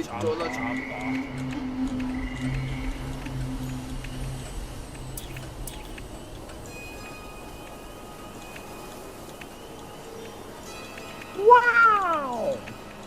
Whoa.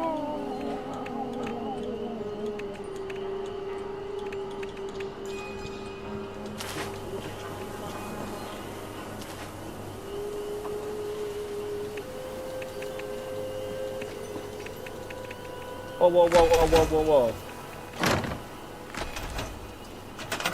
hell, mother...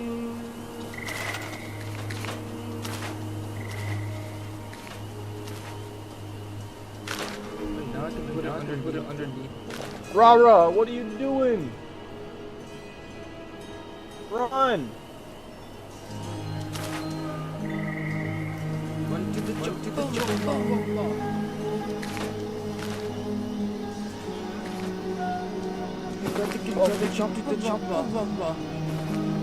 She's getting shot at by thy turrets.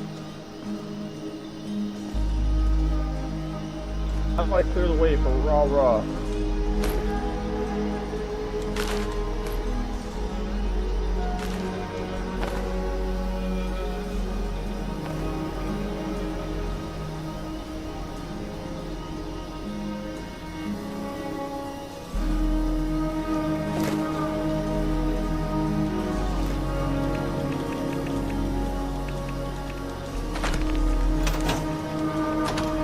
Blew them suckers up.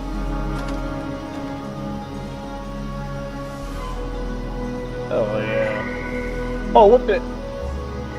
Run it. Oh, you got spawn camp.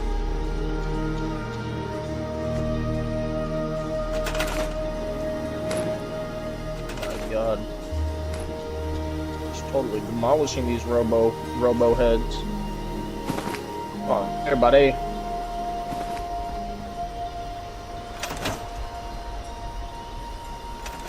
Nice and easy.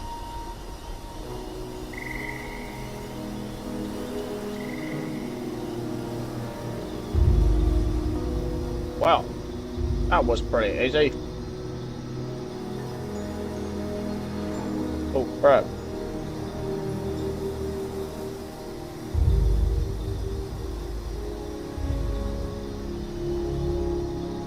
Oh. Divert power.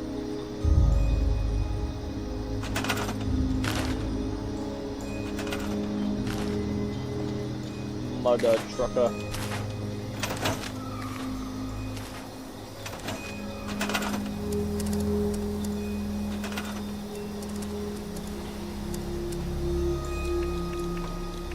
Yeah. Oh, charging laser sniper rifle. And I'll pass.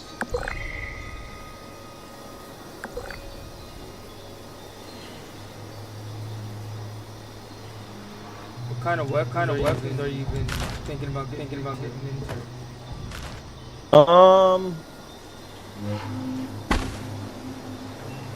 like snipers. I like heavy weapons.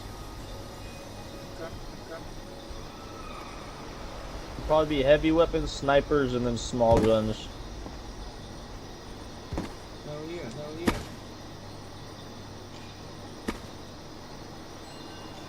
Oh, lordy lord.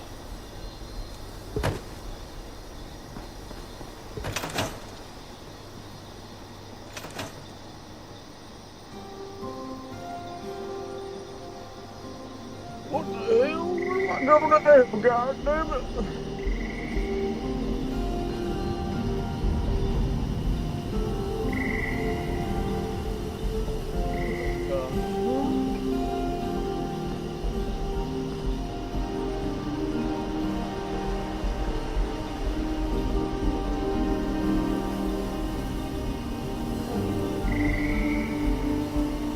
Italy.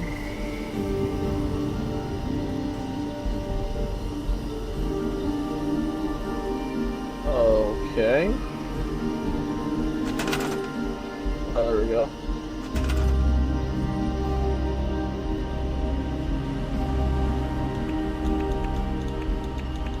I am coming, child.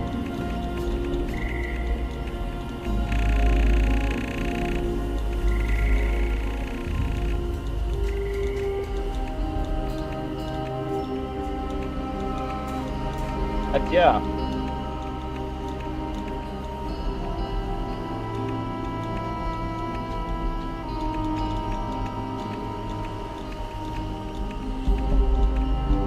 What the hell?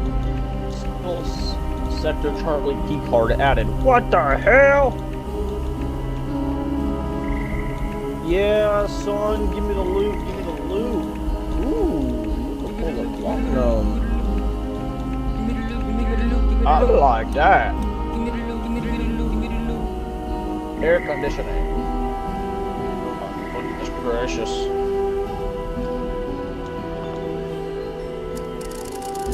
Oh, you want to get spawn camp too there, buddy?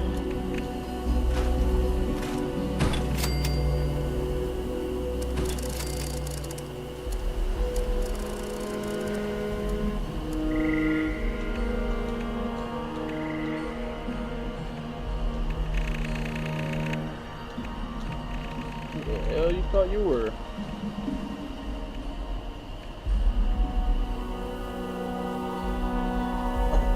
Interesting.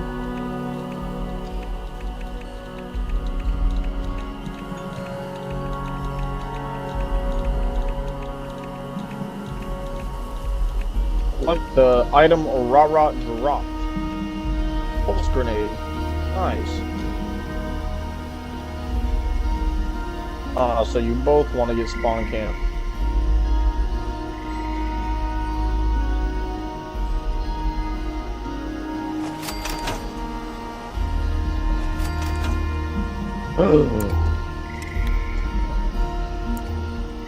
We found Bonabun.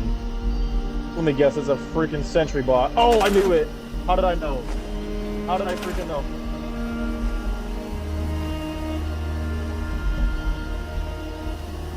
How did I freaking know? Ooh, yeah.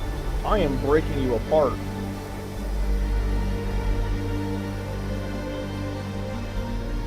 God dang, I messed you up. That was easy. That was easy. How you like this?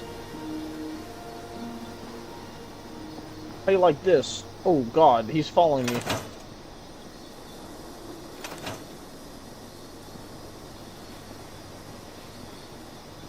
Oh, you got freaking wasted.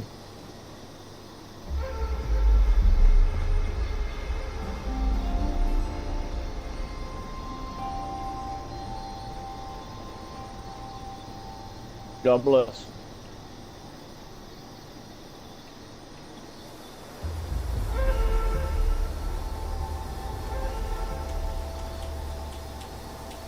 I am now level 57.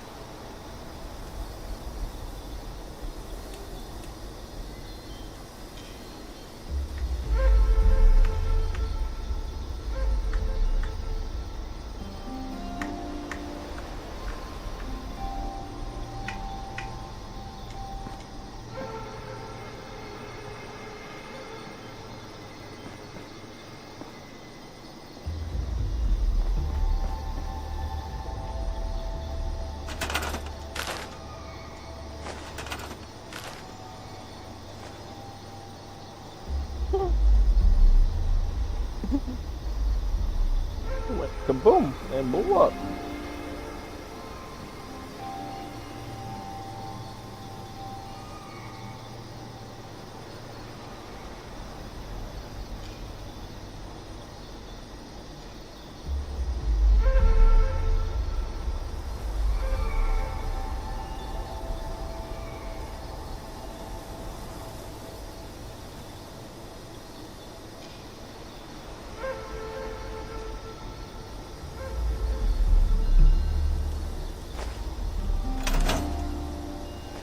You just said I'm almost as nice as Gil, and now you say I'm not very nice. What the fuck? Second thought, I think I should probably whop you with this here fucking melee weapon I got.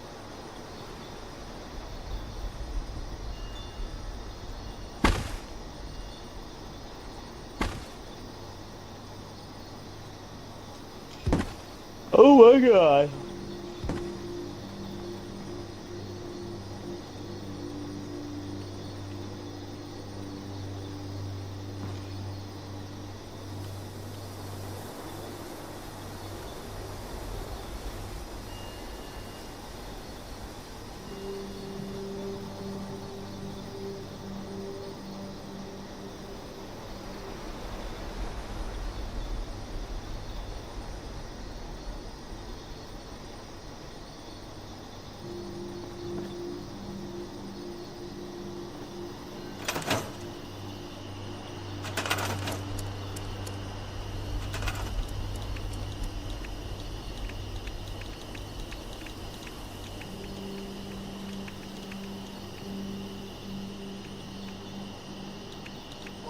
Oh my goodness!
gentleman Johnny Weston.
Ryan. Hello, Ryan.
Telling me I already did 12 hours straight.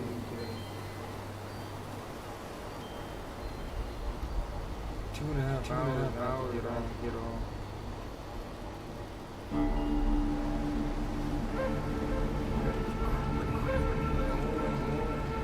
Time just flies.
Hello, hello, hello, hello.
Ryan.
Maybe I did. Hello? Hi. Oh, it's been over now.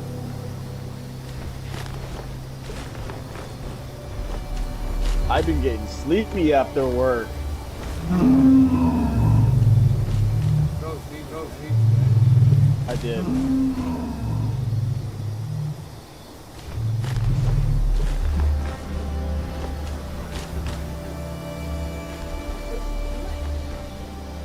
I like that one gif of that dog who just like fucking working. Oh, ow! Fucking toe. And my game crashed. What the fuck?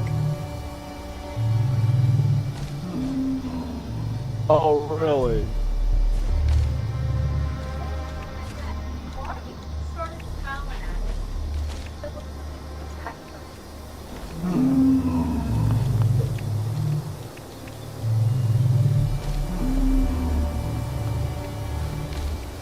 I had one of those little pizzas. And I had some popcorn chicken.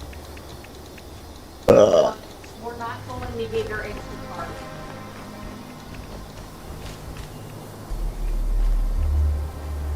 What? Cheater! You want me to put it together for ya?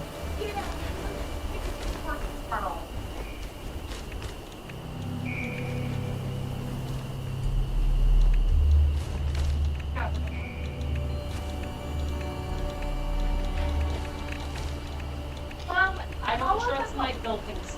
How about you?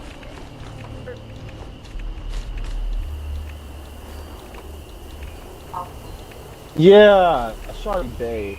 Yeah.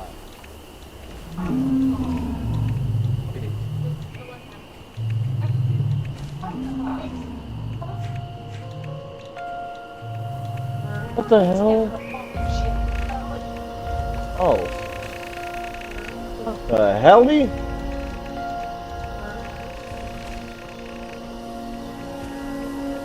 Wow. Whoa.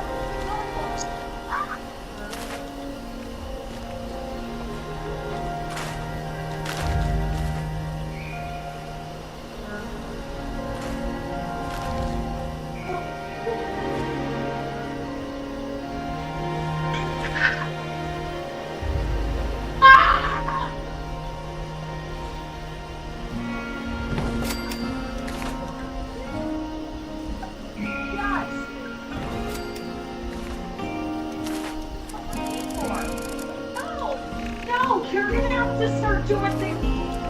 Are you kidding me? Oh!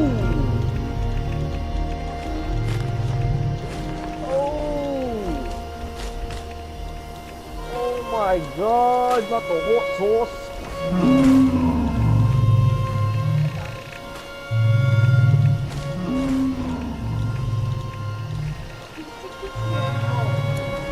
Okay.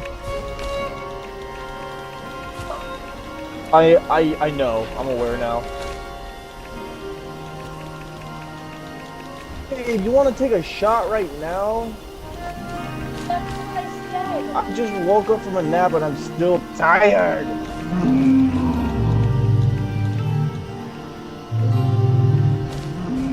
Oh my gosh. Never mind.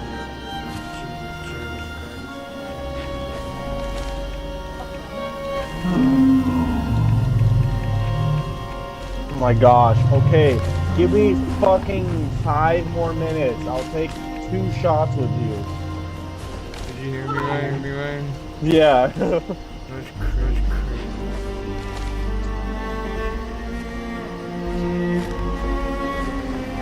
Talking to Jacob. Alcohol addiction.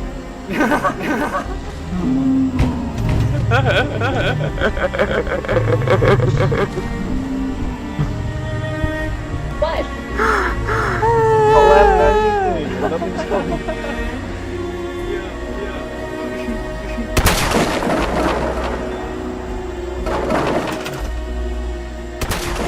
Call the guy into a dark room where the fuck he's trying to take me and I'll be out there, okay? Oh yeah, I know.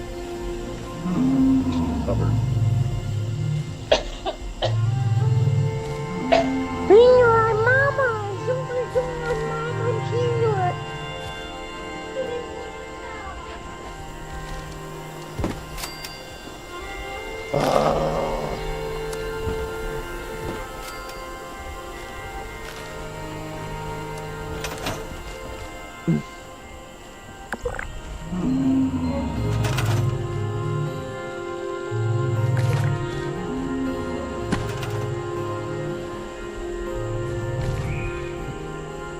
No worries, old chap, I got it right here.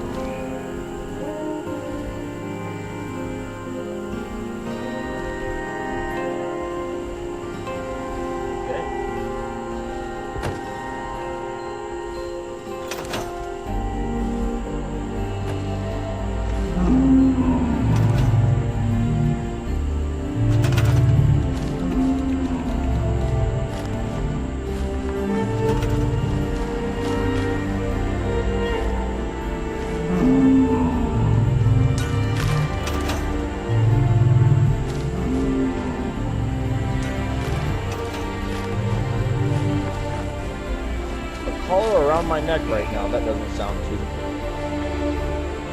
Nice.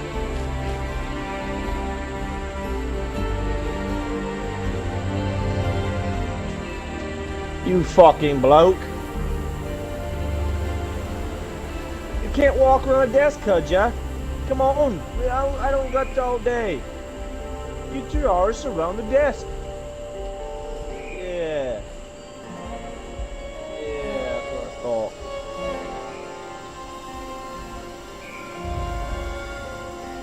What the fuck is this guy doing?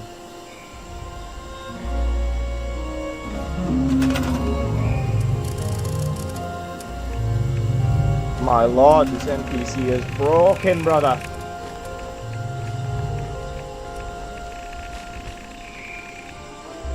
There we go.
Let's get it.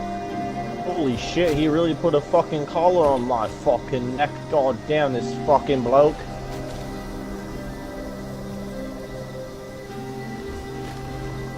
Oh, son of a bitch, I have to get out of me power armor.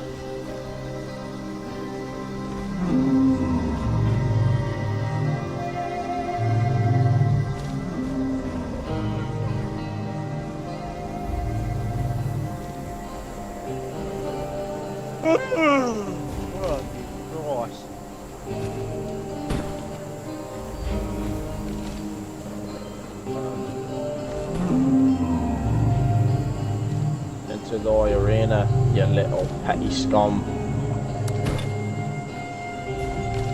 Into the arena, you puny fucking little fucking fucker.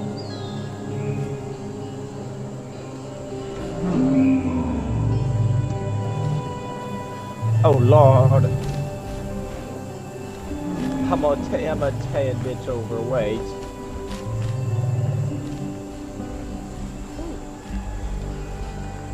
Oh, not anymore. Oh Lord, have mercy. Oh, people are gonna die right now.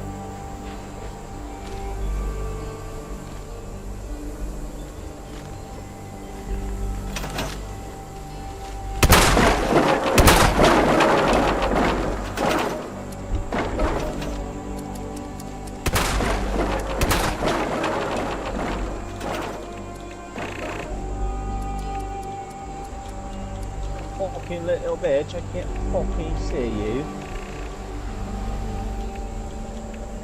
Oh, shite.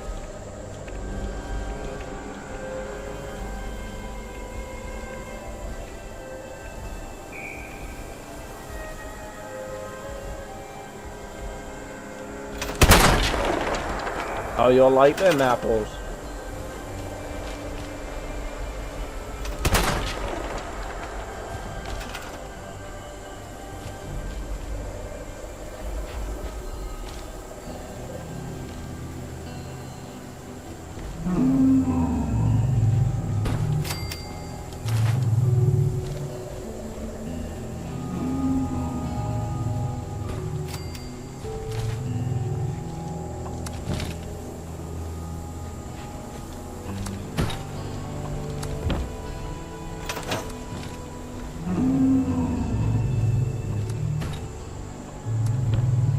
I'm just that guy, brother.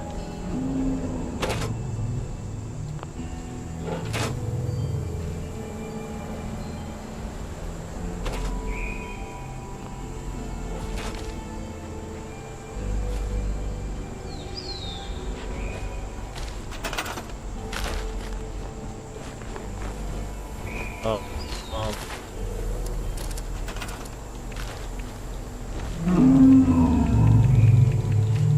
What the fuck?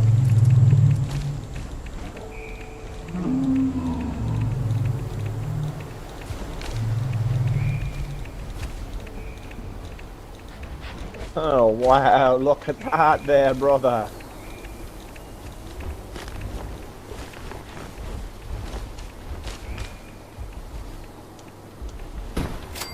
Meet with Johnny.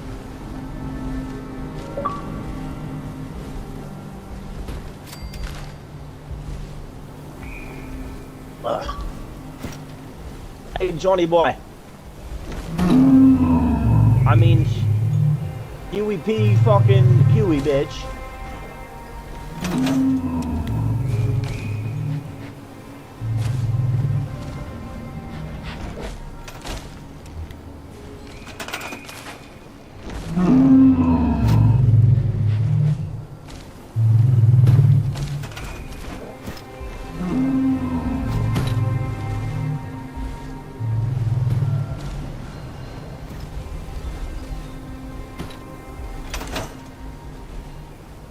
Give me the fucking chems, brother. I don't want no turrets, I want drugs.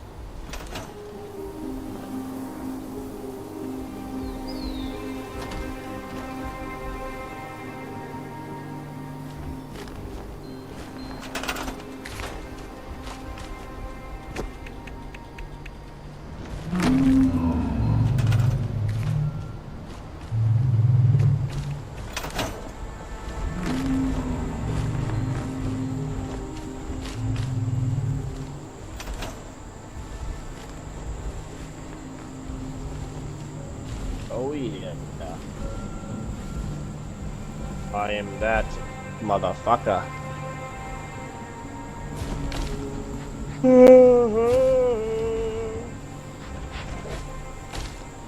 Into the arena. Gladly.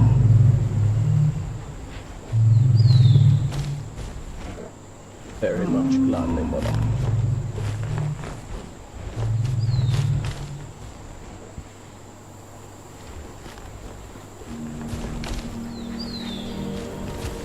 Oh Lord, no, help me!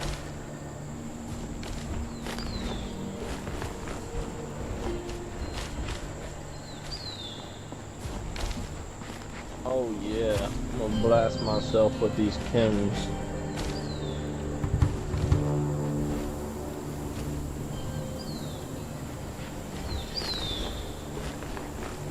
Oh my goodness gracious, I'm ready.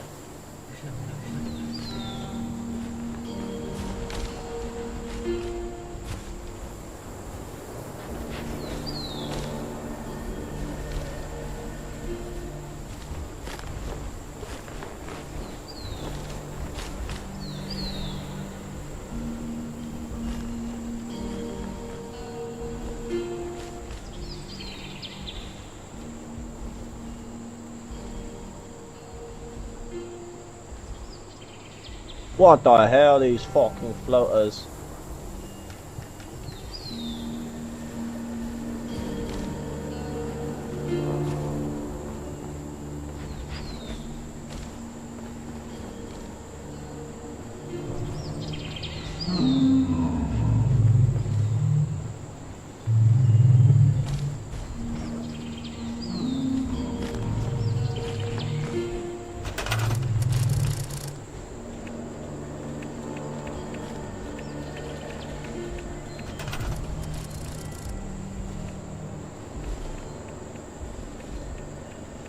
How do you guys like that? I'm just a killing machine.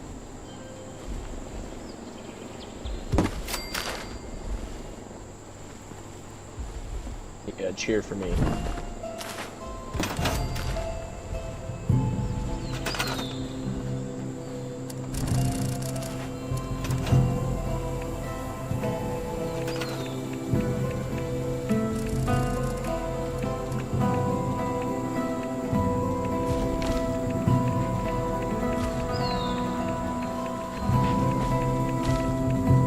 Oh.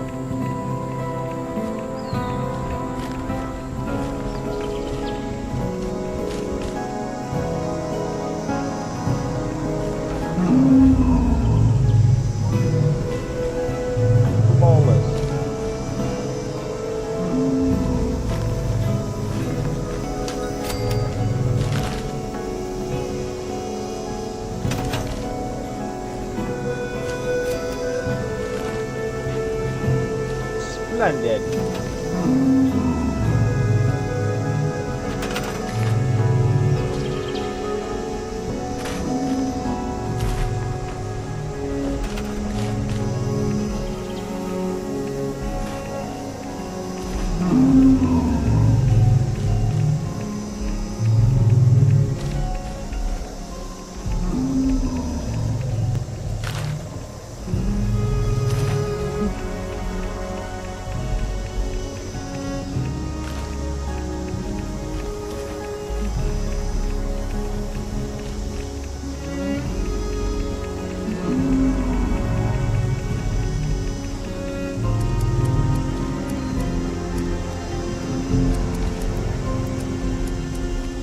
I'm on that timing. I don't need no mother freaking help. I can do this fair and square, brother. I'm a killing machine.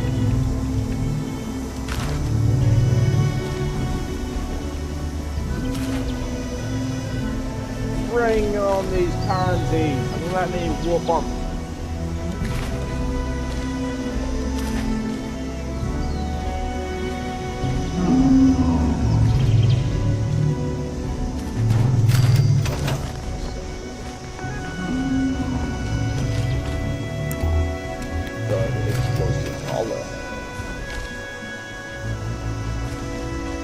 Oh, it's gonna be rigged up here already, Teddy.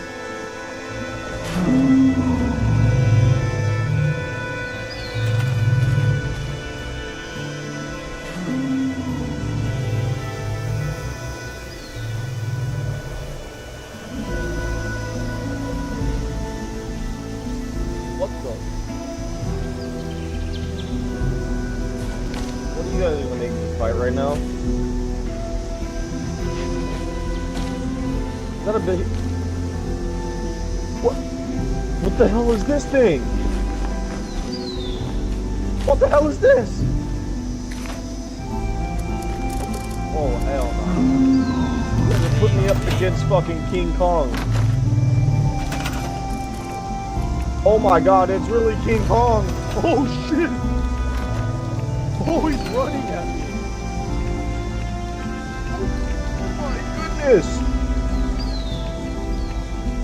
Dude, oh my god, this dude is freaking strong. Oh, he's not that strong. He's nothing I can't handle.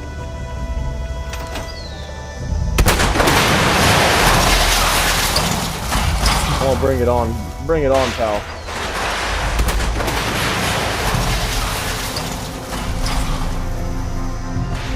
Oh, eat that, mother. Oh, now you're dead. Now you're dead. Give me one more. Oh. Oh, he killed me.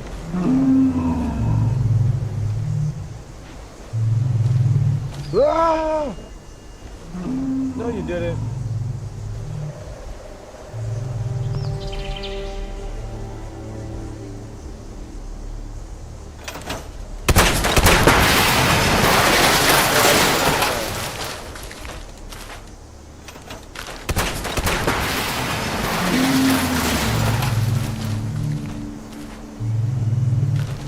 That was easy. That was easy.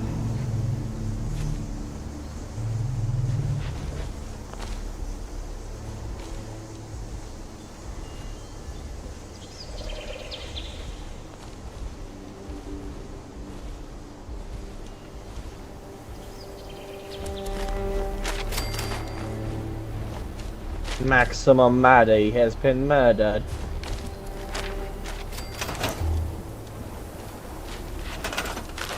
Look at your guys' new winner of the arena.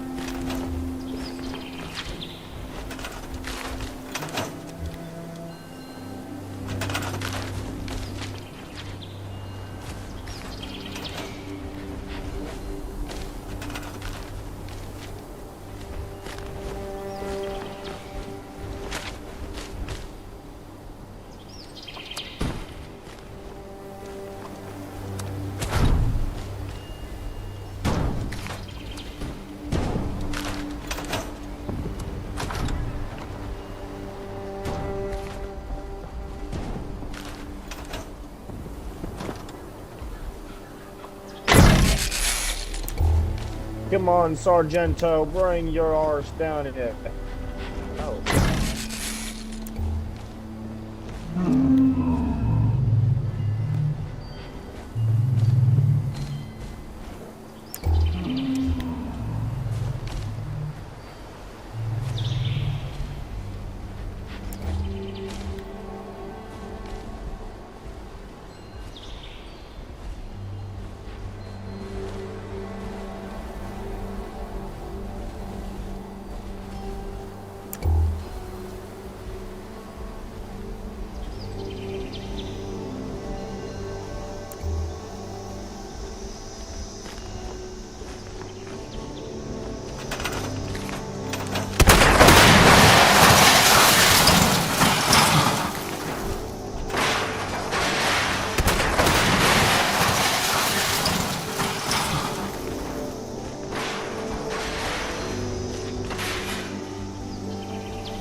Oh shit! Damn, he drugged me! No! I don't do drugs! No. Where am I? Can you tell me my pants are on still? Did he take me pants off? No. What the hell are you still doing down there, Johnny? Oh yeah, we got the key. Time to die. You all are gonna get fucked. Oh yeah.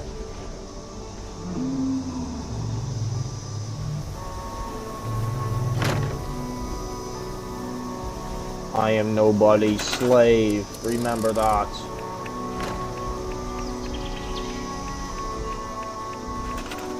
Remember that, will ya? Hey brother, I'm here to save you, brother.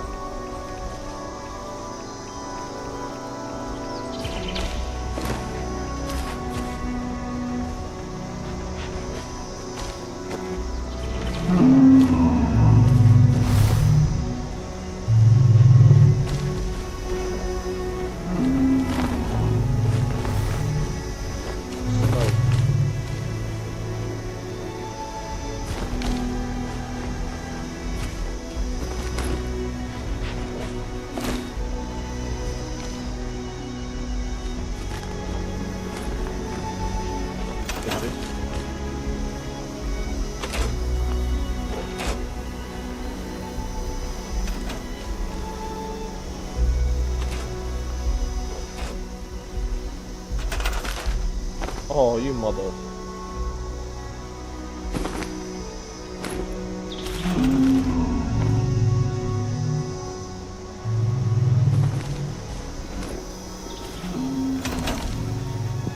You little bitches.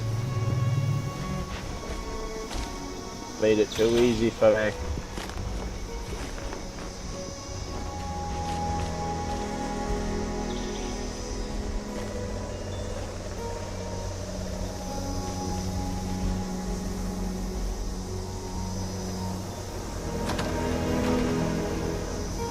Bring your horse down here.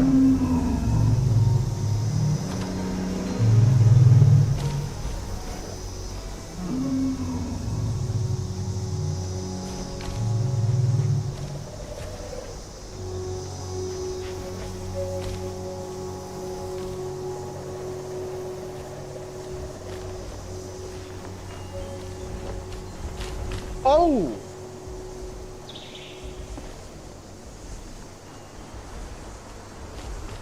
What the hell was that, Johnny?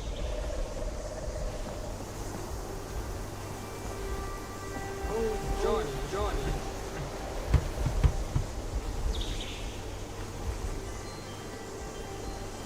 What the hell? After all that work, Johnny, why did you kill him?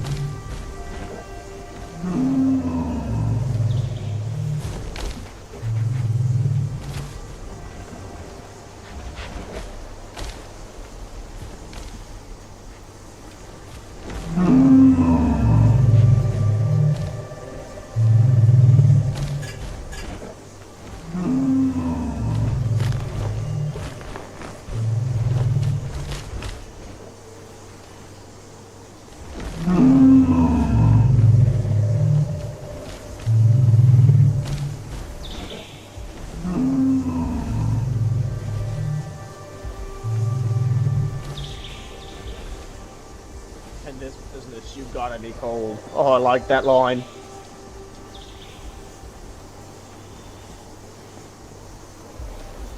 Okay, brother. Let's just get out of here. Oh no.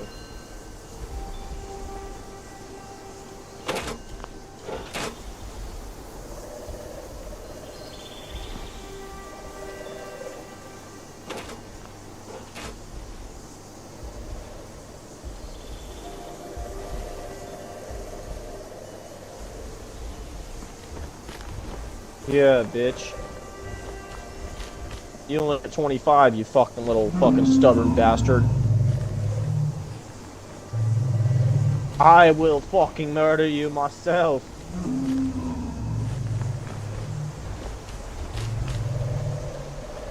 You goddamn crazy little bitch.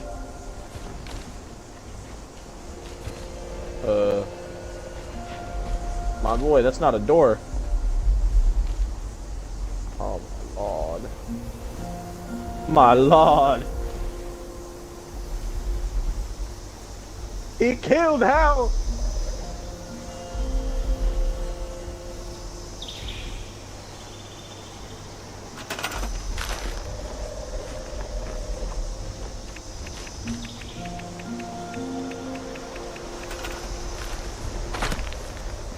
Oh, shite.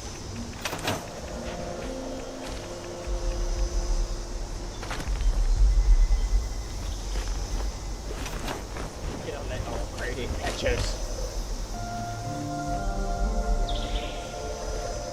How about I just kill all of you, then the gold's all mine.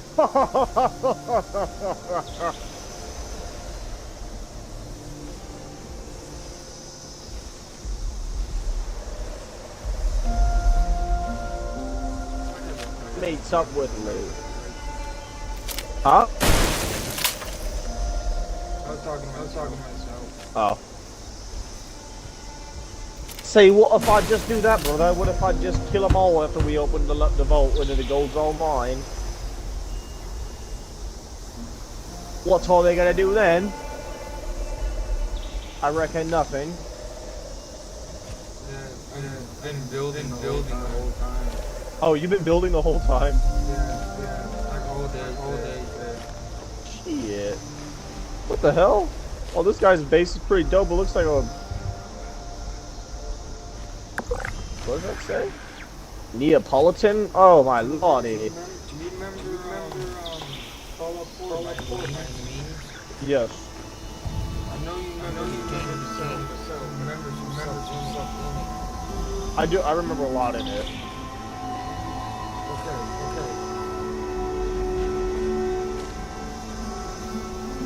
Start giving away too much.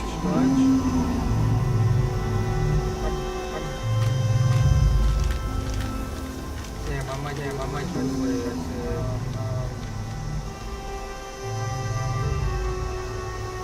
I'm basically building a replica of something in Fallout 4. Hold on. I don't want you to guess or anything. Just you're gonna eventually see whatever. Let me see if I could put my finger on it.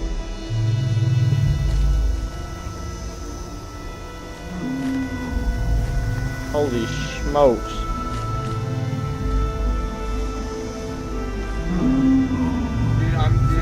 I'm bet, like, you know, if you said, like, you really remember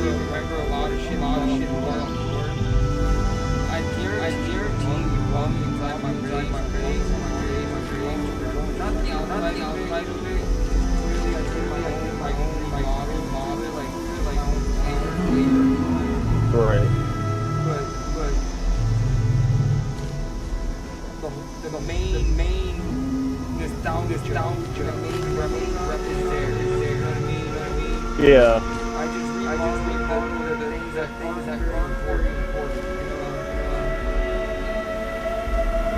I bet you I'll be able to know what it is. For example, right? When you walk inside of a building and Fallout 4, you're gonna have to build it to make the nostalgia. Outside the way it looks, kind of mix it up. You know what I'm saying? Yeah. Just gotta feel like you walk in, like, oh, this place here. You know what I mean? That's Yeah. Okay. Bro, isn't it crazy, like coming from Fallout 3, where like the most you could go to like making a house or like a base was like Megaton, like you get the room in there and like customize it. Do you remember that? Dude. You just had a room that you're able to rent. Right, and you could go to that one, the one dude, and you could like get like the different variations of it. Yeah.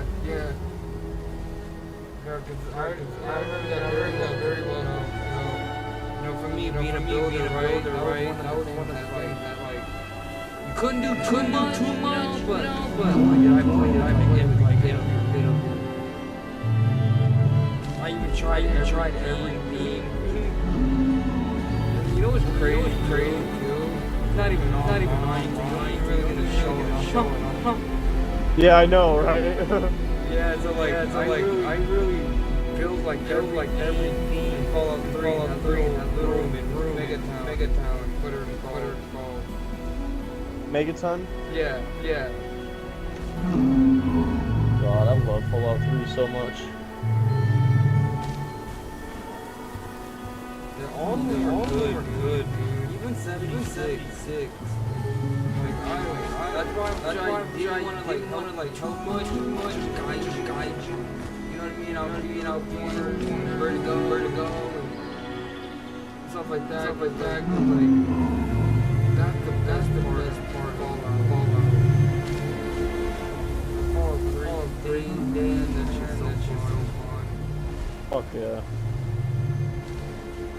And you can still have the Fallout 76. You just can't have any high level opening.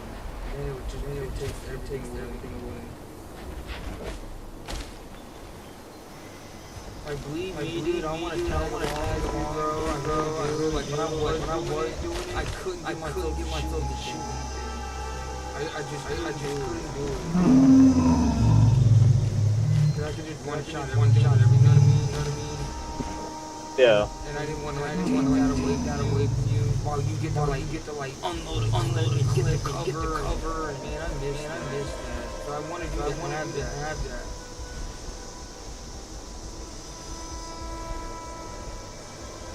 Oh, these motherfuckers took the detonator and tried setting up Lou. Oh, hell to the no.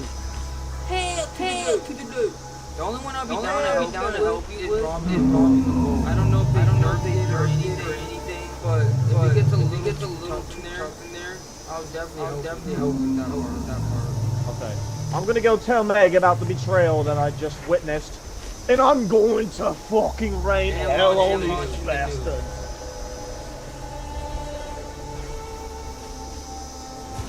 Oh, Fisher, you're gonna steal my shishkeball right up that arse, you motherfucker.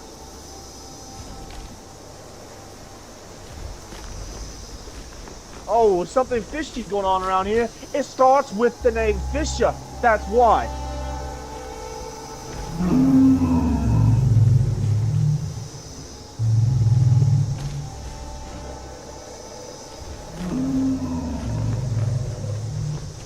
Oh, let's get out.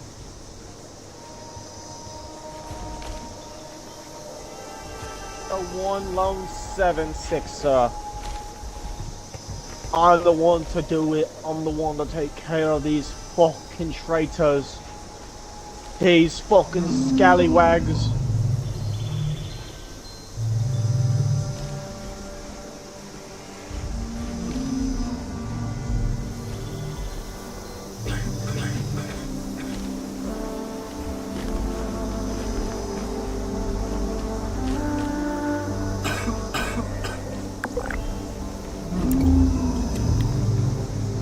Oh, go with the right approach. You mean if I go and stomp their fucking heads in?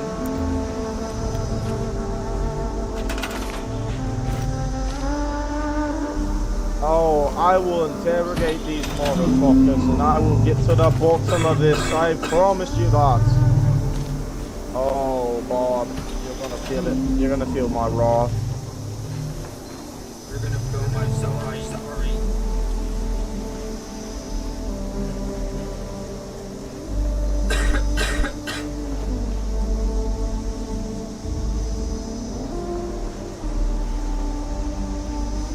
Oh, Mr. Creed, she pointing fingers to you now, brother. Oh, let me find that sorry ass hanging around these parts. Oh, I'm gonna give it to you. Oh, you're gonna feel it here, Creed. Do you know what it feels like to have a T60 fist right in that ass? You're about to find out. I'm gonna shove this bitch so far beside you. Gonna feel it until next year.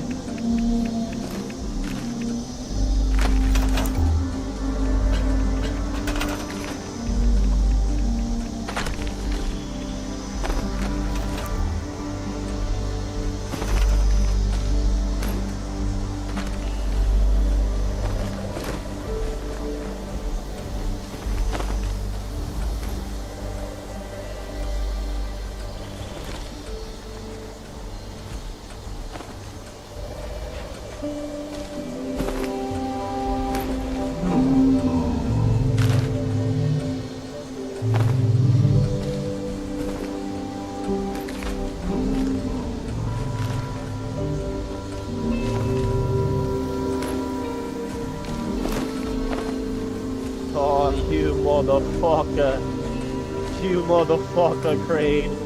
Oh, you better consider yourself lucky. Good old Molly.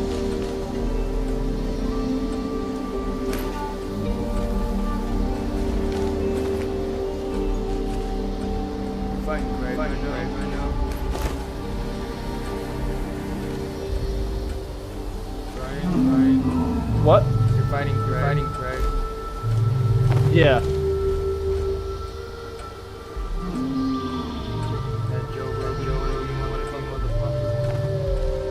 Oh, Bob! I'm coming for you, Bob. I knew it was you by that fucking name. I fucking knew it. Oh, you barbarian, Bob. Bob. Where the fuck is this Bob at? I knew it was Bob.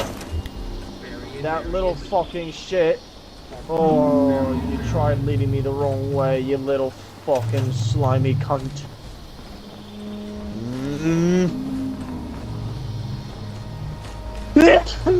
Bob, I'm coming for that ass. And I'm going to shove my shish kebab straight down that throat.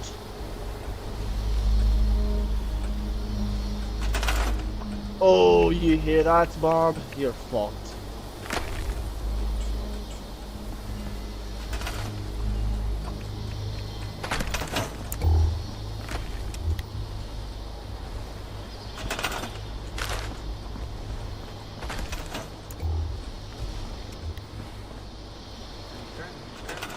Oh, what the fuck? Oh, god damn it. God fucking damn it. This fucking quest shit.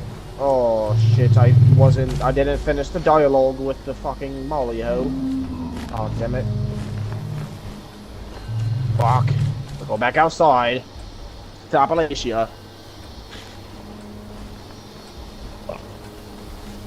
Have to go back out here.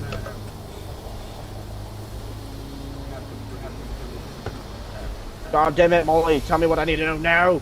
It's of an urgent matter.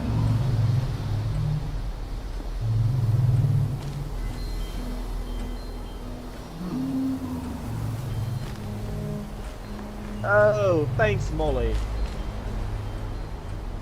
Thanks, Molly. Bob is gonna feel my fucking wrath.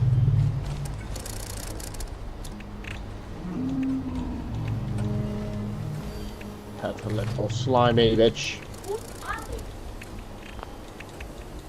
What? I knew you're pretty good at being British. Who you playing with? It's the NPC. There's a traitor among us.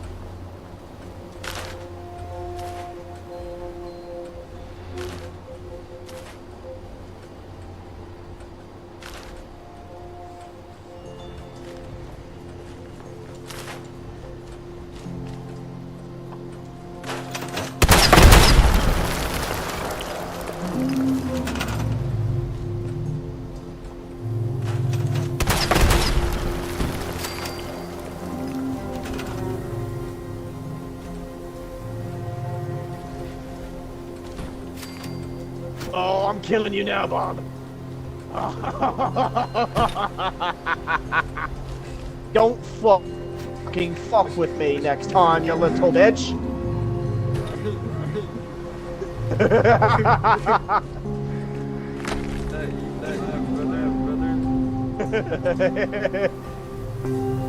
Oh, you just gotta get him to spit out the truth and then you can fucking get it right to him.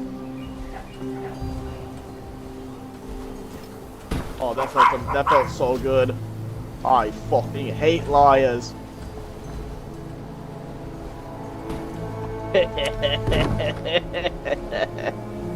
Oh, that felt so good for some reason.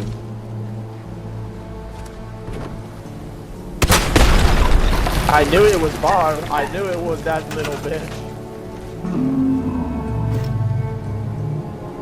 Oh, I am coming for them fucking cheeks, brother.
It's great. It's great.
Tom?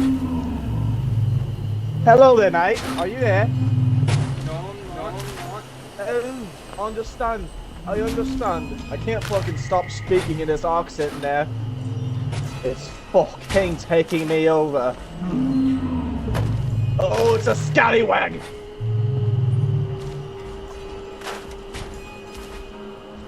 It's another scallywag.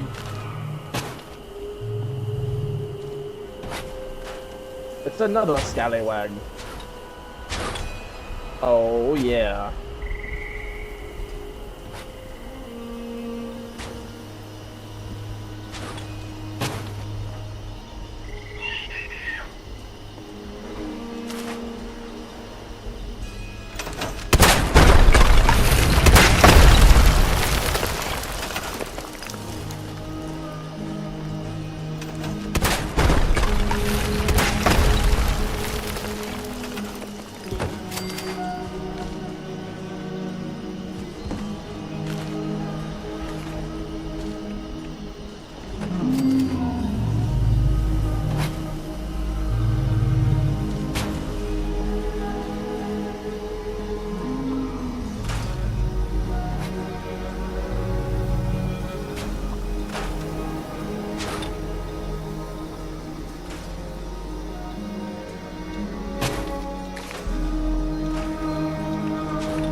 Fucking name, Marty. Mine. Marty there, Marty.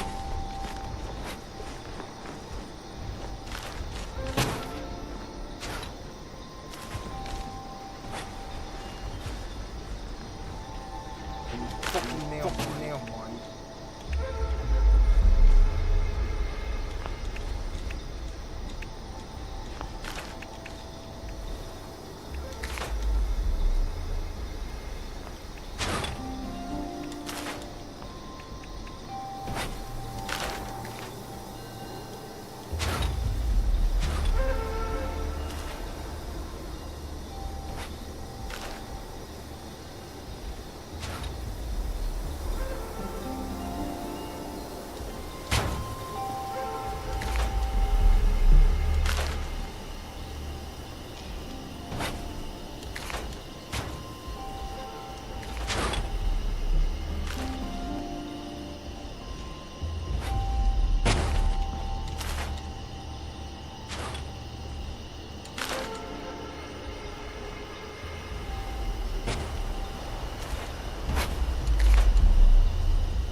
Hello?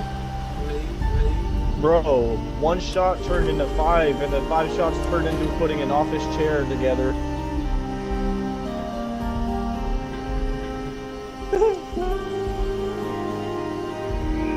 Okay.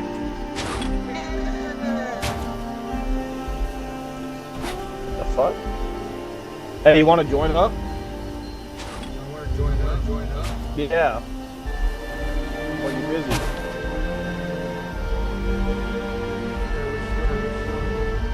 I'm gonna do the full 79.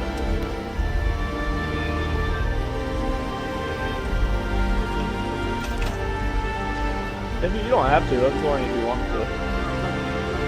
I bet. Oh, you scorched motherfucker.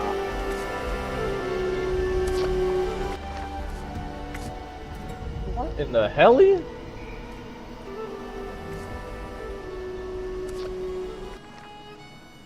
You really think you're gonna do that to me? Get away with it.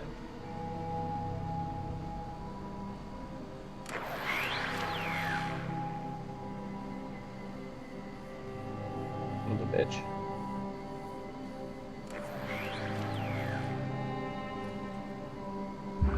I don't want that. Doped radium rifle.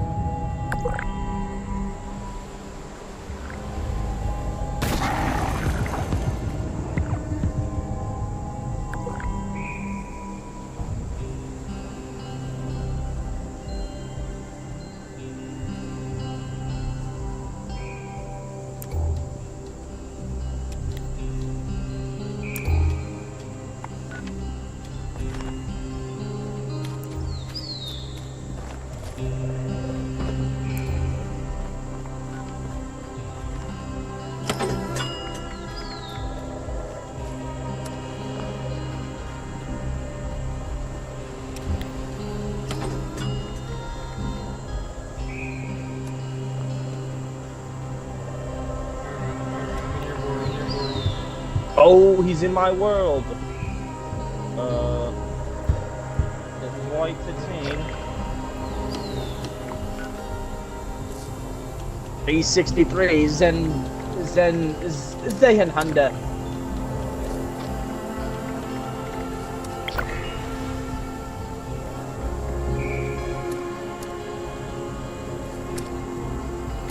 Next, exciting energies. Oh, I am.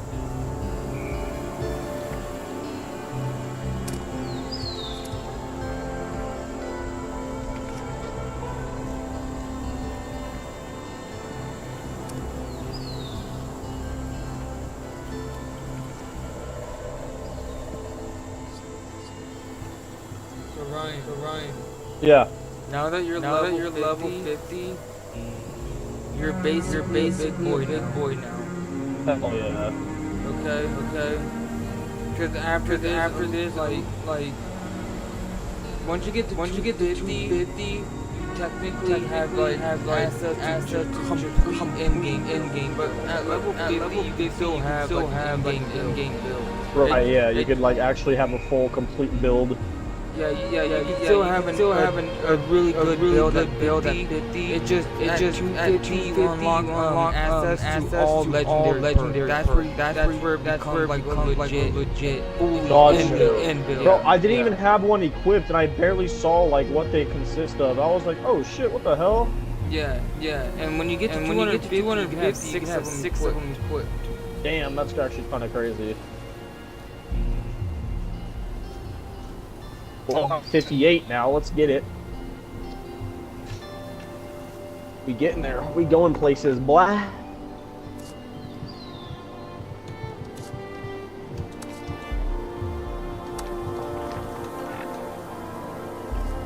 Does the Poseidon power plant activity give you anything good? Say what? Does the powering up Poseidon give you anything good? The power up the what? Power up Poseidon event? Oh yeah, no, you're fine. Okay, fuck that shit. that shit. That's for typically like farming cores, and you don't need that. I have barely any fusion cores though. I know, but I got you. You know what I mean? Okay, bet. Hey, Les. Trust me, dude. Like, I'm trying to save your mental a little bit because like towards the end when if you really fall in love with the game, I want you to spend and waste your time on the proper shit, like the end game. Like I have a soup, right? Right. That I can make, and this soup gives me 125% critical damage. Hey, Les. For 30 minutes, bro. For 30 minutes. That's kind of nuts. And not only that, I can craft it, put it in a can where it doesn't spoil. Oh, really? Yeah.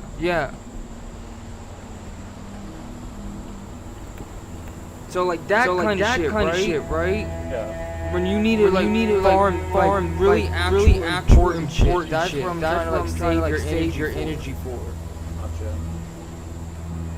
The fusion core is the cake. Just take my word for it. And for right now, I got. Oh yeah, because I only have 4 left.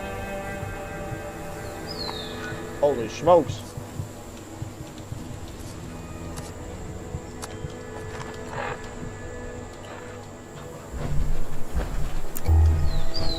What we do around here?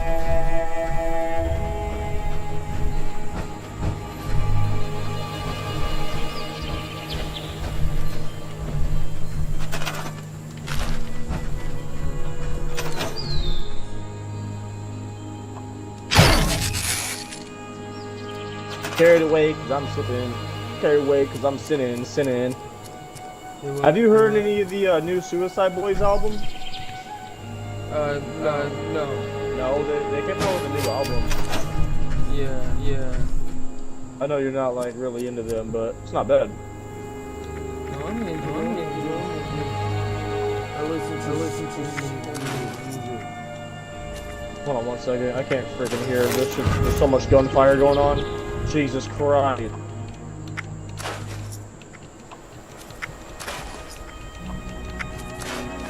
What'd you say? I said I do listen to them. It's just that I listen to so much music. Yeah. Cause it's just a mood thing. Every now and then I'm like, I'm gonna listen to some Suicide Boys. Right. But that's because I know so much music.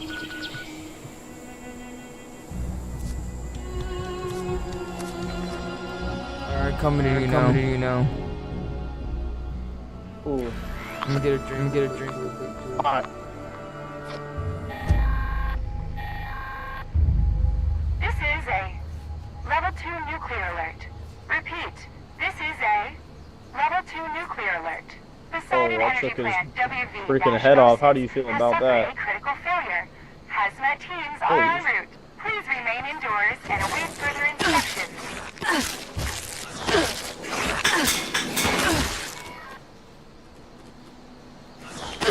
Stephanie. Oh my god, who the hell do you think you are?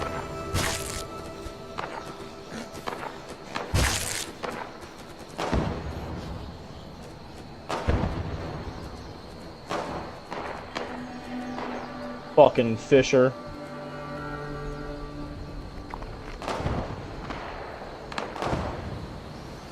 Oh, it felt so good killing you, you little fucking fishy bitch. Oh, what? Let me just pop off.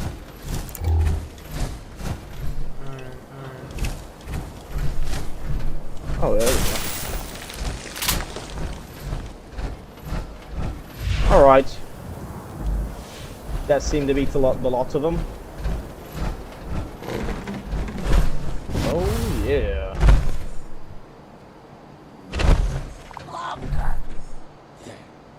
Oh my god. What are you doing? I am confronting Lev's ugly ass.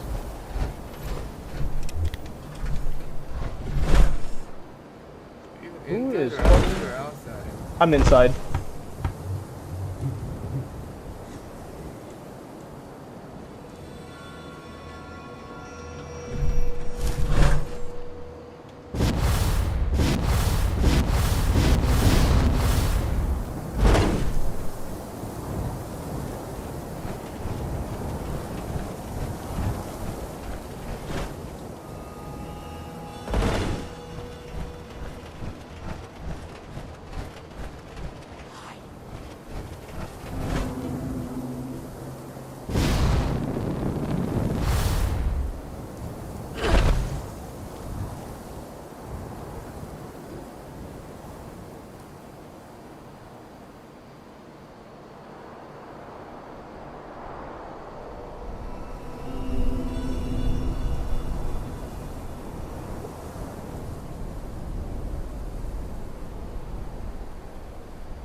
Yeah.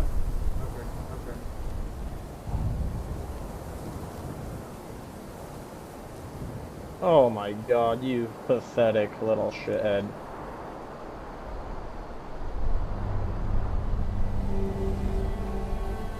Imagine.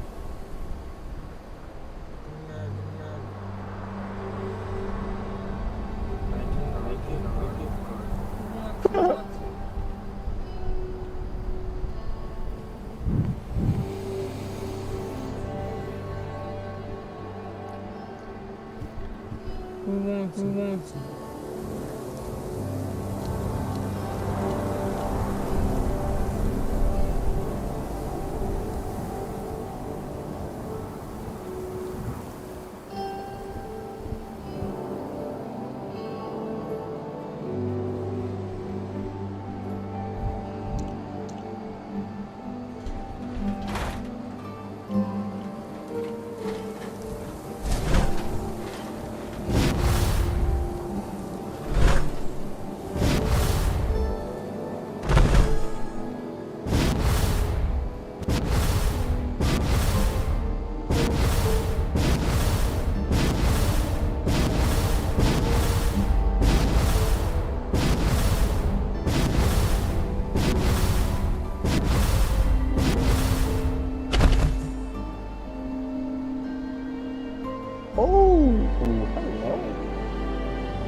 I'm coming outside. Fuck this. Oh, Rocco at the Foundation. I think we should go have a little chit-chat-see with this motherfucker.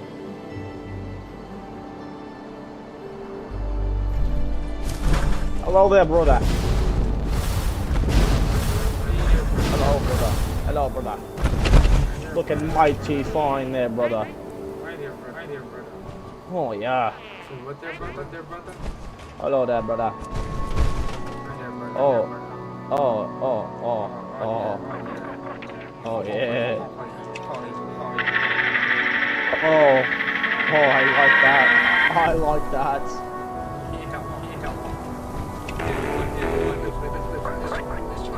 Oh, what's going on? Ready, shit up. Alright, we're confronting Rocco at the Foundation real quick. Where's the Foundation? We are going to the Foundation, partner? Yes, Foundation. Alrighty, got you. Where is that shite? Oh, I found it. Okay, go brother. Oh, I didn't travel to the interior, motherfucker. It's alright, brother. It's alright, brother. Oh, yes, I did. It's alright, brother. Go play, brother. I hear gunfire erupting in the distance. Okay, brother. Oh, who the hell is this Rocco? Ward.